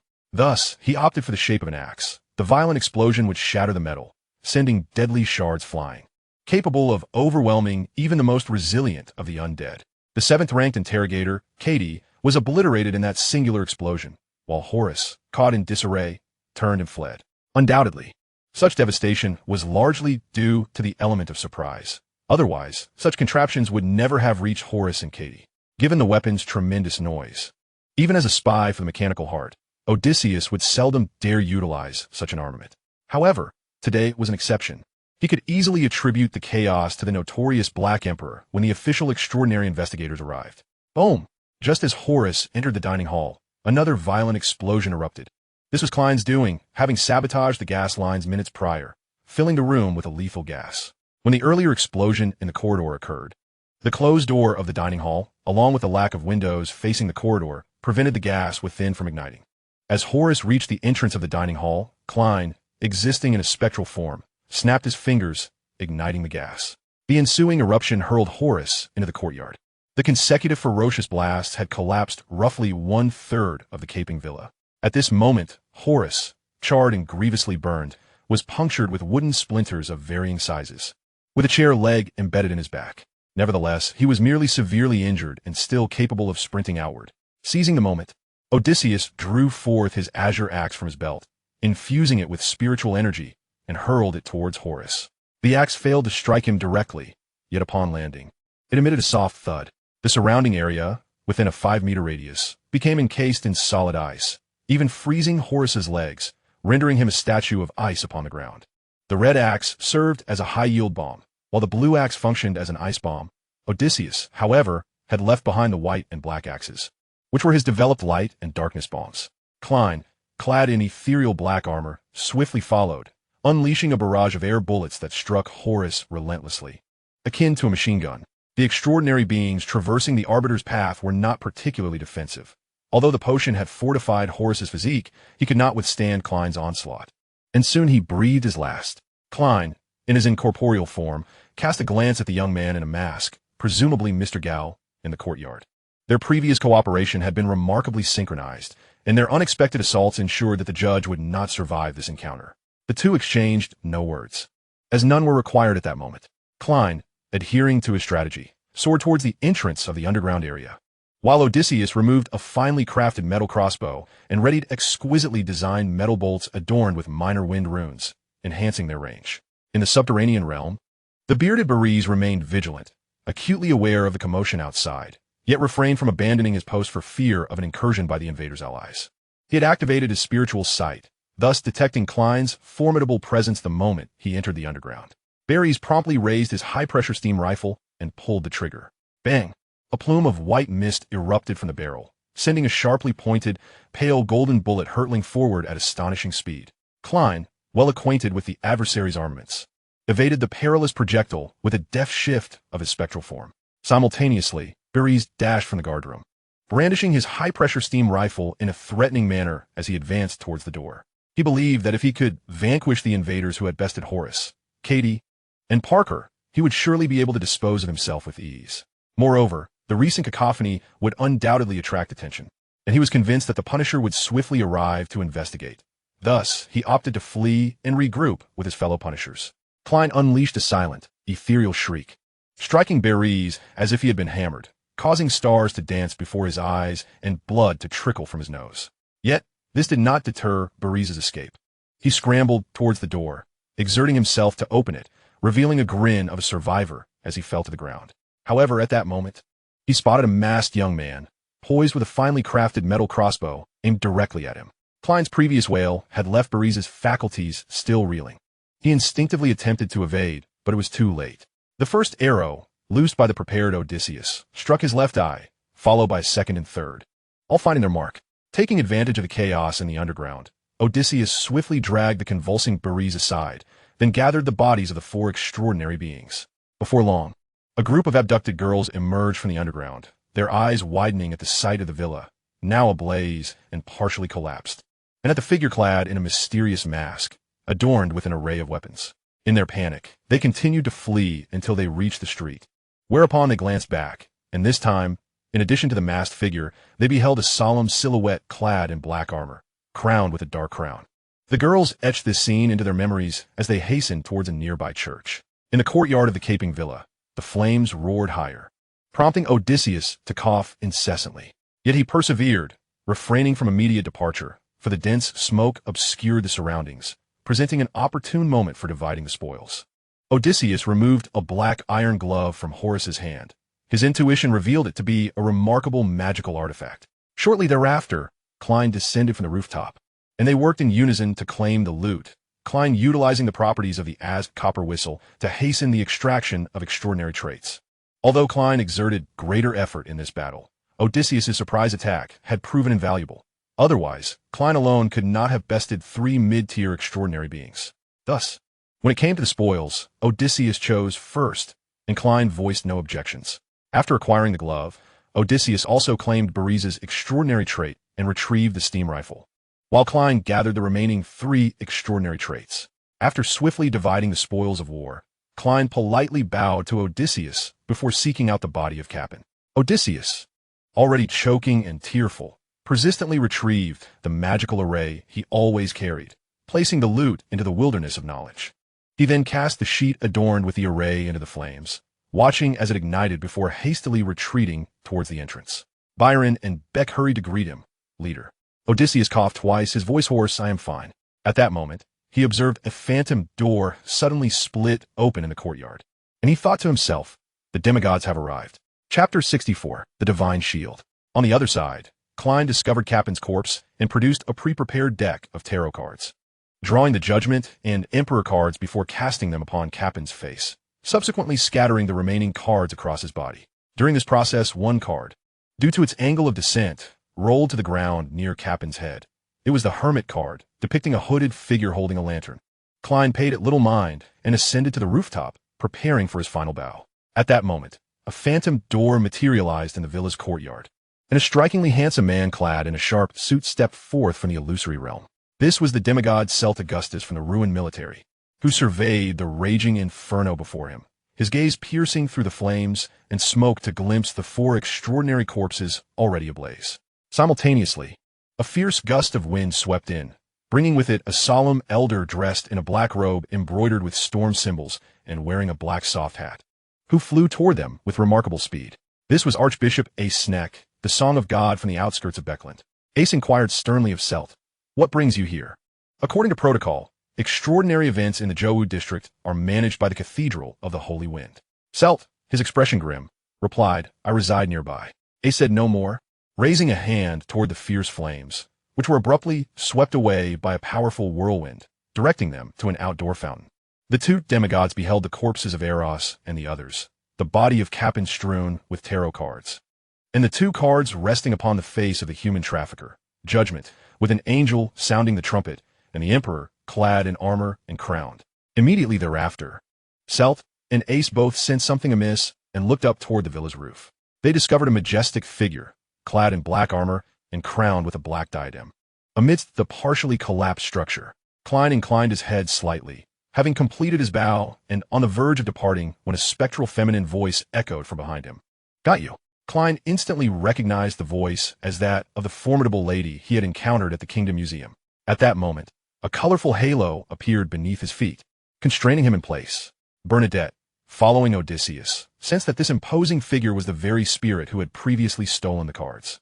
Having learned from past experiences, she refrained from acting impulsively, instead observing the figure's movements while quietly constructing a powerful spatial seal.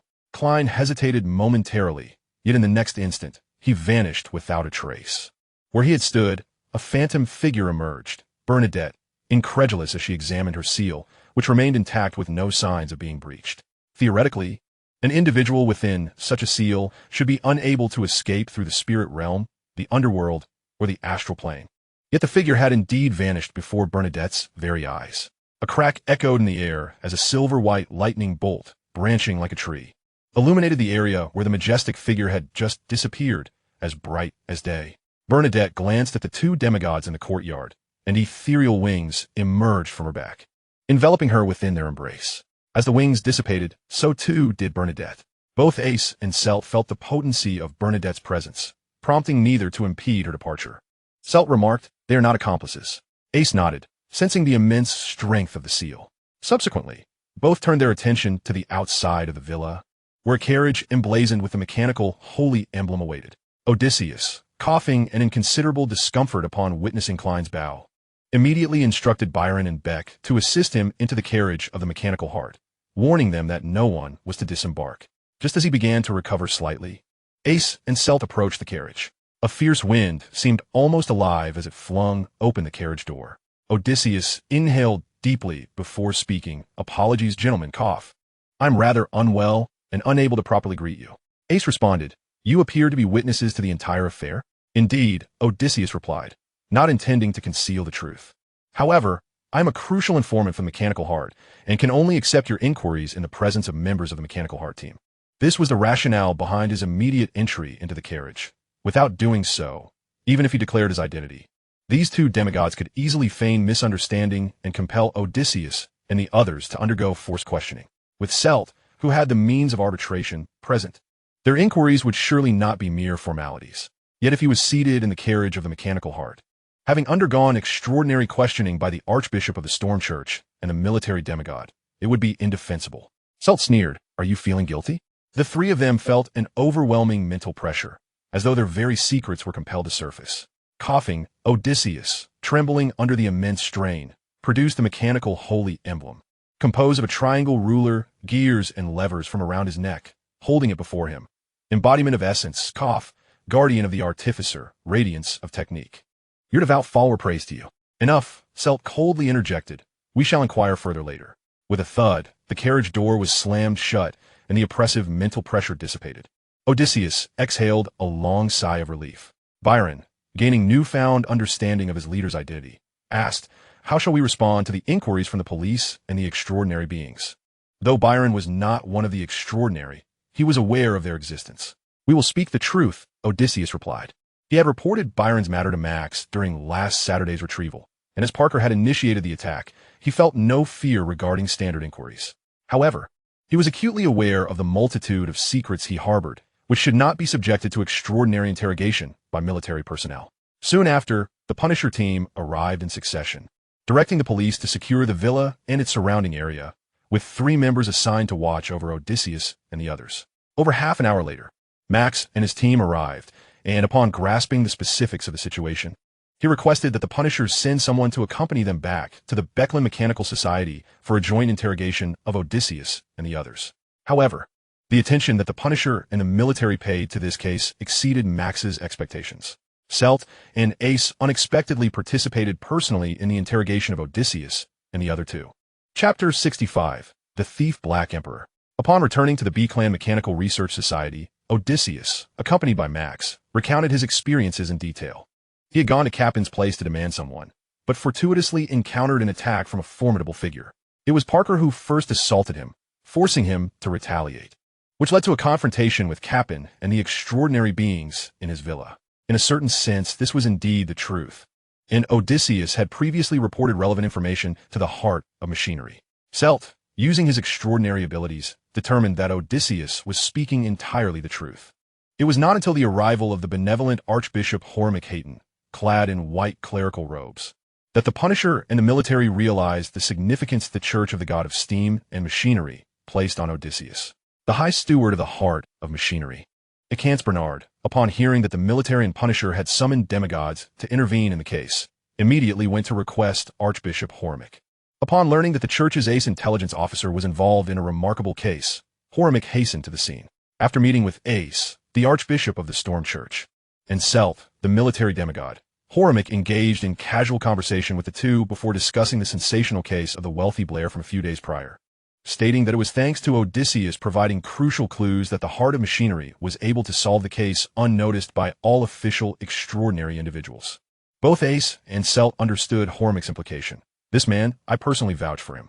This was entirely reasonable. Such an outstanding intelligence officer would indeed warrant protection. Therefore, upon learning that Odysseus was reluctantly drawn into this case, Ace refrained from posing any further inquiries. Selt, after discovering that Byron's investigation found only evidence of Captain's crimes and no information regarding buyers for the slaves, merely symbolically asked Odysseus, "Why did you appear somewhat apprehensive at the entrance of Captain's villa and not immediately summarize what you knew about the case?" "Because I have heard of the harm caused by the whip of the mind," Odysseus replied with a wry smile. "It is said to inflict permanent damage, which is why I was reluctant to undergo your interrogation." Selt chuckled and did not press further. With the 2 demigods seemingly less concerned, the remaining inquiries were largely procedural. As for the whereabouts of Hilaries and the others' extraordinary traits, Odysseus claimed ignorance, speculating that they might have been taken away by that imposing figure. After bidding farewell to the military and the Punisher, and now feeling largely untroubled, Odysseus rose and bowed to Hormick, saying, "Thank you for your protection, Archbishop. Without the guarantee of this demigod, even under the protection of the heart of machinery, my interrogation would not have concluded so swiftly." Hormick, seated in his chair, smiled and asked, "Do you have anything to tell me?" Odysseus replied with a smile, "I knew that my little tricks could not escape your keen perception." He then sobered, stating, "I took the initiative to shoot Captain, as his disregard for life is appalling." Upon learning that the purpose of that formidable figure was to rescue the kidnapped maidens, I willingly offered some assistance. Hormick replied nonchalantly, That is only natural. Odysseus continued. The 4 deceased extraordinary individuals were all from the path of the Arbiter. And it seems the military is overly concerned about this matter. Mr. Selt seems to have mentioned that he was nearby, which is why he appeared at the scene promptly. However, some information I inadvertently acquired suggests that he owns several properties in Beakland, and we are uncertain if he is residing in the Jowood district today. Hormick straightened in his seat, fixing his gaze on Odysseus. What are you implying? The military seems to be plotting something. Odysseus replied earnestly. I have no evidence. Merely a gut feeling. Hormick and Acantz fell silent, and after a moment, Hormick spoke again. Observe this aspect of intelligence, but do not actively investigate. Odysseus promptly affirmed. Understood. After Archbishop Hormick departed, Acantz instructed Odysseus. You will stay here tonight, sleeping in the lounge. You should be aware of the investigation procedures during the course of this case. You must be readily available. This indicated that, from the perspective of the heart of machinery, Odysseus was in no way problematic. Nonetheless, appearances must be maintained in cooperation with the investigation. Odysseus nodded. All right. He then turned to his good friend Max. Please get me something to eat. I haven't had lunch today as I was conducting experiments in the mountains. Above the mist, seated at the head of the ancient bronze long table, the fool Klein exhaled deeply. That was a close call. I never expected that the mysterious lady I encountered at the Kingdom Museum would quietly approach from behind and prepare a powerful seal for me. Without the assistance from above the mist, I probably wouldn't have returned today. Theoretically, he had returned to the spirit realm, but the path was not through an open passage to the spirit realm, leading him back to above the mist. Rather, the power above the mist had opened a door in the real world to bring him back, which was why that powerful seal had little effect. Feeling somewhat fatigued, Klein used a yellow crystal pendant for divination. Tonight's masked youth is Mr. Garl. After repeating this 7 times, the yellow crystal pendant began to spin clockwise. It truly is Mr. Garl. Klein then recalled the formidable battle axe. Is Mr. Garl still engaged in arms dealing? No, that's not the point. The point is, the battle just now consumed too much spirituality, causing Klein a splitting headache, so he hurried back to the real world to rest, intending to ponder this issue later. The following morning, in the luxurious villa of Count Hall in the Queen's District, Audrey was waiting for the maid to prepare her food when she suddenly heard Count Hall, who usually read the newspaper at breakfast, chuckle. Captain is dead. Who is he? Audrey inquired. A wealthy man who may have been involved in human trafficking. Count Hall replied with a light laugh. He was killed last night, and all the newspapers report that the murderer is a thief. Yes, the thief Black Emperor. The Black Emperor. Audrey immediately recalled the blasphemous card belonging to the fool and found herself intrigued by the case of Captain's murder. That sounds fascinating, although it's illegal. I must say, the thief did a splendid job. Father, what about the process? It is still under investigation, Count Hall said, sipping his tea. However, someone saw a masked young man break into Captain's villa just before he was killed. Chapter 66. The Investigation Leader. Audrey could already envision the scene of a thief representing justice, bravely infiltrating Captain's wicked lair. Simultaneously, she couldn't help but wonder, is that thief a follower of the fool? As the Earl of Holber dined on his breakfast, he continued, the rogue infiltrated Caping's villa, not only absconding with all the valuables from the safe, but also extinguishing the lives of Caping and his nefarious accomplices, liberating the young maidens imprisoned within the dungeon. He adorned Caping with tarot cards, the most prominent being the Judgment and Emperor cards placed upon his visage, alongside the Hermit card that lay solitary upon the ground. Tarot cards. Audrey's eyes suddenly gleamed. While I am not well acquainted with the Judgment and Emperor cards, I am aware of a gentleman codenamed the Hermit. At that moment, Hugh spotted the urgent rendezvous sign left by the man in the golden mask. He hastened to the agreed meeting place, a secluded alleyway, bustling with connectivity. The man in the golden mask, still clad in a black tailcoat, cast a discerning glance over Hugh's head. I have a task for you. Hugh succinctly inquired. What is the difficulty and the reward? The initial reward is 30, should you procure useful intelligence. I could even furnish you with a piece of extraordinary material corresponding to a constable's needs. The bountiful reward caused Hugh to furrow his brow. What task is it? The man in the golden mask replied. You are familiar with Caping, I presume? Hugh's brow knitted tighter. Caping? The human trafficker? The man nodded. Indeed. I refuse this task. I hold him in contempt. Hugh promptly rejected the offer. It is not a task for Caping. The man chuckled, for he is deceased. Hugh was momentarily taken aback. Deceased? Indeed, the man affirmed, slain in his own abode, adorned with tarot cards. 2 on his face, one being Judgment and the other Emperor. It is said the Hermit card was also quite conspicuous. He added, by the way, Do keep an eye out for any incidents involving tarot cards in recent years that have not been reported to the police. After a brief contemplation, Hugh declared, "Very well. I accept this task. There's also a long-term task." The man in the golden mask continued, "As per my knowledge, you can participate in the Esoteric Research Society?" Hugh immediately became wary. "Who informed you of this?" "No need for alarm. We have our people within the society." He briefly explained, "This long-term task involves monitoring the leader. You can receive 5 for each general report on the gatherings, and should you ascertain how he departs the venue, I can arrange a reward of 300. Currently, the members from the military intelligence in the society have yet to grasp this matter." Hugh hesitated before responding, "I shall consider it." She then asked, "Why investigate the leader? Since you already have your people within the society, why require my surveillance?" "Because the leader was present at yesterday's crime scene and is believed to have slain at least one of Caping's subordinates." Hugh was greatly astonished. She had not anticipated the leader's involvement. "I wonder what role he played in this?" She then recalled Byron's description from the last gathering, where the leader had promised to safeguard Byron's life. Little did she know that he had protected Byron's safety by eliminating Caping. The masked man continued, "As for your surveillance, it serves as a safeguard. The leader possesses a remarkable charisma. I fear our people may obscure certain critical details." After a moment's reflection, he replied, "I am afraid I am not inclined to accept this task." To be frank, she had a modicum of admiration for the leader's audacity in confronting Caping. "No matter." The man in the golden mask smiled. "As we previously agreed, you are entitled to choose your tasks." After bidding farewell to the masked man, Hugh purchased a newspaper nearby and swiftly returned to the rented room she shared with Forth. Forth had just finalized the opening of a new book and was in a pleasant mood, preparing to reward himself with a cigarette when Hugh entered the study. She fixed her gaze on the unlit cigarette in his hand. "Smoking is detrimental to health." Forth made no rebuttal, but asked, "Why are you home so early today? Do you recall our conversation about Caping a few days ago?" "Of course," Forth replied. "Your friend Byron seems to be investigating the human trafficker." Hugh raked her fingers through her tousled blonde hair. "He is dead." "Byron? I knew it." "Caping is dead," Hugh corrected. Forth initially appeared slightly taken aback before stating, "That villain has finally received his due punishment." She then inquired, "How did he die?" The individual did not provide specific details, but I purchased a newspaper on my way back, which states that he was eliminated by the rogue, known as the Black Emperor. As she spoke, Hugh handed the newspaper to her friend. "What rogue?"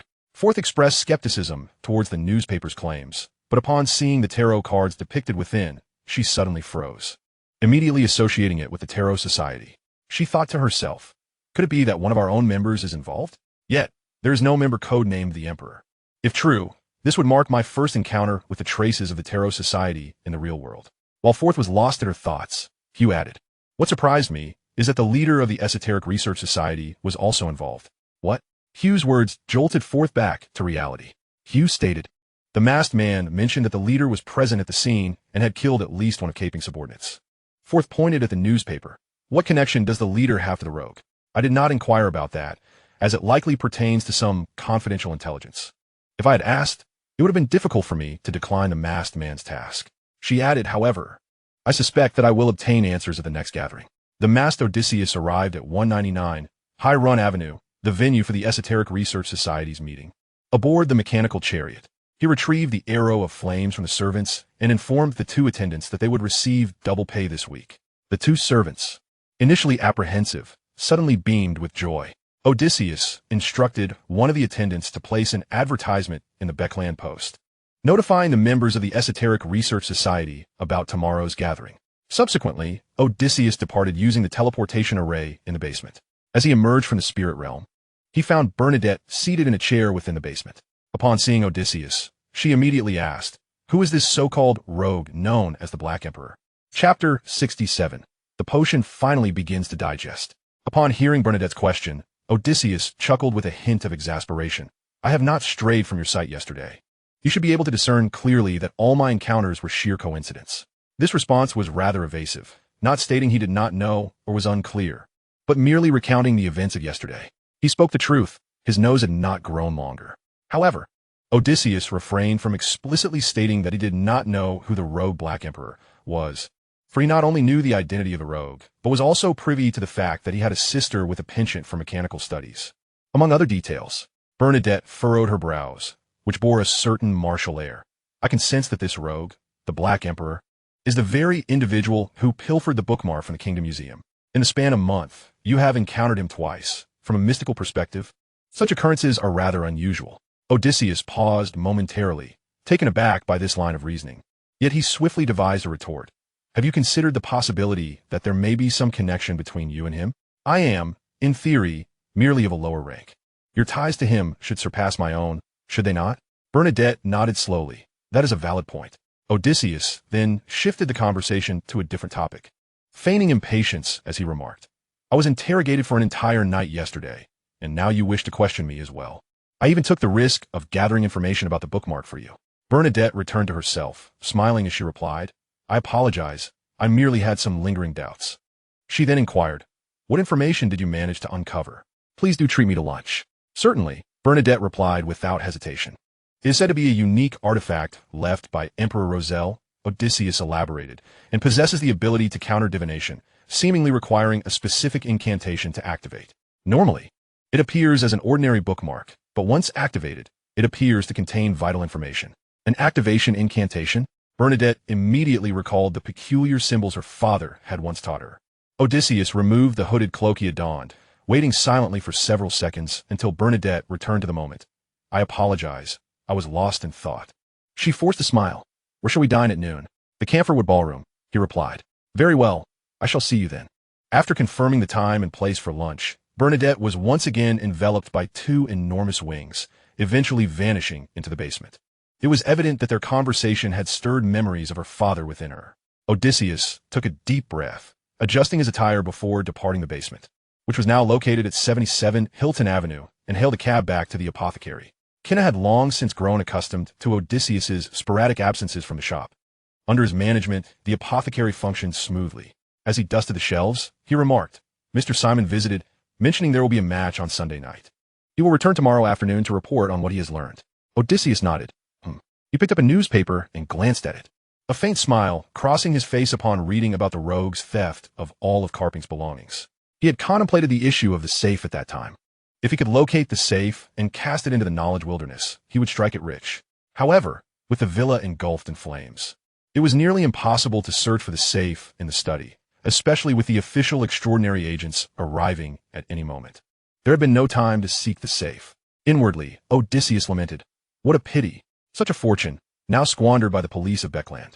With no other pressing matters at hand, Odysseus took a brief respite before utilizing the teleportation array to journey to his suburban laboratory, retrieving the wisdom helmet to store it within the knowledge wilderness.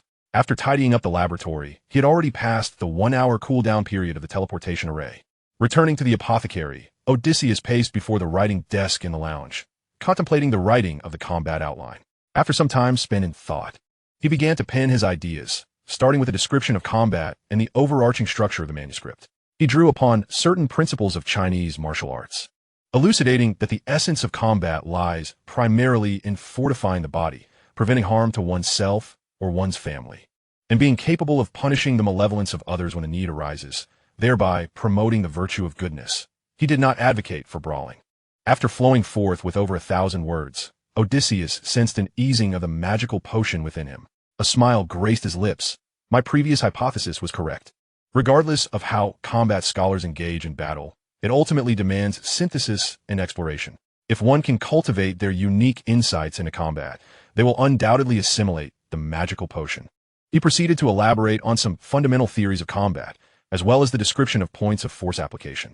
Just as he completed the first half of this outline, Odysseus distinctly felt the magical potion being digested. In the midst of his satisfaction, a voice suddenly resonated from behind him. It has been many years since anyone dared to stand me up. Alarmed, Odysseus quickly glanced at his pocket watch. It was already past 1 o'clock. I beg your pardon. I became too engrossed in my writing. Bring what you have written.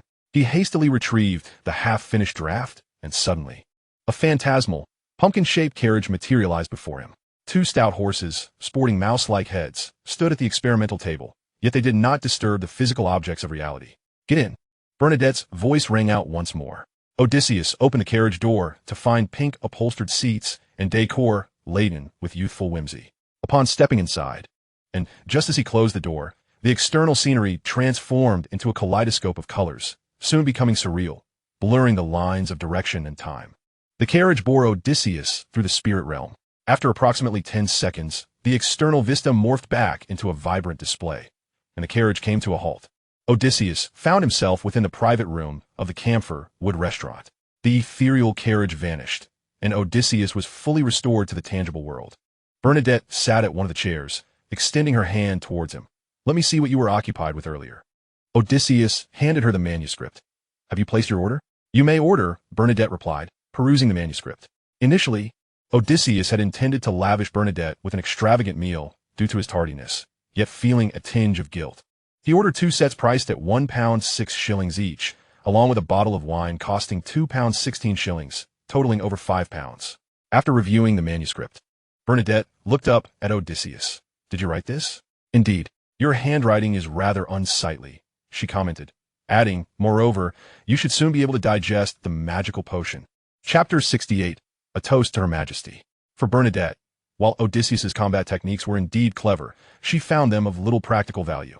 However, his overview of combat within the outline piqued her curiosity, akin to reading a tale of exceptional intrigue. In truth, Bernadette had encountered this method of digesting magical potions through academic papers before, yet those papers lacked originality, mostly summarizing the experiences of predecessors, unlike Odysseus's endeavor to redefine combat. Especially noteworthy was his attribution of the act of punishing malevolence and celebrating goodness, which served to transform this otherwise brutal skill into something profoundly meaningful. She returned the manuscript to Odysseus, implying, "It seems you are privy to many secrets regarding magical potions. For instance, the art of disguise." Odysseus chuckled. "Well, one cannot claim to know too much." Bernadette casually inquired, "When did you commence writing this paper?" "This is not a paper," Odysseus interjected. "I intend to author a tome on combat, systematically elucidating both the theoretical and practical knowledge of the art." Bernadette was taken aback. This revelation had not crossed her mind. She lifted her cup of red tea, taking a delicate sip, and reiterated, "Your potion should be digestible soon." "Thank you," he replied. At that moment, the waiter began serving the dishes, and the two engaged in aimless conversation, meandering from current international politics to the weather in Beckland. Odysseus glanced outside at the sunshine, remarking, "The weather today is quite splendid. It has been sunny for most of the day." However, Bernadette shook her head, stating, "Since arriving in Beckland, I have had to employ sorcery daily to dehumidify my room. This city's ghastly weather is likely only appreciated by vampires." Odysseus recalled a certain servant of a great Earth Mother deity. "It does seem that way." He then shifted the subject. "I possess a method to temporarily dissipate Beckland's dense fog. Would you be interested?" As she cut her steak, Bernadette glanced at Odysseus, questioning, "What use is dissipating it?" "It holds no benefit for me." Odysseus pondered before suggesting, "How about we share that technology?" Bernadette smiled. "Do elaborate. What is your aim in dispersing the fog?" "How can I assist you?" Odysseus sighed. "I wish to conduct an experiment involving a hurricane array, but as you know, performing such an experiment under the watchful eyes of the Storm Church is perilous. I require your help to conceal my activities." "Is it merely for an experiment?" Bernadette inquired, setting down her knife and fork. "Of course, there are other objectives as well, such as gathering crucial data," Odysseus replied with a grin. Bernadette fixed her gaze on Odysseus's eyes for a second or two before stating, "You are quite astute.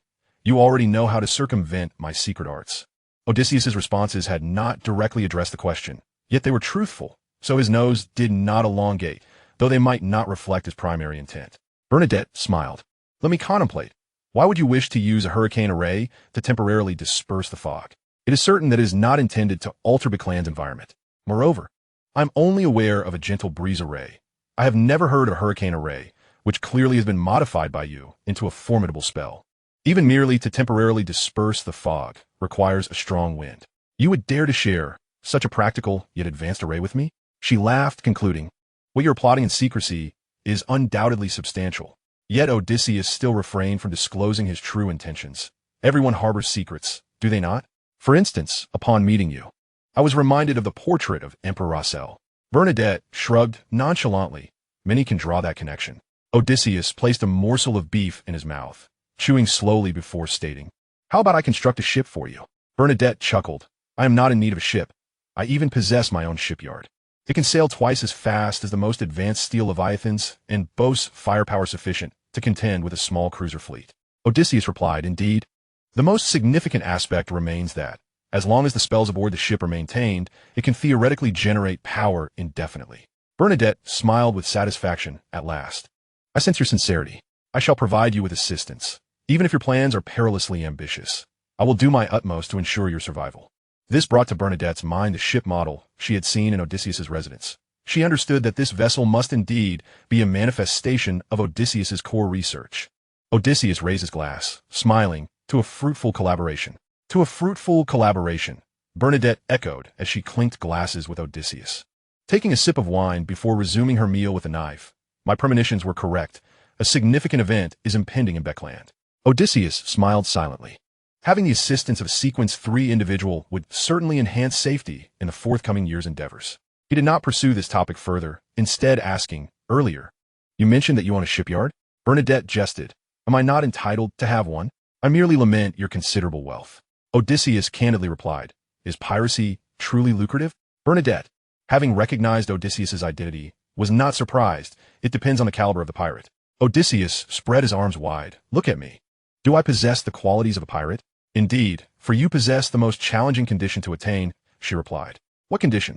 He inquired. A powerful backing, she answered. Odysseus paused. I have no backing at sea. Now you do, she asserted. Realization dawned upon Odysseus as he raised his glass, smiling, to Her Majesty the Queen. Cheers. Bernadette corrected, just call me Your Highness. Very well, Your Majesty. For both individuals, this meal proved to be immensely rewarding. Bernadette successfully established a profound, collaborative relationship with Odysseus, while Odysseus secured the protection of a high-ranking individual and retained a means of retreat. After their appetites were satiated, Odysseus requested Bernadette to transport him back through the spirit realm, as a mechanical heart might monitor him in the coming days. He had unexpectedly appeared at the Cedar restaurant from the herbalist's backyard, which could lead to complications. Thus, it would be prudent to return via the spirit realm to the herbalist's backyard, and Bernadette would employ some sorcery to ensure that the waiter who had just served them would forget that Odysseus had ever been there. Upon their return to the herbalist's backyard, just as Odysseus was about to continue composing the combat treatise, a grand vision of the fool manifested in his mind, followed by a scene of the little son's prayer. It turned out that the little son had captured a creature from the Forsaken Land that Odysseus required. Chapter 69. The Honest and Reliable Little Sunday. During the last Harrow meeting, Odysseus had made a transaction with the little son, Derek, wherein Odysseus agreed to assist Derek in acquiring information regarding Aman, and in return, Derek would provide the hermit with some creatures and soil from the Forsaken Land. Odysseus then mused, it seems Derek has been under surveillance since the incident involving Aman's avatar. How daring of him to continue making sacrifices while being observed. Yet, he quickly recalled, initially, Derek was unaware that he was being monitored, so he continued his rituals as usual, unperturbed by the scrutiny. Odysseus chuckled to himself, knowing he would not alert Derek, as he remained oblivious to the fact that the son had been parasitized by Aman's avatar. Consequently, Odysseus activated the teleportation array in the basement, reappearing in the suburban laboratory. He intended to process the corpses of those creatures and temporarily store them in this facility. After preparing a makeshift altar, Odysseus prayed to the fool, initiating the bestowal ritual. A spectral door opened above the altar, revealing 4 bizarre creatures and a mound of sludge, alongside a pile of dirt. Just as Odysseus was about to extol the virtues of Mr. Fool, he was suddenly confronted by a gaping maw, a monstrous fish, as thick as an adult's thigh and over a meter long, suddenly reared up to bite Odysseus. Odysseus hurriedly evaded, finding himself in a state of bemused disbelief. They were alive. The little son had actually captured these creatures and offered them as a sacrifice to the fool. Above the gray mist, seated at the head of the bronze table, Klein observed the flustered hermit, a faint smirk gracing his lips. Within the laboratory, on the outskirts, after dodging the gaping maw of the monstrous fish, Odysseus seized a sword from the corner and plunged it into the creature's body, simultaneously infusing it with spiritual energy that discharged in a series of electric jolts, rendering the beast incapacitated upon the ground. This sword, which Odysseus had previously wielded at the Caping Villa, had remained unused while on his person. However, he had fortuitously placed it in the corner while tidying the lab that morning, were it not for this weapon's presence. Subduing the monstrous fish would have proven quite the challenge. Soon after, he noticed 6 large, leech-like entities emerging from the altar, slithering towards every direction. Odysseus swiftly retrieved tweezers and glass vials, meticulously capturing each one before procuring a sharp knife to dispatch the monstrous fish, ensuring its dark blood was preserved. Finally, he turned his gaze to the plant atop the altar, adorned with deep green leaves and 8 tendril-like vines that gradually extended toward him. Taking care, he found a pair of large scissors and navigated around the sluggish tendrils, arriving at the altar to sever them one by one. These vine-like appendages, equipped with suckers and barbs, convulsed on the ground for a time before finally lying still. Odysseus procured a large glass jar to contain the roots of the plant, and another to gather the severed tendrils. Having dealt with these perilous entities, Odysseus next examined 2 green plants that bore resemblance to wheat. These were the black-faced grasses, said to turn black upon maturation, and the only specimens that appeared somewhat normal and aligned with Odysseus's understanding. However, these black-faced grasses were rapidly wilting since their departure from Silver City. He carefully stored them in a container, allowing himself a moment of relief. Uncertain whether to commend the little son for its practicality or to chide it for its lack of foresight. He could surmise the little son's intentions. Since the hermit intended to conduct experiments, they must utilize living specimens. Thus, the little son had expended considerable effort to present these creatures alive as a tribute to the fool. The most vexing aspect was that the fool had failed to offer any warning. Yet, Odysseus soon grasped the fool Klein's perspective as a being of profound mystery and greatness. How could he concern himself with such trivialities? Furthermore, the hermit was more than capable of handling these monsters without the need for a reminder. With this thought, Odysseus chuckled wryly. What was that saying? Ah, yes, in the end, I alone bear the brunt of it all. While lost in his musings, he tidied the laboratory and, after confirming that the creatures were securely contained within their glass jars, returned to the apothecary to continue drafting the combat outline. On Saturday morning, Odysseus took a carriage from his home to 77 Hilton Avenue. As was customary, he donned the leader's mask and a hooded cloak. Traversing through the basement's teleportation array to the gathering place of the Mystical Study Society. By this time, several members of the society had already arrived and were paying their respects to the leader. Among them was Rudy, who, upon seeing the leader, began to ponder how to acquire intelligence regarding the Caping case. At precisely 9 o'clock, Odysseus announced, "Let us commence." The hound, unremarkable in both stature and attire, was the first to rise. "Leader, please accept my respects." After performing a precise military salute, he continued, "I have pondered for several days, but cannot fathom how you discerned that the merchant Blair was under the control of the Rose School." This statement instantly ignited a commotion within the assembly. The merchant Blair is under the control of the Rose School? Who is Blair? Have you forgotten? At last week's gathering, there was talk of Blair hiring extraordinary individuals to conduct a mystical experiment. Since the matter of Blair had not appeared in the newspapers, the Mechanical Heart had only reported it to other official extraordinary organizations, leaving most present in ignorance of the upheaval at the merchant's villa. Rudy Arch recalled that indeed, someone had mentioned Blair's commission during the last meeting. Yet, how did this become entangled with the Rose School? Having heard of this clandestine organization, she knew its members to be exceedingly mad and cruel. Soon, the gathering fell silent as all eyes turned to the leader. Odysseus smiled. This requires extensive experience in intelligence work and profound knowledge of mysticism. The stipulation of a full moon in that commission particularly piqued my interest, and I also learned of a conflict that transpired last week among the Rose School members in the Betchlandock area. Connecting these dots, it appears that Merchant Blair was likely seeking the whereabouts of the Rose School members. Thus I surmise he may have been exploited or controlled by one of the factions involved in that internal conflict. At this moment, someone immediately inquired, "Why would the full moon be associated with the Rose School?" Odysseus smiled. "That information comes at a price, totaling 200 pounds. In an instant, many participated in the transaction, with Rudy Arch joining in, quickly amassing the required sum. Chapter 70. The Mysterious and Powerful Leader. After the leader penned the answer, a servant collected it and began allowing those who had paid for the information to read it in turn. Soon it was Rudy Arch's turn, and she once again encountered the leader's somewhat hasty handwriting. The Rose School predominantly comprises extraordinary individuals of the prisoner pathway. The sequence 7 of this pathway is known as werewolves, while sequence 6 is referred to as zombies. The former should be familiar to all, as they transform into mindless werewolves during the full moon, while the latter becomes exceedingly weak and yearns for the warm blood of the living. Therefore, it is relatively easy to spot these two sequences of extraordinary individuals during a full moon, which is why I was led to consider the Rose School. Rudy Arch returned the note to the servant. "I see. It indeed requires extensive knowledge of mysticism and intelligence work experience to arrive at such a conclusion." Upon perusing the information, the attendees admired the leader's erudition and keen insight. After most had reviewed the intelligence, the gathering resumed, with Lion Byron rising to speak.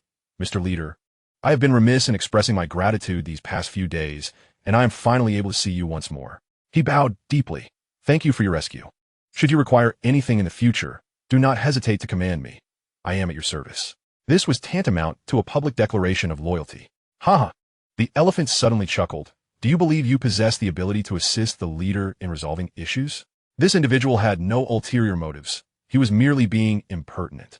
Byron, however, immediately replied, "I believe the leader must have some trifles to attend to, and I can certainly take on those tasks." The elephant was poised to deliver further jabs. But Odysseus interjected with a smile. "I had already promised to do my utmost to preserve your life. There is no need to dwell on it. No, by don't counter. For you, this may not be a significant matter, but for me, it is of utmost importance." "Very well." Otis did not hesitate any longer. "If the need arises, I shall inform you." Byron bowed deeply once more before returning to his seat. The female member, Peacock, remarked, "It seems the lion has been discovered by those associated with Cap'n. However, we need not worry about Cap'n's retaliation any longer, as he is now deceased." At that moment, Hound interjected, "I have heard that Cap'n was shot by the leader." "What?" Peacock's usual nonchalance vanished instantly. "The leader is the infamous rogue, the Black Emperor?" The others began to murmur, this being the second astonishing revelation of the gathering. Noticing that the leader did not intervene, Hound continued, "The leader was also present at the scene of Cap'n's demise." This news, too, stirred surprise, leading everyone to speculate about the relationship between the leader and the rogue. Byron, seeing the misunderstanding regarding the leader, hastily clarified, "The leader intervened to rescue me and coincidentally stumbled upon the rogue's operation." A collective "oh" arose from the assembly as they grasped the sequence of events. Hugh nodded slowly, so that is how it was. Yet, she quickly sensed that the matter was not so simple. Hound had stated that the leader shot Cap'n, while the masked man indicated that the leader had killed one of Cap'n's subordinates. Why did their accounts differ? Thus, Hugh inquired, "Mr. Leader, you were involved in the conflict between the rogue and Cap'n, were you not?" "Indeed," Otis replied. "Cap'n's subordinate mistakenly believed I was an accomplice of the rogue. Thus they attacked me, compelling me to retaliate." Peacock laughed. "As a result, your counterattack ended up taking down Cap'n himself." Otis smiled. "I acted solely in self-defense." Everyone exchanged knowing glances, with Giraffe remarking, "To be honest, had I the chance, I too would have seized the opportunity to eliminate that scoundrel." However, Hound cautioned, "I advise against such recklessness. You lack the protection of the order." To my knowledge, it was only due to the personal intervention of Archbishop Hormick from the Church of Steam and Mechanical Deities that the leader was spared further investigation. Had it been a wild extraordinary, the inquiry would not have concluded so easily. The rogue vanished, but with so many lives lost, they would certainly apprehend a few as a formality. Listening to the discourse, Hugh began to comprehend. It appeared that both Hound and the masked man's accounts were accurate. The leader had not only slain Cap'n, but had also dispatched at least one of Cap'n's subordinates. Then, Hugh pondered, why did the masked man emphasize the death of Cap'n's subordinate while neglecting to mention Cap'n himself? Meanwhile, Peacock asked, "Leader, did Cap'n's subordinates possess extraordinary abilities?" Otis responded affirmatively. This revelation did not surprise anyone, as many extraordinary individuals are indifferent to the taint of ill-gotten gains. Peacock further inquired, "What sequence were they?" Otis smiled enigmatically, "That cannot be disclosed." This indeed could not be revealed. Had everyone known that Cap'n had a subordinate of sequence 6, a being of the arbitrator path, it would undoubtedly lead to numerous conjectures. Such knowledge would likely attract the attention of the ruined royal family. Otis believed that the leader was already under surveillance by the agents of the Ninth Bureau, but with the protection of the mechanical heart, they were merely observing. However, his response was sufficient to hint at deeper implications. After all, if it were merely a few low-sequence, extraordinary beings, the leader could easily disclose that information. Yet his response carried an air of secrecy. All the intelligence personnel sensed the unusual nature of this reply. That even the leader could not speak of it indicated that Cap'n's case was far more complex than it appeared. Hugh's question also found resolution. Cap'n's subordinates held significant status, which had drawn the masked man's attention. Otis chose not to dwell further on this topic, instead declaring, "I have an important announcement to make." Effective immediately, the sale of potion formulas will no longer be prohibited at this gathering. This announcement instantly captivated everyone's attention, casting aside previous speculations regarding Cap'n's case. Particularly those who were not yet extraordinary members felt a flicker of hope towards becoming extraordinary themselves. Members like Peacock and Badger exchanged smiles. This would be a splendid opportunity for the organization to recruit new members. However, Otis continued, "I have 6 potion formulas from various paths available for purchase, each priced at £230. Allow me to elaborate on the characteristics and paths of these formulas. At this point, Peacock and Badger could no longer maintain their smiles, as they would need to report this development to their superiors. This meant they would have to wait until the next gathering to sell the formulas. Meanwhile, the leader had presented everyone with 6 choices, making it unlikely they would be able to recruit any new members at this gathering. Chapter 71. The Potion Formula Wholesale Market. Otis elaborated, the 6 paths are Seer, Diviner, Mariner, Observer, Apprentice, and Bard. The members leaned in attentively, eager not to miss a single word. First, he addressed the Seers. Those of this path possess abundant spiritual essence, granting them the ability of spiritual sight and significantly enhanced learning capabilities. Upon becoming a Seer, one acquires a degree of esoteric knowledge, allowing mastery of various ritual magics. As for the Diviners, their core ability, as the name implies, is divination. They excel in astrological, staff, and dream interpretations. Due to their ample spiritual essence, they also possess the ability of spiritual sight. Mariners exhibit agility in water akin to that of fish, capable of diving to depths of 15 meters without any protective gear and remaining submerged for over 10 minutes. Their bodies are adorned with a layer of illusory scales, which help them withstand a degree of harm. I must caution everyone to choose this path with care, for the Punishers are extraordinary beings of this path. While I am confident I can acquire subsequent potion formulas for you, the materials needed for concocting these potions are predominantly controlled by the Storm Church. The Observer path endows one with an extraordinary level of observation, enabling them to discern the true thoughts of others through their expressions and mannerisms. The Apprentice path grants a practical extraordinary ability from the outset, the ability to open a door even within a confined space, allowing escape through an illusory portal. Lastly, the Bard can inspire courage and strength in themselves and their comrades through song. After Otis concluded his explanation, the gathering fell into a momentary silence. Even Hound and the others were astonished that the leader possessed such a wealth of potion formulas. The atmosphere of the Esoteric Research Society had swiftly transformed into a wholesale market for potion formulas. Although some members belonged to specific extraordinary organizations, most had only encountered the potion formulas of their own paths and were unaccustomed to someone like the leader, who could effortlessly enumerate 6 formulas from sequence 9 tiers. He, at this moment, realized the leader possessed an apprentice potion formula. However, since Furs had already acquired the Master of Tricks potion formula, she could have inquired whether the leader had any subsequent formulas for apprentices. Unbeknownst to her, the apprentice potion formula in the leader's possession had been traded from her dear friend. I wish to become a diviner, proclaimed Giraffe, whose neck was slightly longer than that of an ordinary person. The phrase resonated with the tone of an instruction, prompting the members to swiftly embark on a fervent rush to acquire the potion formulas. 10 members promptly paid $230 on the spot to obtain the coveted recipes. 2 individuals, lacking sufficient funds, opted to reserve the formulas for later. Several others, exercising caution, wished to deliberate further and revisit the matter at the next gathering. Nevertheless, this arrangement proved satisfactory, as Odysseus had procured these potion formulas for a mere 780, alongside a modicum of knowledge, thus recouping his investment and even yielding a substantial profit in a single day. Simultaneously, the overall strength of the Mystical Studies Society experienced an enhancement, representing an unquantifiable gain. The acquisition of the potion formulas left many members in a state of elation, taking 4 or 5 minutes before they could resume the intelligence trading segment. The Hound inquired of the trio, "How have you fared with the commission I posted previously?" He had tasked them with uncovering whom the Punisher had encountered in his lifetime. One member chuckled and replied, "I conducted some investigations, but those I could identify are already included in your provided materials. Apologies, but I do not intend to pursue this task further." The Hound sighed, "I will raise the reward. I am willing to pay 20 for locating one individual." The previously speaking member smiled. "It seems I have found renewed motivation." At that moment, Hux remarked, "I have discovered some leads, but I'm still in the process of investigating." The Hound smiled, "I look forward to your updates." The excitement sparked by the earlier potion formula transactions invigorated the intelligence trading session, leading to several commissions being accepted and others receiving the information they sought. Around 10 o'clock, Odysseus declared the gathering at an end. Subsequently, he departed the basement, bearing the 500 profit from the event, once again financially secure. At 15 Minsk Street in the Jowu district, the bell rang. Klein, who had just returned home, was about to prepare himself a lunch when he was suddenly interrupted by the doorbell. He hastened to the door, and the moment his hand grasped the handle, an image of the visitor emerged before him.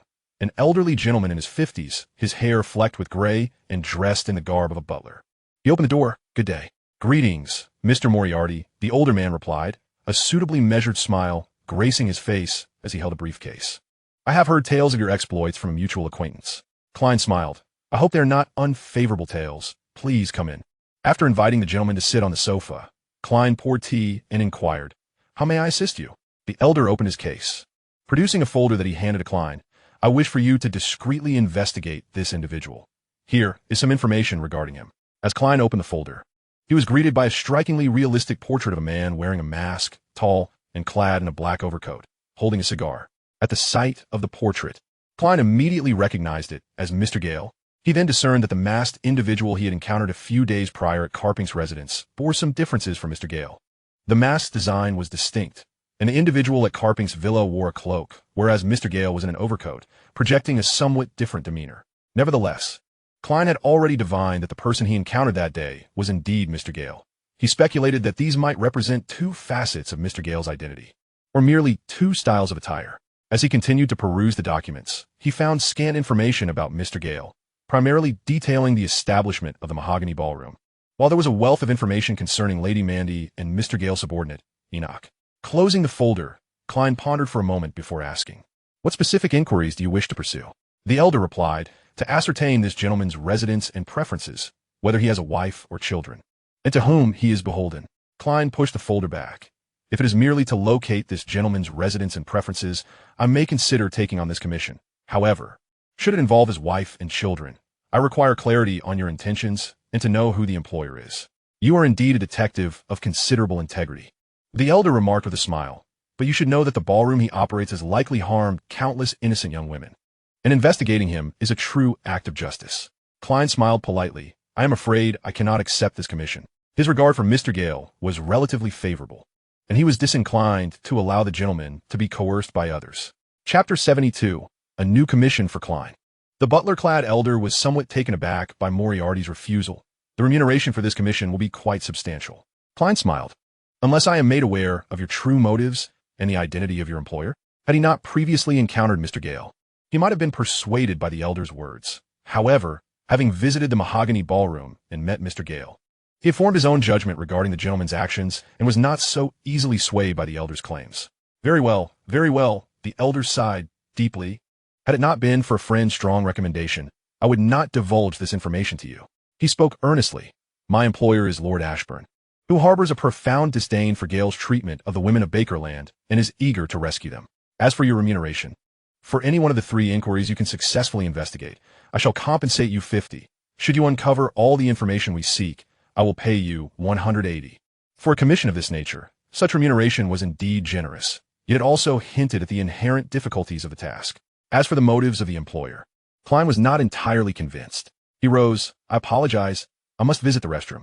Though he leaned toward accepting the commission, given his interest in Mr. Gale, he felt compelled to divine whether undertaking this assignment would entail any danger, especially considering Mr. Gale's extraordinary nature. Upon entering the restroom, Klein retrieved a yellow crystal pendant and silently intoned, "Accepting this commission is perilous." He repeated the phrase 7 times, observing the pendant slowly rotate clockwise. This indicated a modicum of danger, yet it was tolerable. With a splash, he turned on the toilet water valve to create a facade of flushing, then returned to the sitting room to inform the elder, "I accept this commission." With no pressing matters at hand, Klein intended to investigate Mr. Gale, while also probing into Lord Ashburn's ulterior motives. On Saturday afternoon, at Gale's apothecary, Simon paid another visit, reporting to Odysseus the information he had gleaned. "I treated several attendants from the underground fighting arena to a meal and finally discovered a viable avenue for gathering information on the other competitors. One of the servants responsible for cleaning the referee's room and the lounge has had the opportunity to witness many matches and possesses knowledge of numerous fighters." The smirking proprietor of the underground boxing ring added, "I have established a long-term collaboration with him. For every 5 I pay him, I gain insights into my opponents. And if he has not encountered a specific opponent, he can inquire elsewhere." Odysseus nodded slowly. "Very well, I shall cover this £5. There is no need to deduct it from your share."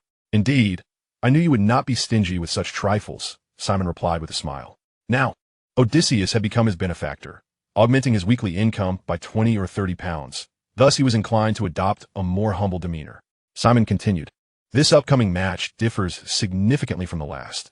It appears that upon learning of your possession of a unique weapon, they have temporarily decided against allowing you to participate in weapon-allowed contests, instead opting for an unregulated brawl. In this fight, no weapons are permitted, and the contest will adhere to the same rules as most underground fighting arenas in Beckland. The match concludes when a participant is rendered unconscious or concedes defeat. Your opponent is named Eden, he added, and he is rumored to possess extraordinary abilities, capable of bringing misfortune upon others, causing them to stumble with ease, and even conjuring flashes of light and mists. Most astonishingly, he can effortlessly push against walls to retreat into buildings. Odysseus immediately understood. This must be a master of sleight of hand, an adept among the lower-tier extraordinary individuals. Particularly, their ability to induce falls is exceptionally advantageous in free combat. However, Odysseus perceives significant shortcomings within this classification, such as low resilience and defense. I see, he remarked, nodding as he reached for his pipe, only to set it down again. For the smoke from the recent fire at the Caping Villa had left his throat quite uncomfortable. If he were an ordinary person, he might have coughed for some time, but as a rank 8, Odysseus merely felt a minor irritation in his throat. Simon added, additionally, the match has been rescheduled for the afternoon. Please prepare accordingly. I shall come to fetch you at 2. Odysseus pondered how to contend with this master of tricks, merely acknowledging Simon with a non-committal grunt. I have also come across a piece of news, the veracity of which remains uncertain. Odysseus turned to Simon. Pray, enlighten me. It is said that your opponent, Eden, belongs to a fighting organization composed primarily of exceptional fighters from underground arenas. Those who have bested them often face retaliation. Odysseus smiled faintly. What is the aristocracy's stance toward this organization? Simon grinned, revealing a set of yellowed teeth. The fighting arenas only seek thrilling matches. His implication was clear. The underground fighters were overlooked by the aristocracy due to their capacity to provide captivating spectacles. Odysseus nodded, fully aware of this organization. His motivation for voluntarily entering extraordinary combat tournaments extended beyond honing his fighting skills. It was also aimed at confronting this very organization. They might seem to engage in mere stage bouts, yet they had also conducted numerous underhanded dealings for the aristocrats. During his rank 9, Odysseus had repeatedly exposed their misdeeds to the heart of machinery, only for the latter to falter in apprehending them due to the pressure from the nobility, failing even to initiate a proper investigation. Of course, Odysseus had not initially devised a comprehensive plan. It was only in the past couple of days that he contemplated leveraging certain characteristics of this organization to eliminate a few of its members. After Simon departed, Odysseus resolved to don a suit of knightly armor imbued with a defensive array for tomorrow's match. As long as he could withstand his opponent's tricks, he would easily triumph once close enough. With a fundamental strategy in place, Odysseus returned to the backyard to draft his combat outline.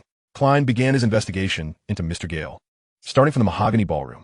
That night, under the cover of darkness, he lay in wait in the back street of the ballroom, concealed in the shadows for over half an hour until a few attendants finished their shifts. Klein stealthily followed one of them, knocking the individual unconscious, and transported him to a secluded alley. He first employed Amanda's pure essence and deep sleep flower extracts, materials rich in spiritual properties, to induce a state of profound relaxation in the attendant's spirit, then erected a spiritual wall to facilitate divination. Uncertain of the attendant's moral alignment, Klein adopted a method of divination he had learned from Lady Dolly, which inflicted minimal harm. Forcing divination could irreversibly damage the mental faculties of the subject. Soon, the previously unconscious attendant abruptly sat upright, eyes wide and dazed. Klein, utilizing meditation, placed himself in a semi-conscious, chaotic state, directing his spirit into the spiritual realm to invade the individual's mental construct. In that instant, a torrent of memories surged around Klein. Chapter 73. The Opponent, the Master of Tricks. Communicating with the living differs markedly from reaching out to the deceased, even in a state of mental chaos. The living retain their basic logic. Thus, once Klein entered the attendant's mental construct, all of the individual's memories cascaded around him, flowing like a river. At this juncture, he had to delicately sift through the memories to extract what he needed. Otherwise, he risked disorienting the subject's logic and memories, potentially rendering them mad or foolish. In contrast, communing with the deceased is far less complex, as their memories lie before one like still water, devoid of concern for causing harm. Klein employed divination to acquire the memories he sought, a method that would not inflict harm upon the attendant. Memories concerning Mr. Gale. after silently reciting his intent 7 times. The torrent of memories receded, leaving only fragments before Klein. To his surprise, the attendant possessed scant recollections of Mr. Gale. Among these memories, some recounted the early days of the Mahogany Ballroom, where rival gangs attempted to disrupt operations, only for Mr. Gale to navigate the situation diplomatically, sending them away with courtesy. Only to later hear of the demise of the gang's leader. Others included incidents where prominent guests caused disturbances, which Mr. Gale firmly quelled, ensuring the safety of the ladies. However, approximately a year and a half prior, as the ballroom's operations became more formalized, Mr. Gale appeared less frequently, with Lady Mandy primarily managing the business. Nevertheless, the attendants occasionally caught wind of rumors surrounding Mr. Gale, such as instances where individuals intended to disrupt the Mahogany Ballroom but were preemptively addressed by him before any action was taken. There were even whispers that Mr. Gale was, in fact, an earl who, sympathetic to the plight of the street ladies, established the Mahogany Ballroom. With the establishment now running smoothly, he had retreated to his castle to enjoy life. The only potentially useful memory indicated that Mr. Gale frequently occupied a room on the 3rd floor of the ballroom, a room facing the front desk, strictly off-limits to all. After perusing these memories, Klein gained a deeper understanding of Mr. Gale, a man of considerable cunning, capable of maintaining control over the ballroom in his absence. Klein then proceeded to divine the living conditions of the ladies at the Mahogany Ballroom. Many memories surged forth once more, and Klein selected a few to observe. Some depicted the ladies dancing with patrons, while others showed them returning to their dormitory in pairs. The servant had the unexpected fortune of witnessing a wedding between a lady and the ballroom chef, the ceremony taking place within the very premises of the ballroom. Lady Mandy issued a stern warning to the chef, cautioning him not to underestimate the lady due to her past experiences. After their marriage, the lady utilized her savings to establish a confectionery shop, while the chef continued his employment at the ballroom. Just last month, their daughter was born. After revisiting several memories, Klein emerged from his trance, no longer doubting Mr. Gale's intentions in founding the Mahogany Ballroom. He relocated the servant back to the street where he had previously wandered, feigning a fall as he did so, anticipating that when the servant regained consciousness, he would believe he had knocked his head during the fall and momentarily lost consciousness. Klein concealed himself once more in the shadows of the street, planning to explore the 3rd floor room that very night. As was his custom, he conducted a divination regarding his impending actions. The forthcoming exploration would be safe. After repeating this affirmation 7 times, he flicked the coin in his hand, which landed in his palm. It was the unfavorable side. Unsafe. Klein then retrieved a yellow crystal pendant for further divination. The ensuing exploration posed danger. After muttering the phrase 7 times, the pendant spun in a clockwise direction, neither hastily nor lethargically. There was a certain degree of peril. Klein surmised that Mr. Gale likely had set extraordinary traps within that room. Consequently, he heeded his instincts and canceled the forthcoming exploration. On a Sunday afternoon, Simon picked up Odysseus to attend a fighting competition. While en route to the venue, Odysseus caught sight of several ragged beggars on the street through the car window, and he suddenly remarked, "There are many people in Beckland who lack homes." Simon did not fully grasp Odysseus's meaning and refrained from responding. Odysseus was merely reminded of the simulated battleground scenarios, ultimately reflecting in silence. This is Beckland. The longer he resided here, the more he perceived the city's glamorous exterior. It was not as splendid as people claimed. Upon arriving at 155 King S Avenue, Odysseus encountered the middle-aged man dressed as a steward once again. As per the previous procedure, the man outlined the rules. While weapons were prohibited in the arena, competitors could utilize props within to strike their opponents. Unlike last time, there was a pat-down process this time. Odysseus handed Simon his walking cane and gun holster, accepting the search with composure. Aside from the slightly heavy knight's attire he wore, the steward found no weaponry on him. Similar to the previous occasion, they sat silently for several minutes before the match commenced. Odysseus entered the arena through the iron gate, the street flanked by buildings without roofs materializing before him once more. Although it was daytime, the lights remained aglow, obscuring the view of the audience. However, Odysseus's heightened senses detected a substantial crowd above. On their way, Simon had mentioned that on Sundays there were 3 rounds of competitions, one in the afternoon, one at 7 in the evening, and the final at 9. The afternoon bout was an unregulated fight, while the evening one could involve either unregulated combat or the use of cold weapons. Simon was uncertain about the nature of the 9 o'clock match. At that moment, Odysseus spotted his opponent, a man in his 30s, gaunt and clad in a dark knight's outfit. As the match began, neither combatant rushed to attack, but instead approached each other step by step. Odysseus realized that this opponent was more formidable than the last.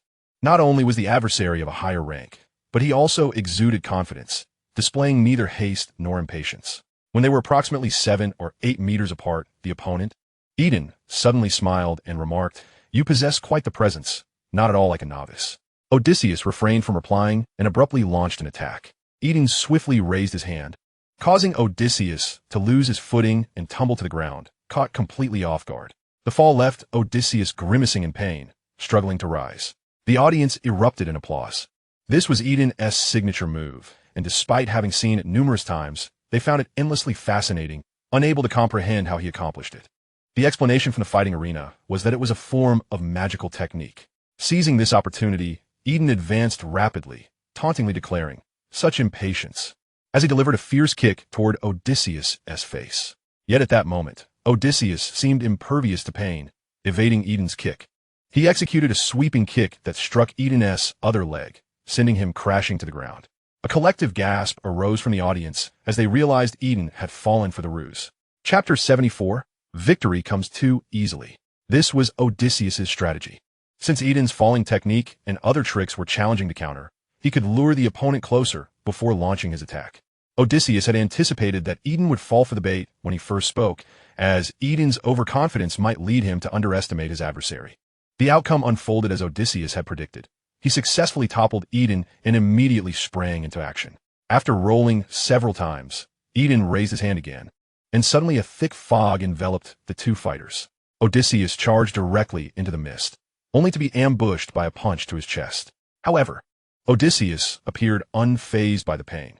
He seized Eden's wrist with one hand while delivering a powerful blow to his opponent's armpit with the other, sending Eden hurtling against a wall. Within Odysseus' night attire lay an improvised defensive array he had designed. Low-tier strikes posed no threat to him, merely a tickle. As the fog dispersed swiftly, Odysseus relentlessly pursued Eden, continuing his assault. Eden hastily pressed against the wall behind him, opening a phantom door, and slipped into a room. He leaned against the wall, clutching his armpit in pain, each breath almost causing him to faint. Yet Eden dared not linger, hastening to the opposite side of the room. Odysseus promptly leaped atop the wall. Just as he prepared to continue his attack, Eden unleashed a burst of radiant light, illuminating the entire room. Odysseus had been prepared, turning his head away. However, his eyes were momentarily dazzled, and it took him a second or two to regain his sight. But at that moment, Eden had already utilized his door-opening ability to escape the room. Odysseus pressed on in pursuit, but suddenly his footing slipped again, causing him to tumble from the wall. He quickly rolled to land on his back, the knight's attire cushioning the impact. Without pausing, he sprang to his feet, hastily chasing after his opponent. This delay allowed Eden to gain 6 or 7 meters on him. Although Odysseus was agile, he was not adept at running. After half a minute of pursuit, he had only managed to close the distance by a meter or two. Eden's injuries had healed sufficiently, and he approached a wall to push open a door. Odysseus, resembling his earlier self, leapt onto the wall, but as soon as he perched there, a glimmering blade flew towards him. He swiftly evaded it. It turned out to be a sharp knife. At that moment, Odysseus surveyed the room, noting the high fidelity of the surroundings, with even the beds adorned with sheets. Correspondingly, the kitchen was equipped with an entire set of cutlery. The knife that had just been thrown was one of the kitchen utensils. Eden was quite familiar with this setting, and thus he proceeded directly to the kitchen, wielding the knives inside to launch an assault on Odysseus. According to the rules, while weapons could not be brought into the arena, the props within could be utilized, and these knives were among them. Throwing knives was also a form of sleight of hand. With a smile, Eden accurately hurled the blades towards Odysseus. Theoretically, Odysseus should have immediately dodged and sought a means to counterattack. However, in an unexpected turn, he suddenly spread his arms and lunged at Eden, allowing the knives to pierce his chest. This response was beyond the spectators' expectations, eliciting gasps of astonishment. It also took Eden by surprise. Only when Odysseus lunged close did he react, attempting to retreat. It was a moment too late. Odysseus's outstretched arms struck his ears with a sudden force. Eden was instantly dazed, the ringing in his ears overwhelming all other sounds, and he reflexively executed a fall technique. Odysseus's feet slipped, but this time he grasped the table, stabilizing himself with one hand. Eden collapsed onto the ground, his eyes clouded with confusion. Were he an ordinary individual, Odysseus's strike would have rendered him unconscious. Odysseus advanced swiftly to pursue, while Eden gritted his teeth to endure, emanating a radiant glow in a desperate attempt to dazzle Odysseus's eyes, buying himself time to recover and escape. However, Odysseus simply closed his eyes and kicked Eden squarely in the chest, sending him crashing into the cupboard, where he succumbed to unconsciousness. Only then did Odysseus nonchalantly extract the 2 knives embedded in his chest and discard them onto the floor. It was at this moment that everyone noticed there was no blood on Odysseus's chest. Had those sharp knives truly failed to injure him? The referee then announced, "Lucius is the victor." Odysseus paused, momentarily recalling that the name he had left here was Lucius. He kicked the door open and walked towards the iron gate, somewhat disheartened. He had initially anticipated a worthy adversary, only to find that his opponent relied solely on extraordinary abilities, revealing his low defenses upon close proximity. Nevertheless, the audience erupted into applause, more fervent than at the conclusion of the previous match. Although this contest lacked in spectacular displays, Odysseus had once again demonstrated significant superiority, defeating an opponent whom many considered formidable, thus earning the applause. Ignoring the accolades, Odysseus briskly returned to the lounge, where a middle-aged man resembling a butler approached him with a smile. "Mr. Lucius, you have now won 2 consecutive matches. For the next round, we shall arrange a more formidable opponent for you. Please prepare yourself accordingly. Naturally, your remuneration will also increase." Odysseus nodded. "I hope I shan't win so easily again." He had come to hone his combat skills, yet both opponents had proven unsatisfactory. The previous adversary had at least exhibited some skill, while today's challenger was merely slightly better than the average person. Before the butler could respond, a voice from the doorway interjected, "Such arrogance." Odysseus turned to see a middle-aged man with a pair of small mustaches.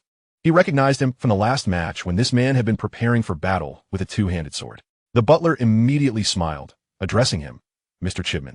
The man known as Chibman offered a slight smile before saying to Odysseus, "Your combat skills are indeed impressive, but they do not yet reach a level devoid of competition." He continued, "Shall we step outside to converse?" Odysseus, however, declined. "Apologies, I have no time." He added with a grin, "I am awaiting my remuneration." Chibman appeared momentarily taken aback, seemingly not anticipating Odysseus's refusal. The butler quickly interjected, "It will be here shortly." He then addressed Odysseus, "Mr. Lucius, this is Mr. Chibman, one of our premier fighters." The implication was clear. Do not dismiss him so brusquely. Understood, Odysseus nodded. "Mr. Chibman, your companion Eden is rather fragile." Chapter 75, True Combat. Odysseus was acutely aware that Chibman was one of the leaders of the fighting organization mentioned by Simon. While Simon had only gleaned vague information about the organization, Odysseus had long been cognizant of its existence and the methods they employed to recruit new members. Typically, fighters who defeat members of their organization are courted first. If that fails, retaliation ensues. Odysseus was also aware of the organization's overall strength, which comprised 3 leaders, 2 at rank 7 and 1 at rank 8, with Chibman being the latter. As for the other members, they were mostly of the same caliber as Eden. Upon hearing Odysseus's taunt, Chibman scoffed lightly and turned to leave. At that moment, a servant brought forth Odysseus's remuneration, and the butler reminded him, "Make sure to depart promptly. Avoid venturing outside unless necessary." "Thank you," Odysseus replied casually. "I was just looking for a truly worthy opponent." His persona as Lucius was characterized by a certain arrogance and a penchant for challenges. After pocketing the 260 pounds of payment, Simon, now somewhat anxious, hurriedly summoned a carriage to leave the premises. Inside the carriage, Odysseus handed Simon 31 pounds, 26 pounds being the previously agreed remuneration, and an additional 5 pounds for continuing to gather information. Simon accepted the money, but inquired, having offended Chibman, "Will he not send someone to ambush us?" Indeed, Odysseus glanced back. "We are already being followed." Simon grew increasingly anxious. Odysseus seemed prepared for this. He checked his pistol and cane, instructing Simon, "Go to any church and pray for half an hour. See if anyone continues to follow you. If they inquire about my whereabouts, tell them I reside at 176 Riverbend Avenue." Simon paused. "Where is that?" "It is one of my safe houses." Odysseus replied nonchalantly, "The consequences will be dire if you expose the locations of Gal's Apothecary and 77 Hailing Avenue." Simon thought of his bar and daughter and immediately responded, "I understand." Odysseus nodded, finally advising, "Act convincingly. Furthermore, if they come seeking you again, do not hesitate to deal with them." With that, he stowed his pistol, grasped his cane, and leapt from the carriage. Otis did not falter despite the swift pace of the carriage. Instead, he hastily entered a narrow alley. following closely behind. Another carriage came to a halt, from which two men disembarked and promptly pursued him. As Otis reached the midsection of the alley, two more carriages came to a stop ahead. The familiar figure of Chibman emerged from one of them, removing his hat as he exclaimed loudly, "We meet again." "Indeed," Otis replied with a smile. "You still appear to be a worthy adversary." A few doors along the alley, which had previously been ajar, quickly shut as the occupants witnessed the unfolding scene. A couple of pedestrians pressed themselves against the wall, waiting for Otis to pass before hastily departing. Chibman shed his overcoat, tossing it to his assistant, declaring, "Let me show you what fighting truly means." With that, he charged towards Otis. Setting aside his cane, Otis also rushed forward to meet Chibman. As they approached, Chibman leapt and swung a punch. Otis immediately discerned the flaw in Chibman's stance and retaliated with a kick aimed at his opponent's abdomen. Chibman smirked, cleverly twisting in midair to evade Otis's strike and countering with an elbow aimed at Otis's temple. The apparent vulnerability at his midsection had been a deliberate ploy to lure Otis into a trap. Though Otis stood on one leg, he swiftly pivoted to evade Chibman's elbow strike, using his shoulder to shove against Chibman's back, propelling him away. This move, a powerful technique from the 8 Extremes fist, could easily topple an opponent. With a sudden surge of force, Otis sent Chibman crashing against the wall. However, Chibman was quick-witted. He planted a foot against the wall and landed gracefully. The two men faced each other once more, grinning in mutual respect. This was the kind of opponent Otis had been seeking. Chibman's companions watched with bated breath, having just witnessed a breathtaking exchange that transpired in mere moments, leaving those well-versed in combat with a sense of having observed a duel of masters. Simultaneously, they realized that the previous encounter between Lelouch and Eden had barely scratched the surface of their true capabilities. As Otis and Chibman clashed again, both continued to trade blows with remarkable speed, with Otis employing the techniques of the 8 Extremes fist to perfection. Chibman matched him blow for blow, and for a time, neither gained the upper hand. After 3 or 4 minutes of intense combat, they separated slightly, both breathing heavily as they prepared for the next round. Chibman suddenly spoke. "Join us." Otis shook his head once more. "I prefer the freedom of independence." At that moment, 2 of Chibman's subordinates brandished daggers and advanced to encircle Otis. Sensing their approach, Otis laughed heartily. "Let us call it a day. We can settle this another time." With that, he swiftly retreated, seizing his cane and darting in the opposite direction from Chibman. The 2 men with daggers raised their weapons to block him, but Otis did not flinch. Instead, he abruptly thrust his cane upward, causing both men to inadvertently shift their grips, their daggers becoming entangled with Otis's cane. He pushed past one of them and sprinted towards the end of the alley. Chibman shot a warning glance at his subordinates, but quickly commanded them to pursue. "Don't let him escape. If you fail to bring him into our fold today, the next team sent to find him will not be me, and they will kill you." Otis, understanding the warning in Chibman's words, waved dismissively without looking back. Emerging onto the main street, he nimbly scaled the side of a speeding carriage. Chibman ordered part of his men to continue the chase while others took the reins or sought out a cab to follow. This brief delay allowed Otis to gain some distance.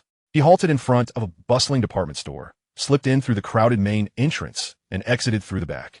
Glancing toward a corner of the parking lot, he noticed several carriages adorned with noble family crests. Seizing the moment when one of the drivers was distracted with a cigarette, he dashed over and stealthily boarded one of the carriages. The noble carriage was spacious and carried a faint scent of perfume. Beneath the seats lay a large storage compartment filled with various supplies and beverages, ample enough for a person to conceal themselves. Otis settled inside and secured the movable panel.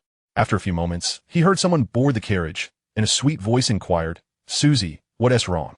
Chapter 76, Audrey and the Bandits. The Beckland department store was one of the largest in Rouen, with 2 floors closed to the public, reserved solely for the nobility and affluent citizens. After a Sunday afternoon outing with a few close friends, Audrey Hall returned to the carriage with her maid Annie and the large dog Susie.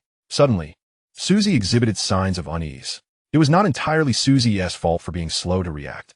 The carriage was permeated with a subtle fragrance that affected her keen sense of smell. Initially oblivious upon entering, it was only when she laid down on the carpet that she detected an unfamiliar scent. Audrey promptly noticed Susie's distress and inquired, "Susie, what's the matter?" "Woof." Audrey then observed several small creases on the carpet that had not been present when they had exited the carriage moments prior. With a smile, she said, "Annie, I've decided to purchase that mirror we just saw. Let us take a moment to browse a bit more." Just as she prepared to rise and exit, the movable panel beneath them swiftly opened, and Otis tumbled out, drawing a gun and aiming it at the 2 women and the dog. Before him stood the strikingly beautiful, golden-haired, blue-eyed Miss Justice, exuding an air of purity and elegance. He internally marveled at her extraordinary beauty. Annie gasped, about to scream, but Otis directed his gun towards her, commanding, "Don't make a sound." He then glanced at Susie, adding, "And you remain silent, too." Susie, eyeing the revolver, obediently nodded in compliance, almost lifting her paw in agreement. "I harbor no intent to harm you. I am merely evading a worthy opponent," Otis smirked. Indeed, Chipman was a formidable adversary. At that moment, commotion erupted outside as Chipman and his men searched the carriages one by one. Otis slid down onto the carpet, continuing to aim his weapon at the two women and the dog. Annie trembled in fear, while Susie quivered, but Audrey maintained her composure, smiling as she scrutinized the intruder. As a mind reader, she had sensed that Otis bore no malice. Additionally, she found herself intrigued by his purpose and the formidable adversary he was evading. The noble young lady, who fervently fantasized about embarking on her grand adventure, encountered such a thrilling event for the very first time. It was uncertain who had shouted, "This is the Earl's carriage. Who among you dares to search it?" Indeed, Chipman and his companions did not dare to proceed with their search. To be precise, the organization to which he belonged was established by the nobility, and their mission was to obey and amuse the aristocrats. Furthermore, in Beckland, even the extraordinary beings would think twice before provoking the nobility. The carriage slowly advanced, leaving the parking area of the department store, while Chipman and his cohorts could only observe from a distance. At that moment, and seemed to realize the gravity of the situation, she was prepared to leap from the carriage, willing to brave a bullet from the bandits, in order to alert the guards outside that there were intruders within the carriage, and that Miss Audrey was in grave danger. However, Audrey was quicker, restraining her, "Do not act impulsively," and she understood that if and truly charged out, the situation would worsen considerably. Odysseus slowly rose and returned to the chair opposite them, remarking, "The young lady is quite right. You would be rendered unconscious before you could grasp the door handle," and took a deep breath before stating, "Jessie must have been slacking off again, failing to notice someone had infiltrated the carriage. And those guards at the department store, how could they not have detected anything? Jessie was the coachman of that very carriage." Audrey mused silently. "It is because the individual before you is extraordinary. Do not expect ordinary people to recognize the presence of the extraordinary." Odysseus jested, "I can render myself invisible. They cannot see me." He added, "There is no need for you to be anxious. Once we traverse a few streets, I shall take my leave." Audrey curiously inquired, "Why do they wish to capture you?" "They seek to recruit me into their organization," Odysseus candidly replied. "But I have declined their offer." Audrey seemed to grasp something. "Is it a clandestine organization?" "Not particularly enigmatic," Odysseus responded. "If you were to inquire through your family's channels at 155 King S Avenue, you would learn of them." Audrey recalled that 155 King S Avenue was a fighting arena. Her brother Alfred had once attended matches there in the southern continent. She then asked, "Do they even threaten you with weapons?"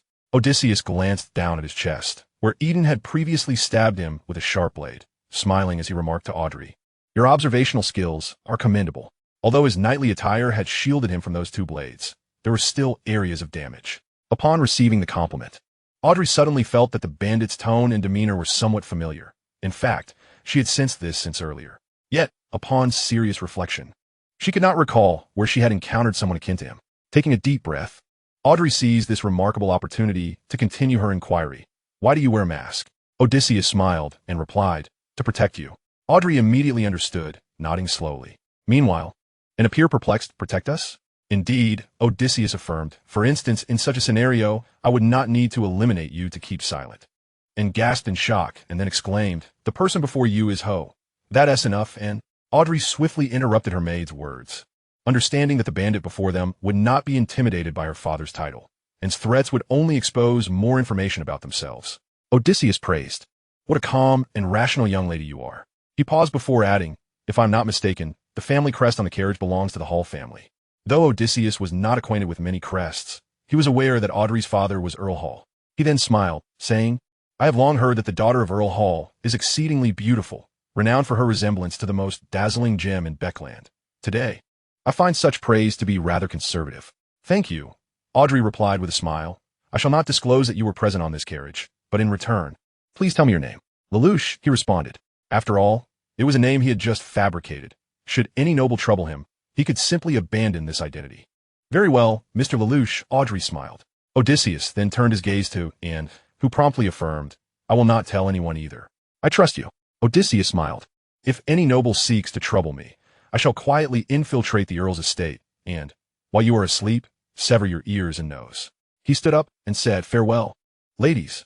With that, Odysseus sheathed his weapon and leaped from the carriage. Audrey hurried to the window, watching as Mr.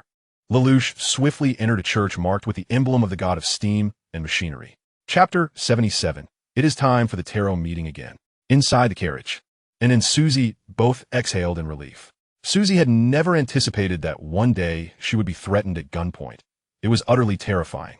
Wiping the beads of sweat from her forehead, Anne remarked, "Miss, surely the bandit's words were merely an attempt to intimidate us?" "It does not seem so," Audrey smiled. "For the sake of your safety, let's not disclose what transpired today to anyone."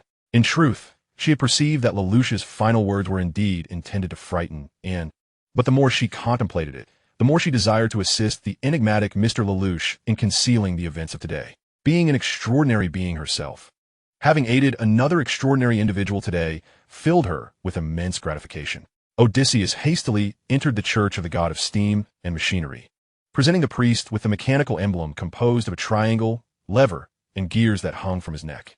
This emblem, bestowed upon him by the heart of machinery, granted him assistance at any time in any church of the god of steam and machinery. Upon seeing the emblem, the priest promptly invited Odysseus into the confessional. Once the door was closed, the priest inquired, "What is your need?" Odysseus replied, "I may be being followed. I need to change my appearance here." "Very well. Once your transformation is complete, I will open the door on the other side of the confessional, and you may exit through the side door of the church." "Thank you." Odysseus removed his mask, shed his knightly attire, and wrapped his staff within the garments. "Please find something to conceal my belongings and send them to 51 Henry Street. I shall leave 8 solar for the fare." This distance would certainly not cost 8 solar. The fare was aside for what he intended for the priest. The priest did not decline, and under his guidance, Odysseus exited the church through the side door without attracting the attention of the worshippers in the chapel. Transforming back into Gal, the proprietor of the herb shop. On Sunday, Klein spent a considerable part of the day observing Enoch, Gal's subordinate. However, the gang leader had spent the entire morning in a bar, playing cards, drinking, and resolving a disturbance among the patrons.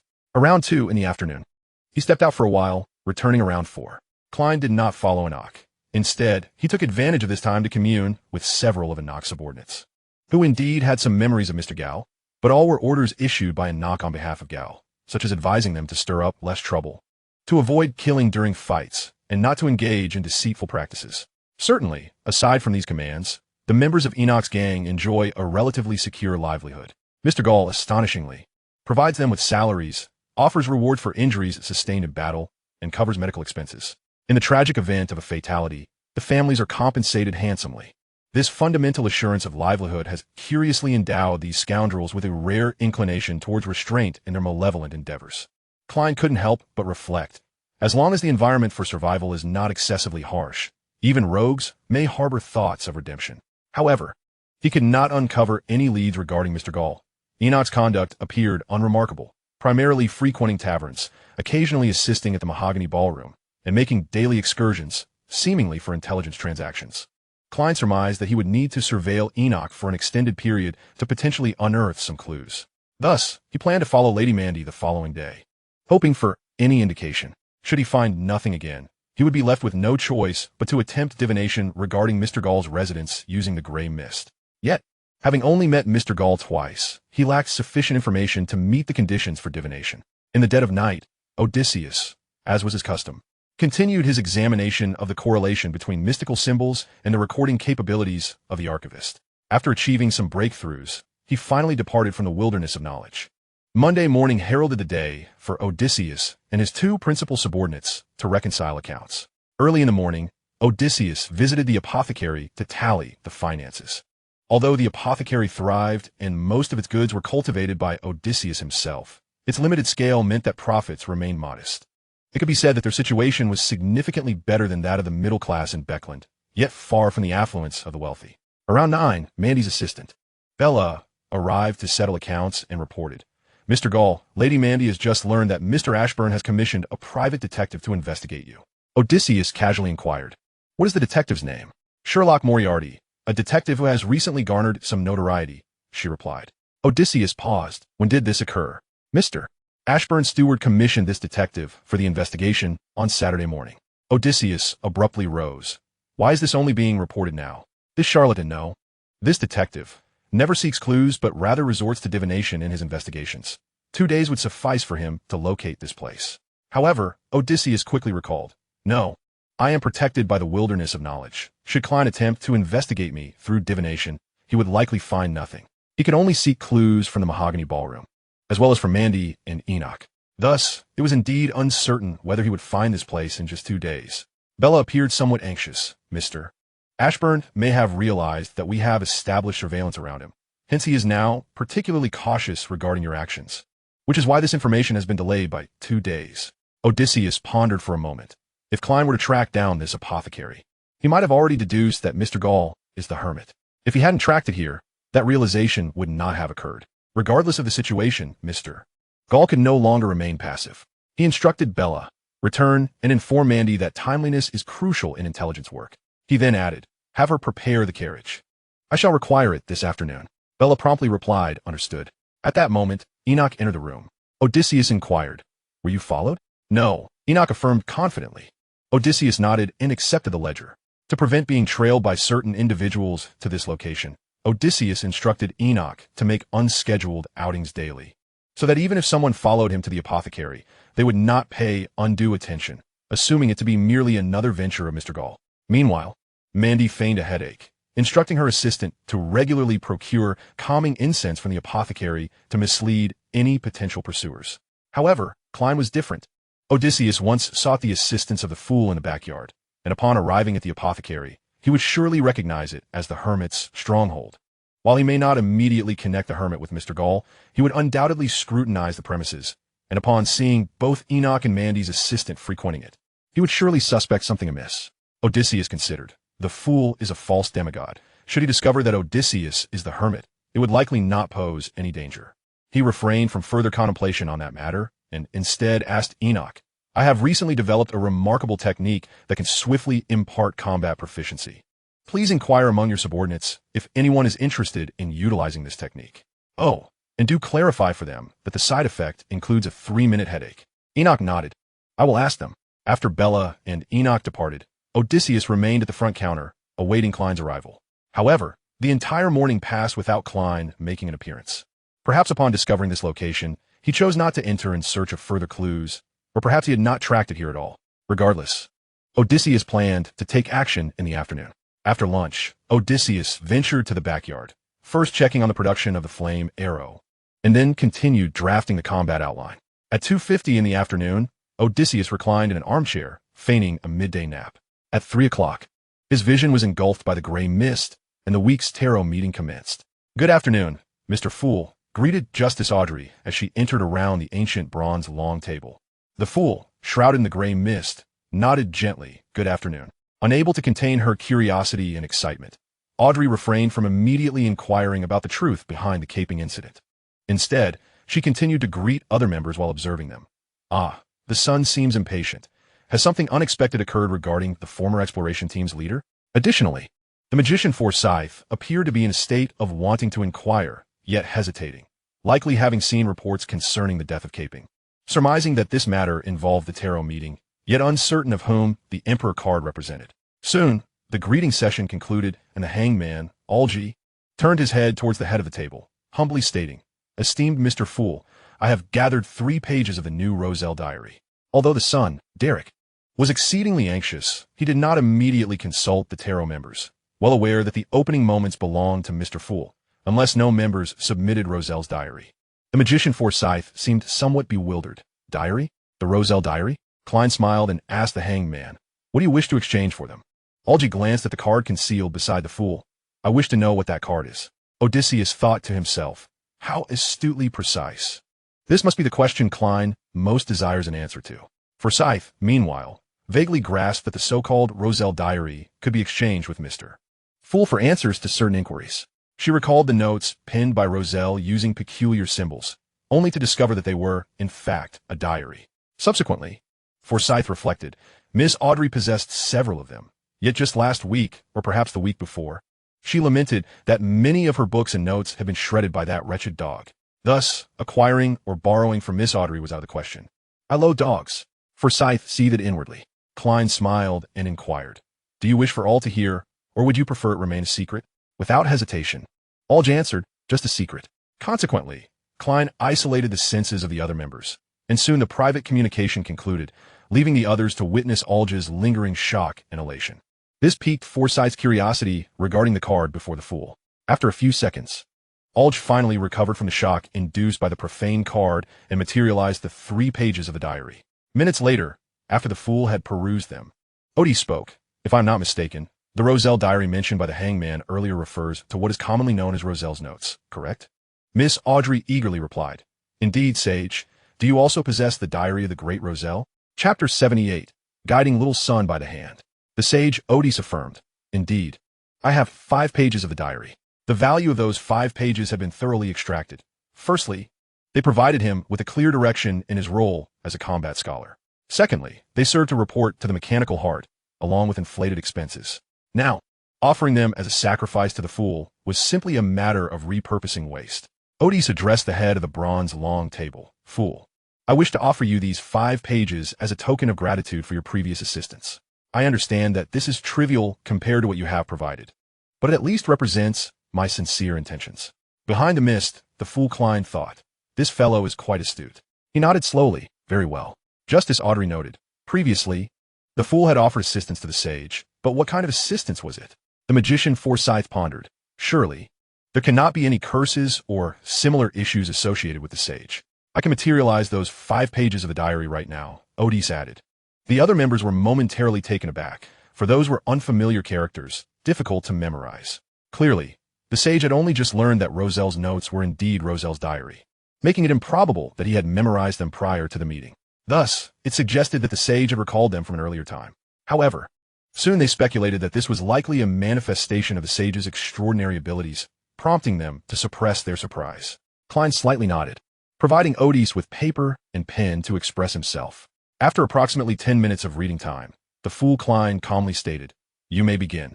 The hangman Alge immediately turned to the son, Derek, and asked, "What news did you glean from the former leader of that exploration team?" Derek replied candidly, "He is dead." "Dead?" Both Audrey and Forsyth expressed their astonishment simultaneously. Derek continued to elaborate. "After the last gathering concluded, upon my return to Silver City, he recounted everything that transpired after last Monday's meeting." Alge inquired, "Does Silver City not have seals in place for the uncontrollable? No barriers between them?" "There are," Derek replied. "But for some reason, he ended up in my room, and he had completely lost control, transforming into a most fearsome monster." Forsyth realized another pressing question. How did you survive? This was also a concern for Audrey. Yet Alge's reaction was starkly different from theirs. It is illogical to place someone on the verge of losing control next to such a dangerous creature. Clearly, the higher-ups in Silver City are consciously allowing contact with that being, perhaps in hopes of extracting useful information and observing any resultant changes. "So, which elder rescued you?" Derek expressed genuine admiration. "Indeed, just as you said, the chief appeared in the nick of time, utilizing a magical artifact to deal with the uncontrollable monster." Alge chuckled lightly. "This is obvious. With sufficient insight, one can easily deduce it." Audrey, slightly disheartened, thought, "I hadn't considered that." Alge then asked. The former leader of the exploration team had not lost control for decades, yet suddenly did after your return? Derek replied earnestly, "I speculate 2 reasons. 1. My choice of the sun pathway. During the last gathering, the sage mentioned that the Aman family are descendants of the ancient sun god. The second conjecture is that he sensed the fool's involvement in my attending the meeting. Ultimately, it was the latter that was proven correct." Alge pressed, "How was that confirmed?" Derek recounted. "After Aman's avatar was dealt with, I returned home and began praying to the fool." "Wait a moment." Alge interrupted the son's narrative. "You mean to say that after experiencing such a bizarre event, you were promptly returned home by your chief? And upon arriving home, you immediately began praying to the fool?" "Yes," Derek replied, bewildered, still unaware of where the problem lay. Alge looked to the fool, and seeing no reaction from him, felt reassured. "In my experience, the chief must certainly have dispatched someone to monitor you, and you have undoubtedly exposed your issues. Do not doubt this. If the chief were not cautious, Silver City would not have survived in such a perilous environment until today." Derek's eyes widened. Alge's demeanor relaxed slightly. "However, you're not in immediate danger. I suspect the chief has merely noticed your anomalies and may only suspect that you have been parasitized by Aman. Unaware of the Tarot Society's matters, Derek composed himself and candidly stated, "At that time, I was indeed parasitized by Aman." "What?" Alge nearly leaped from his seat. Assuming a combative stance, Audrey and Forsyth tensed, while only the world and sage Otis displayed mere surprise. Derek quickly added, "The fool discerned Aman's plot and taught me a ritual. Through that ritual, he dispatched an angel to purify Aman's avatar." And I coughed up a peculiar little worm. "An angel?" Alge exclaimed in astonishment. Audrey, equally surprised, remarked, "The Sun claims the fool dispatched an angel?"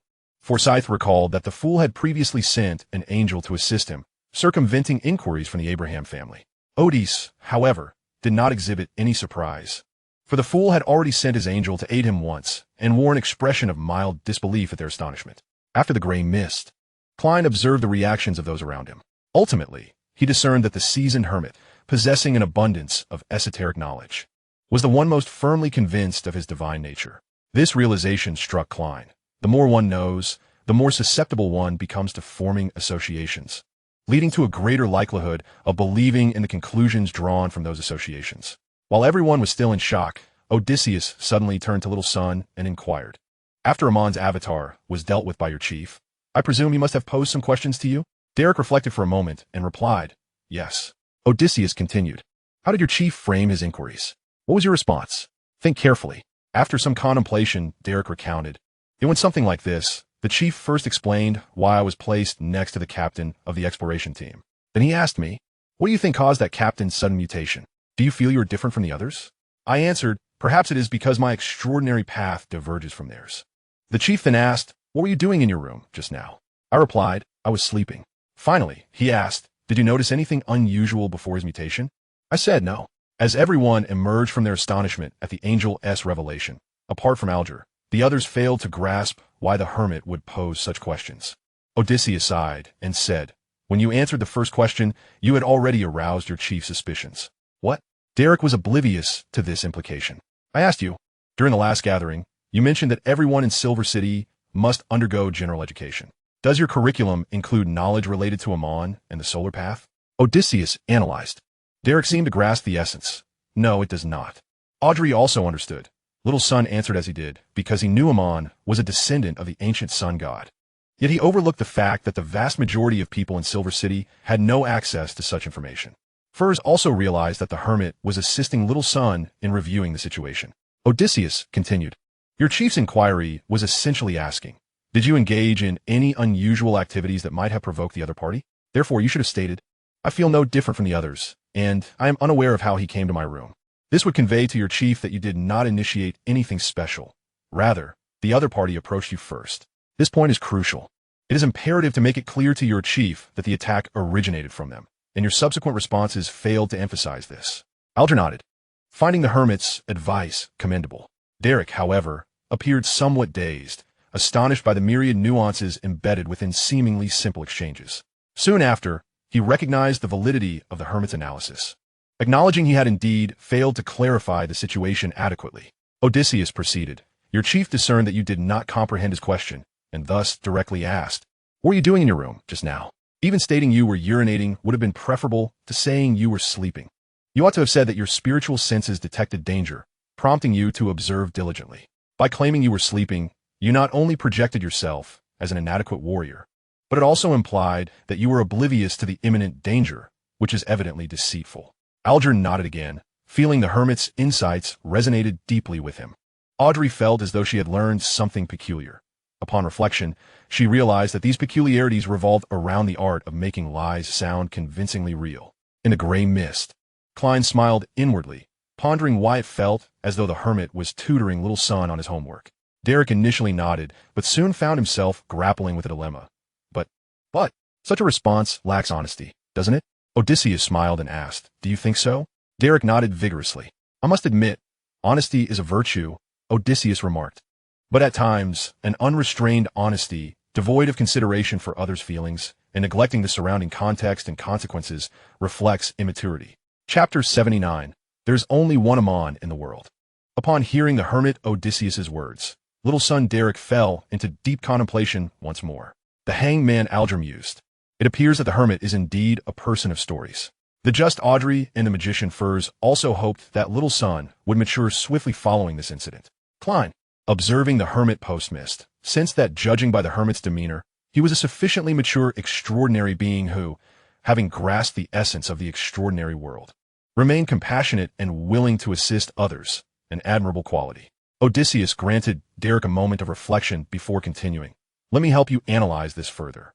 Your greatest peculiarity lies in the assistance you receive from Mr. Fool. Thus, you're crucial to Silver City. However, should you fully expose your uniqueness, you would undoubtedly be imprisoned and subjected to close scrutiny, rendering you unable to fulfill your potential. Conversely, if you conceal certain aspects of your uniqueness, you may yet discover hope for Silver City. He spread his hands. Is your chief monitoring you because he is an evil man? A nefarious villain? Derek immediately defended. No. Odysseus nodded slowly. It seems you comprehend this principle. To accomplish something, especially a daunting task, mere virtue is insufficient. One must also employ strategy. Alger nodded repeatedly, increasingly feeling that the hermit was articulating his innermost thoughts. Audrey experienced a sense of enlightenment, although the hermit's words diverged from the teachings she had received throughout her life. Upon reflection, she recognized that the hermit's descriptions aligned more closely with the natural progression of events. I understand, Derek said earnestly. Thank you, Mr. Hermit. My previous thoughts were indeed naive. Odysseus acknowledged little son's gratitude with a simple hum. Derek then added, there is another matter. The exploration team that set out earlier has returned, specifically the one led by Elder Loviath of the Shepherds. They completed their exploration of the semi-destroyed temple of the true creator and returned to Silver City. I have noticed that several familiar team members have undergone certain personality changes. Alger asserted confidently, they have been tainted by the true creator. I too suspect they might have issues. Derek said somewhat aggrieved I reported this. But the chief seems skeptical of my claims. I understand. He continued, the chief doubts I've been possessed by Aman, and thus does not trust me. Alger, Audrey. And the others nodded slowly, clearly influenced by the hermit's earlier teachings. Little son's way of pondering problems was no longer so simplistic. Derek, feeling anxious, asked, what should I do now? Alger contemplated for 2 to 3 seconds before responding. I believe your chief is currently monitoring Elder Loviath and the members of that exploration team. The only issue is that his level of concern is likely insufficient, even less than his concern for you regarding Aman. Without waiting for the little son to speak, he pondered and said, perhaps we can leverage this situation to absolve you of suspicion. Find an opportunity to provoke a member of an exploration team into exhibiting unusual behavior, leading to a conflict. This way, the chief will surely take notice. Simultaneously, you can take the chance to present that peculiar little worm, claiming that during the altercation with that team member, you suddenly felt disoriented and vaguely heard someone calling for the true creator while feigning to cough up the worm. Given the involvement of an evil deity, many methods and abilities would be deemed too risky to employ. The chief would logically deduce that the avatar of Aman had clashed with the mental pollution left by the true creator and ultimately perished as a deadworm. Your surveillance will undoubtedly be significantly reduced, allowing you a period of tranquility, after which your suspicion will vanish entirely. Audrey, her mouth slightly agape, mused, why does Mr. Hanging Man seem so adept in this regard? Klein also reflected, is the internal strife within the Church of the True God this intense? It feels as though the Hanging Man frequently encounters such palace intrigue. Derek's eyes lit up with admiration, convinced that Mr. Hanging Man was indeed reliable for devising such an excellent plan. He pressed on, how can I induce that exploration team member to display the most profound and unusual state? Alger remained silent for a few seconds before responding, I do not know. Klein, manipulating the previously silent world, interjected, I possess an item infused with the pollution of the true creator. Young one, I can lend you this item, but what will you offer in return? Derek pondered briefly before replying, I can attempt to assist you in gathering the characteristics of the human skin spectre. This demand was previously issued at a gathering. The world nodded gently. Very well, I shall ask Mr. Fool for assistance in lending it to you. Alger reminded, seal the container of that item with a spiritual barrier beforehand, so as not to arouse suspicion. Thank you, Mr. Hanging Man. Thank you. Thank you all for your assistance. Derek sincerely expressed his gratitude to the other members of the Tarot Society. Through their recent exchange, he gradually formulated a complete plan. After a few seconds of silence in the hall, Odysseus, who had been listening, spoke again, addressing Derek. You must have exerted considerable effort to sacrifice those animals and plants around Silver City in order to survive, correct? Klein, shrouded in mist, recalled the earlier scene of the hermit's flustered response, the corners of his mouth curving upward. Audrey, after a moment of confusion, grasped the implication. What? Sacrifices for survival? She then smiled wryly. Derek replied earnestly, indeed, especially that fish. It was rather easy to kill, but I expended great effort to render it unconscious. Odysseus nodded. If I require a living specimen, I shall specifically inform you. If I do not, it indicates that I can accept the corpse for experimentation. Simply kill it and deliver it to me.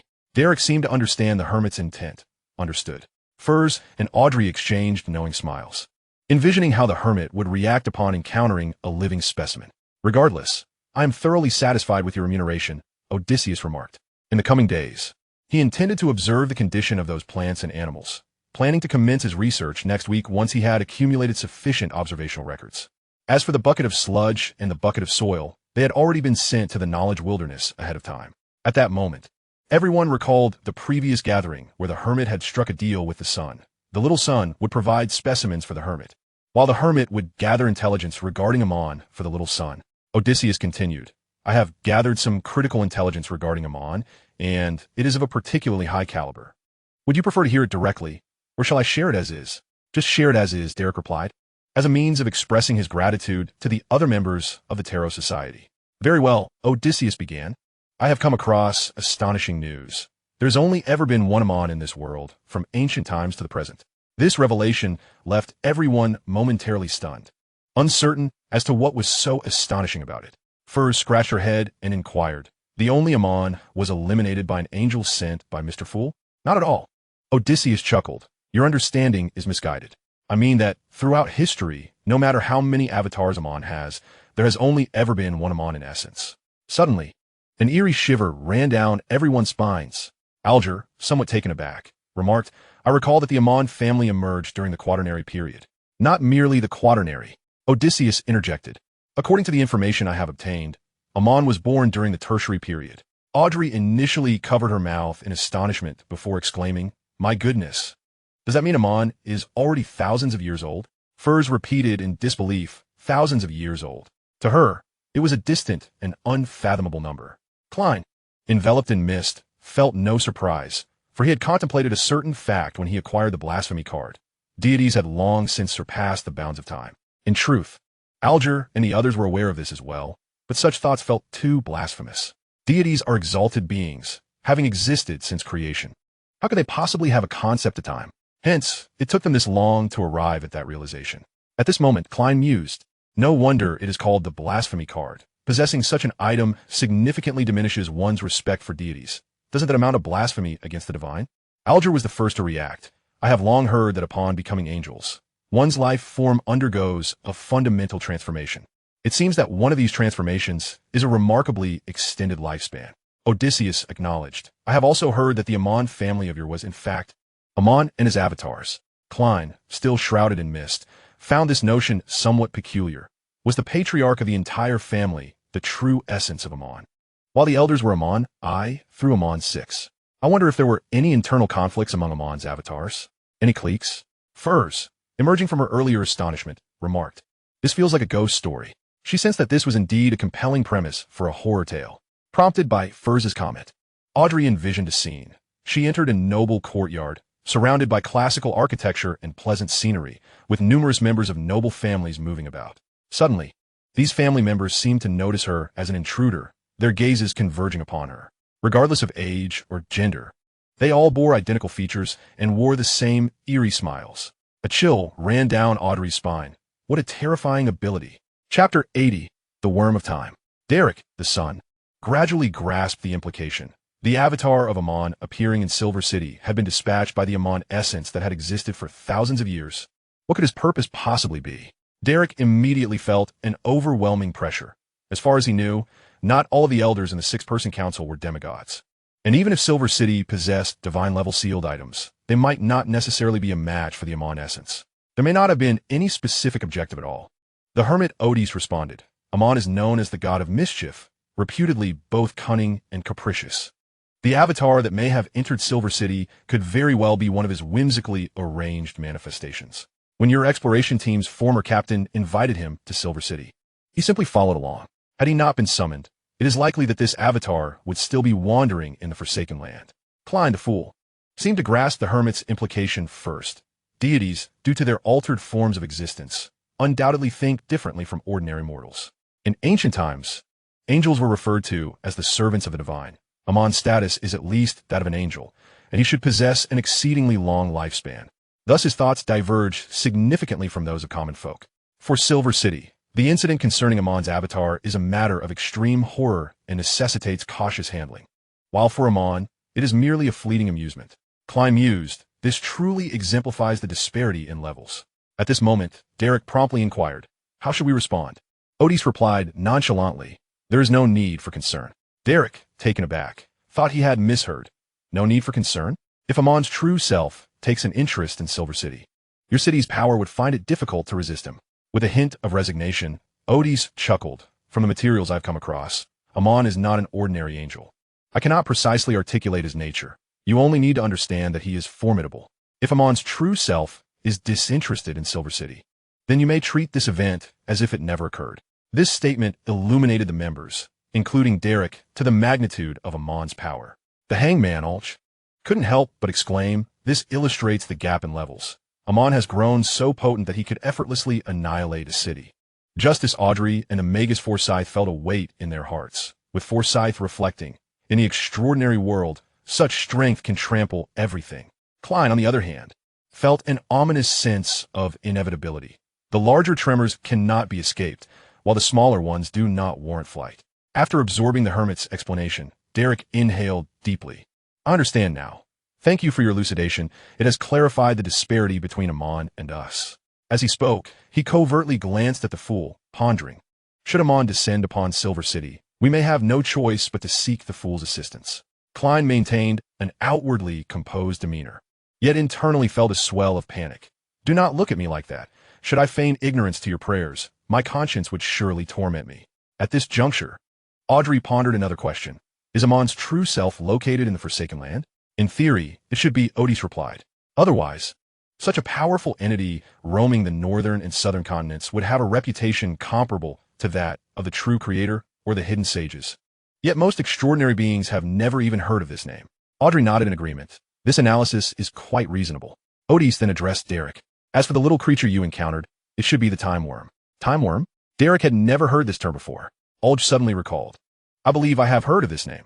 It seems to be the title of a potion associated with the thief's pathway. Indeed, it is also the name of a potion, Otis explained. However, as I understand it, it is also crucial for high-level extraordinary beings of the thief's pathway, as the true entity seems to use the time worm to control the puppets it infests. Otis did not intend to elaborate too deeply on this aspect of information. The other members, not yet having ascended to demigod status, lacked the requisite knowledge. Thus their understanding of Otis' explanation seemed ambiguous at best. Derek then inquired, Mr. Hermit, what is the purpose of these time worms? I only know that they can be used to create very advanced charms. Otis answered candidly, thank you for your inquiry. Derek felt a twinge of embarrassment. He was acutely aware that this information was of a high caliber, far exceeding the meager compensation he had provided. Yet at that moment, he could not think of a suitable way to express his gratitude to the hermit. As this exchange concluded, Ulge felt a sense of realization. Aside from the blasphemy card, this should be the highest level information he had obtained. Audrey, while marveling at Aman's might, queried, Mr. Hermit, why is Aman in the Forsaken Land? I mean, given his, or rather, its power, is he truly ensnared there? Otis pondered briefly before responding. This pertains to some advanced intelligence regarding Aman that requires a transaction. Audrey immediately asked, what do you require? The complete brain of a pale giraffe, Otis replied, addressing the others. You may also assist in keeping an eye out. I can purchase it for gold pounds. This is one of the primary materials needed for wizard potions. Although there is no urgency to elevate my status at present, it is prudent to acquire the main materials in advance. Audrey affirmed, I will keep an eye out for you. She then asked Mr. Hermit, do you possess any other advanced intelligence regarding Aman? While searching for information on the sun, I did unearth some advanced intelligence regarding Aman, Otis stated. However, that information is not applicable to the sun, hence it is not included in this transaction. The other members expressed their disappointment, though they could not articulate their sentiments. For this was a transaction between the hermit and the sun, and the intelligence disclosed by the hermit was evidently of greater value. Audrey sensed that, based on the hermit's body language, he seemed to be withholding something. Was he concealing the channels through which he acquired this information? Or perhaps he sought to obscure the initial intent behind obtaining it. Or could it be that the information was indeed useful to the sun? She then considered. The sun's current predicament is perilous, and the hermit evidently harbors intentions to assist the sun. Thus, the undisclosed information may not aid in the unfolding events within Silver City.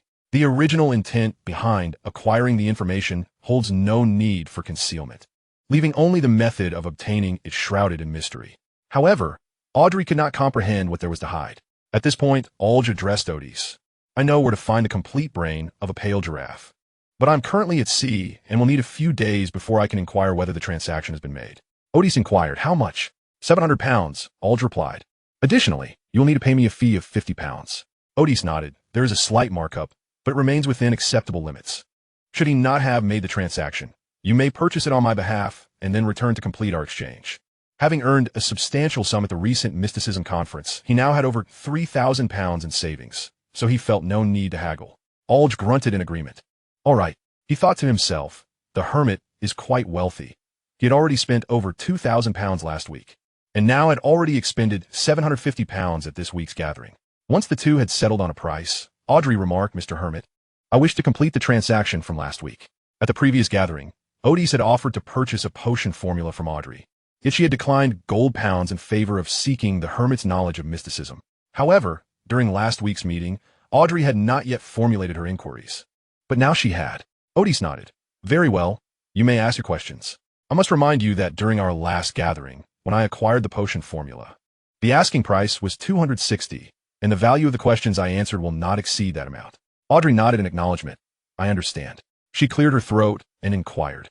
Mr. Hermit, during our last meeting, you mentioned certain uncommon mystical symbols. How did you come across these symbols, and what specific functions do they serve? Odysseus further asked, do you wish to hear this information privately, or should we share it with everyone? Let's share it with all, Audrey replied with a smile.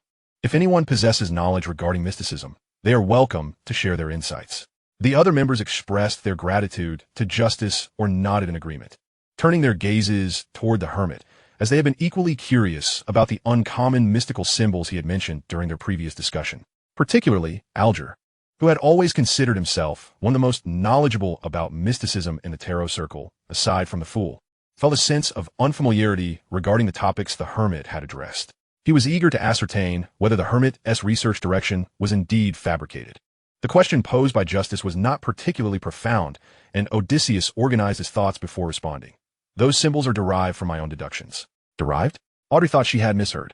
Alger interjected. Can mystical symbols truly be deduced? Why not? Odysseus smiled and replied. It appears you lack a foundational understanding of mystical symbols. Allow me to elucidate this matter briefly. First, we must comprehend why mystical symbols exist. We discussed this in our previous gathering. Mystical symbols, akin to the language of giants, serve to harness natural forces. The languages of giants and dragons differ from human languages. Giants and dragons are inherently extraordinary beings. Their extraordinary nature endows them with a heightened spirituality, allowing them to wield extraordinary powers guided by their spiritual insights, employing unique pronunciations to summon these forces, thereby completing rituals of prayer and response. In essence, human language is designed for communication among individuals, whereas the languages of giants and dragons possess an intrinsic capacity to communicate with nature and the spiritual realm.